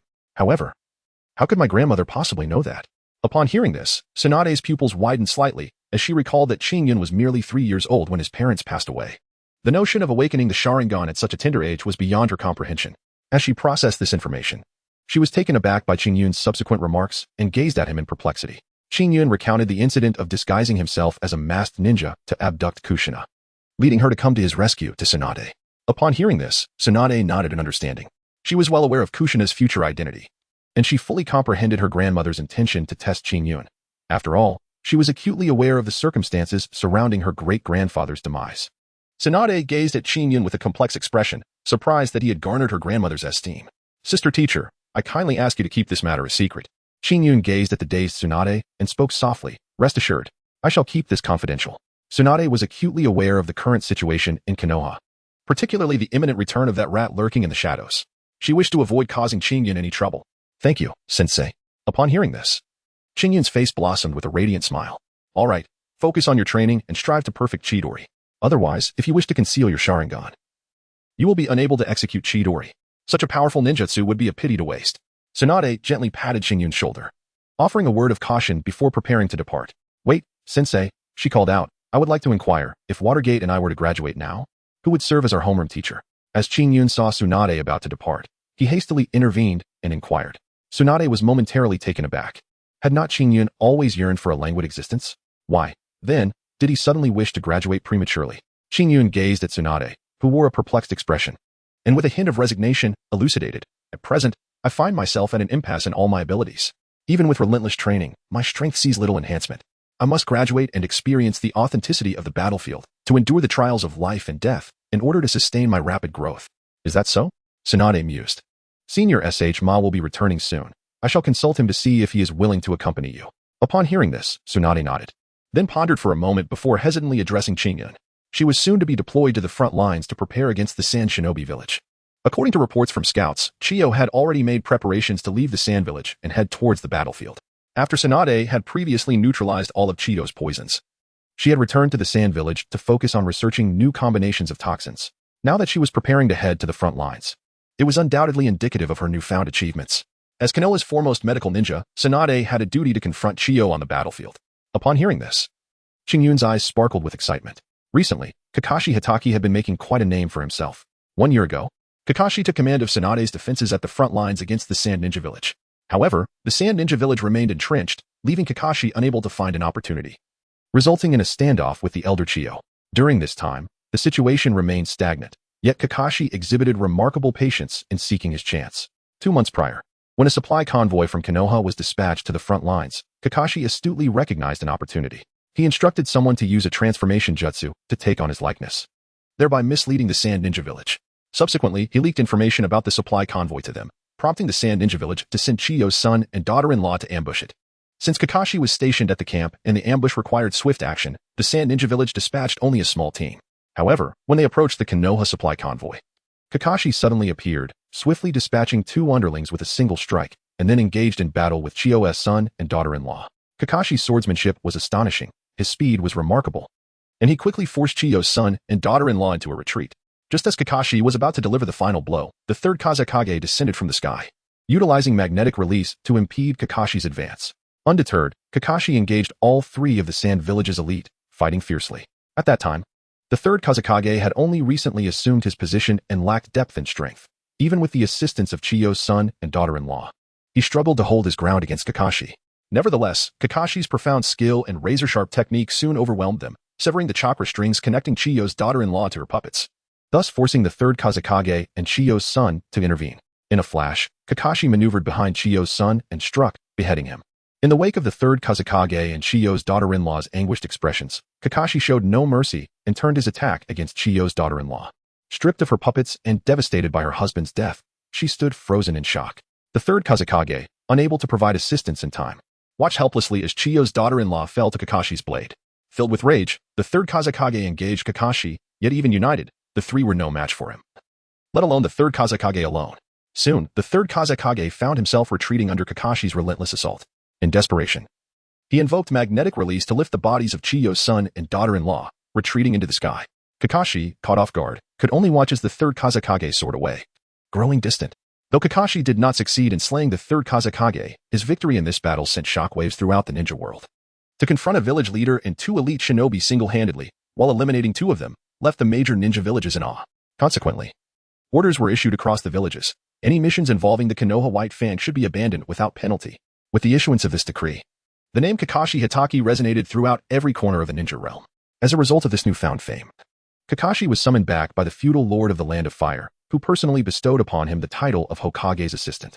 In a brief period, Kakashi became the most prominent figure beneath the Hokage, surpassing even 3 members of the Konoha F4. Recently, even though Qingyun was not attending the Ninja Academy, he frequently heard Kakashi's name mentioned. Yet, alas, with this thought, Qingyun shook his head, pondering the irony of success and failure intertwined. Kakashi's rise to prominence as Hokage's assistant was remarkable, yet his political acumen was undeniably lacking. Had this title been conferred upon him by Sarutobi Hiruzen, Kakashi would undoubtedly have enjoyed a prosperous future, even if he could not ascend to the position of 4th Hokage. He would become a respected member of the Konoha Elder Council. Regrettably, the title was granted by the feudal lord, bypassing Sarutobi Hiruzen. Even if Kakashi did not refuse, he would first need to return and seek Sarutobi Hiruzen's approval before accepting the title. It was no wonder that in the future, Danzo orchestrated schemes against Kakashi, leading him to abandon missions to save his comrades, subsequently spreading rumors that incited public ire against him. Even those he saved would publicly declare their independence from his aid, leaving Kakashi despondent and ultimately leading him to take his own life. Throughout it all, Sarutobi Hiruzen remained indifferent, watching silently. Were he the leader of such a faction, witnessing his subordinate accepting an external title, he too would feel discomfort. If he did not actively conspire to eliminate someone, it would be considered mercy. Yet expecting him to disregard past grievances and offer assistance would be unrealistic, unless one were a paragon of virtue. Through their interactions, Shingen understood that Sarutobi Hiruzen was not as cunning as Danzo but was often caught in the constraints of his position as a leader. If Shingen were to evaluate Sarutobi Hiruzen, he would describe him as a well-meaning yet indecisive individual. Sarutobi Hiruzen genuinely cared for the villagers, particularly the children, and tended to their needs with great diligence. However, when it came to his comrades, those he had grown up with, he would turn a blind eye to their wrongdoings, offering only token rebukes before forgiving them, even when they plotted against him. For such a person, Qingyun found himself at a loss for words. "Hey, why are you dazed again?" Sunade exclaimed, rapping Qingyun's head lightly. Qingyun felt a sharp pain on his forehead after being struck by Sunade. Rubbing his forehead, he cast a glare at her and remarked, "It's nothing, merely that the esteemed Shuamao has recently gained considerable fame. In the future, it may incite jealousy in certain individuals." Qingyun was subtly reminding Sunade to caution Kakashi Hatake to exercise greater vigilance in the future. Upon hearing Qingyun's words, Sunade was momentarily taken aback. Who could possibly harbor jealousy towards Kakashi? Furrowing her brow, she observed Qingyun's languid demeanor, which instinctively suggested that he possessed knowledge of many matters, yet his expression indicated a reluctance to elaborate further. At present, Konoha village had not yet descended into the overt and covert strife that characterized the period following the conclusion of the Second Shinobi World War, prior to Minato Namikaze's ascension. Though the Konoha F4 each had their own hidden agendas, they remained unified against the undercurrents of turmoil within the shinobi world. Even the scurrying rats of the shadows were too preoccupied with their endeavors on behalf of Konoha to engage in petty schemes. Thus, Sunade was left in the dark regarding Qingyun's cryptic remarks. "Are you suggesting that our teacher would become envious of Kakashi, fearing that he might pose a threat to his standing and subsequently plot against him? That is preposterous. He is not that kind of person. Young one, do not indulge in baseless speculations. Konoha is not as corrupt as you imagine." Sunade initially muttered to herself before vehemently shaking her head, casting aside her absurd thoughts, and solemnly admonishing Qingyun against such unfounded worries. Despite Sarutobi Hiruzen's numerous flaws and his lecherous tendencies, she held a deep-seated respect for him and could not fathom him engaging in such treachery. Upon hearing Sunade's haphazard conjectures, Qingyun could only shake his head with a wry smile. As the highest leader of the village, the Hokage would naturally not harbor envy towards Elder Shuamao's title. However, was the Hokage aware when Elder Shuamao accepted this title? As a Hokage, the supreme leader of Konohagakure, how would you feel if your subordinate bypassed you to receive a decree from the daimyo of the Land of Fire? Pausing for a moment, Qingyun continued. Although Konohagakure is a shinobi village within the Land of Fire, the two entities merely complement each other. Nominally, the village is under the daimyo's command, yet in reality, they remain two distinct powers. The Land of Fire supplies Konohagakure with various wartime materials and task resources, while Konohagakure protects the territory of the Land of Fire, defends against foreign invasions, and aids the daimyo in accomplishing various missions. The internal affairs of Konohagakure have always been firmly in the hands of its own leaders, with the daimyo having little influence. Aside from the symbolic inquiries made during the selection of a new Hokage, do the two parties truly engage with one another? I believe the Hokage would not personally engage in a conflict with Elder Shuamao, but what of others? It is vital to recognize that human desire is one of the most formidable forces in existence. Elder Shuamao has ascended from an elite Genin to the second most prominent figure in Konohagakure, just behind the Hokage. What thoughts might others entertain? Furthermore, with the daimyo's recent actions, does this not suggest an intention to control Konohagakure through Elder Shuamao, thereby fully integrating it into the Land of Fire? Even if Elder Shuamao does not harbor such aspirations, it does not preclude others from harboring malicious speculations. Under these circumstances, with Elder Shuamao's elevated status inciting jealousy, and the apprehension of the daimyo's potential interference in the village's internal matters, could there not be a scheme devised against her? Sister teacher, this is not mere conjecture on my part. It is a scenario that could very well transpire. At this point, Qingyun's expression grew earnest. The reason Qingyun expresses such sentiments today is that, although his strength may not render him invincible within the Hidden Leaf Village, he possesses a certain degree of self-preservation. He is determined to alter the tragic events depicted in the original narrative, particularly concerning the lives of Minato Namikaze and Kushina Izumaki, who hold paramount importance to him. Qingyun wishes to prevent any misfortune from befalling them. In recent years, events reminiscent of those in the original story have continuously unfolded before him. And despite his fervent efforts akin to a butterfly flapping its wings, these occurrences steadfastly progress along the predetermined path of the narrative. This relentless march of fate instills a sense of trepidation within Qingyun, as he fears that the tragedies portrayed in the original work are inescapably destined to transpire. Should anything happen to Minato and Kushina, he is uncertain of the lengths to which he might go. At present, Qingyun is embarking on a new endeavor. If his memory serves him correctly, Shikaka Nara's demise occurred after the battle against Hanzo of the Salamander during the Third Shinobi World War, when Hanzo retreated to the Rain Village, marking the war's conclusion. At that juncture, devoid of external pressures, Danzo began to act with impunity, plotting to eliminate what he perceived as the greatest threat to his ascent to the position of Hokage, Shikaku Nara, as the end of the Shinobi World War still lies ahead. Chingyun wishes to experiment, to see if he can save Shikaku and affirm that the trajectory of the original story is not immutable, and that through his exertions, change is indeed possible. Should the outcome not align with his aspirations, Chingyun is prepared to leave the Leaf Village, undertaking quests until he acquires the legendary powers of the Dragon and Phoenix. After listening to Chingyun's words, Sunade fell into deep contemplation. After a prolonged silence, she lifted her gaze to meet Chingyun's clear eyes, instinctively believing in his assertions. What about you? What is your purpose? Sunade inquired, her beautiful eyes fixed intently upon the remarkably mature young man before her. I reiterate my intention to safeguard the lives of myself and my friends, which, of course, also encompasses you, my esteemed teacher. Upon hearing Sunade's words, Chingyun's face blossomed with a radiant smile. Sunade, touched by the brilliance of Chingyun's expression, gently pinched her cheek and remarked, very well. I shall convey your words to Elder Shumo. As for whether he will personally guide you after your graduation, I cannot say. However, given your capabilities, even if Elder Shumo does not take you under his wing, the instructor will surely appoint a formidable ninja to assist you temporarily. Once I can spare the time, I will arrange for you to join my team. Thank you, teacher sister. If there is nothing else, I shall continue my training. Upon hearing Sunade's words, Chingyun felt a sense of relief and urged her to depart swiftly, requesting that she not disturb his training. Sunade, upon this remark, rolled her eyes in exasperation at this fervent practitioner, who seemed perpetually engrossed in either training or the journey towards it. Even during their outings for a picnic, he would occasionally zone out, his mind occupied with the intricate applications of various ninjutsu and taijutsu techniques. It was precisely for this reason that after accepting Chingyun as her disciple, Sunade had never worried about him. He was remarkably self-motivated and required no supervision from her. After Sunade's departure, Chingyun resumed his contemplation of the Chidori technique. He envisioned ways to integrate it into his swordsmanship. However, at present, he found himself utterly at a loss regarding how to approach the Chidori technique, and after much contemplation, he could not discern where to begin. He reluctantly set aside this thought and redirected his focus towards the fusion of the body flicker technique and the ripple step. It was not until evening that Chingyun returned to his dwelling in the Forest of Death, where he found Minato already had dinner prepared, awaiting his return. Chingyun washed his hands and then seized the wine jug, taking a sip that briefly alleviated the fatigue from a day's training. Watergate, I am preparing to graduate this year. What do you think? Upon hearing Chingyun's words, Wufing Shuimin, who was in the midst of picking up food, paused momentarily. He then raised his gaze, observing Chingyun's serious demeanor, and was instantly filled with delight. Brother, have you finally made your decision? He had long desired to graduate. Having learned nothing new at the Ninja Academy, he felt that remaining there was a sheer waste of time. However, Chingyun's previous teachings lingered in his mind, and he did not wish to go against Chingyun's wishes, which had compelled him to endure. Indeed, our strength has reached a plateau. To continue our advancement, we must engage in life and death battles. Chingyun observed the visibly elated Minato Namikaze and smiled knowingly. He had long been aware of Minato's desire to graduate, which had been stifled by his own influence.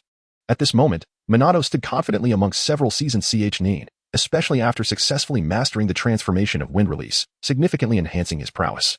Graduating now seemed a mere formality. How splendid! Tomorrow, I shall approach teacher Irika to submit my application for early graduation. Without pausing for a meal, Minato joyfully bounded around Chingyun, brimming with excitement. Chingyun gazed at the childlike demeanor of Minato Namikaze, shaking his head in resignation. It was difficult to fathom that the Minato before him would one day become a formidable adversary, the fourth Hokage, the Yellow Flash, devoid of any resistance. As the night passed, Chingyun, unusually, refrained from his usual rigorous training and instead indulged in a deep slumber until he awoke naturally. Chapter 49, The Pinnacle of Jiuyang. A surge in power with the night gone by, Chingyun found himself uncharacteristically abstaining from his practice of the Jiuyang divine art, allowing himself to rest completely. Upon rising, he stretched languorously and proceeded with his morning routine. At this moment, Minato had already left for the Ninja Academy, perhaps due to his buoyant spirits. Chingyun felt the Jiuyang energy within him pulsating vibrantly, flowing ceaselessly through his meridians. Chingyun understood that this was a sign of the imminent completion of the Nine Suns divine art. He dared not be negligent, and promptly settled into a meditative posture to circulate the heart method of the Nine Suns divine art. As he initiated the circulation, the internal force of the Nine Suns surged forth like a torrential river, flowing ceaselessly through the 12 meridians within Chingyun's body. A series of muffled thuds echoed within him, reverberating throughout his cells, awakening every part of his being. Instantly, a vast amount of natural spiritual energy began to pour into Chingyun's Bai point and surrounding cells, which he eagerly absorbed from the gathering energies of heaven and earth. While refining the energy entering his body, he simultaneously directed the Nine Suns' internal power towards the Rin Meridian. With a thunderous crash, the impact resonated through Chingyun's mind, causing it to buzz. He shook his head to clear his thoughts, focusing intently as he melded the refined natural energy with his original internal force, launching another fierce assault against the Rin Meridian. Prepared for this moment, Qing Yun endured the tearing sensation, gritting his teeth as he repeatedly unleashed the Nine Suns' internal power against the Meridian. As time passed from dawn to midday, when the sun blazed in its full glory, Qing Yun's face flushed crimson, and waves of heat emanated from his body. He clenched his jaw, unaware of how many times he had struck the Rin Meridian. With a resounding roar, the Rin Meridian was finally breached. Qing Yun's eyes snapped open, revealing the awakened Sharingan, which instinctively drew in the surrounding natural spiritual energy. At the moment the Rin Meridian was shattered, the spiritual energy of the universe converged around Qing Yun, poised for him to continuously absorb. Qing Yun's countenance radiated with excitement as he sensed the invigorating flow coursing through his meridians and cells, particularly in the 3 locations of his Sharingan. This refreshing sensation lifted his spirit, making him feel as though he could soar into the heavens at any moment. After a spell of exhilaration, Qing Yun calmed his emotions and, seizing the moment, once more channeled the immense power of the 9 Yang energy to strike at the governor vessel. Remarkably, due to the abundant spiritual energy available, he achieved a breakthrough in merely 2 hours. The instant the governor vessel ruptured, the surrounding spiritual energy converged around Qing Yun, thickening to the point of resembling a liquid form. To an external observer, a white mist enveloped him within a 10-meter radius, shrouding him in its ethereal embrace. Qing Yun's expression was solemn, his hands gesturing rhythmically as his Sharingan glimmered with exceptional vitality, spinning rapidly. With each rotation, an immense quantity of spiritual energy was absorbed by the Sharingan. The cells throughout Qing Yun's body, having been invigorated by the vibrations of the Jiuyang inner strength, opened wide, continuously absorbing the natural spiritual energy. Gradually, a glimmering radiance enveloped Qing Yun, a testament to the saturation of his cells with this ethereal essence. In tandem, his hair began to lengthen, swiftly cascading beyond his waist, and the pace of this transformation was accelerating wildly.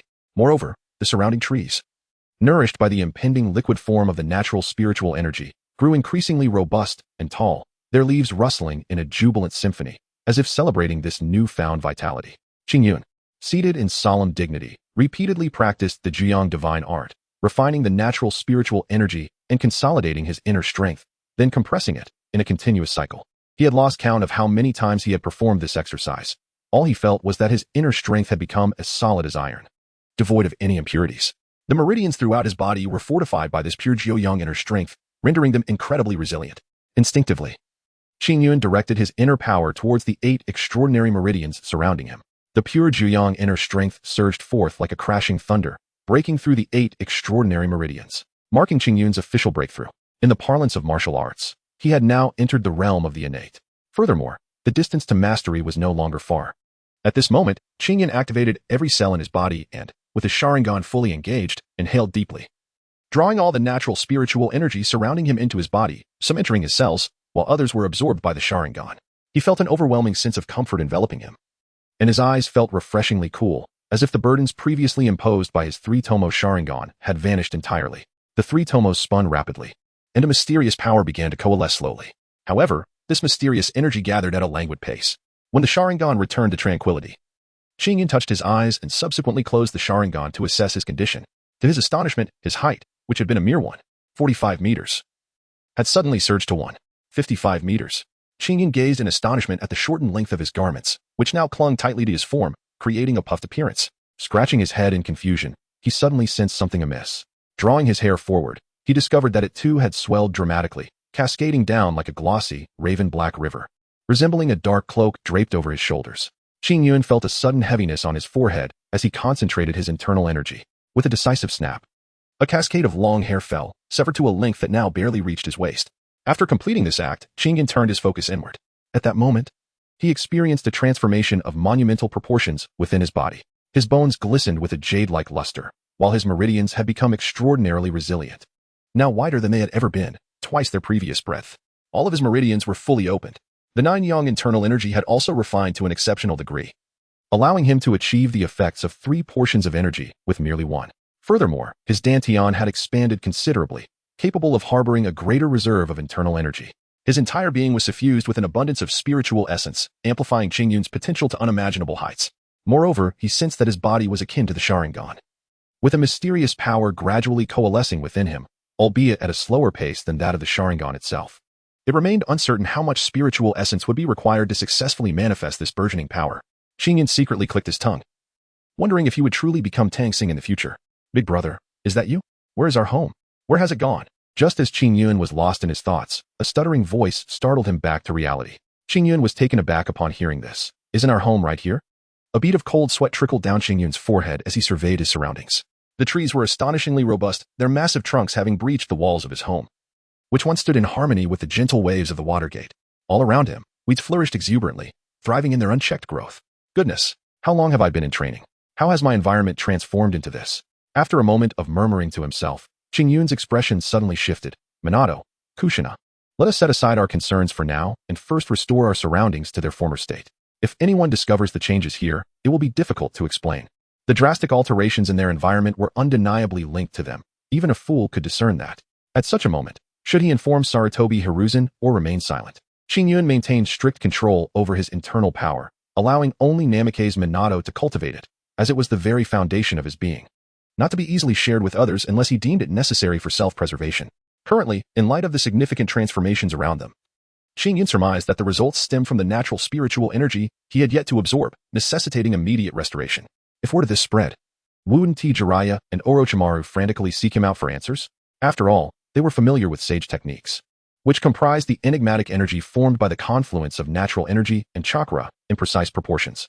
Minato and Kushina, upon hearing this, could only suppress their curiosity and assist Qing Yun in clearing the area of trees and weeds. After a flurry of activity, they finally eradicated the traces of the alterations. Subsequently, Qing Yun utilized the felled giants, fashioning planks with tools to reconstruct 2 wooden cabins. Tomorrow, we shall visit the marketplace to hire a team of builders. At this moment, Qing Yun was not short on funds. He wished to employ workers to construct a more aesthetically pleasing abode for greater comfort. Minato nodded, somewhat dazed, and then hesitated. Casting a glance at Qing Yun, Kushina mirrored his expression. Very well, you are my closest companions, so there is no harm in sharing this with you. However, this matter must remain confidential, even from Lord Hokage and Granny Mito, understood? Qing Yun observed the hesitant expressions of the two and decided to recount the details of his recent breakthrough. No wonder, Qing Yun, your aura has become increasingly aromatic, remarked Kushina, as she leaned closer to Qing Yun and inhaled deeply. Qing Yun felt a sudden darkness cloud his mind as he pushed away Kushina, who was incessantly sucking on him. He wore an expression of utter disbelief. Is my body truly so fragrant? How have I not realized this myself? What Qing Yun was unaware of was that Kushina had inherited a fragment of the sage body, rendering her exquisitely sensitive to the natural chakra. Instinctively, she yearned to draw closer to Qing Yun, seeking to compensate for her own shortcomings. Previously, although Qing Yun had the ability to absorb natural chakra, the quantity was so minimal that it went unnoticed. At this moment, as Qing Yun absorbed a substantial amount of natural energy and experienced a significant surge in power, he had yet to rein in his aura.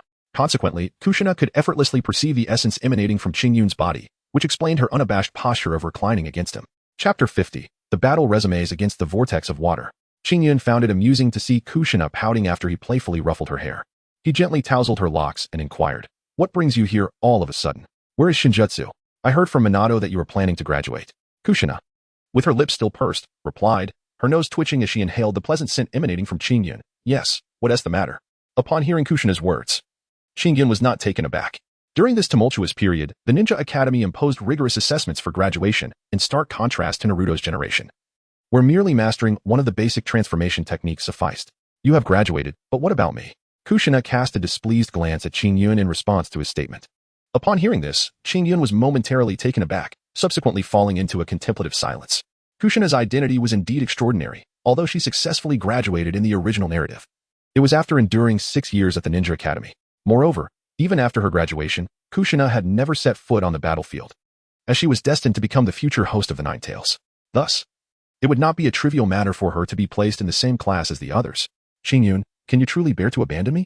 Kushina exclaimed, her voice tinged with a hint of sorrow as she perceived his silence. "Brother, why not allow Kushina to graduate alongside us? Her abilities are certainly commendable." Minato Namikaze, unable to witness Kushina in such distress, immediately spoke up to offer his support. Upon hearing the counsel of Minato Namikaze, Qing Yun's face bore a bitter smile. Minato, unaware of Kushina's future burdens, would surely not have uttered such words had he known. "I hate you, Qing Yun," Kushina cried, tears streaming down her cheeks as she shouted and then sprinted away into the distance. Today, upon learning that Minato had submitted their graduation applications, she had decided to accompany him in this endeavor. However, when school ended that afternoon, Heiuruki informed Kushina that her graduation application had been rejected. Even if she were to plead with Heiuruki, the latter remained tight-lipped about the reasons for the refusal, which led Kushina to seek out Qing Yun alongside Minato for assistance. To her dismay, Qing Yun fell silent after hearing her words. The thought that Qingyun would soon leave the ninja academy to become a full-fledged ninja filled Kushina with an overwhelming sense of loneliness. Realizing that their opportunities to meet would diminish, prompting her to lose her composure. Qingyun gazed at the receding figure of Kushina, his heart tightening with emotion. Minato, go after Kushina and assure her that I will find a way for her to graduate with us. With an expressionless visage, Qingyun addressed Bo Feng Shuimin with a resolute tone before elegantly employing the Lingbo Weibu technique, hastening towards the Senju clan's territory. Shortly thereafter, Qingyun arrived at the Senju clan's abode and rapped gently upon the door. Before long, a middle-aged servant, appearing to be in his 50s, opened the door and regarded Qingyun with a puzzled look. What brings you here? He inquired. Could you kindly inform Lady Mizuho of my visit? Please let her know that Qingyun has come to pay a call. Thank you. Certainly, please wait a moment. This is not the first time Qingyun has visited the Senju clan's territory. However, each time he merely returned Kushina to the outskirts before promptly departing, which is why the servants of the Senju ancestral residence do not recognize him. Shortly thereafter, the servant opened the door once more and invited Qingyun inside.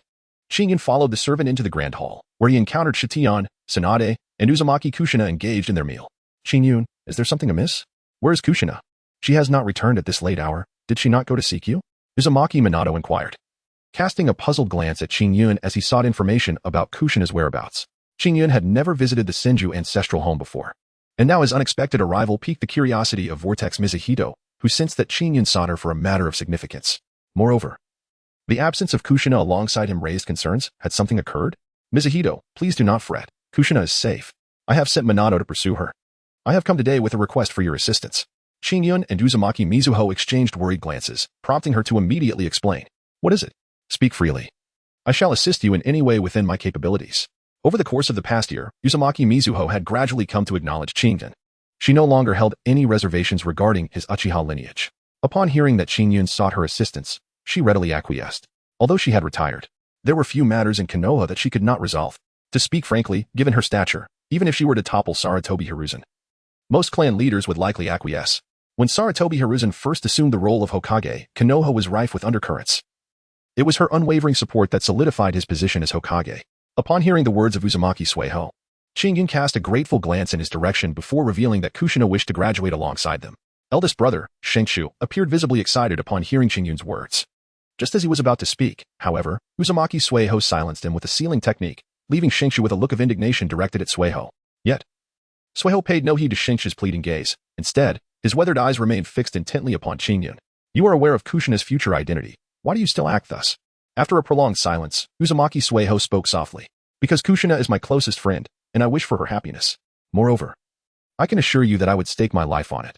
Before my demise, no one shall harm Kushina. As he spoke, Qingyun suddenly activated his Sharingan, unleashing a surge of internal power that radiated a formidable aura toward Uzumaki Sueho.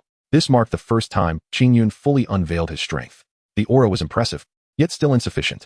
Upon sensing Qingyun's presence, Sueho's pupils narrowed. Over a year ago, they had clashed, and at that time, Qingyun was hardly a match for her. Even without employing sealing techniques, she could have easily vanquished him. However, now, although she could not discern the full extent of Qingyun's capabilities, this sudden outburst of energy subtly instilled within her a sense of threat. Though faint, this sensation was noteworthy, given her formidable prowess as a ninja. What must one do to allow Kushina to graduate alongside us? Qingyun inquired. Endure undefeated in my presence, Uzumaki Sueho replied calmly. Qingyun's pupils constricted as he pondered whether he could truly withstand the relentless grip of the swirling water in his hands. A flicker of confusion passed through Qingyun's eyes, but soon they regained their resolute determination. If he were to succumb to fear now, how could he ever protect Kushina? How could he alter the tragic fate that befell Kushina and Minato? I agree. Where shall we fight? Follow me. With that, Uzumaki Mito swiftly departed. Watching Mito's retreating figure, Qingyun's gaze sharpened, disregarding Sunade's hesitant expression, and executed the Lingbo Weibu, closely trailing Mito. Before long, the two arrived at the training grounds of the Senju ancestral home. Standing opposite one another, Sunade and Sh soon followed, silently observing the confrontation. No one uttered a word. Indeed, Sh wished to speak, but his mouth was sealed by a jutsu, rendering him voiceless. At this moment, Qingyun fixed his gaze upon Uzumaki Mito. Suddenly, a leaf fell. Qingyun's eyes, adorned with the three-tomo Sharingan, spun incessantly as he channeled his inner strength, executing the Lingbo Weibu to its utmost potential, propelling himself towards Mito at incredible speed. Aware that Mito's strength surpassed his own, Qingyun was not about to wait for Mito to strike first. Fire release, Fire Dragon Tornado. In less than a second, an A-rank fire technique erupted forth. Yet, this was merely the beginning, as the Fire Dragon Tornado was unleashed.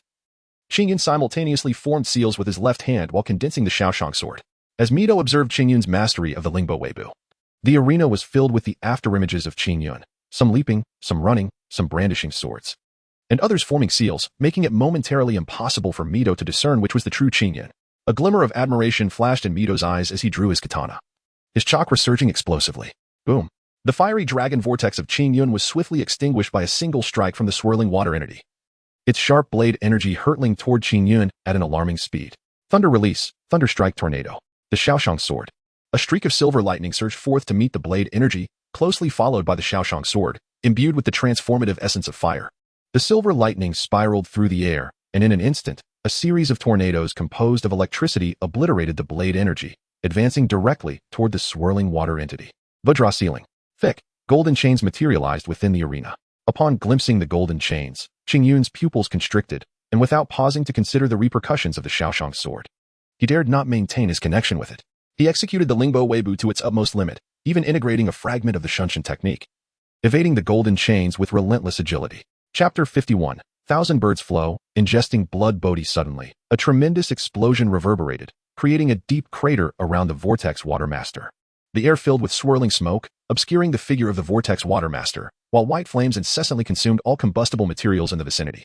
Yet, the relentless onslaught of golden chains targeting Qingyun indicated that the Vortex Watermaster remained unharmed. Indeed, as the smoke dissipated, a shield formed entirely of golden chains enveloped the Vortex Watermaster, sealing Fire Talisman in an unexpected turn. The Vortex Watermaster, encased in the golden chains, bellowed, absorbing all surrounding white flames and sealing them within a scroll. Qingyun continuously evaded the golden chains that incessantly coiled around her from all directions. This is intolerable. If this persists, she will inevitably be worn down. A solution must be found. As Qingyun deftly evaded the surrounding golden chains, a myriad of thoughts raced through his mind. Although he managed to narrowly escape the entangling chains, the extreme exertion required to integrate a portion of the principles of the instantaneous movement technique into his agile steps was taking its toll. His speed had indeed surged. Yet this state was exceedingly draining on his inner strength. The once vigorous nine-yang inner force was depleting rapidly, rendering him unable to sustain this effort for long. In stark contrast, the Whirlpool clan member, with an inherent reservoir of vast chakra, had effortlessly honed various sealing techniques over his lengthy existence, far surpassing Qingyun's skill level. Contemplating this disparity, Qingyun's expression hardened, and he resolved to transform his inner energy into a lightning attribute, directing it forcefully towards the cells throughout his body. The countenance of Qingyun twisted in a fierce grimace as bolts of lightning surged around his entire being, enveloping him in a radiant glow of electric light. Observing this spectacle, the Vortex Watermaster narrowed her eyes, her weathered gaze fixed intently upon Qingyun, eager to discern what trickery he was conjuring. Qingyun remained oblivious to it all, the numbing sensation coursing through his body causing him to tremble uncontrollably. Qingyun ceased to concern himself with the fluctuations of his surroundings. Instead focusing on executing the ethereal steps of Lingbo, his eyes closed in contemplation of the transformative nature of lightning attributes. This was the strategy he devised. Utilizing the principles of the Chidori's movement, he aimed to stimulate his cells with inner energy converted into lightning, thereby achieving a dramatic increase in speed, culminating in the execution of the Chidori technique. After a considerable duration, Qingyun suddenly opened his eyes. Swiftly drawing the Qingfeng sword from his waist, Chidori, the authentic sword technique. A flash of electric light rapidly enveloped the Qingfeng sword. And waves of sword energy infused with this electric brilliance surged forth, cleaving towards a golden chain before him. With a resounding clang of metal striking metal, Qingyun's body jolted. The resilience of the golden chain exceeded his expectations. Even his body, honed through years of rigorous training, nearly faltered under the force of the shockwave generated by the collision of the Qingfeng sword and the golden chain.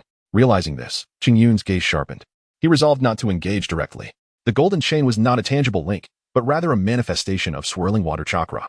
And as long as the whirlpool of chakra remained, these chains would be inexhaustible, rendering any attempts to sever them futile. With this understanding, Qingyun integrated a portion of the body flicker technique into his Lingbo steps, rendering his form increasingly elusive and enigmatic as flashes of sword light appeared throughout the training ground. Often, before the golden chains could reach Qingyun's afterimage, he would evade them, simultaneously weakening their force with the authentic sword technique infused with lightning attributes. The eyes of the whirlpool water user narrowed. Witnessing Qingyun's uncanny agility, he no longer held back and unleashed his full power. Instantly, a multitude of golden chains surged towards Qingyun in a spiraling assault. As Qingyun witnessed this scene, his pupils contracted, unleashing his latent potential.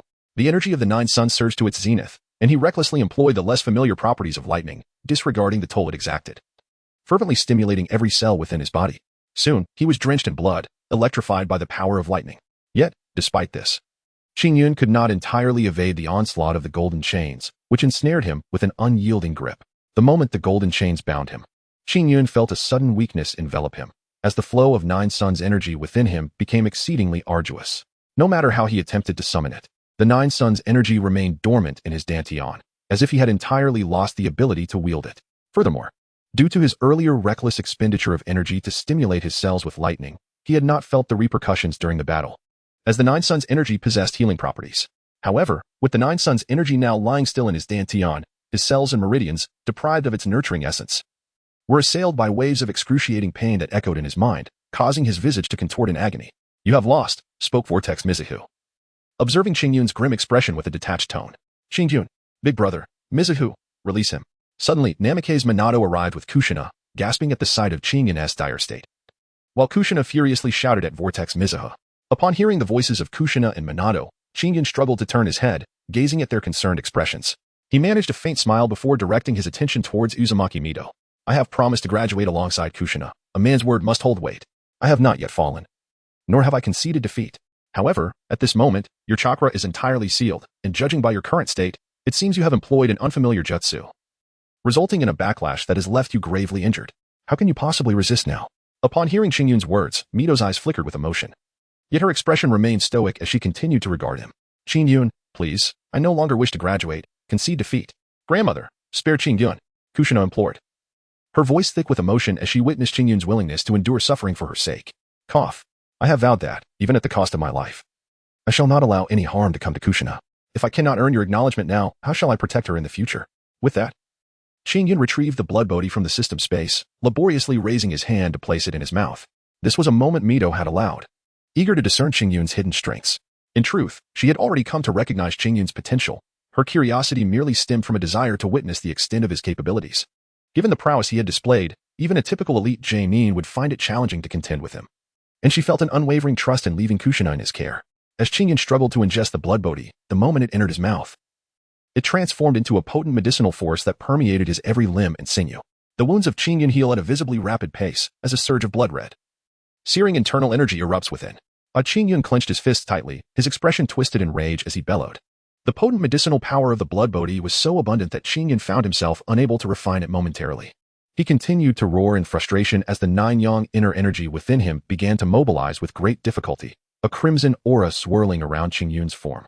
Qingyun unleashed his golden chains, dispelling the surrounding forces, and once again executed the ethereal movement of Lingbo. A cascade of silvery lightning enveloped the Qi Feng sword anew. This time, empowered by the blood-red energy of the blood bodhi, the electric arcs radiated a hint of searing warmth, causing the air around Qingyun to crackle and pop. Witnessing this spectacle, Xuan Wushui, who mistakenly believed Qingyun had succumbed to madness, his heart sinking in alarm. However, upon observing Qingyun's clear gaze, which bore no trace of insanity, he sighed in relief and once more brandished the golden chains to counter Qingyun's assault. Clang! As Qingyun intercepted a golden chain, his figure swiftly began to fade. Before the swirling waters could react, he vanished, reappearing in another location in the next instant. The agility of Qingyun became increasingly enigmatic as he simultaneously refined the potency of the blood bodhi while closing his eyes to execute the Lingbo Weibu and Shunshin techniques. Gradually, the principles of these techniques manifested in Qingyun's mind. The surrounding phantoms seemed to suspend in midair, creating an illusion of countless reflections of Qingyun from every direction. Unlike before, these apparitions did not gradually dissipate with the passage of time. Upon witnessing this, Vortex Watergate's eyes widened in astonishment, revealing for the first time a hint of disarray on his face. In an experimental manner, Vortex Watergate ensnared one of the Qingyun illusions with a golden chain. With a swift motion, the golden chain wrapped around Qingyun, but in the next instant, it passed right through his form, believing it to be an illusion. Vortex Watergate hurriedly disrupted his chakra. However, the numerous reflections of Qingyun remained intact. In the next moment, the Qingyun previously perceived as an illusion swiftly formed hand seals. Fire release, Great Dragon Fire technique. A dragon of white flames coalesced and surged towards Watergate. Startled, Vortex Watergate quickly summoned the golden chain to intercept. Yet, as he attempted to thwart the attack of this Qingyun, another Qingyun unleashed a Shashing sword, hurtling towards him at great speed. Following this attack, a barrage of fire release, lightning release, and sword energy surrounded Vortex Watergate, advancing with remarkable swiftness. His pupils contracted as he rapidly wielded the golden chains to fend off the onslaught from all directions. Despite this, Vortex Watergate remained vigilant, channeling chakra within to continually manifest new golden chains. Such a bizarre spectacle left Sunade, Moku, Kushina, and Minato utterly spellbound. Although Qingyun's previous movement techniques were peculiar, they were by no means as extraordinary as they are now. At this moment, Qingyun appears capable of instantaneous movement. Each afterimage is a manifestation of his true self, each able to launch independent assaults. In Chapter 52, the 6 Meridian Sword Formation, Elemental Sealing, Vortex Mizuhito, witnessing such rapid onslaughts, dared not be careless and swiftly summoned golden chains to intercept all attacks. Boom, boom. A series of explosive sounds left the training ground in disarray. Sunade, observing this scene, widened her eyes in astonishment. She had not anticipated that Qingyun had unknowingly become so formidable. After a considerable time, once Vortex Mizuhito had successfully countered all of Qingyun's assaults, he gazed at the myriad of unvanished Qingyun figures surrounding him, internally commending his prowess. Without a doubt, with such an enigmatic technique of instantaneous movement, Qingyun could ascend to the ranks of the world's top-tier warriors. As time progresses, Qingyun's movement techniques will only grow more intricate. However, this does not imply invincibility. A smile crept across Vortex Mizuhito's face as he prepared to impart a lesson to Qingyun. Diamond Lock. Instantly, countless golden chains enveloped all manifestations of Qingyun. This revealed the greatest flaw in Qingyun's technique. With a powerful area attack, he could be cornered, left with no escape, and forced to endure. In the midst of a lingering shadow, Qingyun witnessed the assault of the swirling water domain, his pupils dilating slightly. A thought that had long resided in his mind suddenly emerged. In the past, even the profound inner strength of the perfected Jiuyang had proven insufficient for the execution of his techniques. Yet, at this moment, the potent medicinal power of the blood bodhi rendered his inner energy boundless. If he did not experiment now, when would he? With this realization, Qingyun felt a surge of excitement within. He was eager to ascertain the true magnitude of this technique's power.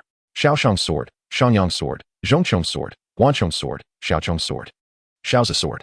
A resounding roar emanated from Qingyun, reverberating within the confines of the golden chains, while outside, Sunade and her companions remained oblivious to his actions. However, an ominous aura was brewing within the golden chains. Suddenly, a beam of white light pierced through the golden shackles, soaring rapidly towards the heavens. Upon witnessing this, Uzumaki Naruto's expression shifted dramatically, and with lightning speed, he formed a series of hand seals, void and reality barrier. As Naruto's chakra surged forth, an ethereal barrier enveloped the surroundings, rendering Sunade and the others unable to discern the events unfolding within the barrier. The azure clouds surged with a swift motion, and before the six-pulse divine sword could be unleashed, it was already executed in 6 directions. Suddenly, 6 ethereal swords imbued with white flames danced incessantly, intertwining with Qingyun's inner strength to form a formidable 6-ding 6-jia formation. Instantly, as the formation took shape, a terrifying aura brewed, crashing towards the descending array composed of golden chains. A cataclysmic explosion reverberated through the golden chains. The chains dissipated at a visible pace, and Vortex Naruto's expression shifted dramatically. She immediately exerted her full power, forcibly drawing upon a portion of the Nine-Tails chakra, her hands weaving through seals, sealing technique, elemental sealing. A void barrier enveloped the 6-pulse sword formation, causing the white flames to extinguish, and gradually, the sword chi faded into nothingness. Cold sweat beaded on Vortex Naruto's forehead. Qingyun's recent attack had instilled a sense of mortal peril within her. Had she not acted decisively to extract the Nine-Tails chakra, her strength alone might not have been sufficient to thwart Qingyun's final strike. Vortex Naruto regarded the meditative figure of Qingyun with a complex gaze, pondering his thoughts. Curse you. Vortex Naruto, do not let me out, or I shall surely annihilate Konoha.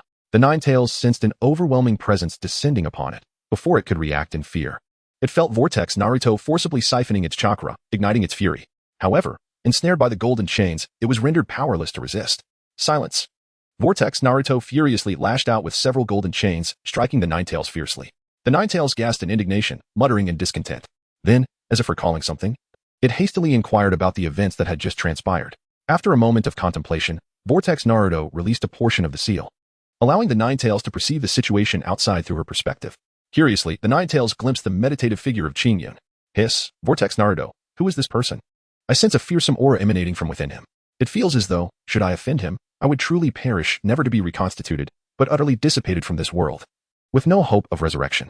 The moment the Nine-Tails beheld Qingyun, this thought involuntarily surfaced in its mind, instilling a deep-seated dread. Upon hearing this, Vortex Naruto's gaze sharpened. It was well known that tailed beasts could not be killed. Even if one were to slay them, they would eventually resurrect elsewhere, though the time required varied greatly, some long, others brief. Yet, what was the Nine-Tails suggesting? That Qingyun possessed the capability to annihilate them completely? Vortex Naruto's look towards Qingyun shifted profoundly. And then she seemed to recall something, a slight smile grazing her lips. Nine-Tails, congratulations. The Nine-Tails froze at her words, confused. What are you congratulating me for? You must have met the little girl who will take my place as your Jinchuriki. What of it? The Nine-Tails retorted. I assure you, you will not succeed. I will kill her and then emerge to destroy Konoha. Ah, I strongly advise against such thoughts, for that little girl is Qingyun's girlfriend, and in time, his wife. Consider this, if you were to slay his wife, would he spare you? At that point, do you think you would still wish to be sealed? You might not even have the chance to descend to the netherworld. Vortex Naruto spun a web of deceit, though it was not entirely false. Should Qingyun and Kushina continue on their current path, her words could very well become reality. The Ninetales' pupils dilated in fear. Vortex Naruto, no. Do not seal me within that guy's wife's womb. I will agree to anything. Perhaps, Vortex Naruto replied nonchalantly, observing the Ninetales' terrified expression before sealing it once more, disregarding it thereafter. Meanwhile, Qingyun remained oblivious to the interaction between Vortex Naruto and the Ninetales, sitting cross-legged as he cultivated the Nine-Yang divine skill to absorb the medicinal properties of the blood bodhi. After a period of venting, Qingyun had perfected his control over the Nine-Yang inner force, suppressing the potency of the blood bodhi, continuously refining it. As time passed, he lost track of how many cycles he had completed, and the once robust Nine-Yang inner force gradually diminished, replaced by wisps of golden red gas. This was not a regression in Qingyun's cultivation. Rather, his inner force was rapidly metamorphosing into true qi. This true qi, in comparison to his previous inner force, bore significantly greater power. One strand of true qi equated to 100-fold of the explosive force of his prior inner force. Once his entire inner force transformed into true qi, Qingyun's eyes sparkled with joy as he opened them wide. Thank you, Granny Naruto, for holding back. I did not hold back. I borrowed the Ninetales chakra to withstand your final blow. Otherwise, I would have had little confidence in enduring it. It seems I may have cheated a bit. Vortex Naruto explained with a smile as she regarded Qingyun. Qingyun, upon hearing this, did not display any arrogance. In truth, were it not for your intervention, I would never have had the opportunity to consume that crimson fruit. Without tasting the fruit, I would not have been able to unleash such formidable power. Now that the fruit's medicinal effects have been exhausted, it is likely to be some time before I can execute such an attack again. Subsequently, he concocted an excuse, stating that he had fortuitously gathered the red fruit while training deep within the forest of death, intending to present it to Sunade for research. However, due to the urgency of the situation, he had acted without much thought and consumed it directly.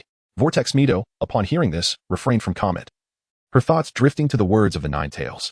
She cast a penetrating gaze at Qingyun. Once the illusionary barrier was lifted, Sunade, Shn, Kushina, and Minato, all wearing anxious expressions, rushed in. Qingyun, are you all right? Kushina exclaimed, hurrying to Qingyun's side, scrutinizing him from head to toe. Ah, dear grandmother. It seems you are truly heartbroken. As long as Qingyun is present, little Kushina forgets all about you, Vortex Mito teased, casting a playful glance at Kushina. Grandma.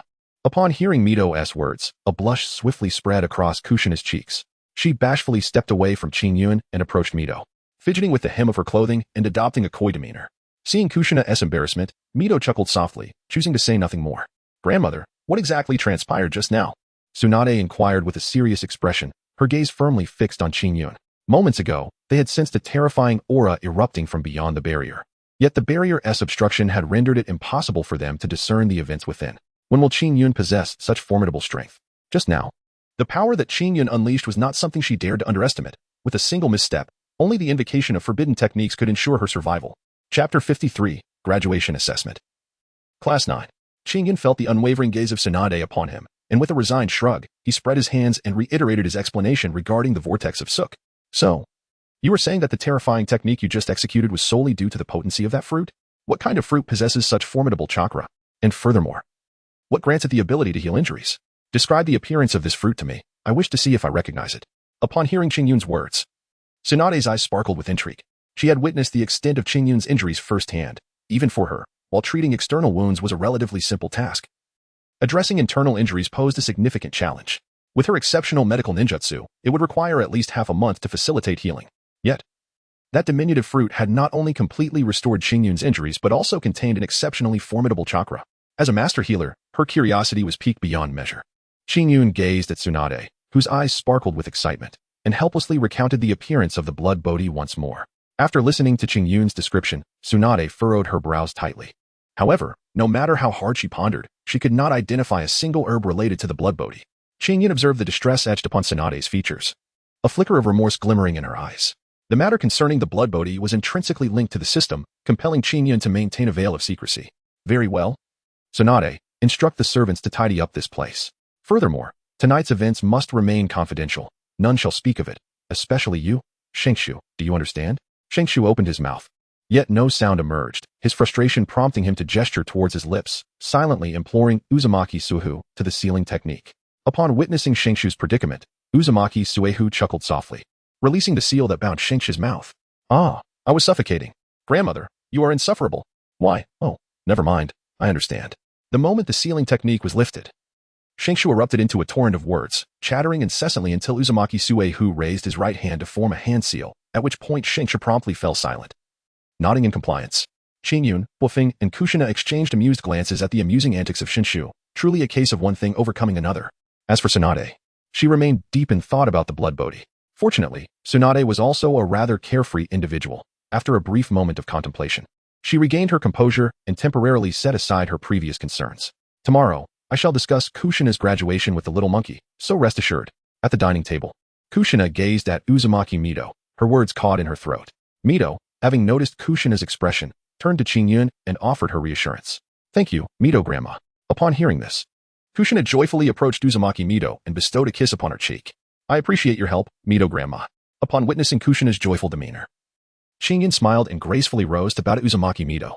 Mito waved her hand dismissively, indicating that such formalities were unnecessary. At present, she held an immense satisfaction with Qingyun. Not only was he polite and of pure heart, but his strength was also formidable, coupled with the words spoken by the Ninetales. She felt no apprehension regarding Kushina's future as a Jinchuriki. She firmly believed that as long as Qingyun remained, the Ninetales would not dare to revolt. It is important to note that despite the Ninetales' longevity, it did not mean it was devoid of fear. Previously, there had been nothing capable of killing it. Only sealing it was an option. This audacity had allowed it to act with impunity. Now, however, Qingyun possessed the power to slay the Ninetales, instilling in it an innate sense of dread, especially with the presence of the Sharingan. Reflecting on this, Mito's face broke into a relaxed smile. After a lengthy meal, they finally finished dining. Thank you, Qingyun, Kushina exclaimed as she approached the departing Minato and Qingyun, planting a quick kiss on Qingyun's cheek before shyly darting away. Qingyun was momentarily taken aback by Kushina's sudden assault, gazing at her bashful retreating figure with a resigned shake of his head. As for Minato, a teasing grin graced his face. Has my brother been unexpectedly bested by Kushina?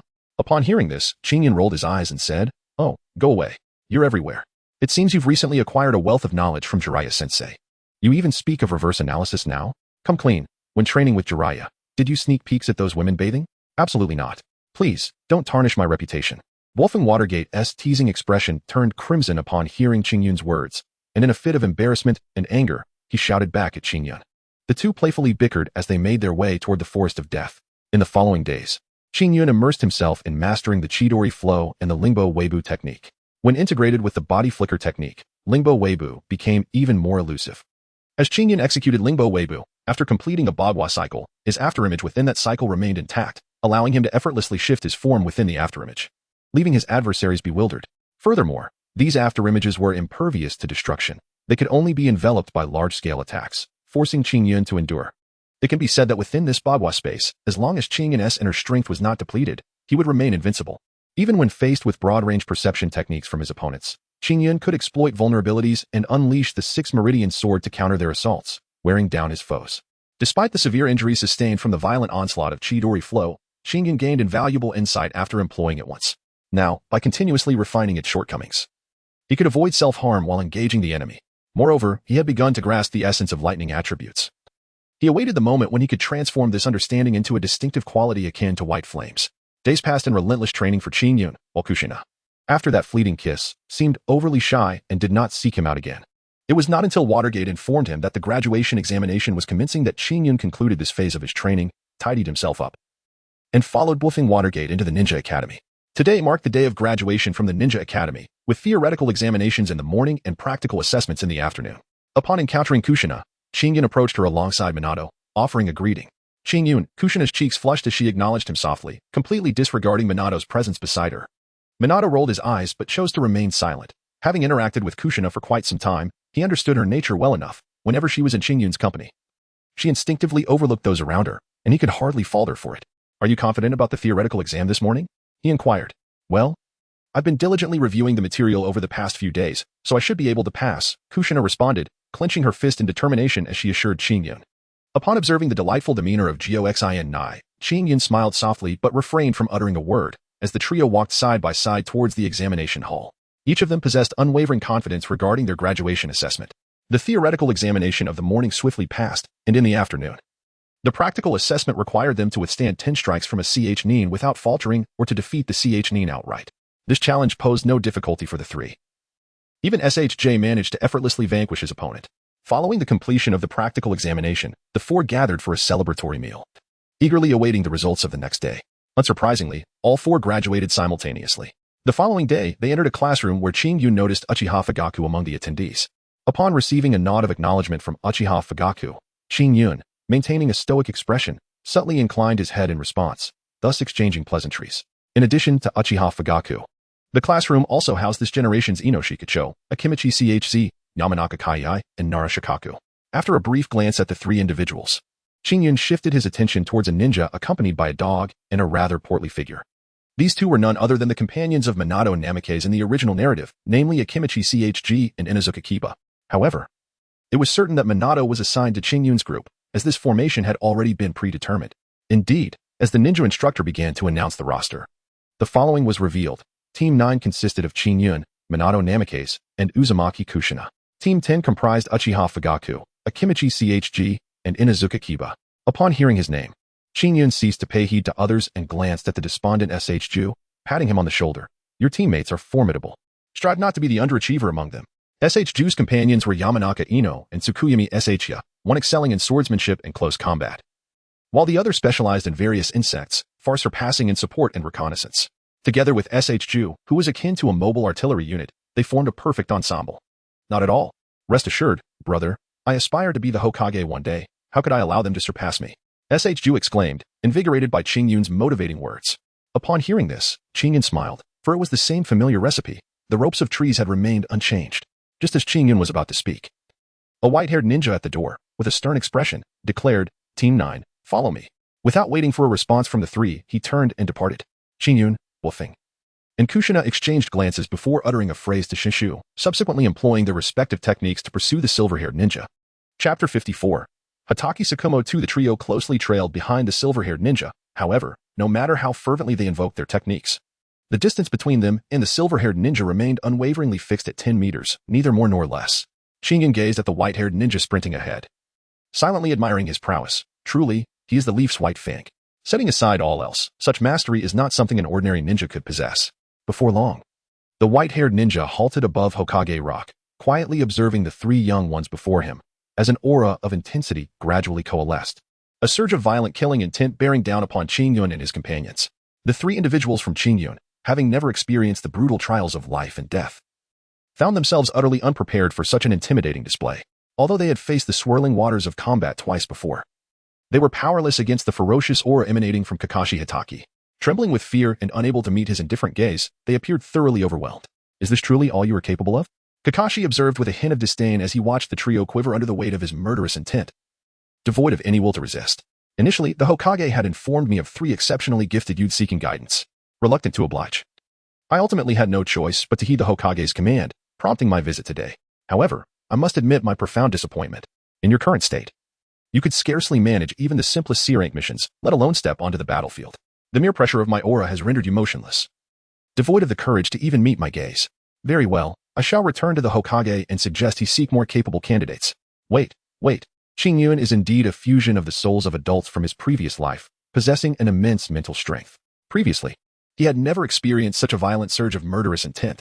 Now, having calmed somewhat, he uses his mental power to suppress the fear within him and gazes at Hatake Kakashi, who speaks.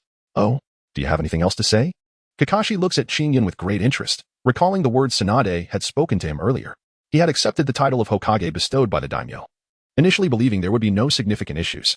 However, after hearing Sunade's words, his expression turned grave. The earlier intoxication of honor faded, replaced by a realization of the potential consequences she had hinted at, causing him to break into a cold sweat. Even more astonishing was the fact that those words had been uttered by this young lad before him, igniting his curiosity about Qingyun. He had intended to express his willingness to take Qingyun and the others under his wing to Sarutobi Hiruzen, but before he could speak, Hiruzen had inquired about his opinion, to which he naturally agreed. The reason for his earlier actions was twofold. Firstly, to test the temperament of the three. If they possessed talent but lacked character, it would be challenging for them to succeed in the future, necessitating guidance in that regard. Secondly, he was eager to see what further surprises Qingyun might bring him. We merely encountered this situation for the first time. Naturally, we would react this way. Your initial encounter with murderous intent was likely even less than ours. Qingyun grinned, an explosion of internal energy radiating from his being, enveloping him in a searing aura that dispelled the murderous intent emanating from Tsukumo Hatake. Both Minato Namikaze and Kushina Izumaki felt an immediate sense of relief as they positioned themselves behind Qingyun, channeling their chakra to harmonize with his formidable presence. Their eyes devoid of even the slightest trace of fear.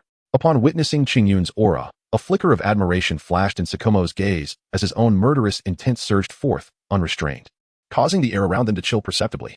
As the trio of Qingyun gritted their teeth in determination, they were suddenly engulfed by an overwhelming aura of murderous intent. It felt as though wisps of blade-like energy were slicing through their skin, leaving them with the sensation of being cut to shreds. In that moment, Qingyun realized the vast distance that still lay between him and the top-tier warriors. Previously, during 2 encounters with the Vortex Waterhouse, he sensed that the opponent had not fought him earnestly. If it were a battle to the death, he doubted he could withstand even 10 moves against such formidable adversaries. Not to mention others, simply unleashing his overwhelming presence, Kakashi Hatake would likely render his foes incapable of fully exerting themselves, resulting in a significant reduction in their combat effectiveness, thereby leading to their swift demise at his hands.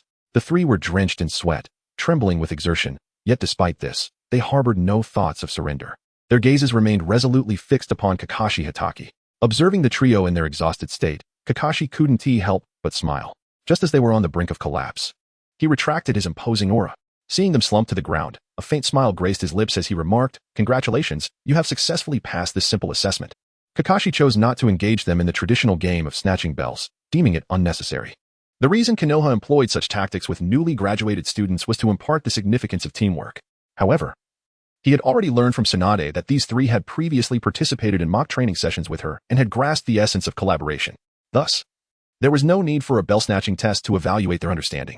Upon hearing the words of Hatake Tsukumo, the three individuals from Qingyun felt a sense of relief wash over them.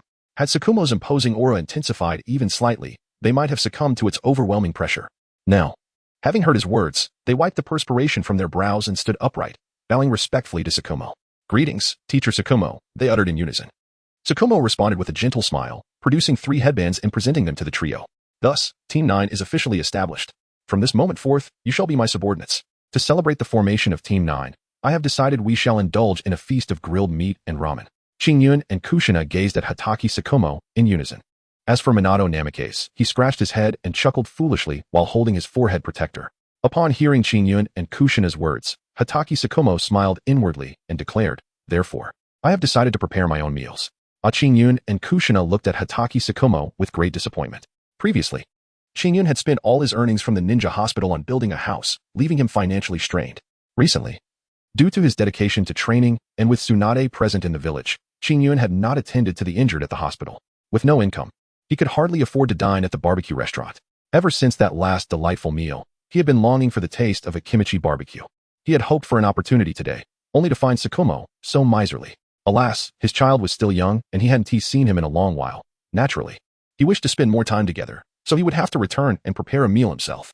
Observing the disappointment on their faces, Hatake Tsukumo smiled and offered an explanation. Upon hearing this, Qingyun was momentarily taken aback. Has Kakashi truly come into existence at this time?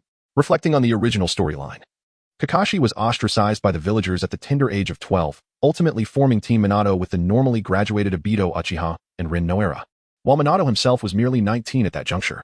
It is entirely plausible that Kakashi had already been born by this time. Furthermore, Shimo Hatake only mentioned his son Kakashi, neglecting to mention his wife. Could it be that she had already passed away by now?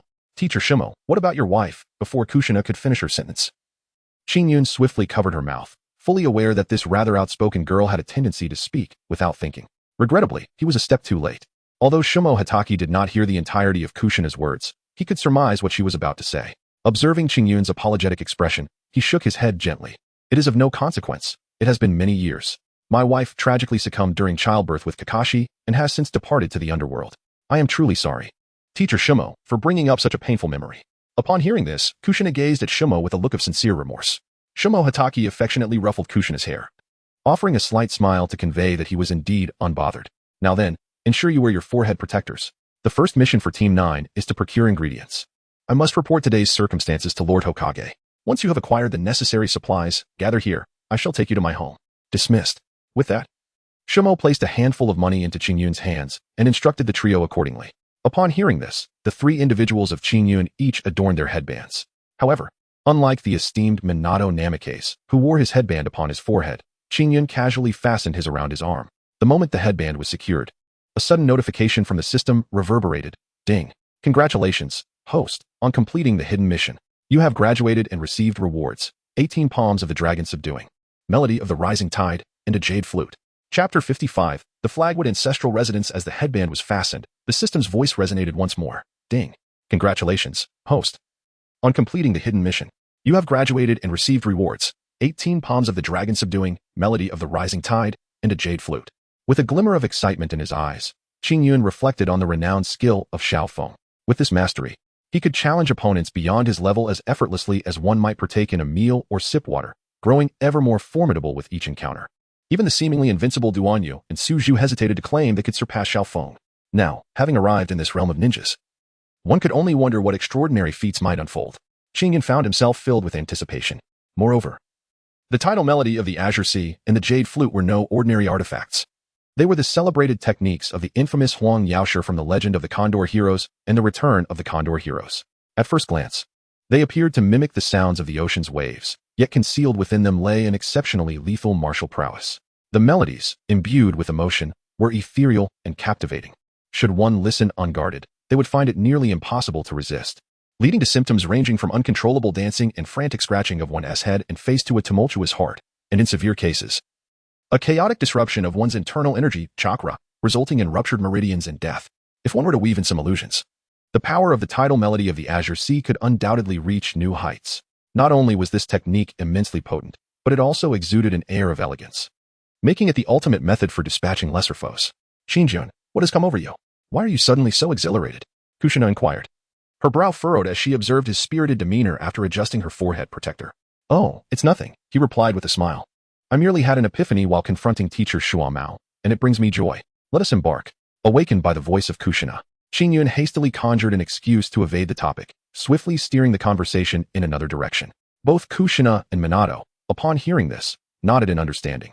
Choosing not to press further, having spent many years with Qing Yun, they possessed a certain insight into his abilities. If Qing Yun had made such a remark, it undoubtedly stemmed from some novel notion. Should it prove beneficial to them in the future, he would not hesitate to share. Thus, they refrained from inquiring further. The trio hurried toward the marketplace. At the Hokage building, in the Hokage's office, Kakashi bowed respectfully to Hiruzen Sarutobi and recounted the earlier events. In truth, even without Kakashi's report, Hiruzen was already aware of what had transpired. Kakashi, your strength is formidable. I trust you can safeguard them, especially Kushina. We must ensure her safety at all costs. In the event of a crisis, should the situation become untenable, you may have to abandon Minato and Qing Yun, Hiruzen advised, exhaling a few puffs of smoke from his pipe. Yes, Lord Hokage. I will protect them diligently, even at the cost of my own life, Kakashi replied earnestly, his gaze unwavering as he made his vow. Indeed, Kakashi, you are a ninja imbued with the indomitable will of fire. I have faith that you will succeed, Hiruzen responded, casting a glance at Kakashi's Hokage cloak before diverting his gaze, a smile gracing his lips. Kakashi nodded silently, hesitating to speak. After a prolonged silence, just as Hiruzen began to wonder, Kakashi suddenly knelt on one knee. Lord Hokage, under duress, the daimyo's emissary summoned me to the capital for a formal appointment. I did not have the opportunity to report to you beforehand, and I accepted the daimyo's decree without permission. I beg your forgiveness. Please trust in my loyalty to Konoha. I have never harbored thoughts of betrayal, nor do I aspire to the position of Hokage. I am well aware of my own nature, although the role is enticing. It entails numerous responsibilities that are not my forte. My sole desire in this life is to protect Konoha from the ravages of other ninja villages and to ensure my son Kakashi grows up unscathed. Beyond that, I seek nothing. Hiruzen was taken aback by Kakashi's sudden gesture, but upon hearing his words, he felt a wave of relief wash over him. Rising, he approached Kakashi and helped him to his feet. Kakashi, I understand your intentions. I have never held any grievances against you. Pausing momentarily, Hiruzen continued, moreover, your acceptance of the daimyo's decree has brought Konoha's name to greater heights. This will increase the volume of missions for the village, which is immensely beneficial. There is no need for such concern. Initially, upon learning that Kakashi had accepted the Hokage cloak, Hiruzen felt a twinge of displeasure and his warmth towards Kakashi had waned somewhat. After all, Kakashi was his subordinate, and now he had accepted a reward from another. How could Hiruzen find joy in that? Furthermore, Konoha's internal affairs had always been under his purview. The daimyo's interference raised suspicions. Did he intend to annex Konoha? If that were to happen, Konoha would become a mere instrument of war, deprived of freedom, forced to comply with the daimyo's and the noble's whims, unable to resist in the slightest. Hearing Kakashi's acknowledgement of his misstep, Hiruzen felt a sudden lightness in his heart. Kakashi remained steadfast, untouched even by the daimyo's sweet promises, which pleased Hiruzen immensely, dispelling any lingering discontent. I appreciate your understanding, Lord Hokage. I shall no longer don the Hokage's cloak, Kakashi expressed gratefully, casting a glance at Hiruzen. Hiruzen, in turn, insisted that it was unnecessary, yet the smile on his face revealed his satisfaction with Kakashi's decision. After exchanging pleasantries, Kakashi took his leave. Once outside the Hokage building, Kakashi exhaled deeply. The preceding conversation had made him acutely aware of Hiruzen's discontent, which left him in a cold sweat. Had he not pledged his loyalty and continued to flaunt the Hokage's cloak, he could have found himself abandoned in times of trouble, with Hiruzen merely standing by. In such a scenario, he would be left isolated and defenseless, with betrayal as his only option. But did he truly wish to betray Konoha? Setting aside his son Kakashi's youth, he had been born and raised in this village. All his ties were here. Could he bring himself to sever them? Moreover, given his character, when faced with such dire circumstances, he would likely prefer death over betrayal. Reflecting on this, Kakashi felt immense gratitude toward Qingyun. Had it not been for Qingyun's warning, he might have remained oblivious to the hidden dangers of the Hokage cloak. It could be said that Qingyun had saved his life. Shaking off these thoughts, Kakashi hurried toward Hokage Rock. He resolved to dedicate himself to teaching and ensuring Qingyun's safe growth. For that would be his way of repaying the debt of gratitude. Shortly thereafter, Kakashi arrived at Hokage Rock, where he found Qingyun and the others waiting, laden with various provisions. Come, today I shall host you at my home, Kakashi said, a relaxed smile illuminating his face. Qingyun gazed at the relaxed visage of Hatake Tsukumo, then turned his attention towards the Hokage building, instantly deducing the reason behind Tsukumo's demeanor. With this realization, a smile crept upon Qingyun's lips. As he mused, the first step has been accomplished. As long as Hatake Tsukumo can unravel the emotional turmoil surrounding Sarutobi Hiruzen. Even if Danzo were to devise schemes against Tsukumo in the future, the backing of Hiruzen would prevent Danzo from coercively driving Tsukumo to commit seppuku. As depicted in the original narrative, let us not forget that iconic declaration, I am the Hokage. With this thought, the smile on Qingyun's face deepened. Along the way, the group engaged in light-hearted banter as they followed Hatake Tsukumo to the Hatake ancestral home. The Hatake clan, a samurai family from the Warring States period, once thrived in numbers. However, they gradually diminished due to tumultuous changes, the rise of ninjas, and the chaos of the era. In this generation, only Tsukumo and Kakashi remain. Nevertheless, the ancestral home, once a symbol of the clan's former glory, is still impressively grand. The three individuals from Qingyun gazed in curiosity at the magnificent estate, which, although slightly inferior to the Senju ancestral home, still exuded grandeur. Where are Shikamaru and Kakashi? An elderly woman inquired upon noticing Hatake Tsukumo. My lord, the young master is playing in the inner room. Shall I fetch him? Yes, please bring him out. We have guests today. Certainly, my lord. The elderly woman nodded at the trio from Qingyun before slowly making her way into the inner chamber. Not long after, a charming young boy with white hair and a beauty mark at the corner of his mouth approached Hatake Tsukumo with his short legs, bowing respectfully. Father, could this be the young Kakashi? No wonder he often wore a mask later on. The tale of his beauty mark was indeed true. Qingyun cast a peculiar glance at Kakashi, scrutinizing him from head to toe. Humph, why are you staring at me like that? Kakashi, feeling increasingly uncomfortable under Qingyun's gaze, could not help but let out a cold huff. Kakashi, mind your manners, they are your seniors. Apologize promptly, admonished Tsukumo Hatake, furrowing his brow at Kakashi's behavior. Oh, seniors. I apologize, Kakashi replied, taken aback by Tsukumo's reprimand, pouting and reluctantly offering his apology to Qingyun.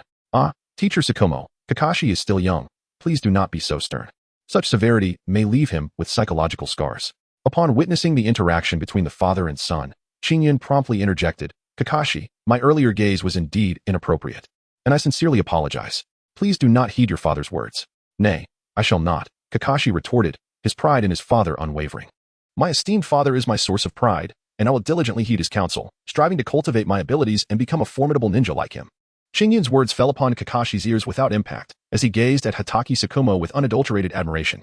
Qingyun was momentarily taken aback, suddenly recalling that young Kakashi held a deep admiration for Tsukumo Hatake. It was precisely this reverence that led to a profound disillusionment when Tsukumo was manipulated by Danzo, shattering his image in Kakashi's heart and plunging him into self-doubt. Ultimately, this turmoil caused him to waver between his missions and his comrades, leading him down a treacherous path where he prioritized tasks over the safety of his friends, frequently altering his team composition. It was only when he was accepted by Minato Namikaze and joined forces with Obito Uchiha and Rin Noara and Team Minato that his perspectives began to shift under Minato's diligent guidance. The pivotal moment came when Obito uttered the profound words, a ninja who does not value their mission is worthless. But a ninja who does not value their comrades is even less than worthless, which awakened Kakashi to a new understanding. Reflecting on this, Qingyun smiled and remarked, indeed. Your father was a remarkably powerful ninja. Hearing Qingyun praise Tsukumo, Kakashi's eyes narrowed in delight, breaking into a gleeful laugh. Kushina, charmed by Kakashi's adorableness, approached him and enveloped him in a warm embrace, playfully teasing him. Minato, witnessing Kakashi's joyful demeanor, also felt a surge of happiness and engaged with him. Despite being barely 3 years old, Kakashi exhibited remarkable intelligence, conversing with Kushina and Minato like a little adult, showing no signs of shyness. In this youthful phase, Kakashi had yet to experience the events surrounding Tsukumo and remained vibrant and lively, devoid of the unpleasant traits that would later define him. Shingyun and Kakashi Hitaki exchanged glances with Kushina Uzumaki and Minato Namikaze, their faces adorned with smiles as they observed the lively interaction among the trio. Before long, the table was laden with an array of delectable dishes, and Shikaka Nara beckoned everyone to gather for the meal. As Shingyun's gaze fell upon the beautifully presented cuisine, his appetite was instantly piqued. Once Shikaka Nara took the lead with his chopsticks, Shingyun swiftly followed suit, skillfully sampling each dish in rapid succession. It must be said that the elderly woman Shikaka Nara had invited was quite adept at culinary arts. Every dish was exceptionally delightful. Shikaka-sensei, would you care for a drink? Shingyun inquired. Shikaka Nara paused, momentarily taken aback, only to realize that in addition to the longsword hanging at Shingyun's waist, there was also a flask of wine. Previously, he had assumed it contained water and had given it little thought. Hearing Shingyun's words now revealed its true nature. With a bemused expression, Shikaka Nara remarked, "You rascal. At such a tender age, already a lover of spirits? Well, I can't help it. My mentor is quite the connoisseur of wine, and as her disciple, I certainly cannot fall behind." Shingyun replied with a chuckle. Shingyun chuckled softly, unhesitatingly taking out the pot to cover the mishap. As he spoke, he uncorked the bottle. And instantly, a rich and intoxicating aroma of wine wafted through the air. The exquisite fragrance of the fine wine caught the attention of Kakashi Hitaki, who couldn't help but exclaim in delight. Upon witnessing this, Shingyun offered a faint smile and poured a third of the bowl for Kitamura Tsukumo, gesturing politely for him to partake. However, Tsukumo's expression turned sour as he retorted, "You little rascal, do you look down upon anyone? Fill it to the brim." To which Shingyun replied, "Master Tsukumo, please finish this bowl first. Should you desire more afterward, there will be plenty of wine." Shingyun looked at Hitaki Tsukumo with a mischievous smile. Upon hearing this, Hitaki Tsukumo frowned, wondering if there was some hidden effect of the wine. Without further ado, he emptied his bowl in one gulp. Hiss. Hitaki Tsukumo inhaled sharply, momentarily forgetting everything else as he felt the explosive power of the medicine within him. He quickly settled into a cross-legged position, channeling his chakra to refine the medicinal energy. Hitaki Tsukumo's strength surpassed that of Sunade and her companions, and he soon refined the potency of the wine. This wine is indeed remarkable, feeling a new layer of chakra enhanced within him. Hitaki Tsukumo couldn't help but exclaim in admiration, and his gaze towards Shingyun shifted intriguingly. "Hee, quite impressive, isn't it? You can drink freely now. The first sip ignites the medicinal energy to its fullest potential. Afterward, your body will develop a resistance to this wine, and it won't affect you in the same way." With a cheerful demeanor, Shingyun once again filled the cup of Kakashi Hitaki and subsequently began to toast him. Kushina and Minato looked at Shingyun, the inebriate, with exasperation, lightly rubbing their foreheads, realizing that it was happening again. They had already witnessed the inevitable outcome of Kakashi's indulgence. They were utterly bewildered by how, at such a tender age, Shingyun could possess such an extraordinary tolerance for alcohol, outranking individuals significantly older than himself. Indeed, it was not long before Kakashi found himself seated on the ground, his face flushed, clearly inebriated. After a hearty meal and drinks, the trio took their leave. While under the guidance of an elderly woman, they assisted Kakashi to his room, where he promptly fell into a deep slumber. The following day, the three arrived early at Hokage Rock. The day before, Kakashi had informed them that they would undertake their first mission. Upon their arrival, they found Kakashi restored to his usual self. Greeting them, he led the way towards the mission building adjacent to the Hokage's office. "Sensei Kakashi, what is our first mission?" Kushina inquired, her face alight with excitement. It was her inaugural mission, and she was eager for it to be as challenging as possible. "Today marks your first undertaking, and I have specially selected a task for you. I expect you to execute it splendidly," Kakashi replied, a mysterious smile gracing his features. Upon hearing Shikumo's words, Shingyun felt a subtle sense of foreboding arise within him. Reflecting on his previous life while watching Naruto, and the various missions undertaken by Naruto and his companions, he was instantly overcome with a sense of despair. "Teacher Shikumo, is it possible to employ shadow clones to carry out the mission?" Shingyun inquired with a somewhat bitter expression. Having just acquired the 18 dragon-subduing palms and the melody of the Azure Sea, he had yet to practice them. If he were to complete the task of vanquishing foes and familiarize himself with the brutal nature of such missions, Shingyun might have been able to accept it. However, that is not permissible. A ninja places immense importance on their assignments, regardless of their magnitude, and must dedicate themselves wholeheartedly to their completion. Kikuchi Tsukumo, observing Shingyun's thoughts, ruthlessly shattered his inclination to seek respite. Upon hearing this, Shingyun drooped his head and trailed behind Kakashi Hitaki. After listening to the conversation between Shingyun and Kakashi, Minato Namikaze and Kushina Uzumaki realized that Shingyun had already surmised the nature of the mission, prompting them to incessantly inquire about the details of the task. Shingyun shook his head, realizing that soon enough they would learn the truth. and thus he decided not to expend any more effort. Indeed, it wasn't long before Kiki Shikubo approached him with a task briefing in hand. Shinjin cast a glance at the document, which detailed a mission to locate an orange kitten named Sweetheart. The clue indicated that the kitten, adorned with a golden bell around its neck, had gone missing near Lioli Street. Ding. Congratulations, host, on acquiring a task to find the kitten named Sweetheart. Upon completion, the reward would be a jade flute personally crafted by Huang Rong, along with a delightful piece titled Listening to the Falling Plum Blossoms. Upon hearing the task, Qingyan felt a surge of energy, inwardly affirming, as I suspected, the proper approach to this system involves undertaking missions after graduation. Given this scenario, it appears that both the tasks from Konoha and subsequent bounty missions can trigger system quests, with the difficulty of the tasks correlating with the richness of the rewards. Let's proceed swiftly to capture the cat and promptly complete this mission, paving the way for the next one. Shikamura Nara, Minato Namikaze, and Kushina Izumaki gazed at the suddenly invigorated Qingyun, their expressions filled with confusion, unable to comprehend why he, who had moments ago appeared listless, had transformed into a figure brimming with fervor. Why the hesitation? Though the task may be modest, it nonetheless serves to assist the villagers. Come, let us not keep others waiting anxiously. After taking a few steps, Qingyan turned to see Jiao Shinai and Bufing Shuei-min, while Chimu Tsukumo stood dumbfounded in place. He then urged them to follow. Upon hearing this, Chimu Tsukumo shook his head with a chuckle and joined Qingyun's pace, accompanied by Bufing Shuei-min and Jiao Shinai. Chapter 57. Root Ninjas. The quartet arrived at the glazed street, where Chimu Tsukumo swiftly positioned himself atop a utility pole. From here on, you must decide how to proceed with your search. This is your inaugural mission, and I hope you execute it with diligence. Upon witnessing the situation, the trio of Qingyan huddled together, engaging in a hushed discussion before dispersing in three distinct directions. They navigated the shimmering streets of Lioli, their eyes ceaselessly scanning every nook and cranny. Yet, the orange kitten seemed to have vanished into thin air, eluding their search for an extended period.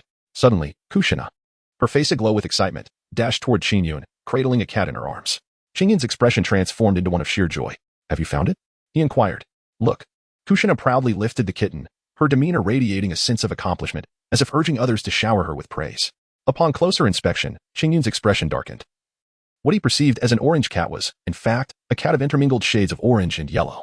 Moreover, there was no yellow bell adorning its neck. Qingyun shot Jusanai an exasperated glare, thrusting the photograph from the mission briefing into her hands before resuming her search for the elusive orange kitten. Jusanai, momentarily taken aback by Qingyun's fierce look, glanced at the image in her grasp and offered a sheepish smile. Gently, she caressed the kitten's head and then tenderly set it down. The kitten, now liberated, cast a frightened glance at Jusanai before letting out a terrified scream and darting away. Little did it know the torment it had endured when Jusanai had captured it. At that moment, all it desired was to escape from this red-haired demon. Meanwhile, Qingyan met with Minato Namikaze, and after exchanging their findings, they parted ways once more, both wearing expressions of disappointment. As time slipped away, the trio turned the Lioli Street upside down yet still failed to spot the orange feline. Eventually, they reconvened, each one of them with their heads hung low, clearly devoid of any success. Qingyun, do you think the kitten might have left this place for somewhere else? Jusanai inquired weakly, her gaze fixed on Qingyun. It shouldn't have, right? After a moment of hesitation, Qingyun spoke. Suddenly, he glanced at the sky, a spark of inspiration igniting within him. He took hold of Wave Wind Watergate and Kushina, rushing to the pet store to purchase a bag of cat food. Subsequently, they ventured to a secluded area, where they opened the cat food. Before long, numerous cats were drawn to the enticing aroma, meowing incessantly. The three individuals of Qingyun scanned their surroundings with hopeful eyes. Yet they failed to locate the feline required for their mission. Just as disappointment began to settle in, and they prepared to depart in search of other locales, an orange figure suddenly emerged around the corner, capturing Qingyun's attention. Qingyun's eyes brightened with delight as he cautiously grasped a handful of cat food, fearful that he might startle the timid feline away. This particular cat, evidently skittish, refrained from joining the group of cats even in its hunger. Upon reaching the corner, Qingyun gently lowered himself, extending his palm to reveal the cat food nestled within.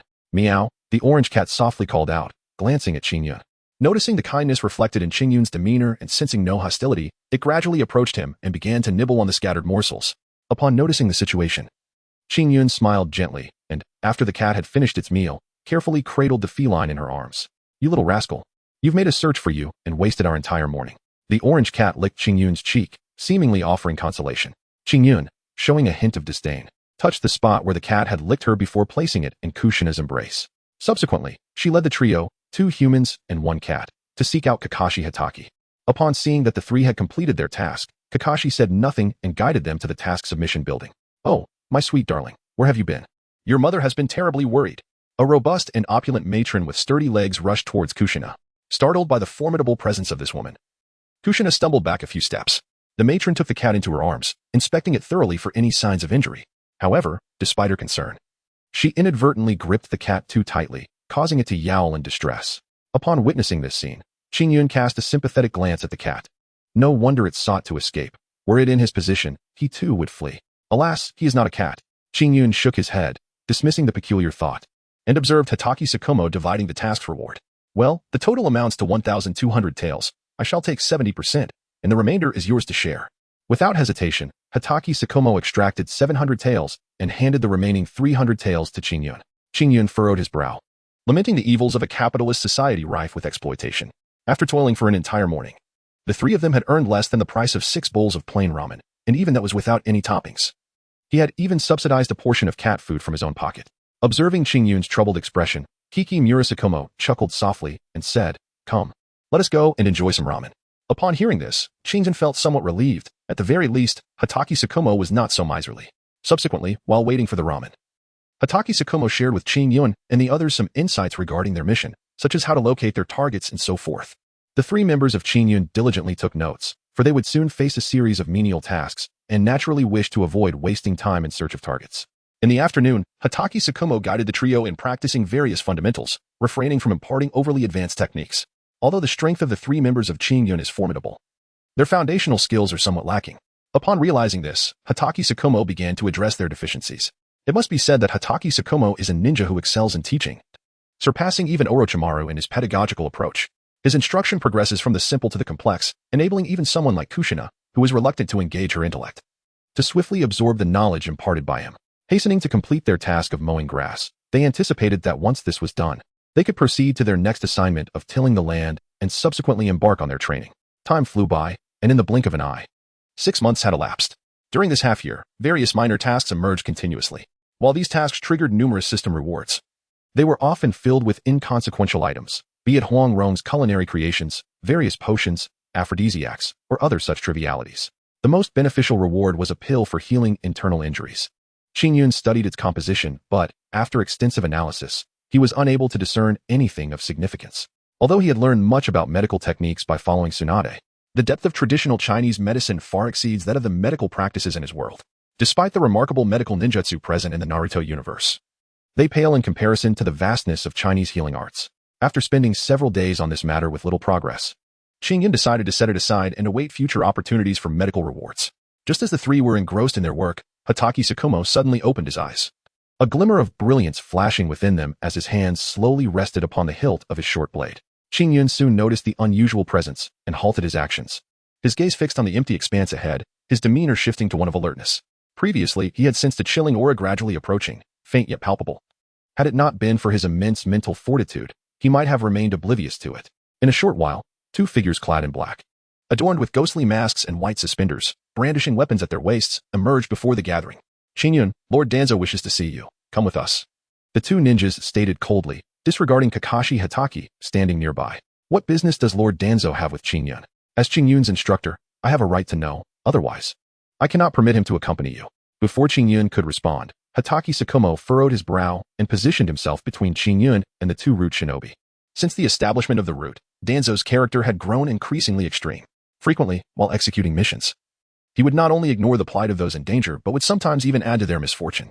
Among the ninjas in Konoha, none held a favorable view of engaging with this organization.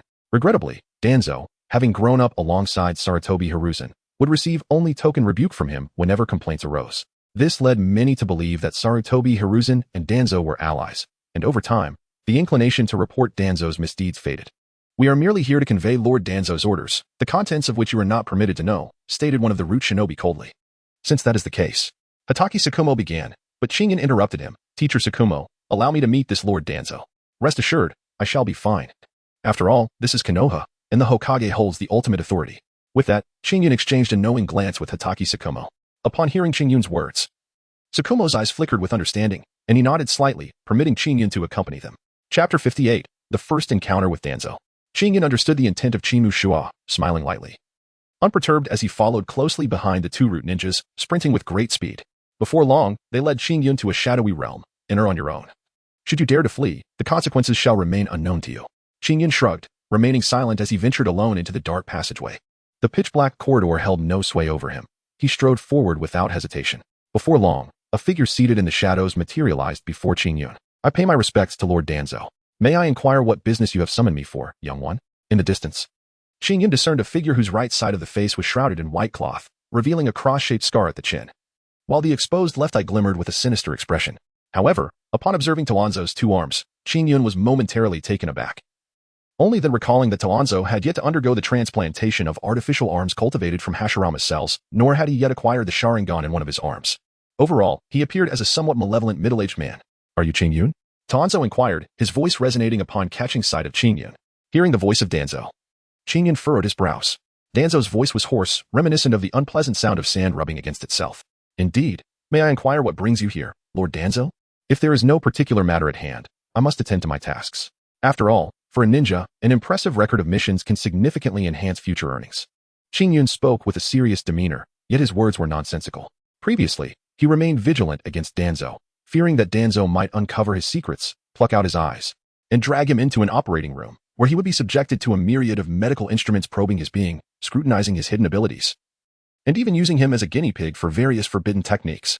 However, now, while Qingyun would not claim to be capable of defeating Danzo, he was confident in his ability to hold him off for a while. Furthermore, based on his prior conversation with Kakashi Hitaki, it was inevitable that Kakashi would seek out Hiruzen Sarutobi after his departure, given the extensive time Qingyun had spent in contact with Hiruzen. As long as he did not engage in actions detrimental to Konoha, Hiruzen would never abandon him. Upon learning that Danzo had summoned him, it was certain that Hiruzen would hasten to escort him away. Do you know about the route? Observing Qingyun's composed demeanor, Danzo nodded subtly, acknowledging, indeed. Such steadiness is well suited for the route, and with his remarkable talent, I can mold him into a formidable weapon.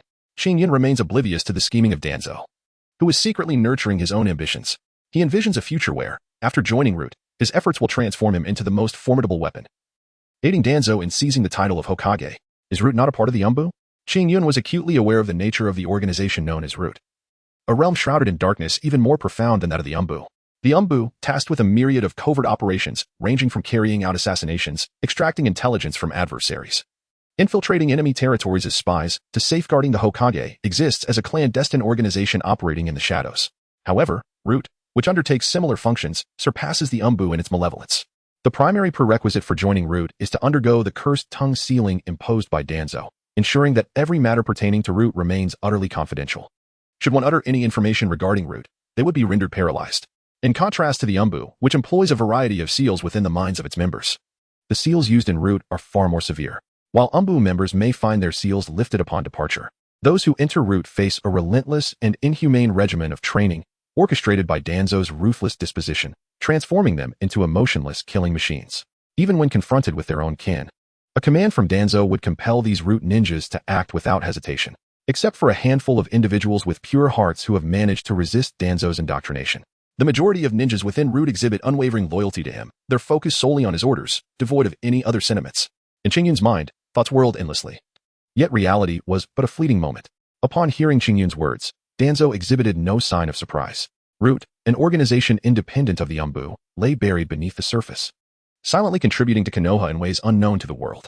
Where there is light, there exists darkness. The Hokage basks in the sunlight, while Root remains hidden in the depths, ceaselessly drawing nourishment for the great tree, ensuring its eternal vitality.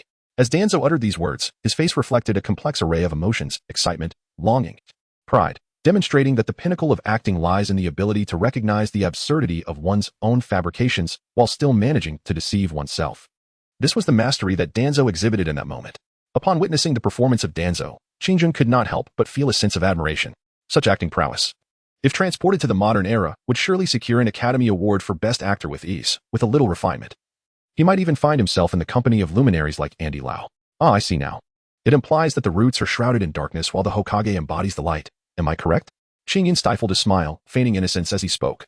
Upon hearing Qingyun's words, Danzo's myriad of emotions abruptly froze on his face. The foundation was shrouded in darkness, inherently flawed and unfit for the light. Yet, why did you proclaim that the Hokage embodies radiance? Instinctively, Danzo sensed the discord in Qingyun's statement. He opened his mouth, yet words eluded him. The atmosphere grew palpably awkward, as Qingyun and Danzo locked eyes, neither willing to break the silence. After a prolonged pause, Danzo could no longer endure Qingyun's naive expression. Clearing his throat, he said, "Ahem. In any case, you must understand that Konoha's immense strength is attributed to root. It stands resolute even in the face of simultaneous assaults from the 4 great ninja villages.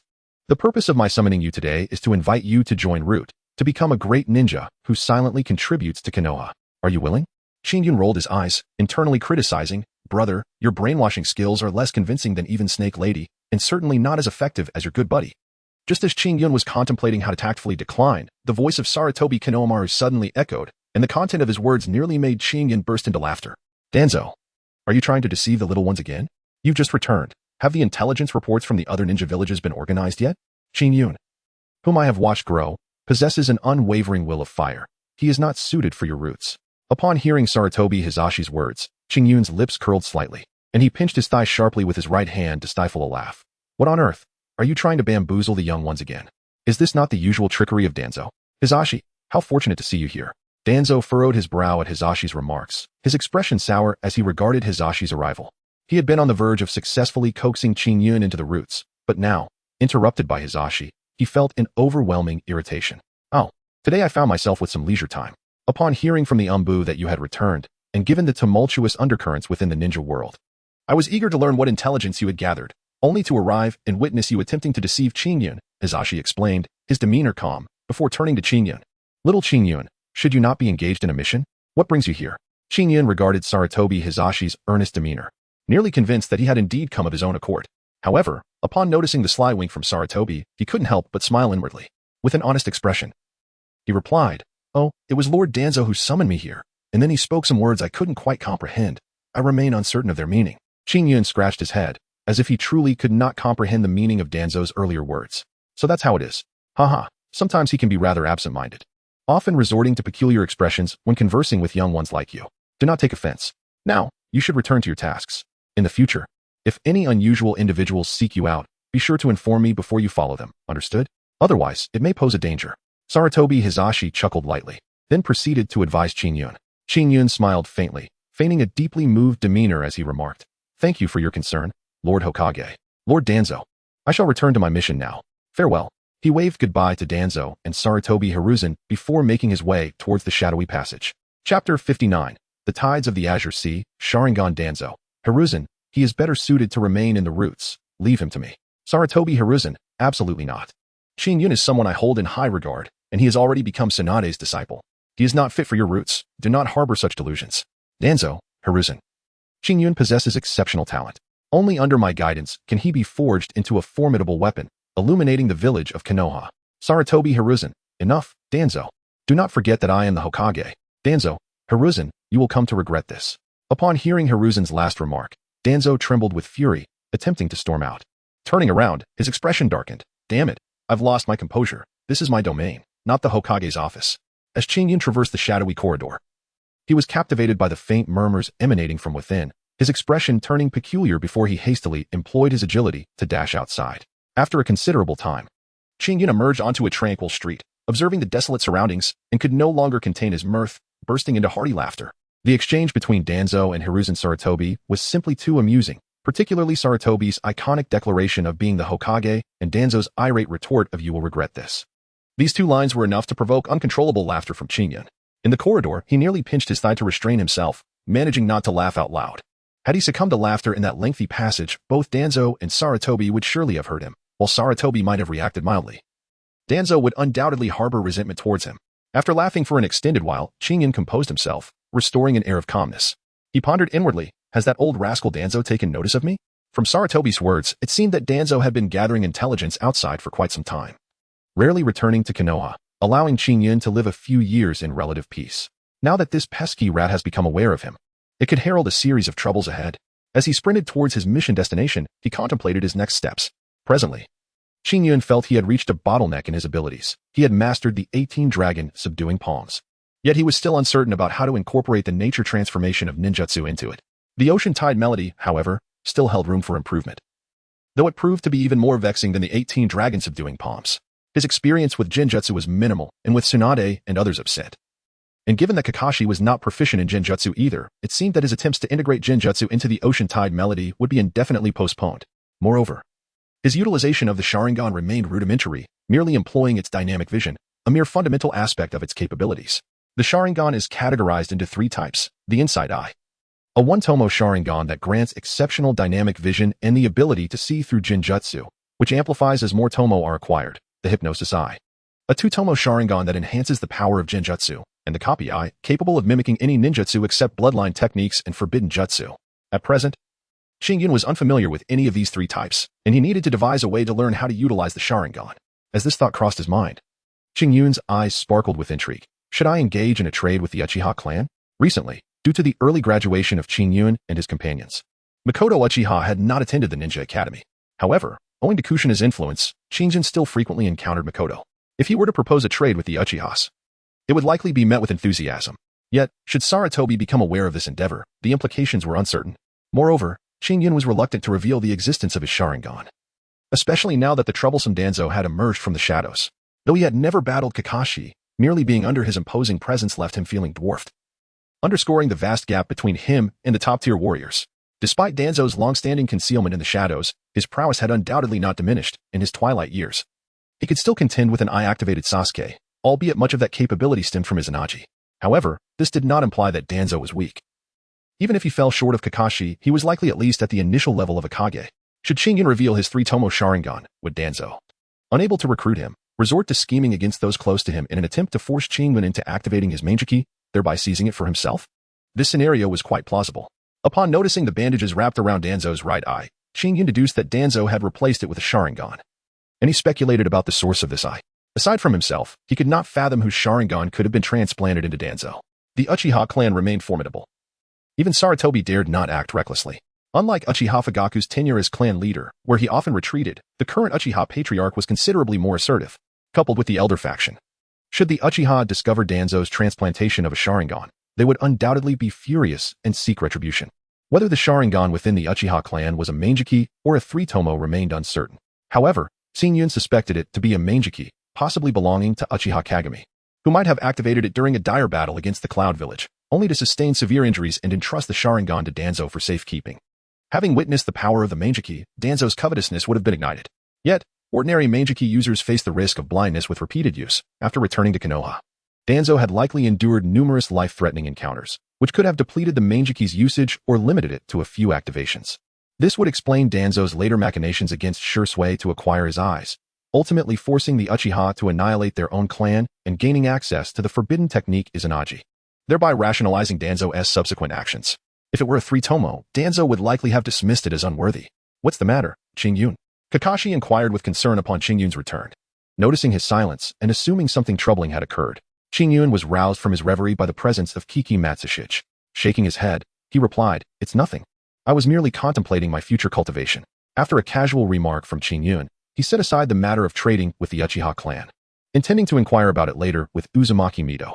Perhaps, as a member of the Senju clan, which has intertwined with the Uchiha for a millennium, there exist records regarding the Sharingan. After all, the most profound understanding often lies with one's adversary, especially considering the protracted conflict between the Senju and Uchiha clans. Both factions undoubtedly possess extensive documentation on each other's hidden affairs, including various cultivation methods. If there is anything to discuss, I can assure you of my considerable strength, teacher. Kakashi Tsukumo gazed at Qingyun with a look of concern.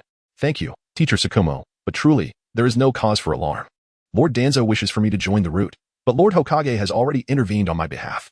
Upon hearing the words of Konoha Shikamaru, Qingyun felt a warmth in his heart and smiled as he replied, "That is good." Observing the sincerity in Qingyun's expression, Konoha Shikamaru immediately felt a sense of relief. "Qingyun, I am so weary, could you play that melody once more to alleviate my fatigue?" Kushina said, feigning exhaustion as she rubbed her arms, casting an expectant glance at Qingyun. Qingyun rolled his eyes, remarking on the absurdity of her request. "You are a ninja, after all. This trivial workload pales in comparison to a mere hour of training. If you wish to hear a melody, simply say so." Ever since Qingyun had performed the Tide of the Azure Sea piece, Kushina had frequently devised various excuses to coax him into playing for her. Observing the eager expression on her face, Qingyun could only shake his head in resignation. Drawing the jade flute from his waist and bringing it to his lips, the melodious notes resonated throughout the space, even drawing Shikaku into a moment of tranquil reflection. Each time they listened to Qingyun's composition, it transported them to the tumultuous ocean, where the horizon stretched infinitely, waves crashing rhythmically, and seabirds frolicking above the waters, instilling an unparalleled sense of ease within them. After a considerable time, as the final note faded, Kushina smiled contentedly. "By the way, Shikaka-sensei, it has been 6 months now, and we have completed an array of D-rank missions. We have practically exhausted every D-rank task in Konoha. Tomorrow, might we undertake a more challenging assignment? After Qin secured the jade flute at his waist, he turned to Kakashi Hatake, his eyes brimming with anticipation. Now that Danzo had discovered his presence, he truly had no time to squander. He needed to continually trigger tasks and reap rewards, all while honing his potential amidst the chaos of combat, hastening his transformation. Very well, tomorrow I shall see what C-rank missions are suitable for you. If there are any, we shall undertake them. It is high time for you to witness the bloodshed. Upon hearing Qin words, Kakashi, along with Kushina and Minato, regarded him with eager expressions. After a moment of contemplation, he addressed the trio. Chapter 60, C-rank missions. The following day, Qin and his companions rose early, arriving at the designated meeting spot to await Kakashi's arrival. They were filled with excitement about the tasks they would undertake today. It had been over half a year since their graduation, and they had been consistently engaged in D-rank missions, some of which they had repeated multiple times, such as the orange cat that had managed to escape them on several occasions, only to be captured again. Subsequently, Qin couldn't help but feel as though the cat regarded them with a sense of lingering resentment. At long last, they were set to embark on more advanced missions, and they would even venture beyond the village to behold the scenery outside. Among the trio, only Kushina hailed from outside the village. While both Qin and Minato had never left Konohagakure, naturally fostering their curiosity about the world beyond. Upon reaching the rendezvous point, they did not have to wait long before Kakashi arrived. Observing the excited expressions on their faces, he smiled and said, "It seems you are all quite eager for today's mission. I hope that after completing the tasks, you will retain this cheerful disposition." Minato and Kushina exchanged puzzled glances at his words, while Qin felt a flicker of apprehension mixed with anticipation, and faintly, a hint of exhilaration. What was happening to him?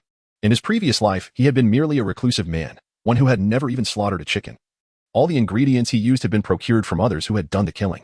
Yet today, upon hearing Kakashi's words, he found himself unexpectedly stirred with anticipation, as if he were longing to slit an enemy's throat and revel in the rush of blood that would follow. Did he inherently harbor such antisocial tendencies? Or was he perhaps influenced by the Uchiha bloodline coursing through his veins? Qin was uncertain about his own state of being. Although he had accepted that he would eventually come to understand the lives of his enemies upon entering this world, witnessing those lives wither away before his eyes, he had long since prepared himself for such an eventuality. However, as he stood on the brink of this moment, he felt a peculiar mix of trepidation followed swiftly by anticipation and excitement, an emotion that bewildered him. In his previous life, having grown up as a sheltered youth under the Red Banner, he had never encountered such matters. The few glimpses he had caught were through television, where he had seen pixelated images of lifeless bodies. Kikuchi Tsukumo had been observing the expressions of Qin and his companions closely. Qin had always exhibited a remarkable intelligence, and though Tsukumo had not articulated his thoughts clearly, he was confident that Qin could surmise what was to unfold that day. Indeed, as soon as Tsukumo's words fell silent, Qin bowed his head, enveloped in silence, clearly aware of the impending events. Tsukumo recalled his own first experience with taking a life, the shock that engulfed him as blood gushed from his enemy's neck. His mind had gone blank in that moment, and an overwhelming sense of nausea had gripped him, forcing him to expel the contents of his stomach until he was able to regain his composure. He now found himself curious about how Qin would react to the prospect of his first kill. Without further ado, Kikuchi Tsukumo led the trio towards the mission building. Shortly thereafter, he accepted a task within and handed the mission briefing to the still-silent Qin. Qin received the mission briefing, a Class C task to eliminate the bandits entrenched on Shiluan Mountain near Miwa Town. The objective was to eradicate all 126 bandits. The reward for the mission was 50,000 taels. After reviewing the mission briefing, Qin presented the document to Minato Namikaze and Kushina Izumaki for their perusal. Once they had finished, a profound silence enveloped them, starkly contrasting the excitement they had previously exhibited. This marks your inaugural step beyond the ninja realm. It is your prerogative to decide how to proceed. Should you feel unprepared, you may opt to forego this mission without any reproach from me, Shikaku Nara remarked, observing the trio's quiet demeanor with a calm expression.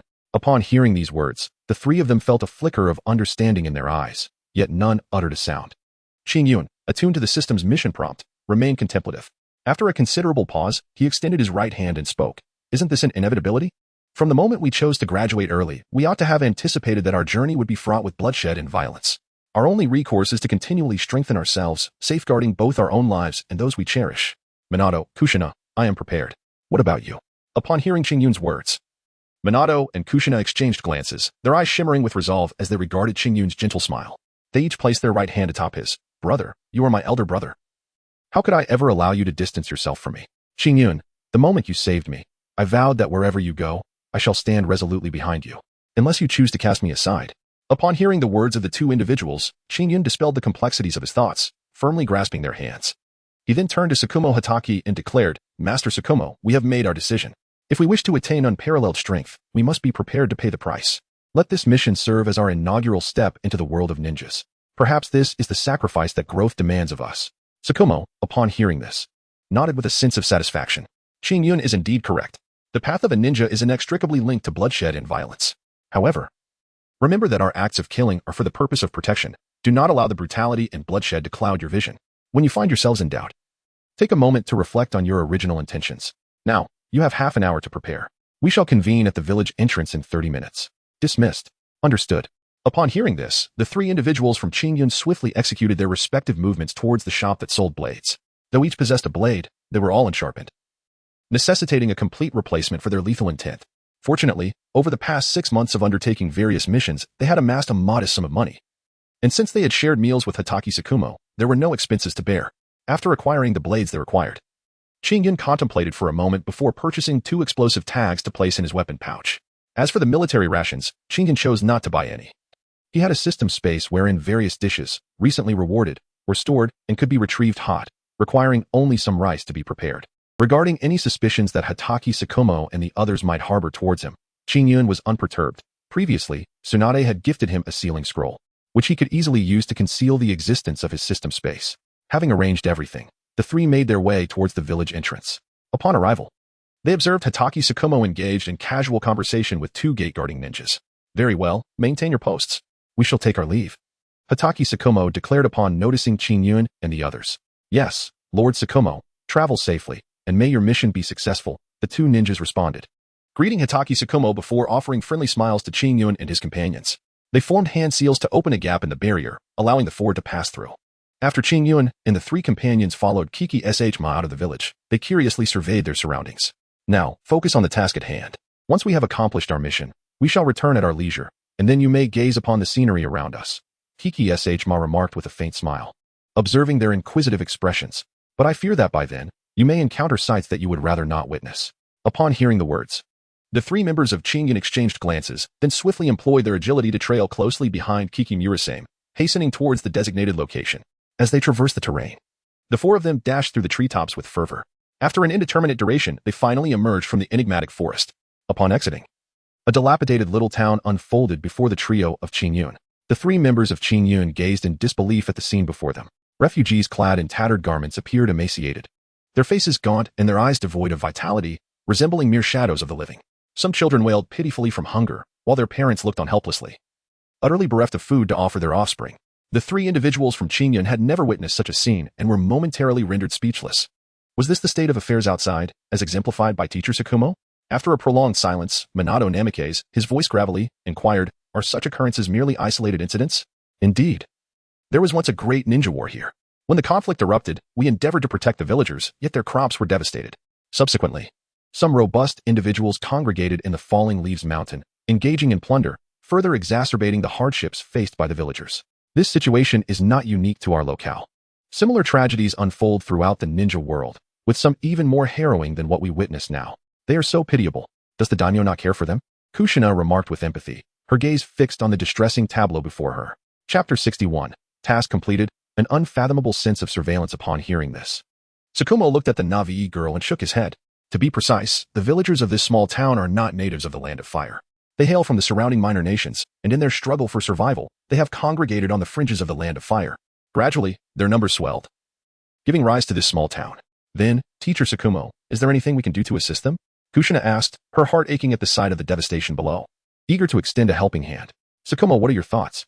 Tsukumo did not respond to Kushina, but instead turned to Qingyun, seeking his perspective. When Qingyun witnessed this scene, his heart was tumultuous. Having been born in an era of peace, he had never encountered such a tragic spectacle of human suffering. However, it did not take long for him to arrive at clarity. Upon hearing Shuo Mao's words, Qingyun did not hesitate. Help? How can we assist? Even if we forego our mission rewards and offer them all our supplies, can we truly aid them? Our only option is to help eliminate the bandits plaguing this area. Yet even with our strength, we cannot alter the inevitable outcome. Shuo Mao, aside from the clash of ninjas, the armies of various daimyos must also be in disarray.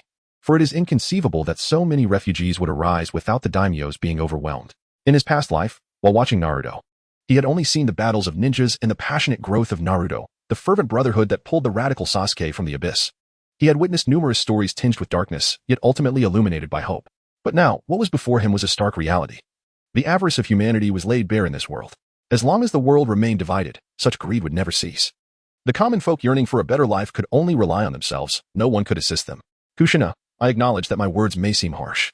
Yet I must assert that they are but a group of individuals entirely unrelated to us, and we bear no obligation to aid them. Remember this, when one prospers, they should benefit the world. When one is impoverished, they must safeguard themselves. There are countless others like them in this world, far too many to manage. Now, let us proceed to fulfill our own mission. With that, Qingyun turned and departed without a moment's pause. Minato and Kushina gazed, incredulous, at Qingyun's retreating figure. Unable to fathom how he could utter such callous words. Qingyun was correct. Their capabilities were limited, and they could not provide the help needed. Their task was merely to eradicate the bandits, granting the people a moment's respite. Let us add a condition to this mission. Strive for silent takedowns, and refrain from using ninjutsu. Otherwise, while the mission may be completed, it will be deemed a failure in my eyes, Shuo Mao declared before vanishing. Minato and Kushina stood frozen until Qingyun's silhouette faded from view, at which point they snapped back to reality and hurried to catch up with him.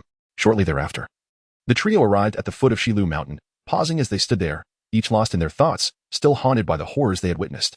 Upon observing the expressions of the two individuals, Qingyun shook his head, choosing silence, for some truths must be unraveled by them alone. In these chaotic times, aiding others is acceptable. However, possessing a heart of excessive compassion is utterly inadvisable, for it may lead to harm for both oneself and others. Now, since Teacher Shuamao has not accompanied us, it is evident that he will not extend his assistance. This mission must rely solely on our own capabilities. Let us first take a moment to rest, preparing for the night when I and Minato will split our paths to infiltrate this stronghold, aiming for silent eliminations. We should refrain from employing ninjutsu whenever possible. The enemy outnumbers us. Should we resort to such techniques, we risk allowing some to escape.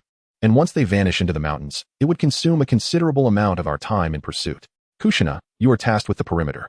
Should you encounter any fleeing bandits, eliminate them without hesitation. If you find yourself reluctant to act, remember the gruesome scenes you previously witnessed. These bandits share in the oppression of the common folk. However, what Qingyun remains unaware of is that earlier, Kakashi had discussed requests with Minato and Kushina, yet the two, preoccupied with their own reflections, failed to mention this to Qingyun. After Qingyun concluded his words, he pretended to form a seal to unbind a scroll. He then retrieved several dishes and rice, disregarding the dazed expressions of Kushina and Minato beside him, and began to eat with abandon. Observing this, Minato and Kushina could only temporarily suppress their discomfort, focusing instead on the task at hand. Once they had satisfied their hunger, the trio closed their eyes to recuperate and restore their energy. Later that night, at the stroke of midnight, Qingyun roused Minato and Kushina, leading Minato stealthily toward the bandits' hideout. Upon reaching the entrance, they spotted two sentinels. Qingyun signaled to Minato and then swiftly dashed toward the bandits on the right using the light body technique. Seeing Qingyun charge ahead, Minato quickly gathered his focus, gripping his shuriken tightly, and executed his technique to confront the bandits on the left. As Qingyun approached the bandit from behind, he firmly covered the bandit's mouth with his left hand while his right hand decisively slashed through the bandit's throat. The bandit's eyes widened in shock, desperately attempting to cry out, yet was silenced by Qingyun's relentless grip, producing only muffled whimpers. Soon, after a brief struggle, the bandit's body went limp. As Qingyun felt the searing warmth of blood on his hands, an inexplicable thrill surged within him, devoid of the nauseating sensation typically associated with taking a life for the first time. The reason for this unfamiliarity eluded Qingyun. Glancing to the other side, he noticed that Minato Namikaze had also accomplished his objective, yet at that moment, Minato stood frozen, his face ashen. Qingyun understood that this was the aftermath of his first act of taking a life. He hurriedly pulled Namikaze Minato towards the hideout. Upon reaching a dimly lit area, he inquired, "Are you alright? If not, I can go alone." "It's fine, big brother," Minato replied, his complexion still pale, but his eyes were filled with unwavering determination. "I was just a bit unaccustomed before. I feel much better now." After observing Bo Feng Shui Min for a moment, Qingyun nodded and said, "You take the left side, and I shall handle the right." Without waiting for a response from Bo Feng Shui Min, Qingyun dashed towards the nearest house on his right. With a swift flick of his shuriken, he unlatched the door and swiftly entered the room, methodically slitting the throats of the slumbering bandits. Suddenly, a sharp sound reverberated through the stillness of the mountain stronghold. Enemy attack. One bandit, alerted by the noise, instinctively turned towards the sound, spotting Bo Feng Shui Min frozen in place, a bloodied shuriken clutched in his hand. He immediately shouted in alarm. In an instant, the piercing cries roused the bandits from their slumber, and they began to rush out of their dwellings. Outside, Jiu Xian Nai, upon hearing the commotion inside, grew anxious for the safety of Qingyun and Bo Feng Shui Min, completely disregarding Qingyun's orders, and charged in from outside. "Shui Min, what are you standing there for? Kill the enemies. Are you just going to let them escape? Qingyun observed that Wave Wind Water Gate was still frozen in place, and, with a hint of irritation, shouted loudly. The sound of Qingyun's voice jolted Wave Wind Water Gate back to reality, prompting him to execute the Lingbo Weibu technique, weaving skillfully through the encampment of bandits. Meanwhile, Kushina burst into the fray, immediately unleashing the Diamond Lock.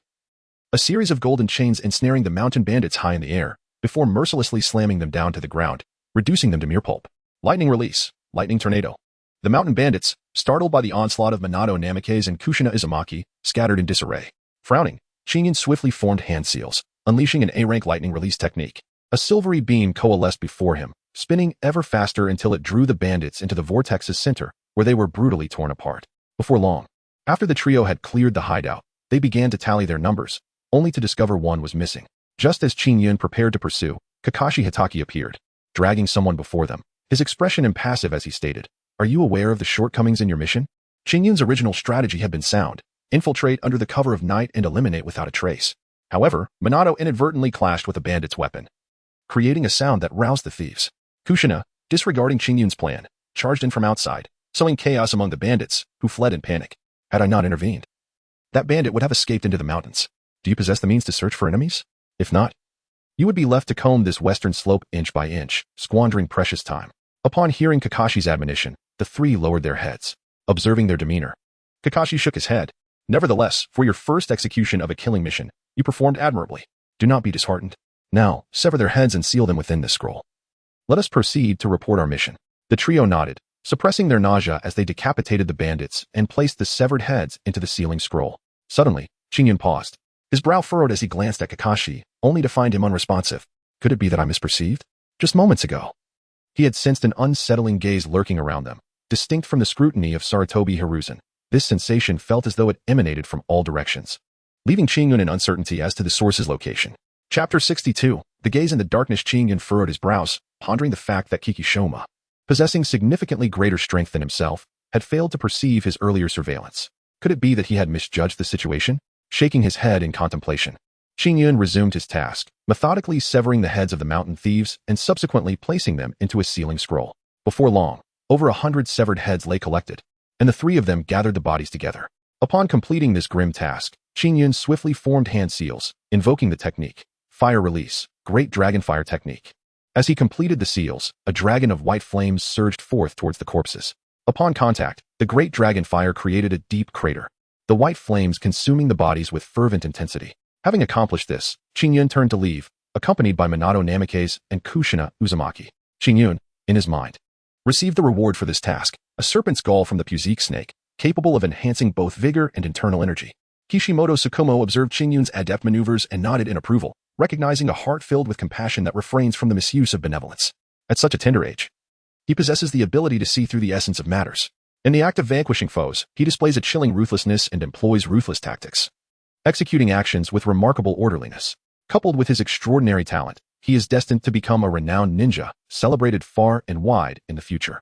The three companions of Qingyun silently followed Hatake Tsukumo as he departed from the bloody scene. Suddenly, Qingyun halted his steps. Something was amiss. The sensation of being watched had returned. Could it be that they were truly being targeted? Yet, why had Hatake Tsukumo not noticed? Could it be that the one observing them was part of the trial orchestrated by Hatake Tsukumo himself? As Qingyun walked silently, deep in thought about the true intentions of the one who was covertly observing him, he shook his head after a moment of contemplation. This should not be a test orchestrated by Kakashi Hatake. They were merely novices newly entering the world of ninjas, and such elaborate schemes were unnecessary. The ability to develop a keen perception of danger stemmed not only from innate talent, but also from experiences forged in life and death battles. The act of having someone surveil him in the shadows was utterly futile. Suddenly, a realization struck Qingyun. He recalled that after Madara Uchiha fused with Hashirama's cells, he had spent over a decade in this endeavor and should now have awakened the Rinnegan. This moment in time was likely recent. According to the original narrative, although Madara had awakened the Rinnegan, his lifespan was waning, prompting him to seek a host capable of bearing the Rinnegan without succumbing to death. He intended to nurture the Rinnegan and, when the time was ripe, use the rebirth technique to resurrect himself. The only candidates suitable for nurturing the Rinnegan, apart from the Senju clan, were members of the Uzumaki clan. Furthermore, it could not be just any ordinary clansman. It had to be those of pure blood with robust vitality. Ultimately, he chose Nagato of the Uzumaki clan as the vessel for the Rinnegan. However, Madara harbored doubts about Nagato, necessitating the search for an individual to lead him into darkness. This person would likely be a member of the Uchiha clan with great potential. As this thought crossed his mind, Qingyun's expression darkened. Could it be that Madara intended to select him as his earthly representative? The faint sensation of being watched, so subtle that Qingyun had almost dismissed it as an illusion, was telling. If even Kakashi had been deceived, it spoke volumes about the depth of the observer's concealment. The only beings capable of such stealth, besides Black Zetsu and White Zetsu, were few. If his suspicions were indeed correct, he would need to exercise caution moving forward. Should Madara fixate on him, this old schemer was far more perilous than Danzo. Despite his current frailty, sustained only by the outer path-esque golem, his strength remained formidable. In the entire ninja world, aside from Uzumaki Mido, Qingyun could not fathom anyone who could rival Madara. Even Kakashi, standing before him, would not stand a chance against the aged Madara. A chill ran down Qingyun's spine as he recalled how Madara had dealt with Obito Uchiha. He had first orchestrated the abduction of Rin Noera, subsequently luring Obito and Kakashi into a rescue operation, and then had informed the Iwagakure ninja to pursue the three. Although unexpected events occurred, Obito was gravely injured while saving Kakashi. Madara did not relent. He simply devised another scheme. This time, it was even more ruthless, allowing Rin to perish at Kakashi's hands, forcing Obito to witness his closest friend kill the one he loved most. This devastating blow drove Obito into madness, ultimately making him Madara's earthly agent, leading Nagato into darkness and collecting the nine-tailed beasts, thus plunging the ninja world into chaos. With this in mind, Qingyun glanced at Minato Namikaze and Kushina. If he were to be targeted by Madara, it was likely that the same strategies employed against Obito would be used against him. Damn it, Madara Uchiha, you had best remain in your lair and refrain from provoking me. Otherwise, I shall spread the news of your continued existence far and wide, and reveal that Nagato possesses the Rinnegan, thereby dismantling your plans. Qingyun muttered fiercely within his heart. Qingyun, what troubles you? Is something weighing on your mind? Chimu Shimao inquired with curiosity, noticing Qingyun's distracted demeanor from the corner of his eye. Oh, teacher Shimao, it's nothing much. I was merely reflecting on the various unexpected circumstances that arose during our recent task. I am contemplating how we might better handle similar missions in the future. Qingyun casually fabricated an excuse to brush off the conversation. Although he was aware that Uchiha Madara was still alive, he had no intention of disclosing this information, as he harbored his own plans. Having traversed through time for quite a while, Qingyun had not forgotten his ultimate goal, to seek a path back home. He needed Uchiha Madara to orchestrate the events in the ninja world, leading to the inevitable manipulation by Kaguya Otsutsuki, which would allow him to unravel the seal of the Navi goddess. Once Kaguya Otsutsuki broke free from her confinement and manifested in the ninja realm, the Otsutsuki clan would be able to pinpoint her target's arrival.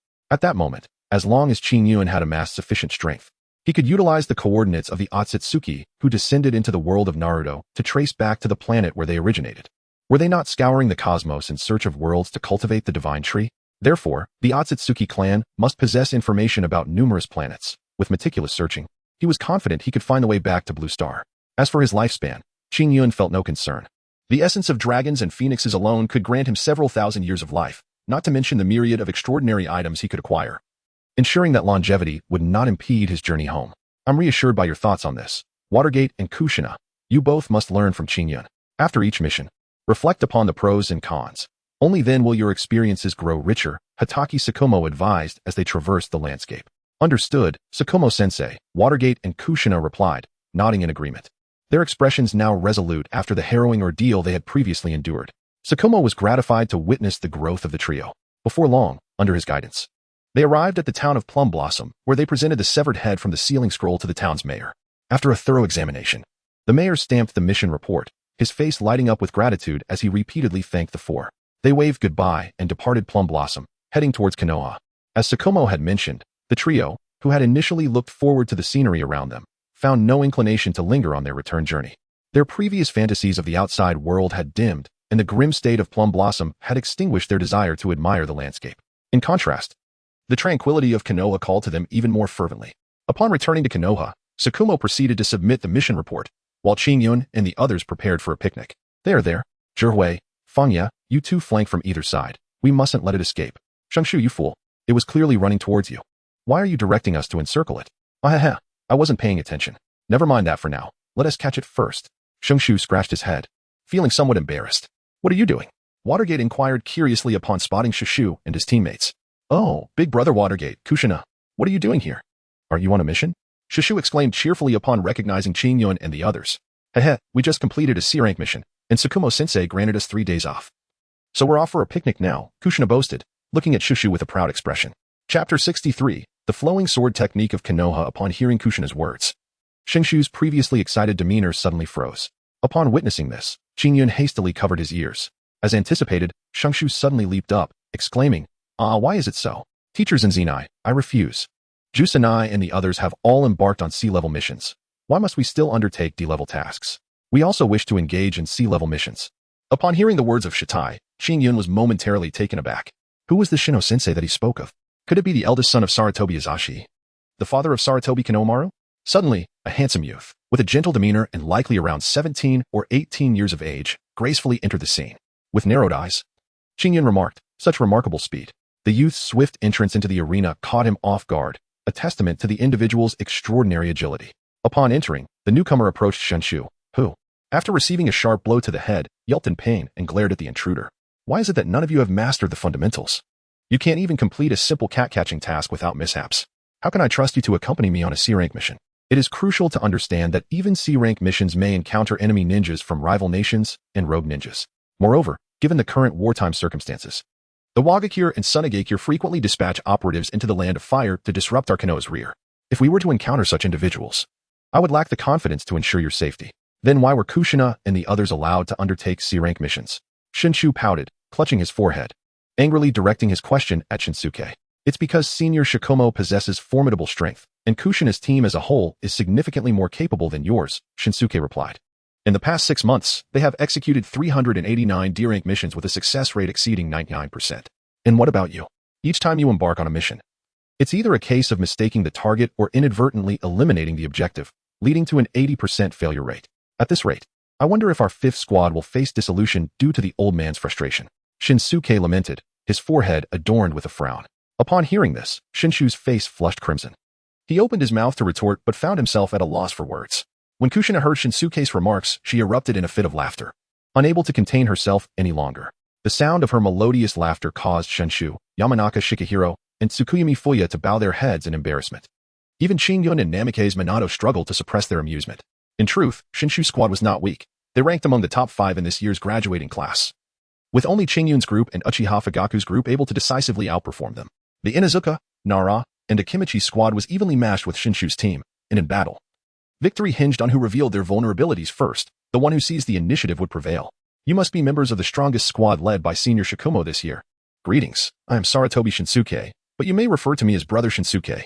After addressing Shinshu, the youth turned to Qingyun and the others with a warm smile. Hello. I am Qingyun, he replied. Brother Shinsuke, I am Namikaze Minato, Kushina added, and the three exchanged pleasantries with Shinsuke. Noticing that Qingyun had not called him brother, Shinsuke was unfazed and took a moment to scrutinize Qingyun closely. Qingyun truly embodies what the old man described, outwardly aloof yet warm-hearted. Despite his seemingly indifferent demeanor, he has always assisted Maisie whenever she was overwhelmed, never once declining her requests. Reflecting on the words of Sarutobi Hizashi and Hanada Maisie, Shinsuke smiled inwardly. Are you all preparing for an outdoor meal? May we join your group? Additionally, Qingyun, there is a favor I wish to ask of you, if you would be so inclined. Upon hearing this, Qingyun was taken aback. What could Shin-no-Suk possibly need from him? As for the outdoor cooking, he felt indifferent. As long as they did not disturb him, it was of no consequence to him. After all, it was merely a matter of adding a few more pairs of chopsticks. Speak your mind, he said, but I cannot guarantee that I will be of assistance. After a moment of contemplation, Qingyun spoke softly. I have heard from the old man that your talent for swordsmanship is remarkable. If you have some spare time, could you possibly assist Feng Yi in his training? My understanding of swordsmanship is rather limited, and Feng Ye's parents have perished in battle, while his elder brother is also on the battlefield. At present, he is left to navigate his training on his own. Upon hearing Qingyun's words, Xin Jusheng promptly shared his own circumstances. Upon hearing this, Qingyun was momentarily taken aback, then cast a glance at the somewhat anxious member of the Moonlight Clan. His understanding of the Moonlight Clan was rather superficial. He was aware of a character named Moonlight Gale from the original narrative. Although the name was quite commendable, he was merely a supporting character, appearing for only 2 episodes before meeting his demise. Thus, Qingyun was not particularly familiar with this Moonlight Feng Yi, apart from having heard that he was adept in the leaf-style swordsmanship. Very well, let us engage in a friendly duel later. I have not practiced the leaf-style swordsmanship myself, and I am unaware of its shortcomings. Only through direct combat can I ascertain how to offer you guidance. Qingyun harbored a profound curiosity towards the Leaf Village's swordsmanship. At this juncture, his swordplay had reached an impasse, and before the system rewarded him with new techniques, exploring the Leaf Village's swordsmanship might prove beneficial to him. Thank you. Under the moonlight, Uchiha bowed in apology to Qingyun. Although Qingyun is younger than him, he has heard numerous accounts of Qingyun's remarkable feats. For instance, their class's strongest member, Uchiha Fugaku, was easily bested by Qingyun in just a few moves. Moreover, Ju's recent surge in strength can be attributed to Qingyun's guidance, which has significantly contributed to his current prowess.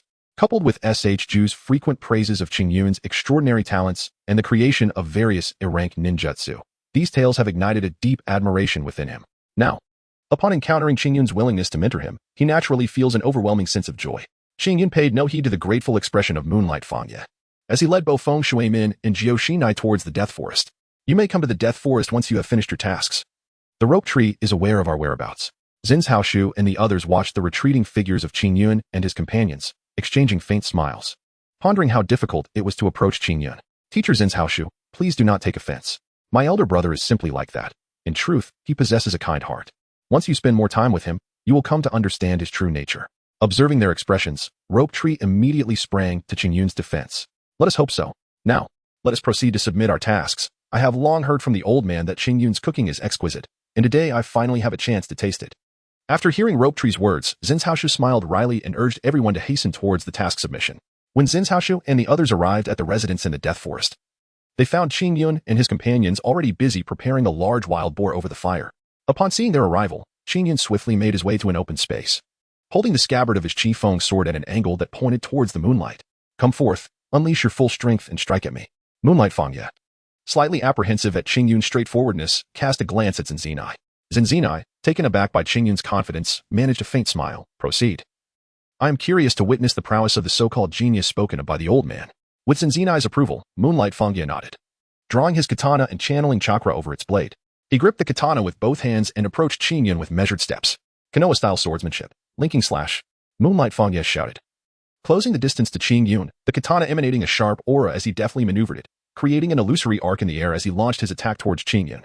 With narrowed eyes, Qingyun slightly raised the sheath of his azure blade, unleashing an eruption of inner strength to intercept the trajectory of the katana's assault. Clang! Qingyun felt a tremor in his right hand as Tsukikage Fuyahiko swiftly struck the Qingfeng sword sheath 3 times with his katana. Unfortunately, due to the limited chakra at his disposal, Tsukikage was unable to penetrate Qingyun's defenses. Observing that Qingyun effortlessly thwarted his assault, Tsukikage promptly withdrew and declared, Konoha-style swordsmanship. Void slash. Suddenly, a surge of chakra erupted from within Tsukikage, enveloping his blade in a dense layer of vibrant green energy. He then leaped high into the air, aiming a descending strike at Qingyun. The momentum was commendable, yet still insufficient. The imposing aura of Qingyun as he unleashed the void-splitting slash under the moonlight in the vast wilderness was commendable. Unfortunately, due to the constraints of chakra, his opponent's attack was swiftly discerned by Qingyun, the authentic sword technique. The azure sword sheath trembled in Qingyun's grasp, piercing the moonlight that fell from the sky at an exquisite angle towards the arm of the Moonlight Fangye. Suspended in midair, Fangye had no time to alter his stance, helplessly watching as the distance between himself and Qingyun's sword sheath diminished. With a muffled thud, Fangye felt a sudden numbness in his wrist. The katana slipped from his grip and clattered to the ground. Chapter 64. Might die and might guy I have lost. Moonlight Fangye lamented, his expression one of profound disappointment. He had not anticipated the vast chasm of skill that separated him from Qingyun. Throughout the encounter, Qingyun had remained entirely defensive, while Fangye had only managed to strike twice before succumbing to defeat at Qingyun's hands, a crushing blow to his morale. Qingyun gazed at the despondent Yueguang Fangye. His brow furrowed, and he immediately exclaimed, a swordsman must possess an unwavering spirit. What does this setback truly signify? If we examine any formidable figure throughout history, who has not emerged stronger from the crucible of failure, our task is to glean wisdom from our missteps, incessantly refining ourselves until we grasp the path we excel upon, and thereafter resolutely traverse that path. Startled by Qingyun's fervent declaration, Yueguang Fangye abruptly regained his composure, gazing at Qingyun with deep gratitude. Just moments ago, he had been engulfed by the shadow of defeat. Had his confidence been shattered by the weight of this failure, he would have likely succumbed to a life of aimlessness, rendering any breakthrough virtually impossible. As the moonlight graced the abode of Koyue, he smiled serenely and remarked, although the Leaf Village's sword technique is commendable, its movements are rather straightforward and predictable. If one does not infuse their own nuances into the technique, it is all too easy for an opponent to exploit its flaws. You must contemplate your personal strengths. Pausing for a moment, Koyue continued, you are not from those bloodline clans, and chakra is not your forte. At this juncture, you should reflect on what you excel in, what distinguishes you from others. For instance, consider your chakra affinity. Cultivate its transformation and integrate it into the Leaf Village's sword technique. Alternatively, you might infuse your mental energy into your swordplay, creating enigmatic moves akin to phantom blades. Nevertheless, what I propose is merely a suggestion, Your true endeavor should be to discover a path that resonates with you, crafting the Leaf Village's sword technique into your own distinctive style. Furthermore, your foundational skills are somewhat lacking. Do not relentlessly pursue powerful sword techniques. It is the fundamentals that require your immediate attention. Whether it be formidable ninjutsu or swordsmanship, they are all born from the foundational work of predecessors. Without a robust foundation, even if you possess immense strength now, it remains but a precarious edifice, liable to collapse at any moment. In this world, there are always individuals stronger than ourselves. And only with a solid foundation can we withstand the onslaught of formidable foes. This final sentiment was not solely directed at Kaguya, but also served as a reminder to himself. As increasingly powerful adversaries emerge in the ninja world, should he aspire to reach the pinnacle and shield those dear to him from harm, he must fortify his own foundations. Only then can he aspire to construct a towering edifice that reaches towards the heavens. Suddenly, Sarutobi Shinizuki broke into applause. Kaguya speaks truth. The foundation is paramount. Only when our fundamentals are solid can we continue to grow stronger, avoiding the pitfall of being trapped in a stagnant realm due to insufficient depth, ultimately facing a lifetime of regret. Qingyun, you truly live up to the title of genius bestowed upon you by the old man at such a tender age.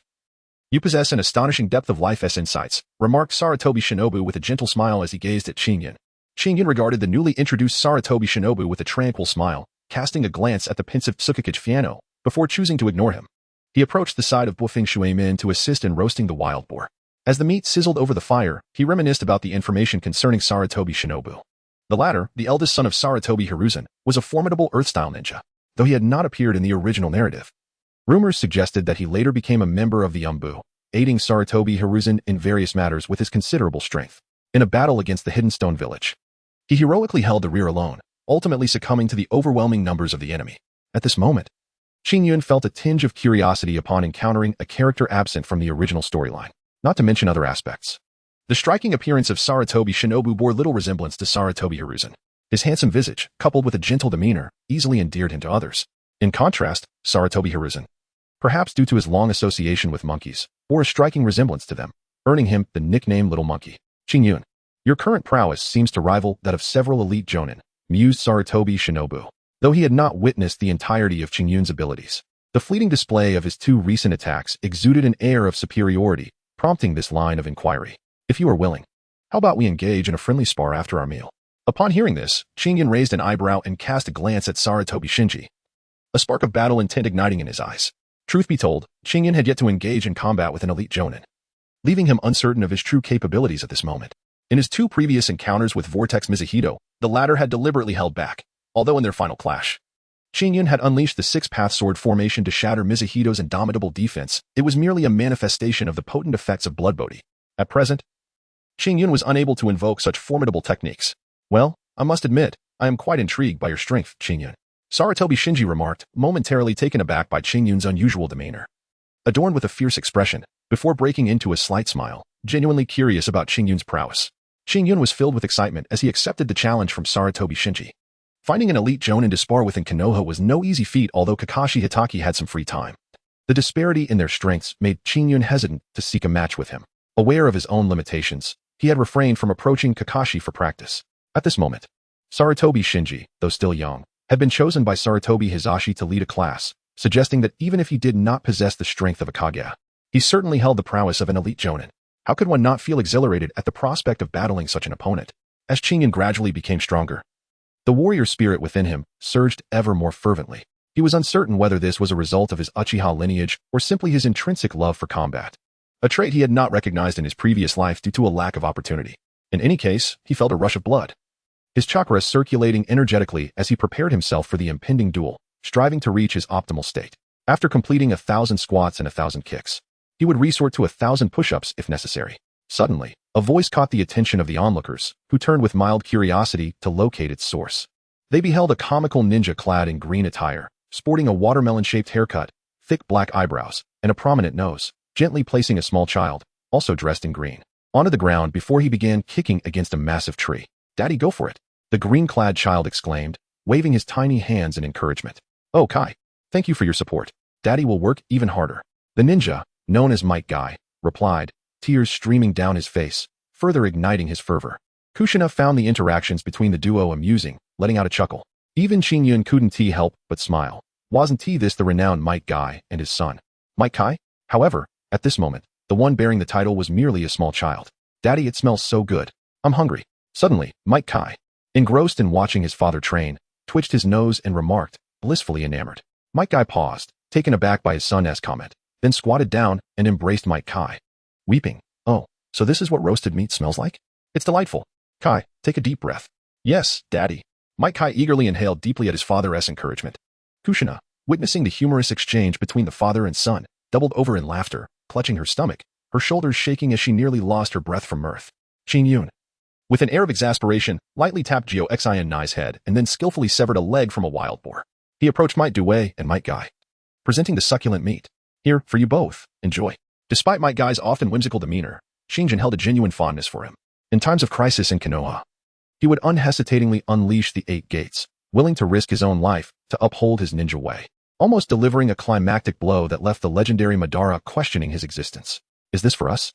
Thank you, we are truly grateful. Guy, do express your gratitude to this uncle. Thank you, uncle. Guy, salivating, fixed his gaze intently upon the roasted boar leg held by Qing. All right then, if you don't mind. Why not join us over there for a meal? There are some delightful side dishes that are quite delectable. Qing smiled gently and placed the pig leg into Mike Guy's hands. Subsequently, he affectionately ruffled Mike Guy's small, melon-shaped head and invited Mike Guy with a gesture. Chapter 65, The Battle Against Sarutobi Shinazuke. Before long, Hatake Tsukumo, having completed his task, arrived at this location with Kakashi. Ah, Dai, what brings you here?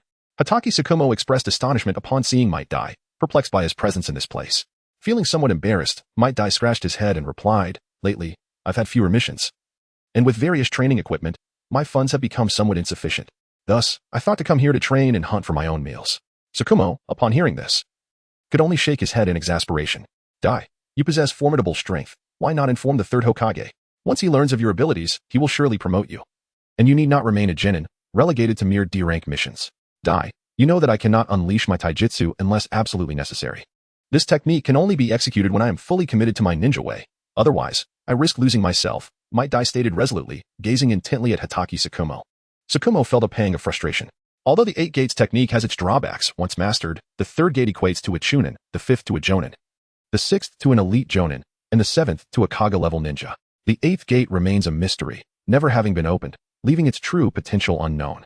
Furthermore, the data suggests that practitioners of this technique stand as the elite among their peers, rendering typical ninjas of the same rank utterly incapable of matching them. Should Might Dai reveal the strength of the 5th gate, Sarutobi Hiruzen would undoubtedly elevate him to jonin status. Even if he could not lead his own team on independent missions, specific tasks could indeed be entrusted to Might Dai. In such a case, even if he undertook missions only once a year, it would suffice for his training and sustenance. Yet, every time Tsukumo attempted to persuade Might Dai, he was met with this peculiar excuse, leaving him quite helpless. Moreover, Might Dai's pride was particularly strong. He would refuse any monetary assistance. Thus, each time Tsukumo encountered Might Dai, he would concoct various excuses to treat him to a meal. Upon encountering Konoha's Might Dai, Qing suddenly recalled that both Dai and Kakashi seemed to belong to the same generation. Observing Dai's demeanor, Qing felt a sense of admiration, despite possessing formidable strength. He remained unfazed by the ridicule of being a mere lower-ranked ninja for countless years. It is only through such unwavering dedication to one's ninja path that one could master the forbidden technique of the 8 gates, a feat that has eluded practitioners throughout history. Moreover, not only did Might Dai succeed in his own training, but he also passed down his ninja legacy to his son, Might Guy. It can be said that without Dai's relentless perseverance and the fleeting brilliance of his 8th gate, the trajectory of Guy's life might have been irrevocably altered. Reflecting on this, Qing turned his gaze towards Might Guy, who was playfully bickering with Kakashi, a flicker of contemplation crossing his eyes. If placed in the same situation, could he endure a decade of monotonous training in a martial art whose mastery was uncertain? In moments of dire peril, would he, like Dai and Guy, selflessly sacrifice himself to unleash the dazzling power of the 8th gate to save others? Shaking his head, Qing dismissed the thought. It seemed implausible. Unless it were to rescue someone closest to him, why should he concern himself with the lives of others? Qing is a selfish individual, however. This does not diminish his admiration for those who were selfless. He ushered the father and son of Might Dai to their seats. And soon the gathering was filled with laughter and the delightful sound of meat being consumed. Before long, as everyone had their fill, Qing stepped into an open space. His gaze fixed upon Sarutobi Shinazuke, brimming with a fierce determination. Observing Qing eagerness, Sarutobi Shinazuke chuckled softly, swiftly positioning himself opposite Qing. After forming a confrontational seal, he executed a series of hand signs with lightning speed. In the blink of an eye, an A-rank Earth Release technique was unleashed by Sarutobi Shinazuke. Earth Release. Cracking Earth Palm. As Qing had just released his hand from the hand seals, he witnessed Sarutobi Shino's execution of an A-rank Earth Release technique. A sense of astonishment surged within him as he silently remarked on the remarkable speed of the hand seals. Qingyun, wary and cautious, observed as the ground before him fractured rapidly, with massive boulders hurtling towards him. He swiftly employed the technique of Lingbo Weibu to evade. Earth Escape, Earthquake Core. Before Qingyun could close the distance, Sarutobi Shinizuke executed another Earth Escape, striking the ground. Instantly, the earth trembled violently, complicating Qingyun's use of Lingbo Weibu significantly. Qingyun's gaze fixed intently. He had already succumbed to his opponent's rhythm. Indeed, he was a distinguished, elite jonin. Any slight misstep would lead to his disadvantage. In the heart of Qingyun, there was a quiet admiration, yet his feet never ceased their motion. Utilizing the massive stone that soared towards him, Qingyun executed the long-neglected Golden Goose technique, leveraging the great stone's force to propel himself towards Sarutobi Shinji. As he ascended, Qingyun swiftly formed a one-handed seal. And with each movement, the sky flickered with electric light, lightning release, lightning strike tornado. The electric energy rapidly coalesced, spinning in the air, culminating in a colossal tornado of lightning that ensnared the surrounding flying stones within its core. A flash of electricity obliterated the stones in an instant. Earth release. Earth Stone Dragon. Observing Qingyun's swift response, Sarutobi Shinji felt a surge of admiration, yet his own hands remained busy, conjuring a yellow stone dragon that charged towards the tornado. A thunderous crash erupted as the two A-rank ninjutsu collided, producing a deafening sound. Hatake Tsukumo regarded Qingyun's composed demeanor with appreciation, clearly pleased with Qingyun's current display of prowess. "Tsukumo, you have taken on an exceptional disciple," exclaimed Might Dai, casting an envious glance at Hatake Tsukumo. Taken aback by the remark, Tsukumo shook his head with a complex expression. "Dai, Shinzun is not my disciple. He is temporarily my subordinate, and his true teacher is Sunade." Dai's eyes widened in astonishment at Tsukumo's words. What a pity, he lamented on Tsukumo's behalf. "Dai, watch closely. Qingyun's strength extends beyond this moment. I sense a terrifying energy brewing within him." While speaking to Dai, Hatake Tsukumo's gaze remained fixed intently on Qingyun. As for Kakashi and Might Guy, having never witnessed a battle between jonin, they eagerly focused on the two figures shrouded in smoke. Shoshank Sword. As Qingyun engaged in the clash of ninjutsu, he swiftly channeled his inner strength, unleashing the Shaoshang Sword with precision. Following this, he activated the Lingbo Weibu to its utmost limit, transforming into a fleeting shadow that pursued the Shaoshang Sword, racing towards Sarutobi Shinji. Although Sarutobi could not discern the environment ahead, an overwhelming sense of impending danger surged within him. Without hesitation, he bellowed, "Earth release, Earth flow city wall." Walls of earth erupted from the ground, propelled by Sarutobi's chakra. The Shaoshang Sword, like a relentless force, pierced through each earthen barrier. The walls ahead were shattered into fragments by the sword's impact, and an ominous heat enveloped the surroundings. Close on the heels of the Shaoshang Sword, once it was momentarily halted, Qingyun leaped into the air, using his feet to propel himself forward with great speed towards Sarutobi Shinji. Chidori Flow, Complete Truth Sword Technique. Lightning crackled, and the sword aura radiated, mercilessly ravaging the ground around him. Whoosh! Qingyun moved like a phantom, arriving behind Sarutobi Shinzo before he had a chance to react. A frown creased Qingyun's brow, as an instinctual sense warned him that something was amiss with Sarutobi Shinzo. Without a moment's hesitation, Qingyun struck down fiercely with his sword. A sharp intake of breath escaped from Ju, Kushina, and the others at Qingyun's ruthless action, their eyes filled with concern for Sarutobi Shinzo, fearing he might be slain. Only Hatake Tsukumo and Might Guy remained unfazed. Indeed, the blade of Qingyun's Chi Feng sword cleaved Sarutobi Shinzo in two, yet he transformed into soil, slowly sinking into the ground. It was evident that Sarutobi Shinzo had employed a substitution technique at some point. Earth release, the technique of decapitation. Before Qingyun could ponder further, he sensed a perilous presence approaching rapidly from below, prompting him to immediately execute the ripple step to evade. Shadows danced across the arena, and soon, a Bagua formation composed of Qingyun's afterimages materialized in the space. Sarutobi Shinzo pulled one of the phantoms underground, but before he could revel in his success, Qingyun lunged at him from behind with a sword thrust. Alarmed, Sarutobi Shinzo thought Qingyun had utilized Shadow Clone Jutsu, swiftly drawing a kunai to counter the attack. The kunai shattered upon impact, and Sarutobi Shinzo used the recoil to somersault backward. However, before he could relax, a sense of danger surged from behind once more. His pupils constricted as he hurriedly formed hand seals mid-air. Earth release, Earth flow rampart. Senior Shinzo, concede. You have no chance left. Qingyun's mesmerizing agility left Sarutobi Shino unable to lock onto his position as he tirelessly shifted directions with every utterance. In Chapter 66, New Task, Challenge Might Guy.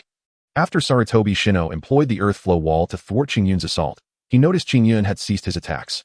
Upon landing, he scanned the surroundings. But with each word Qingyun spoke, he altered his position, rendering Sarutobi unable to pinpoint him.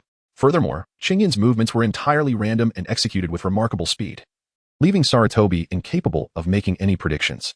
This strange spectacle led him to suspect that Qingyun had employed an illusion technique. However, as he disrupted the chakra within him, he realized Qingyun remained present, indicating that no such illusion was in play. The peculiarity of Qingyun's movements instilled a sense of dread within him. Had Qingyun been his adversary, given the rapidity of Qingyun's hand seals, he would have been overwhelmed by a barrage of ninjutsu and sword techniques. Outside the arena, Kikisakomo, witnessing Qingyun's integration of the Shunshin technique with the ripple step, displayed a rare change in expression, his gaze fixated on the octagonal formation composed of Qingyun's afterimages, as if searching for a flaw within. Meanwhile, Might Guy stared wide-eyed, bewildered by the multitude of Qingyun's figures, utterly unable to discern which one was the true Qingyun. Oh, truly a genius as the old man described. I am genuinely astonished. Very well, I concede. After a prolonged silence, Sarutobi Shino let out a wry smile, realizing he could not devise a strategy to counter Qingyun's enigmatic movements. Had this been a life-and-death confrontation, and Qingyun continued his relentless assault, he would have undoubtedly succumbed to the incessant attacks from all directions, sustaining grave injuries, if not facing death. With no time to contemplate any weaknesses in Qingyun's technique, Sarutobi Shino accepted his defeat with a calm smile, acknowledging that he had fallen to Qingyun. Qingyun smiled as he formed the reconciliation seal before Sarutobi Shinji, dissipating into a series of afterimages. Through the previous battle, he gained a clearer understanding of his own strength, realizing that he was on the threshold of entering the elite Jonin level. However, against some seasoned elite Jonin, he feared he might not stand a chance. This, of course, was without activating the Sharingan. Had he opened his Sharingan earlier, he could have interrupted Sarutobi Shinji's technique with Chidori Flow, piercing the Chi-Tian sword into him before he could even cast the Earth Replacement technique. Chidori Flow not only enhanced Qingyun's attack power but also increased his speed by more than fivefold. Coupled with the peculiar Lingbo Weibo, he could decapitate most elite Jonin before they even realized what was happening. Ding. Congratulations, host. You have triggered a new quest. To battle Might Die with Tai Chi. Quest requirement. Remain undefeated. Quest reward. Complete set of the 9-in manual and Xian Kuan de Nua Yi. As Qingyun pondered the advantages and disadvantages of the recent battle, the system's notification rang in his mind. His eyes sharpened at the mention of the 9-in manual, which, alongside the 9 Yang divine skill, comprised the 2 grand systems of martial arts in the low martial world. The 9-in is vast, while the 9 Yang is profound. If he could find a way to cultivate the 9-in manual, would his strength undergo a transformation? As for the Qian Kuan de Nua Yi, Qingyun was not in the mood to consider it at the moment. He was far more concerned about the potential changes within him after successfully cultivating the 9-in manual. With this thought in mind, he glanced at Might Guy, noting that Might Guy had yet to enter the Ninja Academy, with at least 8 years remaining before his graduation in the original timeline. Moreover, despite the ongoing Third Great Ninja War, they would likely still have 1 to 2 years before encountering any significant crises. Thus, it seemed that Might Guy had not yet perfected the 8 gates, being only able to utilize up to the 6th gate. Therefore, Qingyun did not find himself entirely without the means to resist. Qingyun's eyes flickered slightly as he turned to Might Guy and said, "Senior Guy, might I request your guidance?" Shikaku was momentarily taken aback. He could not comprehend what had prompted the usually composed Qingyun to seek a challenge after his earlier spar with Asuma. Had Qingyun uncovered something extraordinary? Upon hearing Qingyun's words, Guy's eyes widened in surprise. He had not anticipated that Qingyun would wish to confront him. This revelation stirred a sense of excitement within him. Yet the memory of Qingyun's remarkable technique dampened his enthusiasm. Despite his usual playful demeanor, Guy possessed a keen awareness of the battlefield's dynamics.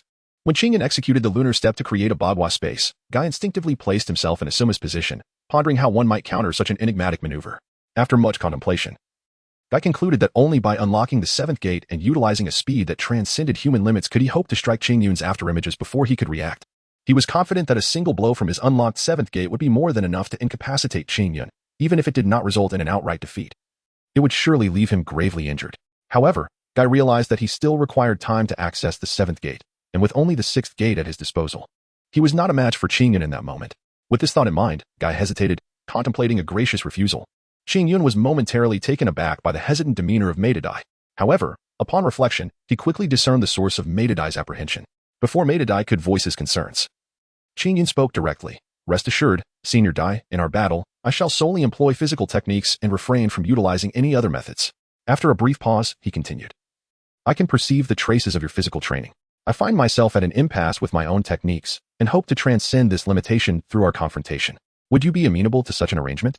Upon hearing these words, Maidadai was momentarily stunned, then turned his gaze towards Shikamaru. Following Qingyun's declaration, Shikamaru relaxed his previously furrowed brow, recalling Sunade's earlier words about Qingyun's unique physical technique, which bore a resemblance to the gentle fist of the Hyuga clan.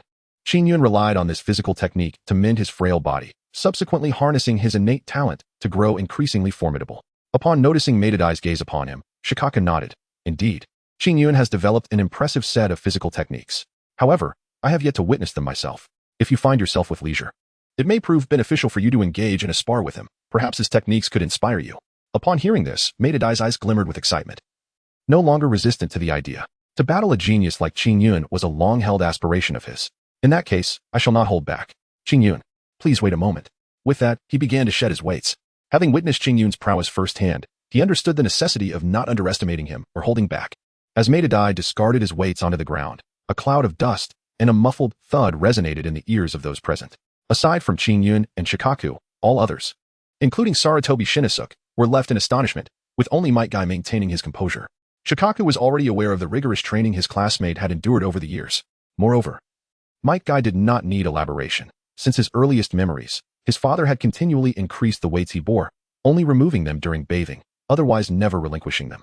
This had led to their wooden lavatory being replaced with one made of stone, and all furnishings, including beds and tables, were crafted from an exceptionally durable stone selected by Madadai, as wooden structures could not withstand his father's burdens.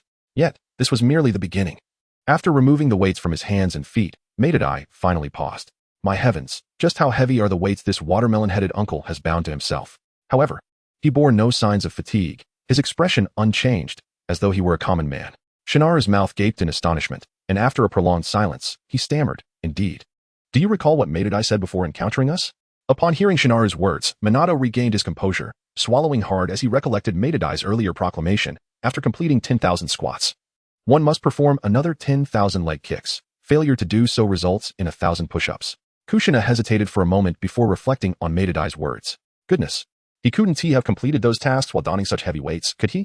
Yukimura strained to lift one of Madadai's weights, his reddened face betraying the sheer massiveness of the load, and this was merely one of them. The one that covered Madadai's body was even heavier. Sarutobi Shinosuke regarded the previously humorous figure now transformed into a serious combatant, murmuring to himself.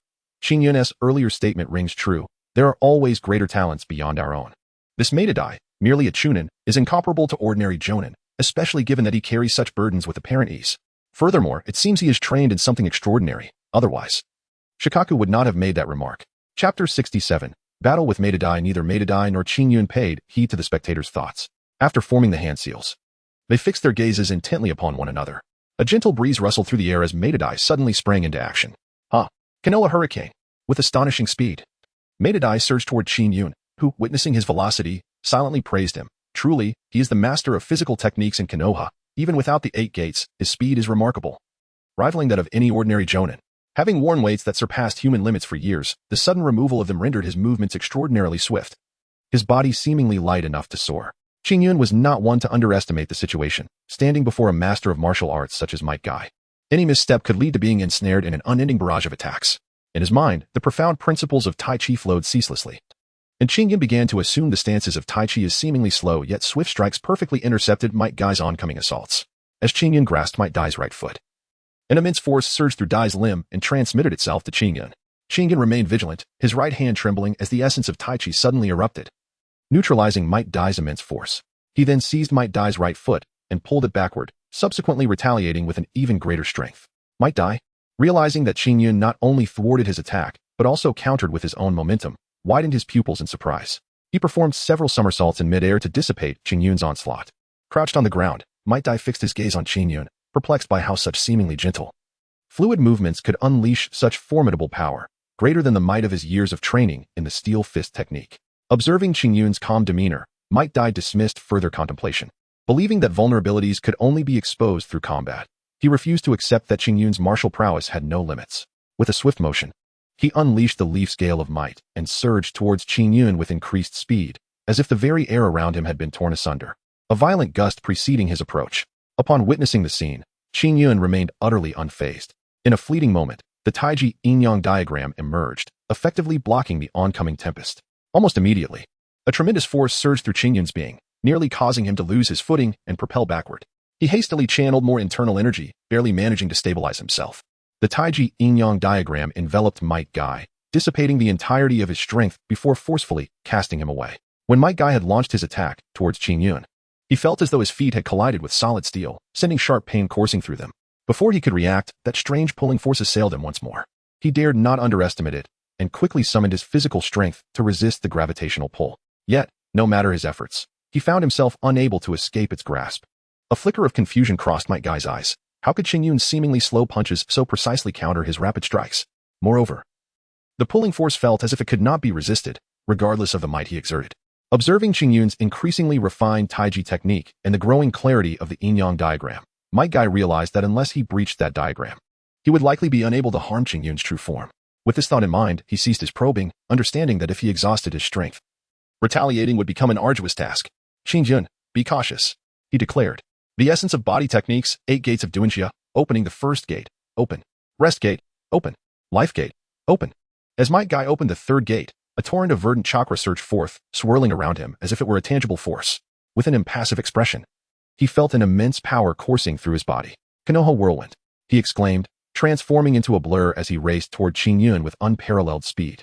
As Qingyun witnessed Might Guy opening the 3 gates, his eyes sparkled with intensity. Observing the fleeting figure of Might Guy, he dared not be complacent and devoted himself to practicing Tai Chi suddenly. The Tai Chi yin-yang diagram quivered violently, as if it were on the verge of being breached. Before Qingyun could react, Might Guy swiftly retreated, evading the peculiar force of attraction. Almost immediately, Might Guy charged back towards Qingyun, delivering another powerful kick to the same spot. The yin-yang diagram trembled even more vigorously. Qingyun's face flushed red. The ferocity and swiftness of Might Guy's attacks left him no time to dissipate the previous force, causing subsequent strikes to compound and surge towards him. True to his mastery of physical techniques, Might Guy recognized the formidable defensive capability of Qingyun's Tai Chi, which could neutralize attacks through the guiding energy of Tai Chi. He quickly devised this strategy, relentlessly assaulting a single point at an astonishing speed, preventing Qingyun from fully diffusing the force of his strikes. When the cumulative force reached a critical threshold, the yin-yang diagram would shatter of its own accord. With a furrowed brow, Qingyun practiced Tai Chi while contemplating a solution. If alternative methods could be employed, he would not find himself ensnared in such a passive predicament. However, should he resort to other tactics, not only would he forfeit the potential breakthroughs of Tai Chi, but he would also miss out on the rewards of the system's current task. Setting aside other concerns, Qingyun was eager to witness the transformations that would arise from the fusion of the Nine manual with his own abilities, forcing himself to remain calm. He recalled the various scenes from his previous life when Zhang Sanfeng conceived Tai Chi while most details eluded him. He distinctly remembered a version where Zhang Jubao chanced upon a battle between a giant python and a colossal turtle. From the clash of these two titans, he gleaned the principles of employing slowness to overcome swiftness and utilizing softness to conquer hardness through Tai Chi. Reflecting on this, Qingyun gradually began to emulate the circumstances of the turtle-snake duel. Is Tai Chi merely a soft martial art? Must it only rely on softness to overcome hardness? Is it simply a technique of slow against swift, relegated to passive defense? No, he quickly shook his head. He had previously misconstrued the essence of Tai Chi. It neither belonged solely to the realm of soft martial arts nor to hard styles. Rather, it embodies a harmonious blend of both, capable not only of overcoming speed with slowness, but also of countering speed with swiftness. The azure clouds in his eyes shone ever more brightly, as the style of Tai Chi gradually transformed, and the Tai Chi yin-yang symbol began to fade away. Upon witnessing the dissolution of the yin-yang symbol, Mithraya's countenance instantly brightened with joy, the essence of body technique, manifesting the blooming lotus. Qingyun seemed oblivious to Might Guy's assault, as his right hand shot forward with lightning speed, delivering a powerful punch. This seemingly futile strike sent Might Guy, who was charging at full speed, hurtling backward. The onlookers displayed expressions of confusion. Shikamaru, observing the closed-eyed Qingyun in the arena, wore a contemplative expression. Meanwhile, Minato Namikaze, who had studied Tai Chi with Qingyun for an extended period, looked on in bewilderment at the drastic change in Qingyun's style. Qingyun was clearly executing the forms of Tai Chi, yet his style was markedly distinct from traditional Tai Chi. Maite Dai was sent flying by a single punch from Qingyun. His prepared physical attack abruptly interrupted, leaving him in a state of discomfort. His complexion flushed and his eyes wide with astonishment as he gazed at Qingyun. What had just transpired? He hadn't even perceived when Qingyun had struck. He merely felt an overwhelming force propelling him backward. After rolling on the ground a few times to dissipate the impact, Maite Dai rose to his feet, observing Qingyun, who appeared to be in a moment of profound enlightenment. A flicker of determination flashed in his eyes. If speed was insufficient and power lacked intensity, then it was time to open the gate. As the fourth gate was unsealed, a subtle change appeared on Maite Dai's face, clearly indicating that the agony of opening the gate had begun to affect him. The whirlwind of Konoha's might surged forth. Qingyun paid no heed to the swiftly approaching figure, as the profound essence of Tai Chi continuously flickered through his mind. From the boundless emerges the Tai Chi. From Tai Chi springs forth the duality, from duality arises the four symbols, and from the four symbols unfolds the 8 trigrams. If I were to merge the spiritual energy representing yin with the physical energy embodying yang into Tai Chi, would it not evoke a transformation within this martial art? While pondering this, he deftly defended against Might Dai's relentless assaults. No matter how swift or forceful the attacks came, Qingyun seemed to possess a premonition. countering with greater speed and force each time. Gradually, the Tai Chi yin-yang diagram re-emerged in the arena, now with more pronounced contrasts. As two swirling black and white fish frolicked within the intricate patterns. Open the Jingmen, towards the peacock. Fiery projectiles, born from the friction with the air, surged towards Qing Yun at an astonishing velocity. Yet, he scarcely glanced at them, his hands moving like phantoms, capturing each fireball aimed at him. Subsequently, the Tai Chi yin-yang diagram spun incessantly, and those fireballs, having been empowered by the diagram, were sent back to Might Dai in full measure. Witnessing this spectacle, Might Dai's eyes widened in astonishment as he dodged left and right, desperately evading the oncoming fireballs. However, even with the activation of the 6 gates, he could not entirely escape their wrath, finding himself in a state of utter disarray. Chapter 68. The Acquisition of the Nine Manual. Qing Yun paid no heed to the disheveled Might Dai. Engrossed in his practice of Tai Chi, he executed the movements with varying speeds, sometimes swift, sometimes slow. At times employing a rapid left hand while the right lagged, and at other moments vice versa. The intricacies of his Tai Chi deepened, and the black and white fish within the Tai Chi symbol danced more joyously, reflecting Qing Yun's growing mastery. Regrettably, he had yet to cultivate the transformations of his yin and yang attributes. Had he done so, the integration of these properties into his Tai Chi would have magnified its potency, becoming an invaluable safeguard for his life. After a considerable time, Qing Yun emerged from his trance. Observing the disheveled Might Dai, he formed a gesture of reconciliation and expressed, "Thank you, Senior Dai, for your assistance. My ability to break through my limitations and the clarity of my future path are largely due to your influence. Had you not created sufficient pressure, I might still be waiting for my breakthrough." "Haha, Qing Yun, the credit lies within your innate talent," Might Dai replied, feeling a bit bashful as he scratched his head in response to Qing Yun's gratitude. "Big brother, you are amazing. Will you teach me to cultivate in the future?" Might Kai exclaimed, scampering over to Qing Yun, his eyes filled with admiration. Previously, Qing Yun engaged in combat with an elite Jonin, emerging victorious. Subsequently, he even triumphed over his own father in the realm of physical techniques. Despite his tender years, he comprehended the formidable prowess of an elite Jonin. And he had witnessed firsthand the immense strength of Might Guy when he opened the 8 gates, devastating an entire forest in the process. Therefore, he is filled with anticipation, yearning for Qing Yun to impart his knowledge, so that he may one day attain a level of skill akin to that of Qing Yun. Upon hearing these words, Qing Yun was momentarily taken aback. He looked at the eager face of Might Guy, unable to refuse him. "I am not proficient in the steel fist. You would fare better training in the 8 gates with your father. That technique is indeed formidable.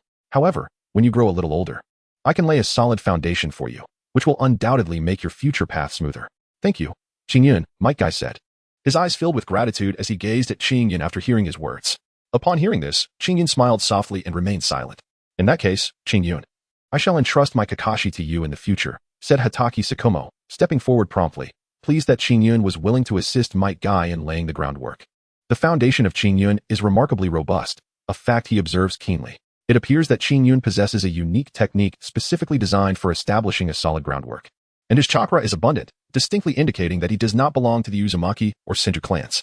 Not only Qing Yun, but even Minato Namikaze possesses a significantly greater amount of chakra than the average individual, evidently due to Qing Yun's cultivation method.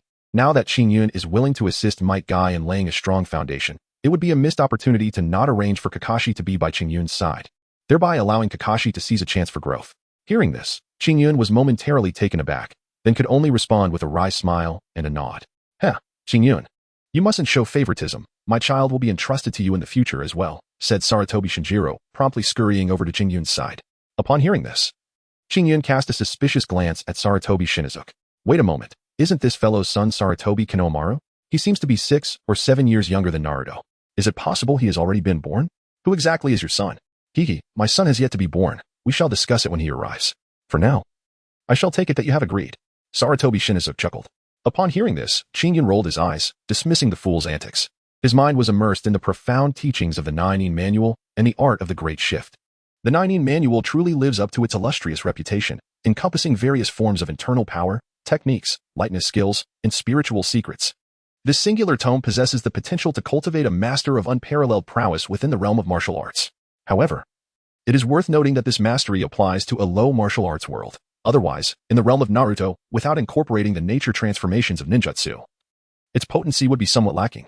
The Nine Manual is divided into 2 volumes. The lower volume focuses primarily on martial techniques, featuring skills such as the heart-crushing palm, the great demon-subduing fist, the crushing claw, the 5 strings of the hand, the serpent-s flowing dance, and the spiral 9 shadows. The upper volume, on the other hand, emphasizes mental cultivation, with the I Ching bone forging chapter serving as a means to alter one's innate qualities. Additionally, it includes sections on healing, acupoint release, acupoint striking, the soul transference technique, the flying cotton force, and the bone shrinking technique, among others. Most importantly, within lies the core mental method, the essence of the 9 manual. After meticulously organizing the martial arts contained within, Qingyun chose to disregard the majority, opting instead to select a few techniques to integrate their essence into his own martial arts. For instance, the spiral 9 shadows could enhance the illusory steps, rendering them even more elusive and swift.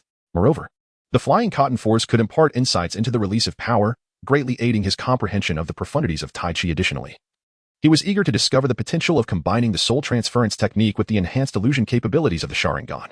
Nonetheless, the immediate priority was to cultivate the core principles of the 9 manual and assimilate them into his own 9 yang internal energy. Qingyun, Qingyun. A voice broke through his reverie, and he was startled to find Jiao Xin barely 5 centimeters away, both able to sense each other's presence. Qingyun lowered his gaze upon the gradually blooming Kushina, her rosy lips accentuating her skin that resembled fine jade. His heart raced ever so slightly, prompting him to involuntarily take a few steps back. Clearing his throat, he inquired, "Why are you lost in thought again?" Kushina pouted, gazing at Qingyun with playful reproach. "Well, I just had a moment of enlightenment. Later, I shall teach you a particularly intriguing technique, hee. Qingyun found an excuse to brush off Jiao Xin. Then, with an air of mystery, he spoke to her. "Really, what technique? What effects does it possess?" Upon hearing Qingyun's words, Jiao Xin looked at him with astonishment. "You will know soon enough. Why the urgency?" "No, tell me now, or you shall face the consequences." "I will not, for you cannot defeat me. Ah, you insufferable Qingyun. Always keeping people in suspense. I shall bite you to death." Jiao Xin glared at Qingyun, her hands clawing the air as she charged towards him. Qingyun, with a playful smile, skillfully executed the wave step, deftly evading Kushina's relentless assaults. Sarutobi Shino, Hataki Tsukumo, and Might Guy gazed in astonishment at the entirely transformed Qingyun, their hearts filled with wonder. As for Minato Namikaze and Shinjuro, they had long since grown accustomed to such extraordinary displays. In the past, Qingyun often engaged in playful banter with them. Qingyun's demeanor is not truly cold. Rather, he is simply reticent around strangers. His preference for tranquility lends an air of aloofness. After a playful interlude, Qingyun paused to wipe the sweat from Kushina's brow, subsequently imparting the technique of the flying cotton force to her. Kushina attentively committed the instructions to memory, and then, disregarding Qingyun, she ventured off to experiment with the application of the technique. Endowed with immense strength, Kushina relied on her formidable fists in combat, aside from employing sealing techniques. Especially after mastering the monstrous strength technique taught by Sunade, her fists became even more fearsome. A single strike, combined with her vast chakra reserves, could fracture the very ground beneath her, illustrating the tremendous impact such a blow would have on an adversary. The flying cotton force enhances one's control over strength. Once mastered, one could wield a force equivalent to twofold that of their actual strength, making it an ideal practice for Kushina. "Senior Qingyun," suddenly murmured Kakashi, approaching with a sheepish demeanor. Qingyun was taken aback. "What's wrong?" Kakashi gazed at Qingyun with eager anticipation. "Senior Qingyun, could you possibly teach me the ways of cultivation? What has prompted this sudden desire?" Qingyun knelt down, gazing at Kakashi with a gentle inquiry. "It is because I wish to grow stronger swiftly." Kakashi, casting a discreet glance at Tsukumo Hataki, replied with unwavering resolve. "Do you aspire to become Tsukumo Hataki's pride?" Qingyun gazed at Kakashi with a faint, bittersweet smile. "Kakashi, you are still quite young. To recklessly engage in training would only undermine your foundational skills. Here's what we shall do. I will teach you a set of breathing techniques. Once you have mastered them, practice them diligently both morning and evening. When you turn 6, I will formally instruct you on training. Kai, you too, like Kakashi, are still too young for any other forms of cultivation. Tai Chi is also not suitable for you at this stage. Therefore, focus on the breathing methods I teach you to solidify your foundation. Once you reach 6 years of age, I will assess your progress and then introduce you to more appropriate practices, understood? This breathing technique is a distilled essence taken from the primordial skill. If Kakashi and Kai practice diligently in the future, they will find that a strong foundation will greatly enhance their ability to master other disciplines down the line. Qingyun had no intention of altering their original paths. Rather, he aimed to fortify their journeys, especially Kakashi's. Without the Sharingan, could one still truly call him Kakashi? As for Obito, regrettably, while he spoke of love and altruism, the reality was less flattering. He was, in essence, quite unhinged. Such a person could be saved once, but not a second time, unless Madara relinquished his role as a puppet master. Otherwise, Obito was destined to follow the original narrative arc. Chapter 69, The Great Shift of the Universe. After a day filled with joy and merriment, Kakashi and Might Guy, having firmly grasped the breathing techniques imparted by Qingyun, scampered off with delight, wagering on who would succeed in their practice first. Thus began the delightful rivalry of love and conflict between Kakashi and Might Guy. Their lives would be intertwined in a perpetual game of wagers, employing a myriad of methods and stakes. The bond between them deepened amidst their playful contests, leading outsiders to believe they were inseparable. After a day of frolic, everyone dispersed. Once Qingyun and Minato cleaned up the chaotic scene, they settled into a cross-legged position to meditate and refine their internal energy. Qingyun appeared to be cultivating his internal strength, yet in reality, he was merely closing his eyes and channeling a fragment of his inner energy along the pathways outlined in the Nine-Yin manual. Regrettably, each time he managed to cultivate a trace of Nine-Yin energy, it would be devoured by the opposing force of the Nine-Yang true Qi. After attempting this for the better part of the night, Qingyun found himself utterly fruitless. Instead, his efforts to suppress the Nine-Yang true Qi while simultaneously practicing the Nine-Yin manual left him mentally and physically exhausted. In the stillness of the night, the surroundings were enveloped in silence, occasionally interrupted by the distant cries of wild beasts reaching Qingyun's ears. Qingyun opened his eyes in irritation, surveying the oppressive darkness that surrounded him, his gaze brimming with impatience. Is it truly impossible to cultivate both the Nine-Yin and Nine-Yang? Despite the late-night practice, he could not even muster a single strand of fur. Whenever the Nine-Yin energy surged within him, the Nine-Yang essence seemed to uncontrollably rush toward it, devouring and dissolving the Nine-Yin force into pure Nine-Yang essence. Qingyun found himself quite troubled, as an unsettling intuition whispered that something must be amiss, otherwise such circumstances would be implausible. Furthermore, he had long harbored the belief that the simultaneous cultivation of the Nine-Yang and Nine-Yin was crucial for his future development, compelling him to devise a solution for the conflict between these two forces. However, he decided to temporarily set aside the matters concerning the Nine-Yin scripture and turn his attention to the art of universe shifting. After much contemplation, Qingyun could not fathom a resolution to the conflicting energies of the two divine arts, thus he opted to focus on the art of universe shifting instead. The system had rewarded him with two top-tier martial arts techniques from a lower realm, which surely indicated their significance. Qingyun sensed that the art of universe shifting might serve as a harmonious bridge between the Nine-Yin and Nine-Yang. Perhaps mastering this art to its fullest extent could resolve the conflict inherent in their attributes. In his past life, Qingyun had encountered news articles claiming that individuals could unleash their latent potential in moments of peril, achieving feats beyond ordinary limits. For instance, a mother, witnessing her child trapped beneath a vehicle, summoned the strength to lift the several-ton automobile and rescue her child. Similarly, during a fire, some individuals, driven by the instinct to survive, exhibited extraordinary speed to escape the inferno. Such occurrences, though rare, were not entirely absent from the news in Qingyun's previous life. The art of universe shifting was a remarkable technique that stimulated the potential within the human body. According to the teachings transmitted by the system, it was divided into 7 levels. The first level required those of high comprehension 7 years to master, while those less adept needed 14 years. Yet, Qingyun was no ordinary individual. His mastery of the Nine-Yang martial arts had already reached its zenith, and his inner energy had transformed into true Qi, far surpassing the internal power of the original Zhang Wuji. As he practiced the first level of the art of universe shifting with the Nine-Yang true Qi, he achieved mastery in under a minute, and upon completing the first level, he found himself continuously grasping various techniques of the art. Qingyun opened his eyes, a glimmer of amusement flickering within them. This great quantum shift is indeed the revered martial art of the Ming sect. Merely mastering the first level has augmented my strength significantly, particularly in my physical techniques and skills. Seizing the moment, Qingyun continued to channel the Jiuyang true Qi, following the operational pathway of the second level. As the Jiuyang true Qi flowed along the second level's route, Qingyun felt a chilling sensation coursing through his fingertips and into his body. Fortunately, due to his profound internal cultivation, the warmth of the Jiuyang true Qi dissipated the coldness upon contact, leaving Qingyun unscathed. This time, he devoted a considerable amount of time to successfully mastering the second level. Qingyun did not open his eyes, continuing to operate the third and fourth layers. Suddenly, half of Qingyun's face appeared blue while the other half was red, creating a rather terrifying visage.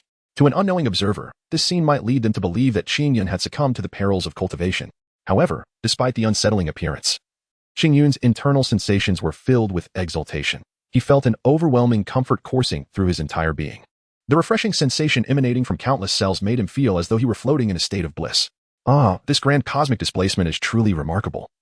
Having merely reached the fourth layer, I have already unlocked 10% of my potential, resulting in a twofold increase in my overall strength. Qingyun opened his eyes and observed the transformations occurring throughout his body, nodding in satisfaction. At the break of dawn, Qingyun sensed that the hour was still early. He did not pause, but resolutely endeavored to ascend to the 5th tier. In no time, he successfully cultivated through both the 5th and 6th tiers.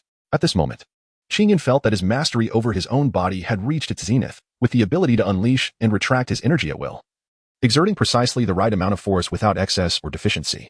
Moreover, his command over the true energy had also attained an unparalleled peak. Qingyun opened his eyes, brimming with joy, and clenched his fists.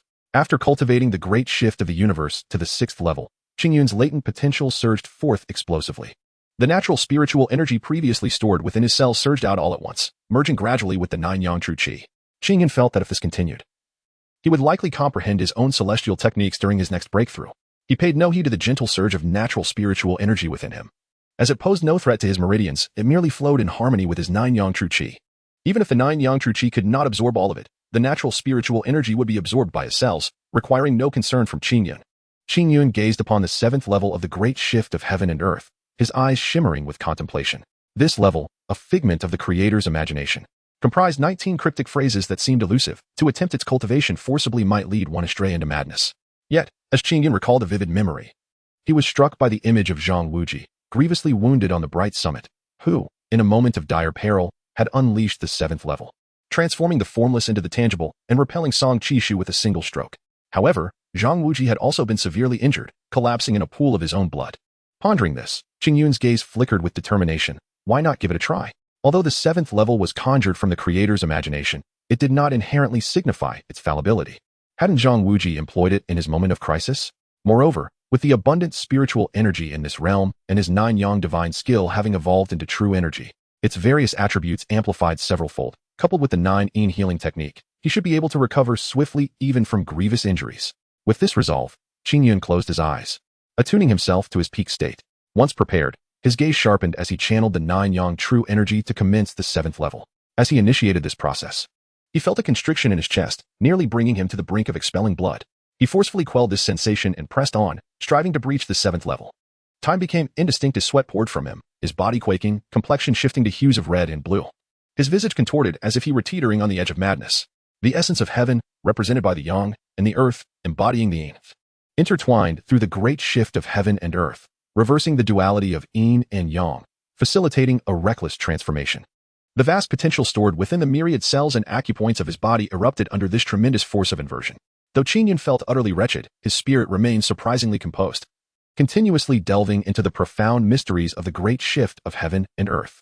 If the great shift represents yin and yang, could he not simultaneously channel the 9-yin canon, using the great shift as a harmonious catalyst, allowing the conflicting energies of 9-yin and 9-yang to flow alongside one another, akin to the heavens and the earth, in mutual operation without interference? With this thought, Qingyun focused his mind on dual pursuits, persistently advancing the true energy while simultaneously cultivating the 9-yin canon. Gradually, it felt as though a tempest had arisen in the realm, with Qingyun seated at its eye. The natural spiritual energy surged into his body through the Baihui acupoint, enveloping him. The moment of external change did not escape the notice of Bo Feng Shui-man, who halted his own cultivation, opened the door, and beheld Qingyun shrouded in a dense mist. The white vapor coalesced into a tangible form, surging into Qingyun's Baihui acupoint. Bo Feng Shui-man's eyes widened at this sight. Such a rich influx of natural energy. Could it be that his brother was on the verge of another breakthrough? Yet, the sheer intensity was daunting. Despite his thoughts, Bo Feng Shui-man did not dare to be complacent. He swiftly assumed a protective stance around Qingyun. Recognizing the critical juncture he was in, any disturbance could spell disaster. Failure to break through would lead to significant loss of strength, or worse, madness and severed meridians.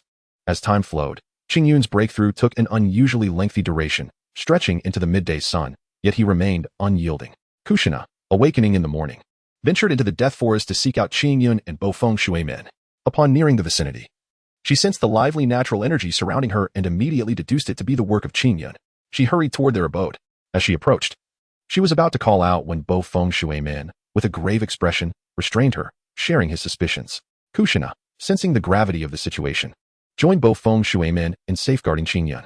As the sun ascended high, casting warm rays upon the earth, it was already noon, yet Qingyun's breakthrough remained incomplete, prompting concern in both Bo Feng Shui-man and Kushina for Qingyun's well-being. Qingyun was oblivious to the thoughts of Bo Feng Shui-man and Kushina at this moment. He found himself engulfed in an enigmatic sensation, as the 9-yin inner energy within him surged and voraciously consumed the surrounding natural spiritual essence. This time, unimpeded by the interference of the Sharingan, the 9-yin inner energy greedily absorbed an immense quantity of natural spiritual energy, operating through countless cycles of the Great Rotation. Gradually, the 9-yin inner energy grew to a magnitude just shy of the transformative threshold into the 9-yang inner energy. Under the ethereal canopy of the heavens, Qingyun instinctively compressed the 9-yin inner force, which gradually transformed into wisps of chilling gas, signifying the metamorphosis of inner strength into true energy. At the moment of this true energy's birth, the surrounding natural spiritual energy surged with ferocity, akin to a tangible force racing towards Qingyun's being. The 9 true energy continuously absorbed and refined this influx, eventually attaining a size comparable to that of the 9 yang true energy, at which point absorption ceased. Upon the completion of this transformation, 2 opposing forces of inner energy circulated within Qingyun, gradually coalescing into a Tai Chi diagram of blue and red. As the diagram formed, Qingyun's 3-tomo Sharingan abruptly activated, voraciously drawing in the unique essence emanating from the diagram. Slowly, the Sharingan began to whirl at an astonishing pace, the originally 3-tomo eye morphed, with the left eye taking on a crescent moon shape, while the right eye assumed the visage of the sun. Moreover, as the transformation of the Sharingan reached its culmination, a maroon and azure mark abruptly manifested at the center of Qingyun's forehead. This mark appeared to possess the ability to devour all things, spinning incessantly and absorbing the surrounding natural spiritual energy in a relentless vortex. When the surrounding white mist dissipated, both Minato Namikaze and Kushina Uzumaki beheld Qingyun's form clearly. They beheld Qingyun, sitting majestically in a meditative posture, yet distinctly altered. His left cheek had turned azure, while the right glowed crimson. The maroon and azure mark at his brow continued its ceaseless rotation, and Qingyun's eyes had transformed entirely, exuding an aura of chilling detachment. As Minato and Kushina locked eyes with Qingyun, a profound shiver coursed through their beings, compelling them to avert their gazes, unable to withstand the intensity of his stare. In that fleeting moment of connection, an icy dread enveloped them, as if the very essence of winter sought to encase them in frost. Even after diverting their gazes, the lingering chill rendered their bodies trembling in its wake. Qingyun remained oblivious to the circumstances surrounding both Feng Shuimin and Jiu Nai, lost in an enigmatic state of profound enlightenment. Countless martial arts principles unfolded before his eyes, as if he had instantaneously grasped the essence of various disciplines he had previously mastered. Even the formidable techniques from the 9 manual, which he had yet to practice, seemed to reach their zenith in that fleeting moment. Gradually, as time became irrelevant, Qingyun emerged from that mysterious realm, the peculiar transformations around him receding like a tide. Upon his complete awakening, he beheld Jiu Nai and Bo Feng Shuimin gazing at him with expressions of sheer horror. Qingyun, perplexed, inquired, "Why do you gaze at me in such a manner? Is it truly you, Qingyun?" Kushina stammered, her voice trembling with fear upon hearing Qingyun's warm words. "Of course it is I. Who else could I possibly become?" Upon hearing this, Qingyun's expression darkened, and he retorted with irritation, "Brother, could you possibly retract your Sharingan?" Just as Bo Feng Shuimin was about to request Qingyun to conceal his Sharingan, the sun and moon within the eye abruptly faded at an astonishing speed, reverting back to the form of 3 Magatama. Upon hearing the words of Wave Wind Minato, Qingyun felt a peculiar sensation. What was wrong with the Sharingan? It was not as if they had never seen it before. However, before Minato could finish his sentence, he wore a strange expression while gazing at Qingyun. Only after listening to Kushina's explanation did Qingyun realize that his Sharingan had seemingly undergone a peculiar transformation moments ago. Qingyun quickly turned his gaze inward and soon realized that his Sharingan indeed exhibited a subtle transformation. An ominous power was brewing within his eyes. Could it be that my kaleidoscopic Sharingan is not akin to the typical tomo or kaleidoscope, but rather symbolizes the shapes of the sun and moon? Qingyun pondered thoughtfully, stroking his chin. It was not that he refrained from unleashing the kaleidoscope of his Sharingan. He had attempted numerous times, yet despite his earnest efforts, he could not manifest the Manjiki. Instead, he was confined to the usual 3-tomo. It felt as though he lacked some essential foundation, and furthermore, the skills of his Manjiki remained unrefined. Subsequently, Qingyun instructed Minato Namikaze to employ the transformation technique, adopting his previous appearance for a closer examination, which allowed him to envision the form of his future Manjiki with clarity. Qingyun was filled with astonishment, growing increasingly eager for the kaleidoscopic skills that awaited him. Moreover, he discovered that the reddish-blue mole situated in the center of his forehead seemed to possess an extraordinary quality. After hearing Kushina's explanation, he felt even more convinced of the mole's uniqueness, as it appeared capable of harnessing vast amounts of natural chakra, yet upon introspection, he could find no trace of it within himself. Qingyun discovered that he seemed to have undergone numerous unusual transformations. "Elder brother, what level of strength do you think you can attain after this breakthrough?" Bo Feng Shuimin gazed at Qingyun with curiosity. Previously, Qingyun had already been capable of defeating the elite J-Nin Sarutobi Shinji, so after this advancement, could he possibly reach the level of Hitaki Sakumo? Qingyun noticed the eager expressions on the faces of Minato Namikaze and Kushina Uzumaki, and he helplessly shook his head. "To be honest, my recent breakthrough has not significantly enhanced my strength. Rather, it has merely refined my techniques and exertion methods. That said, Minato, please perform a jutsu on me for experimentation." As he spoke, Qingyun's demeanor shifted to one of excitement. To use their own methods against them. I wonder if the universe shift can reflect another's ninjutsu. Seeing Qingyun's sudden enthusiasm, Minato scratched his head, understanding the nature of Qingyun's experiment. He did not refuse. Instead, He swiftly moved to a distance and began forming hand seals. Wind style, great breakthrough. With a whoosh, a massive wind blade surged towards Qingyun. In response, Qingyun's inner yin-yang energy erupted, activating the universe shift to counter the wind blade. As his yin-yang power surged, a Bagua diagram emerged, firmly blocking the wind blade. The Bagua diagram rotated continuously before forcefully repelling the wind blade back towards Minato. Minato's eyes widened in astonishment as the wind blade approached him, prompting him to awkwardly evade at the last moment. Was that just now Tai Chi? Previously, Tai Chi could not reflect ninjutsu. It could only use the opponent's strength against them. But now, Qingyun has actually managed to rebound his own ninjutsu.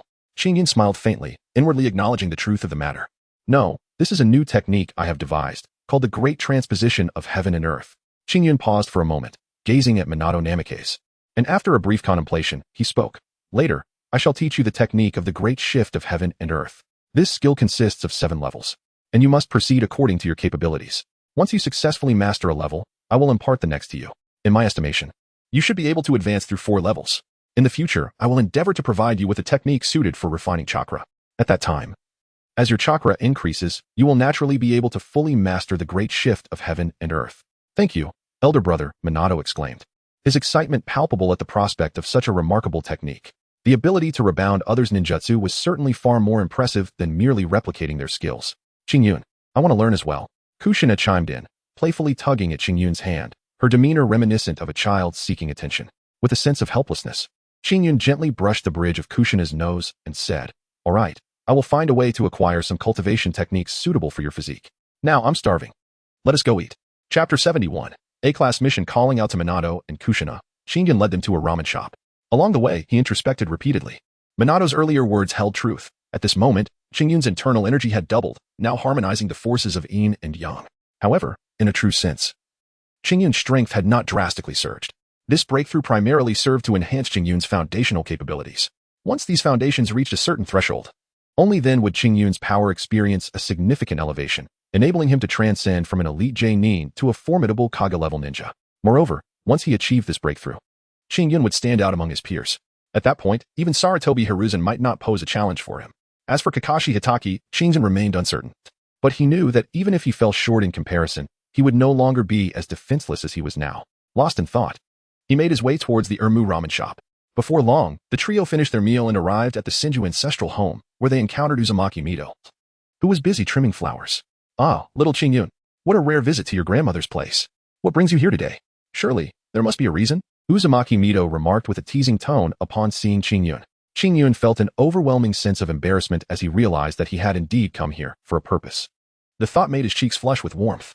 It truly should not be this way. Only when he had matters to discuss did he seek out others, yet when unoccupied, his presence seemed to vanish. Observing Qingyun's awkward demeanor, Uzumaki Suehu could not help but smile inwardly. All right, Qingyun, I was merely jesting with you earlier. Pray tell, what assistance do you require? If it is within my power, I shall certainly aid you. Clearing her throat, she continued, Madam Suehu, I would like to inquire if you possess any knowledge regarding the usage of the Sharingan from the Uchiha clan.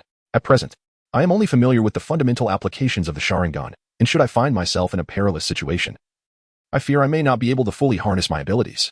Qingyun approached the swirling waters, mustering the courage to inquire. Upon hearing his words, the swirling waters chuckled softly, producing a meticulously prepared scroll from within his robes. He extended it towards Qingyun, stating, I anticipated that you would require this. Previously, as your strength surged at an astonishing pace, I refrained from providing it to you. Now, since you have taken the initiative to seek the methods for utilizing the Sharingan, it seems you have indeed reached a plateau in your abilities. Qingyun took the scroll, his face illuminating with surprise. Although he had already harbored suspicions, it was evident that the Senju clan possessed certain techniques related to the Uchiha clan's Sharingan. After all, understanding oneself and one's adversary is the key to victory in countless battles. As a clan entwined with the Uchiha for a millennium, the Senju would undoubtedly spare no effort in seeking every detail about their rival. By uncovering such information, they could identify weaknesses and gain the upper hand in future confrontations. However, all of this was merely Qingyun's conjecture. Now, holding the scroll in his hands, he felt an overwhelming sense of joy. Thank you, Granny Mito. Qingyun smiled and expressed his gratitude to Mizuho. Hiki, no need to thank me. It brings me great joy to witness your rapid growth. However, remember not to solely pursue overwhelming strength. Hold steadfastly to your original intentions, lest you become lost in the allure of power and be controlled by it, ultimately leading to irrevocable actions. Mizuho gently patted Qingyun's head, offering her sage advice. Rest assured, Grandma Mizuho, I will never forget my responsibilities. nor will I lose myself in the quest for power. Qingyun assured Uzumaki Sueho, Grandma trusts you. Otherwise, she wouldn't have entrusted you with caring for Kushina. Upon hearing Qingyun's words, a broader smile graced Uzumaki Sueho's face. She then turned to tease Kushina, who stood shyly to the side. A stark contrast to her usual boisterous demeanor. Grandma, upon hearing Sueho's playful remark, Kushina blushed even deeper, tugging at Sueho's hand and shaking it gently. Haha, Sueho chuckled, her amusement growing at Kushina's endearing antics.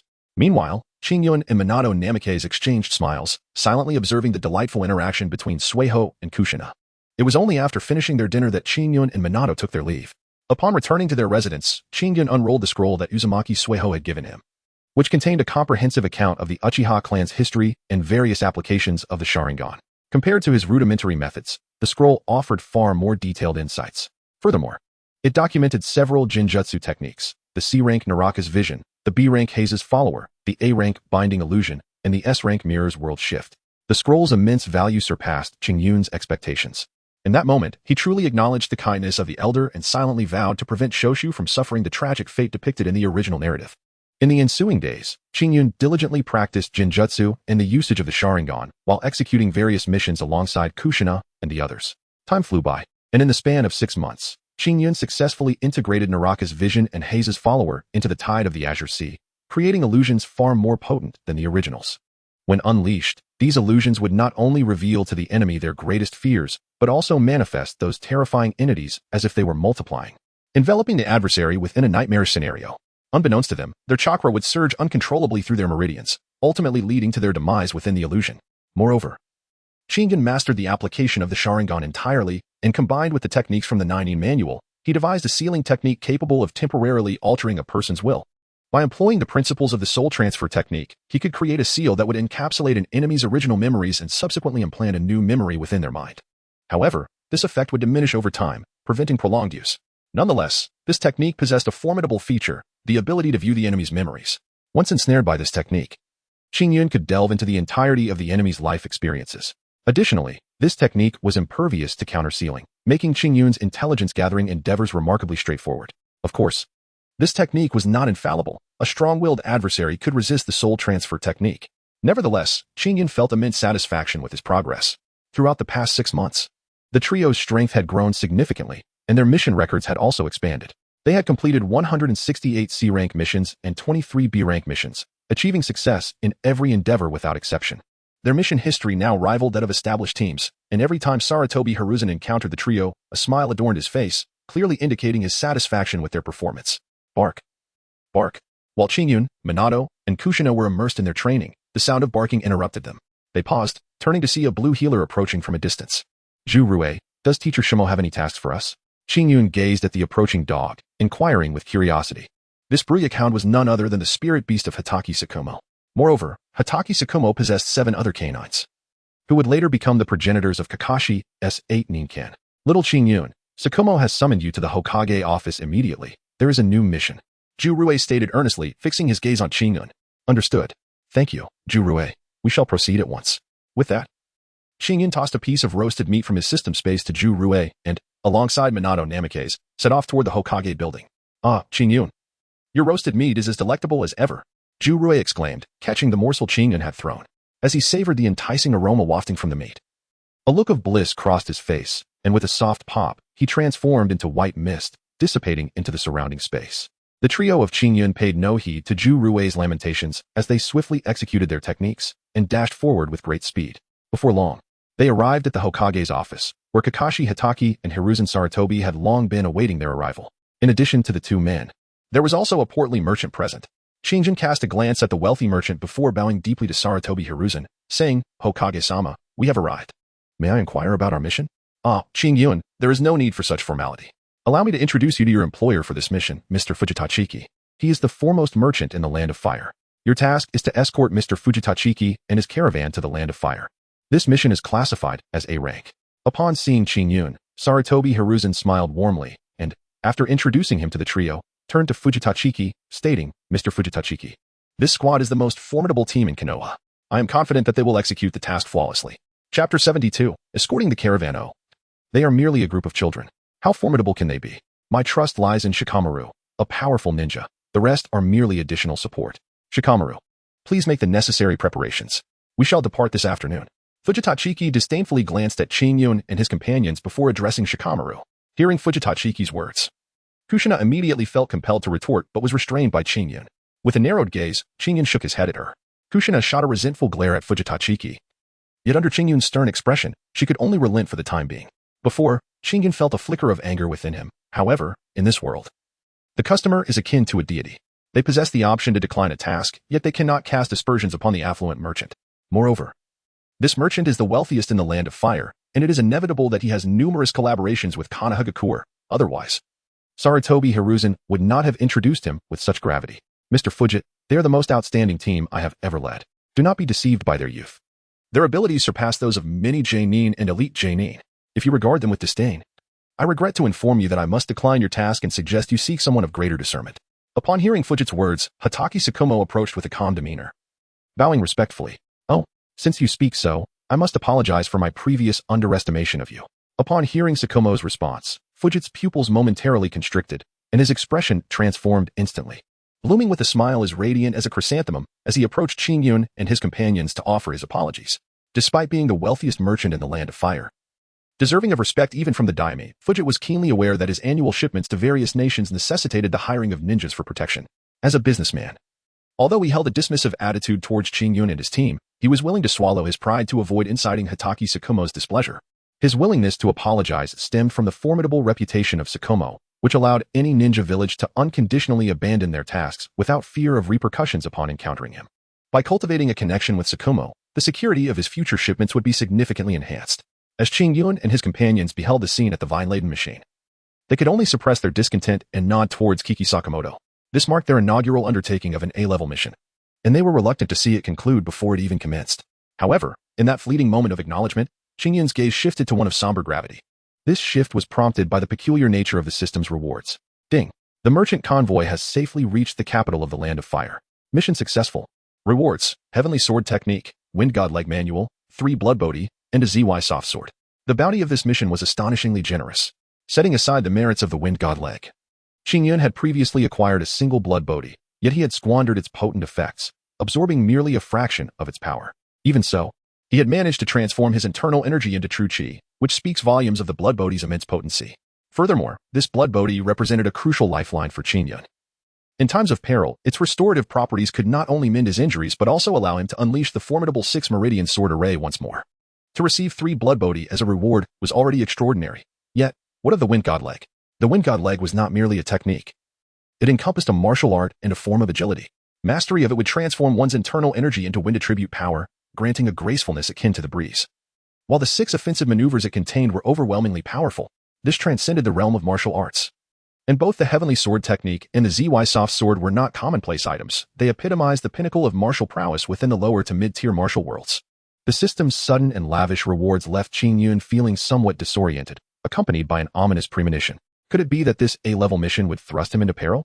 Yet, during his previous undertakings of those C and B-level missions, he had never sensed the lurking gaze of the enigmatic black and white. Qingyun initially believed that the previous sensation of being watched was merely an accidental gaze from the passerby, Heibaiju, and not a deliberate scrutiny from Uchiha Madara.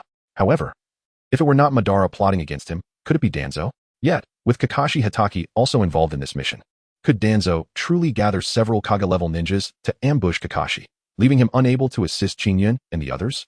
Contemplating this, Qingyun shook his head. Danzo likely lacked such capability, especially with the current undercurrents stirring in the ninja world. It was improbable that Danzo would instigate internal strife at this juncture. Unable to resolve his thoughts, Qingyun resignedly set the matter aside and urged Minato Namikaze and Kushina to accompany him to the weapon shop. We should procure more explosive tags. I have a foreboding feeling that this mission may present us with some formidable challenges. Upon arriving at the weapon shop, Qingyun solemnly cautioned Minato and Kushina. The duo, taken aback by Qingyun's grave demeanor, nodded in understanding and promptly spent all their money on explosive tags. Once they had gathered all their supplies, the trio retreated to their dwelling in the Forest of Death, sharing a meal before settling down to rest. As the departure time approached, they simultaneously opened their eyes with less than 10 minutes remaining. Do not worry. Even if a crisis arises, Kakashi-sensei will ensure our safety. Our responsibility is to strive to complete this mission. Minato, carry a flask of Buddha's Smile Sake. Should your chakra run low, a sip will restore it. Kushina, you may use mine. he said, handing his flask to Kushina before retreating to his room to store an additional barrel of Buddha's smile sake within a system space. Completing these preparations, Qingyun led the two of them, employing their speed techniques as they dashed toward the village entrance. Soon, they arrived at the village gate, where a merchant caravan awaited their arrival, setting forth in grand procession. Qingyun, take the lead. Kushina, Minato, bring up the rear while I provide support from the center. Qingyun, remember to meticulously observe your surroundings. As Shikumo exits the village, promptly devise a tactical plan. Upon hearing the words, Qingyun and the others nodded in agreement. Qingyun took the lead, forging a path ahead, while Kushina and Minato flanked the merchant convoy, safeguarding its rear. Shikumo, observing that everyone was prepared, deftly leaped atop the cart, closing his eyes to meditate. A serpentine procession of carts traversed the road, and as they distanced themselves from Konoha, Qingyun's demeanor grew increasingly vigilant. His senses finally attuned to any subtle shifts in the surroundings. However, the journey proceeded in tranquility, devoid of any anomalies. Not even a hint of trepidation lingered in the air. Due to the substantial cargo of the merchant convoy, their pace was rather slow, indicating that reaching the capital of the Land of Fire would require at least a fortnight.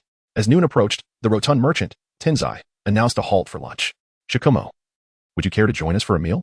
He inquired with a cheerful smile directed at Shikumo. Thank you, Mr. Tenzai. But we have already prepared our meal and wouldn't want to impose, replied Qingyun, calling out to the front. He was aware that Qingyun always packed a considerable supply of food for missions, thus opting not to consume the soldier's food pills. After all, the pills were rather unpalatable, and excessive consumption could adversely affect one's health. Most importantly, overindulgence could lead to resistance, rendering the soldier's food pills, which served as an excellent source of chakra replenishment in times of crisis, ineffective. Therefore, unless absolutely necessary, ninjas generally refrained from relying on them. Upon hearing the voice of Konoha Shikamaru, Qingyun immediately discerned his intent and conjured a shadow clone to remain vigilant of their surroundings. With a swift motion, he appeared beside Shikamaru. After retrieving a dish and 3 bowls of rice, he proceeded to serve food for Minato and Kushina from the rear of the arriving group. Having completed these tasks, Qingyun returned to the forefront of the team, dispelled the shadow clone, and began to indulge in his meal. Occasionally, he sipped some wine, relishing the sensation of the Buddha's laughter wine swirling in his stomach, which invigorated his spirit. It was unclear whether it was the essence of this world or the enhancement of his physique through rigorous training that rendered Qingyun impervious to inebriation. Instead, the medicinal properties of the Buddha's laughter wine heightened his mental acuity. Observing the delightful aroma of the wine, Mr. Wisteria approached Qingyun eagerly, swallowing hard. Young brother, could you spare me a bit of this exquisite wine? Name your price. Qingyun replied, Mr. Wisteria, this wine is ill-suited for you. A single sip would cause your body to swell like an overinflated balloon, bursting with a resounding pop. Upon seeing the words on the vine twisting machine, Qingyun could only respond with a look of helplessness. Qingyun spoke no falsehood. The wine, imbued with immense medicinal potency, would cause an ordinary person to be overwhelmed by its power with just a sip. Chapter 73. Escorting the merchant caravan, crisis approaches. Qingyun, with a faint smile, expressed disbelief at the vine machine. He picked up a small stone from the ground and hurled it into the thicket with great force. Rising to his full height, he ventured into the underbrush and seized a gray rabbit. Returning to his original spot, Qingyun administered a drop of Buddha's laughter wine into the rabbit's mouth before swiftly casting it into the distance. With a resounding thud, the rabbit's body swelled rapidly under the horrified gaze of the vine machine, ultimately bursting from the potent effects of the Buddha's laughter wine. How about it? Does Mr. Vine still wish to partake in Buddha's laughter wine? Qingyun gazed at the terrified expression on the figure atop the Rot-Tam machine, a hint of derision flickering in his eyes as he spoke softly to the entity above. Upon hearing his words, the creature, with a head as large as a pig's, began to shake its head frantically from side to side, before unsteadily rising to its feet and retreating from Qingyun. Upon observing the demeanor of his counterpart, Qingyun shook his head and smiled, deeming him merely a wealthy purveyor of waste. In times of true adversity, he would likely prove less resilient than a mere woman. It must be acknowledged that the world of Naruto is indeed somewhat distorted. These ninjas, possessing formidable strength, are nominally subjected to the governance of feudal lords akin to ordinary citizens. The crucial resources are not maintained through martial prowess, but rather fall under the dominion of these lords. As for the ninjas, they can only passively await the employment of these common folk to procure various resources. This perplexed Qingyun greatly. However, it was merely a perplexity. He harbored no whimsical intentions of reforming the shinobi world or uniting the ninjas under a single banner. As he poured himself another drink and savored the delicacies prepared by Huang Rong, he felt the delightful interplay of alcohol and exquisite cuisine tantalizing his taste buds, causing him to half-close his eyes. While his own culinary skills were commendable, they were clearly not of the same caliber as Huang Rong's. At times, Qingyun mused how wonderful it would be if the system could summon Huang Rong to this realm. Then, he could indulge in her culinary creations daily. Yet, this remained merely a cherished aspiration. Shaking off such distractions, Qingyun swiftly finished his lunch and reclined against a tree, closing his eyes to aid digestion. Before long, the merchant caravan resumed its journey. The days spent traveling were exceedingly dull, particularly for a caravan that could not cover much ground each day, which tested one's patience profoundly. Although they encountered no immediate dangers along the way, Qingyun sensed an ominous proximity to peril, as if he were on the verge of stepping into a terrifying trap. Yet, this path was the only route to the Land of Fire, making any detour utterly impossible. Should he abandon this mission? Qingyun's eyes sparkled with a glimmer of thought as he journeyed onward. It had now been the 7th day since their departure from Konoha, and they had traversed a considerable distance, drawing ever closer to the capital of the Land of Fire. Just as Qingyun intended to turn back and share his thoughts with Kakashi Hitaki, an unsettling aura suddenly emerged ahead, sending a chill down his spine. Qingyun hastily shouted aloud. The workers in the convoy behind Qingyun were perplexed. However, they were aware that Qingyun was a ninja, endowed with unique abilities. Since Qingyun had stated this, he must have uncovered something significant. Come forth, your ruse has been unveiled, so what purpose does it serve to remain hidden? After Qingyun halted the merchant caravan, he gazed ahead at the desolate official road and exclaimed. A gentle breeze swept through, yet the path remained utterly vacant. One of the figures hidden in the thicket, suspecting a misperception on Qingyun's part, furrowed his brow, contemplating whether to command the caravan to advance. However, upon observing that the ambushers remained concealed, Qingyun let out a cold chuckle and swiftly formed hand seals, lightning release, lightning needles. As he completed the seals, a multitude of electric needles materialized before him, crackling with energy. This marked Qingyun's inaugural use of this jutsu against an adversary. Despite its unassuming name, it was indeed a bona fide A-rank technique, renowned for its devastating area of effect capabilities. As the lightning needles continued to coalesce, Qingyun abruptly thrust his hands forward, launching the barrage towards the front. Suddenly, from the previously empty space, numerous figures emerged, conjuring formidable earthen walls that materialized in a flash, effectively intercepting the incoming lightning needles. The air was filled with a series of thunderous explosions as the earthen barriers were obliterated by the relentless assault of the lightning. Well done, young man. Despite our meticulous concealment, you have managed to uncover our presence. It seems you are indeed a prodigy from Konohagakure. Given this, we cannot allow you to leave, lest you become a future threat to a Wagakure, sneered a diminutive ninja, roughly around 6 meters tall, with a menacing scar running from his right eye to the corner of his mouth. Upon hearing the mention of a Wagakure, Qingyun's brow furrowed as he examined the forehead protector worn by his adversary. How could ninjas from a Wagakure possibly be present in this locale? Ninjas from a Wagakure? What brings you to this place? Surely, a mere merchant caravan cannot warrant the dispatch of such a considerable number of ninjas for pillaging. Qingyun furrowed his brows as he gazed at the ninja opposite him, questioning their intentions.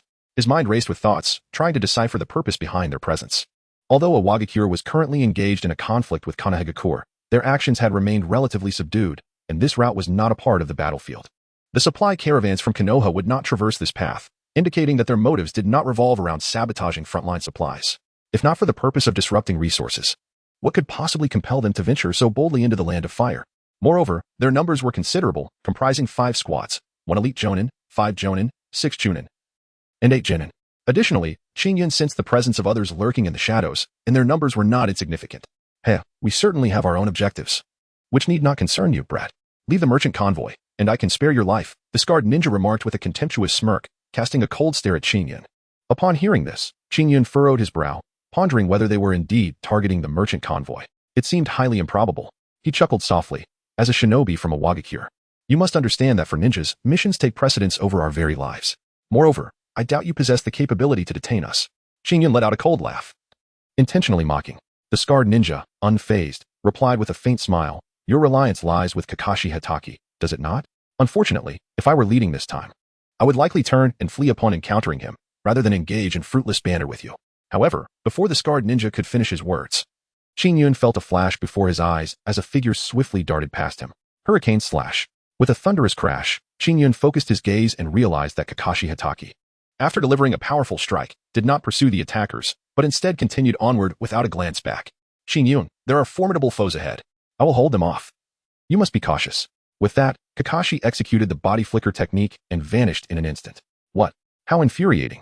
What is their objective? Kakashi had just been so serious, scarcely taking the time to utter a few more words. It was evident that the unknown ninja had possessed immense strength. Did a Wagakure really have such a powerful ninja during this period? Could it be that Inoki himself has arrived? In the depths of Qingyun's mind, a torrent of thought surged. Yet his countenance remained devoid of expression as he slowly withdrew the jade flute. Aside from his ninjutsu, the only other skill at his disposal was the rudimentary fusion of illusionary arts embodied in the tide of the Azure Sea. He hoped that the enigmatic nature of this melody could inflict significant losses upon the ninjas of the rock-hidden village. Minato, Kushina, safeguard the merchant convoy. Regardless of what transpires ahead, do not approach, otherwise you may fall victim to my errant strikes. With a resounding declaration, Qingyun cast aside all hesitation as the dual forces of yin and yang within him surged forth. A cascade of musical notes, infused with Qingyun's formidable mental prowess, hurtled towards the ninjas of Awagakure. Previously, 6 lower-ranked shinobi had met their demise at the hands of Hatake Tsukumo, alongside 3 mid-ranked ninjas, before the remaining forces managed to unite and halt his advance. Meanwhile, the hidden ninjas, compelled by the overwhelming threat posed by Hatake Tsukumo's hasty yet formidable technique, could no longer remain in the shadows. If they did not emerge to counter the assault, the 20 who had previously ventured forth in 5 groups would face certain death or grievous injury. Qingyun regarded the over 60 ninjas before him with a stern demeanor, among whom the most formidable were 5 elite jonin, evoking a sense reminiscent of Sarutobi Kenomaru. The rest comprised jonin and chunin, while the genin, upon Qingyun's invocation of the Bai Hai Chao Xing Chu, clutched their heads and collapsed to the ground, utterly incapacitated. The chunin fared no better. Their expressions grim as they desperately resisted the malevolent sounds infiltrating their minds and the horrifying visions that plagued their thoughts. How infuriating. What kind of bizarre technique is the opponent employing? We must interrupt his flute's melody, otherwise we may face annihilation at his hands alone. A jonin, visibly distressed, addressed the scarred ninja. Chapter 74. The Battle of the Rock-Hidden Ninjas. Sato, Shimizu, Suzuki, accompany me in assaulting that brat to prevent him from utilizing this technique. Abe, you lead the remaining jonin to protect our comrades. After issuing his orders to the 3 elite jonin, the scarred ninja promptly formed hand seals, earth release, earthstone flow. The other 3 elite jonin swiftly followed suit, launching a frenzied assault upon Qingyun. Qingyun let out a cold chuckle, skillfully employing the Lingbo Weibu technique while intensifying the inner power output of the Bihai Chaoxing melody. Instantly, a flurry of musical notes, intertwined with Qingyun's spiritual energy, soared from the jade flute. Soon, the lower-ranked ninjas of Awagakure could no longer endure. One by one, they ceased their mournful cries, succumbing to a tragic demise as blood streamed from their 7 orifices. The expressions of the mid-ranked ninjas morphed into sheer terror, their chakra clashing violently within. The upper ninjas of Awagakure appeared anxious, striving to fend off the malevolent melody while aiding their mid-ranked comrades in stabilizing the tumultuous chakra within. Despicable. They resolved to unleash the Dayton, Jishin no H Kai, for his movements were exceedingly elusive, necessitating the restriction of his speed. The scar-faced ninja glared grimly at the phantasmal figure of Qingyun. Upon hearing this, Sato, Shimizu, and Suzuki swiftly formed hand seals. Earth release, Dayton no H Kai. In less than a second, 4 Dayton cores converged, causing the ground beneath to tremble as though an earthquake had erupted. Qingyun furrowed her brow, swiftly employing the golden goose technique as she ascended towards the trees, continuously leveraging the fallen giants that had succumbed to the tremors of the earth. Earth escape. Pillars of rock. As Qingyun ascended into the sky, the scarred ninja sensed an opportunity for battle and swiftly encircled Qingyun with an earthen prison.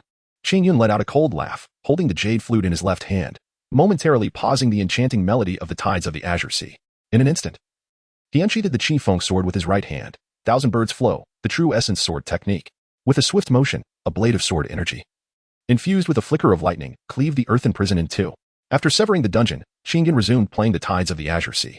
But comfort lasted barely a second. Before they could savor their moment of triumph, that sinister melody began to resound again, this time with greater intensity, as notes burrowed into their minds, compelling their chakra to surge through their meridians. Damn it, Suzuki and Shimizu, you 2 go after the remaining small fry. Remember our mission. Once we capture her, retreat immediately and do not concern yourselves with us. The scar-faced ninja, realizing Qingyun was an exceedingly formidable opponent, made a decisive command to the elite jonin, Suzuki and Shimizu, before turning to devise a plan to entangle Qingyun further with Sato. As Qingyun fled, evading the assaults of the scarred ninja and Sato, he summoned the melody of the Azure Sea's title song. Upon hearing the words of the scarred ninja, a frown creased Qingyun's brow. Were they poised to retreat the moment they captured her? Whom were they seeking? Suddenly, the image of Kushina flashed in Qingyun's mind. They had come for her. Curse it, why had they suddenly turned their attention to Kushina? Had this scene ever been depicted in the original narrative? Could it be that the Jinchuriki of the rock-hidden village was in distress, necessitating a replacement? Yet, even so, how could they possibly know the route taken by him and his companions?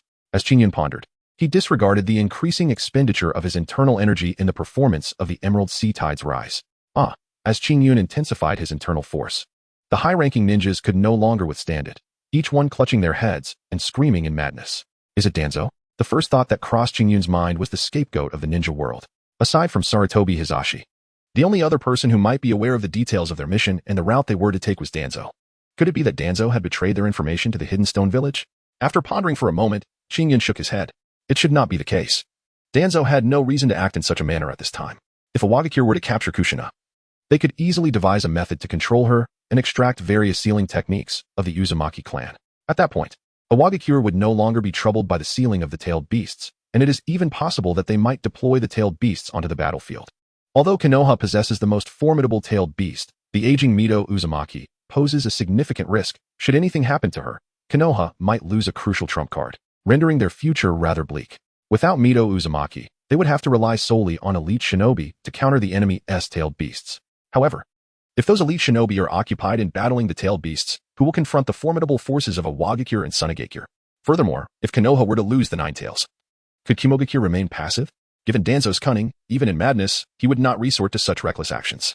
After all, his ambition is to become Hokage, not to annihilate Konoha. Yet, if it is not Danzo, then who orchestrated this scheme against him? How could they possibly be aware of his mission trajectory? Upon witnessing two elite jonin advancing towards Kushina and Minato, Qingyun's gaze sharpened. As the ground trembled at the conclusion of the seismic event, he swiftly descended, employing the technique of the wave step to approach the jonin and a handful of chunin with remarkable speed. At that moment, the Chidori flow enveloping him remained undiminished, enhancing his velocity. Before the jonin could react, he unsheathed his azure blade and executed a swift strike, severing the heads of 3 jonin. With a deft pivot, he flickered like lightning, appearing beside several other jonin, unleashing a barrage of sword energy imbued with electric currents towards the remaining Iwagakure ninjas. In an instant, before the Iwagakure ninjas could discern his figure, a crimson line appeared on their necks. Damn it, you shall pay for this. The scarred ninja, witnessing Qingyun slaughtering his comrades, contorted his face in rage as he formed hand seals, invoking a secret technique of the Iwagakure. Qingyun felt a sudden heaviness in his body and instantly realized the imminent danger, swiftly vacating his previous position. Indeed, no sooner had Qingyun departed than a formidable earth spear materialized in his stead, the very A-rank ninjutsu known as Earth Rock Spear, wielded by Sato. Fortunately, the 8 trigram space had just concluded its course. Otherwise, given his current speed, he might have been impaled by the adversary's Earth Rock Spear. You have lost your chance. Xiaoshang sword, Xiaoyang sword, Xiaoza sword. Qingyun seamlessly transitioned between 3 phantoms, launching 3 terrifyingly heated white finger swords towards the scar-faced ninja and Sato. Alarmed by the formidable aura emanating from the finger swords, the duo's expression shifted drastically as they hastily formed hand seals, deploying 2 defensive earth techniques. However, they remained oblivious to the fact that after casting the 3 finger swords, Qingyun's entire being surged with electric energy, shattering the weighty rock technique that had been placed upon him. Without casting a glance at the scar-faced ninja or Sato, he sprinted towards Kushina and Minato. In Qingyun's eyes, Sato was already a dead man. Even if the scar-faced ninja survived, he would undoubtedly be gravely injured and pose no threat to Qingyun and his companions. The immediate priority was to assist Kushina and Minato. Although their powers had recently grown significantly, they could only rival certain elite ninjas, and even then, they might not stand a chance against some seasoned upper ninjas. Moreover, the reinforcement headed their way comprised 2 elite upper ninjas. Indeed, upon Qingyun's arrival on the battlefield, he found Minato drenched in blood, gritting his teeth in a desperate struggle, while Kushina was in a similarly dire state. Her body soaked in blood, and the golden chains protruding from her body appearing dim, clearly indicating she had sustained internal injuries. Upon witnessing this scene, Qingyun's heart ignited with fury. You are doomed, he exclaimed, executing the 1,000 birds flow in the Lingbo micro-step. Whoosh! Qingyun stood resolutely in front of Kushina and Minato, his expression icy, his eyes gleaming with a hint of cold light. Electric energy surged around him as he swung the Qingfeng sword with fierce determination, swiftly cleaving through 2 earthen spears. You truly deserve to die. After deflecting 2 assaults, Qingyun advanced slowly towards Suzuki and Shimizu. The 2, gazing at him, bathed in electric light, with cold glints emanating from his eyes, felt an icy chill creep into their hearts. Turning their gaze, they were horrified to discover that all their teammates lay dead, with only the scarred ninja writhing in flames and emitting pitiful cries, his breath growing fainter. Fear gripped their hearts, as they struggled to comprehend how a team without Hatake Kakashi could be so formidable. Despite his youth, how could Qingyun possess such immense power? Suddenly, Suzuki and Shimizu felt a blur before their eyes, as Qingyun vanished from their sight. How do you wish to meet your demise? The chilling voice behind them sent shivers down their spines, prompting them to instinctively form hand seals. However, a flash of lightning surged past them, causing sharp pain in their hands. Lowering their gaze, they were horrified to see blood gushing from their severed wrists. Ah! Suzuki and Shimizu cried out in anguish. Yet Qingyun had no intention of sparing them. With a swift stroke, he severed their legs. Qingyun? Suddenly, Kushina's voice reached Qingyun, and he felt a wave of relief wash over him. Returning to his senses, he observed the writhing forms of Suzuki and Shimizu and frowned, swiftly cleaving their necks. Their wails abruptly ceased. Qingyun, are you all right? You were terrifying just now. Yes, brother. Are you okay? Both Minato and Kushina exhaled in relief upon seeing Qingyun regain his composure, their expression shifting to concern as they gazed at him. Chapter 75, Baiju, do you wish to dance? Just now, Qingyun witnessed the grievous injuries inflicted upon Minato Namikaze and Kushina Uzumaki. A surge of uncontrollable fury welled up from the depths of his heart, compelling him to envision the brutal dismemberment of Suzuki and Shimizu, the perpetrators of their suffering. Fortunately, he was roused by Kushina's voice. Otherwise, Qingyun might have succumbed to his violent emotions, ultimately leading him down a path of madness, resulting in a profound transformation of his character, or worse, a massacre of innocence, plunging him irrevocably into darkness. Qingyun furrowed his brows, silently pondering. Is this, indeed, the latent peril inherent in the Uchiha bloodline? The Uchiha clan is a family imbued with profound love, once those dear to them are harmed. The dormant ferocity within their bloodline is awakened, manifesting as a unique, dark chakra that aids the Uchiha in unlocking the Sharingan. After a moment of contemplation, Qingyun was about to utter something when his gaze suddenly sharpened, seeking death, just as Bofo Mizwa and Kushina were filled with confusion. Qingyun swiftly appeared behind Kushina and seized a worker from the merchant group, lifting him into the air. Qingyun, no, he is just an ordinary person. Brother, put him down. You're going to choke him to death. Bofo Mizwa and Kushina turned around to see Qingyun gripping the worker's neck, lifting him aloft, fearing that Qingyun might lose control and harm the innocent man. At that moment, the worker's face turned crimson, struggling for breath, as he desperately waved his arms, attempting to free himself from Qingyun's grasp. Upon hearing the words of Wave Wind Watergate and Kushina, Qingyun chose to disregard them, casting a detached glance at the worker whose complexion was marred by the grip of his hand. He spoke with a calm, yet piercing tone. Who are you? Why do you spy on me? Previously, Qingyun had not paid much attention amidst the merchant caravan. It was only natural for ordinary people to cast curious glances upon encountering a ninja. Thus, throughout the journey, he had remained oblivious to any sense of being watched. Moreover, the individual before him was adeptly disguised, revealing no malice towards him. However, after the recent fierce battle, all present, including those on the vine machine, exhibited fear and trembled. Yet this person maintained an unwavering countenance, even regarding Qingyun with a glint of mockery in his eyes. Had it not been for a fleeting moment earlier when Qingyun sensed a flicker of exhilaration in the gaze directed at him, he might have remained unaware of the presence hidden among the crowd. Do you wish to dance? Suddenly, Qingyun heard a voice that sent a jolt through his very being, causing him to involuntarily loosen his grip on the worker, releasing him. Qingyun stared in astonishment at the worker who had fallen to the ground. Do you wish to dance? Wasn't that a catchphrase of the infamous Uchiha Obito? Could it be that this individual before him was a disguise of Obito? How utterly unbelievable! Was it possible that Uchiha Madara dared to take such a risk, personally appearing to recruit him? Did he not fear that the news of his survival would be divulged? Who are you truly? Qingyun's gaze was fixed intently on the figure sprawled on the ground. He could hardly believe that Uchiha Madara possessed the audacity to personally seek him out. Despite Madara's unparalleled strength, there existed virtually no one in the entire shinobi world capable of confronting him alone. Even Uzumaki Mido, harnessing the power of the Nine Tails, might only manage to barely withstand the aged Uchiha Madara. However, Madara's life force was rapidly dissipating, and in his frail state, even if he could activate Susanoo with his 3-Tomo Sharingan, he would be unable to withstand the onslaught of the entire shinobi world. At this moment, this Madara was not the one who had been reanimated during the Fourth Great Ninja War. He would never dare to risk exposing himself, for his grand scheme was far from complete. Do you seem to recognize me? Upon hearing his own words, Qingyun's reaction piqued the interest of the individual who bore an uncanny resemblance to Uchiha Madara. It is worth noting that the era of Madara and Hashirama Senju has long since passed, and the generation to which Qingyun belongs regards these two figures as mere legends from myth. However, upon hearing a single statement from him, Qingyun's countenance changed dramatically, as if he were intimately familiar with the speaker, even suggesting that he had surmised the news of his continued existence. How could this not astonish him? The person before him was none other than Uchiha Madara, or rather, a fragment of Madara's will projected through the body of White Zetsu. Who exactly are you? Qingyun had already ascertained that the person before him was Uchiha Madara. However, Qingyun refrained from speaking once he voiced this revelation. Not only would Kushina and Minato potentially disseminate the information, but these ordinary individuals, upon hearing it, would undoubtedly spread the news of Uchiha Madara's continued existence far and wide. At that point, the situation would spiral beyond control, and who could predict the reckless actions of the unhinged Uchiha Madara? A smirk graced his lips as he remarked, "You are quite impressive. May I inquire if you are a descendant of the Uchiha clan?" Upon hearing Qingyun's words, Uchiha Madara offered a non-committal smile, then turned to Qingyun, his gaze inquisitive. Qingyun was momentarily taken aback, pondering, Uchiha Madara is actually unaware of his own lineage? However, upon further reflection, Qingyun swiftly discerned the underlying reason.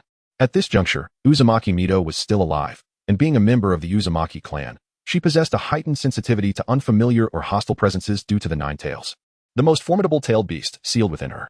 It thus makes perfect sense that White Zetsu would not dare to recklessly infiltrate Konoha to gather intelligence. As for Black Zetsu, he too would hesitate to enter Konoha without caution. He harbored his own ambitions, and should he inadvertently be discovered by Uzumaki Mido, who was adept in sealing techniques, the consequences could be dire for him. After all, he had been orchestrating his plans for a millennium. And now that he was on the verge of leading Uchiha Madara down the meticulously crafted path he had prepared for him, any misstep could unravel everything.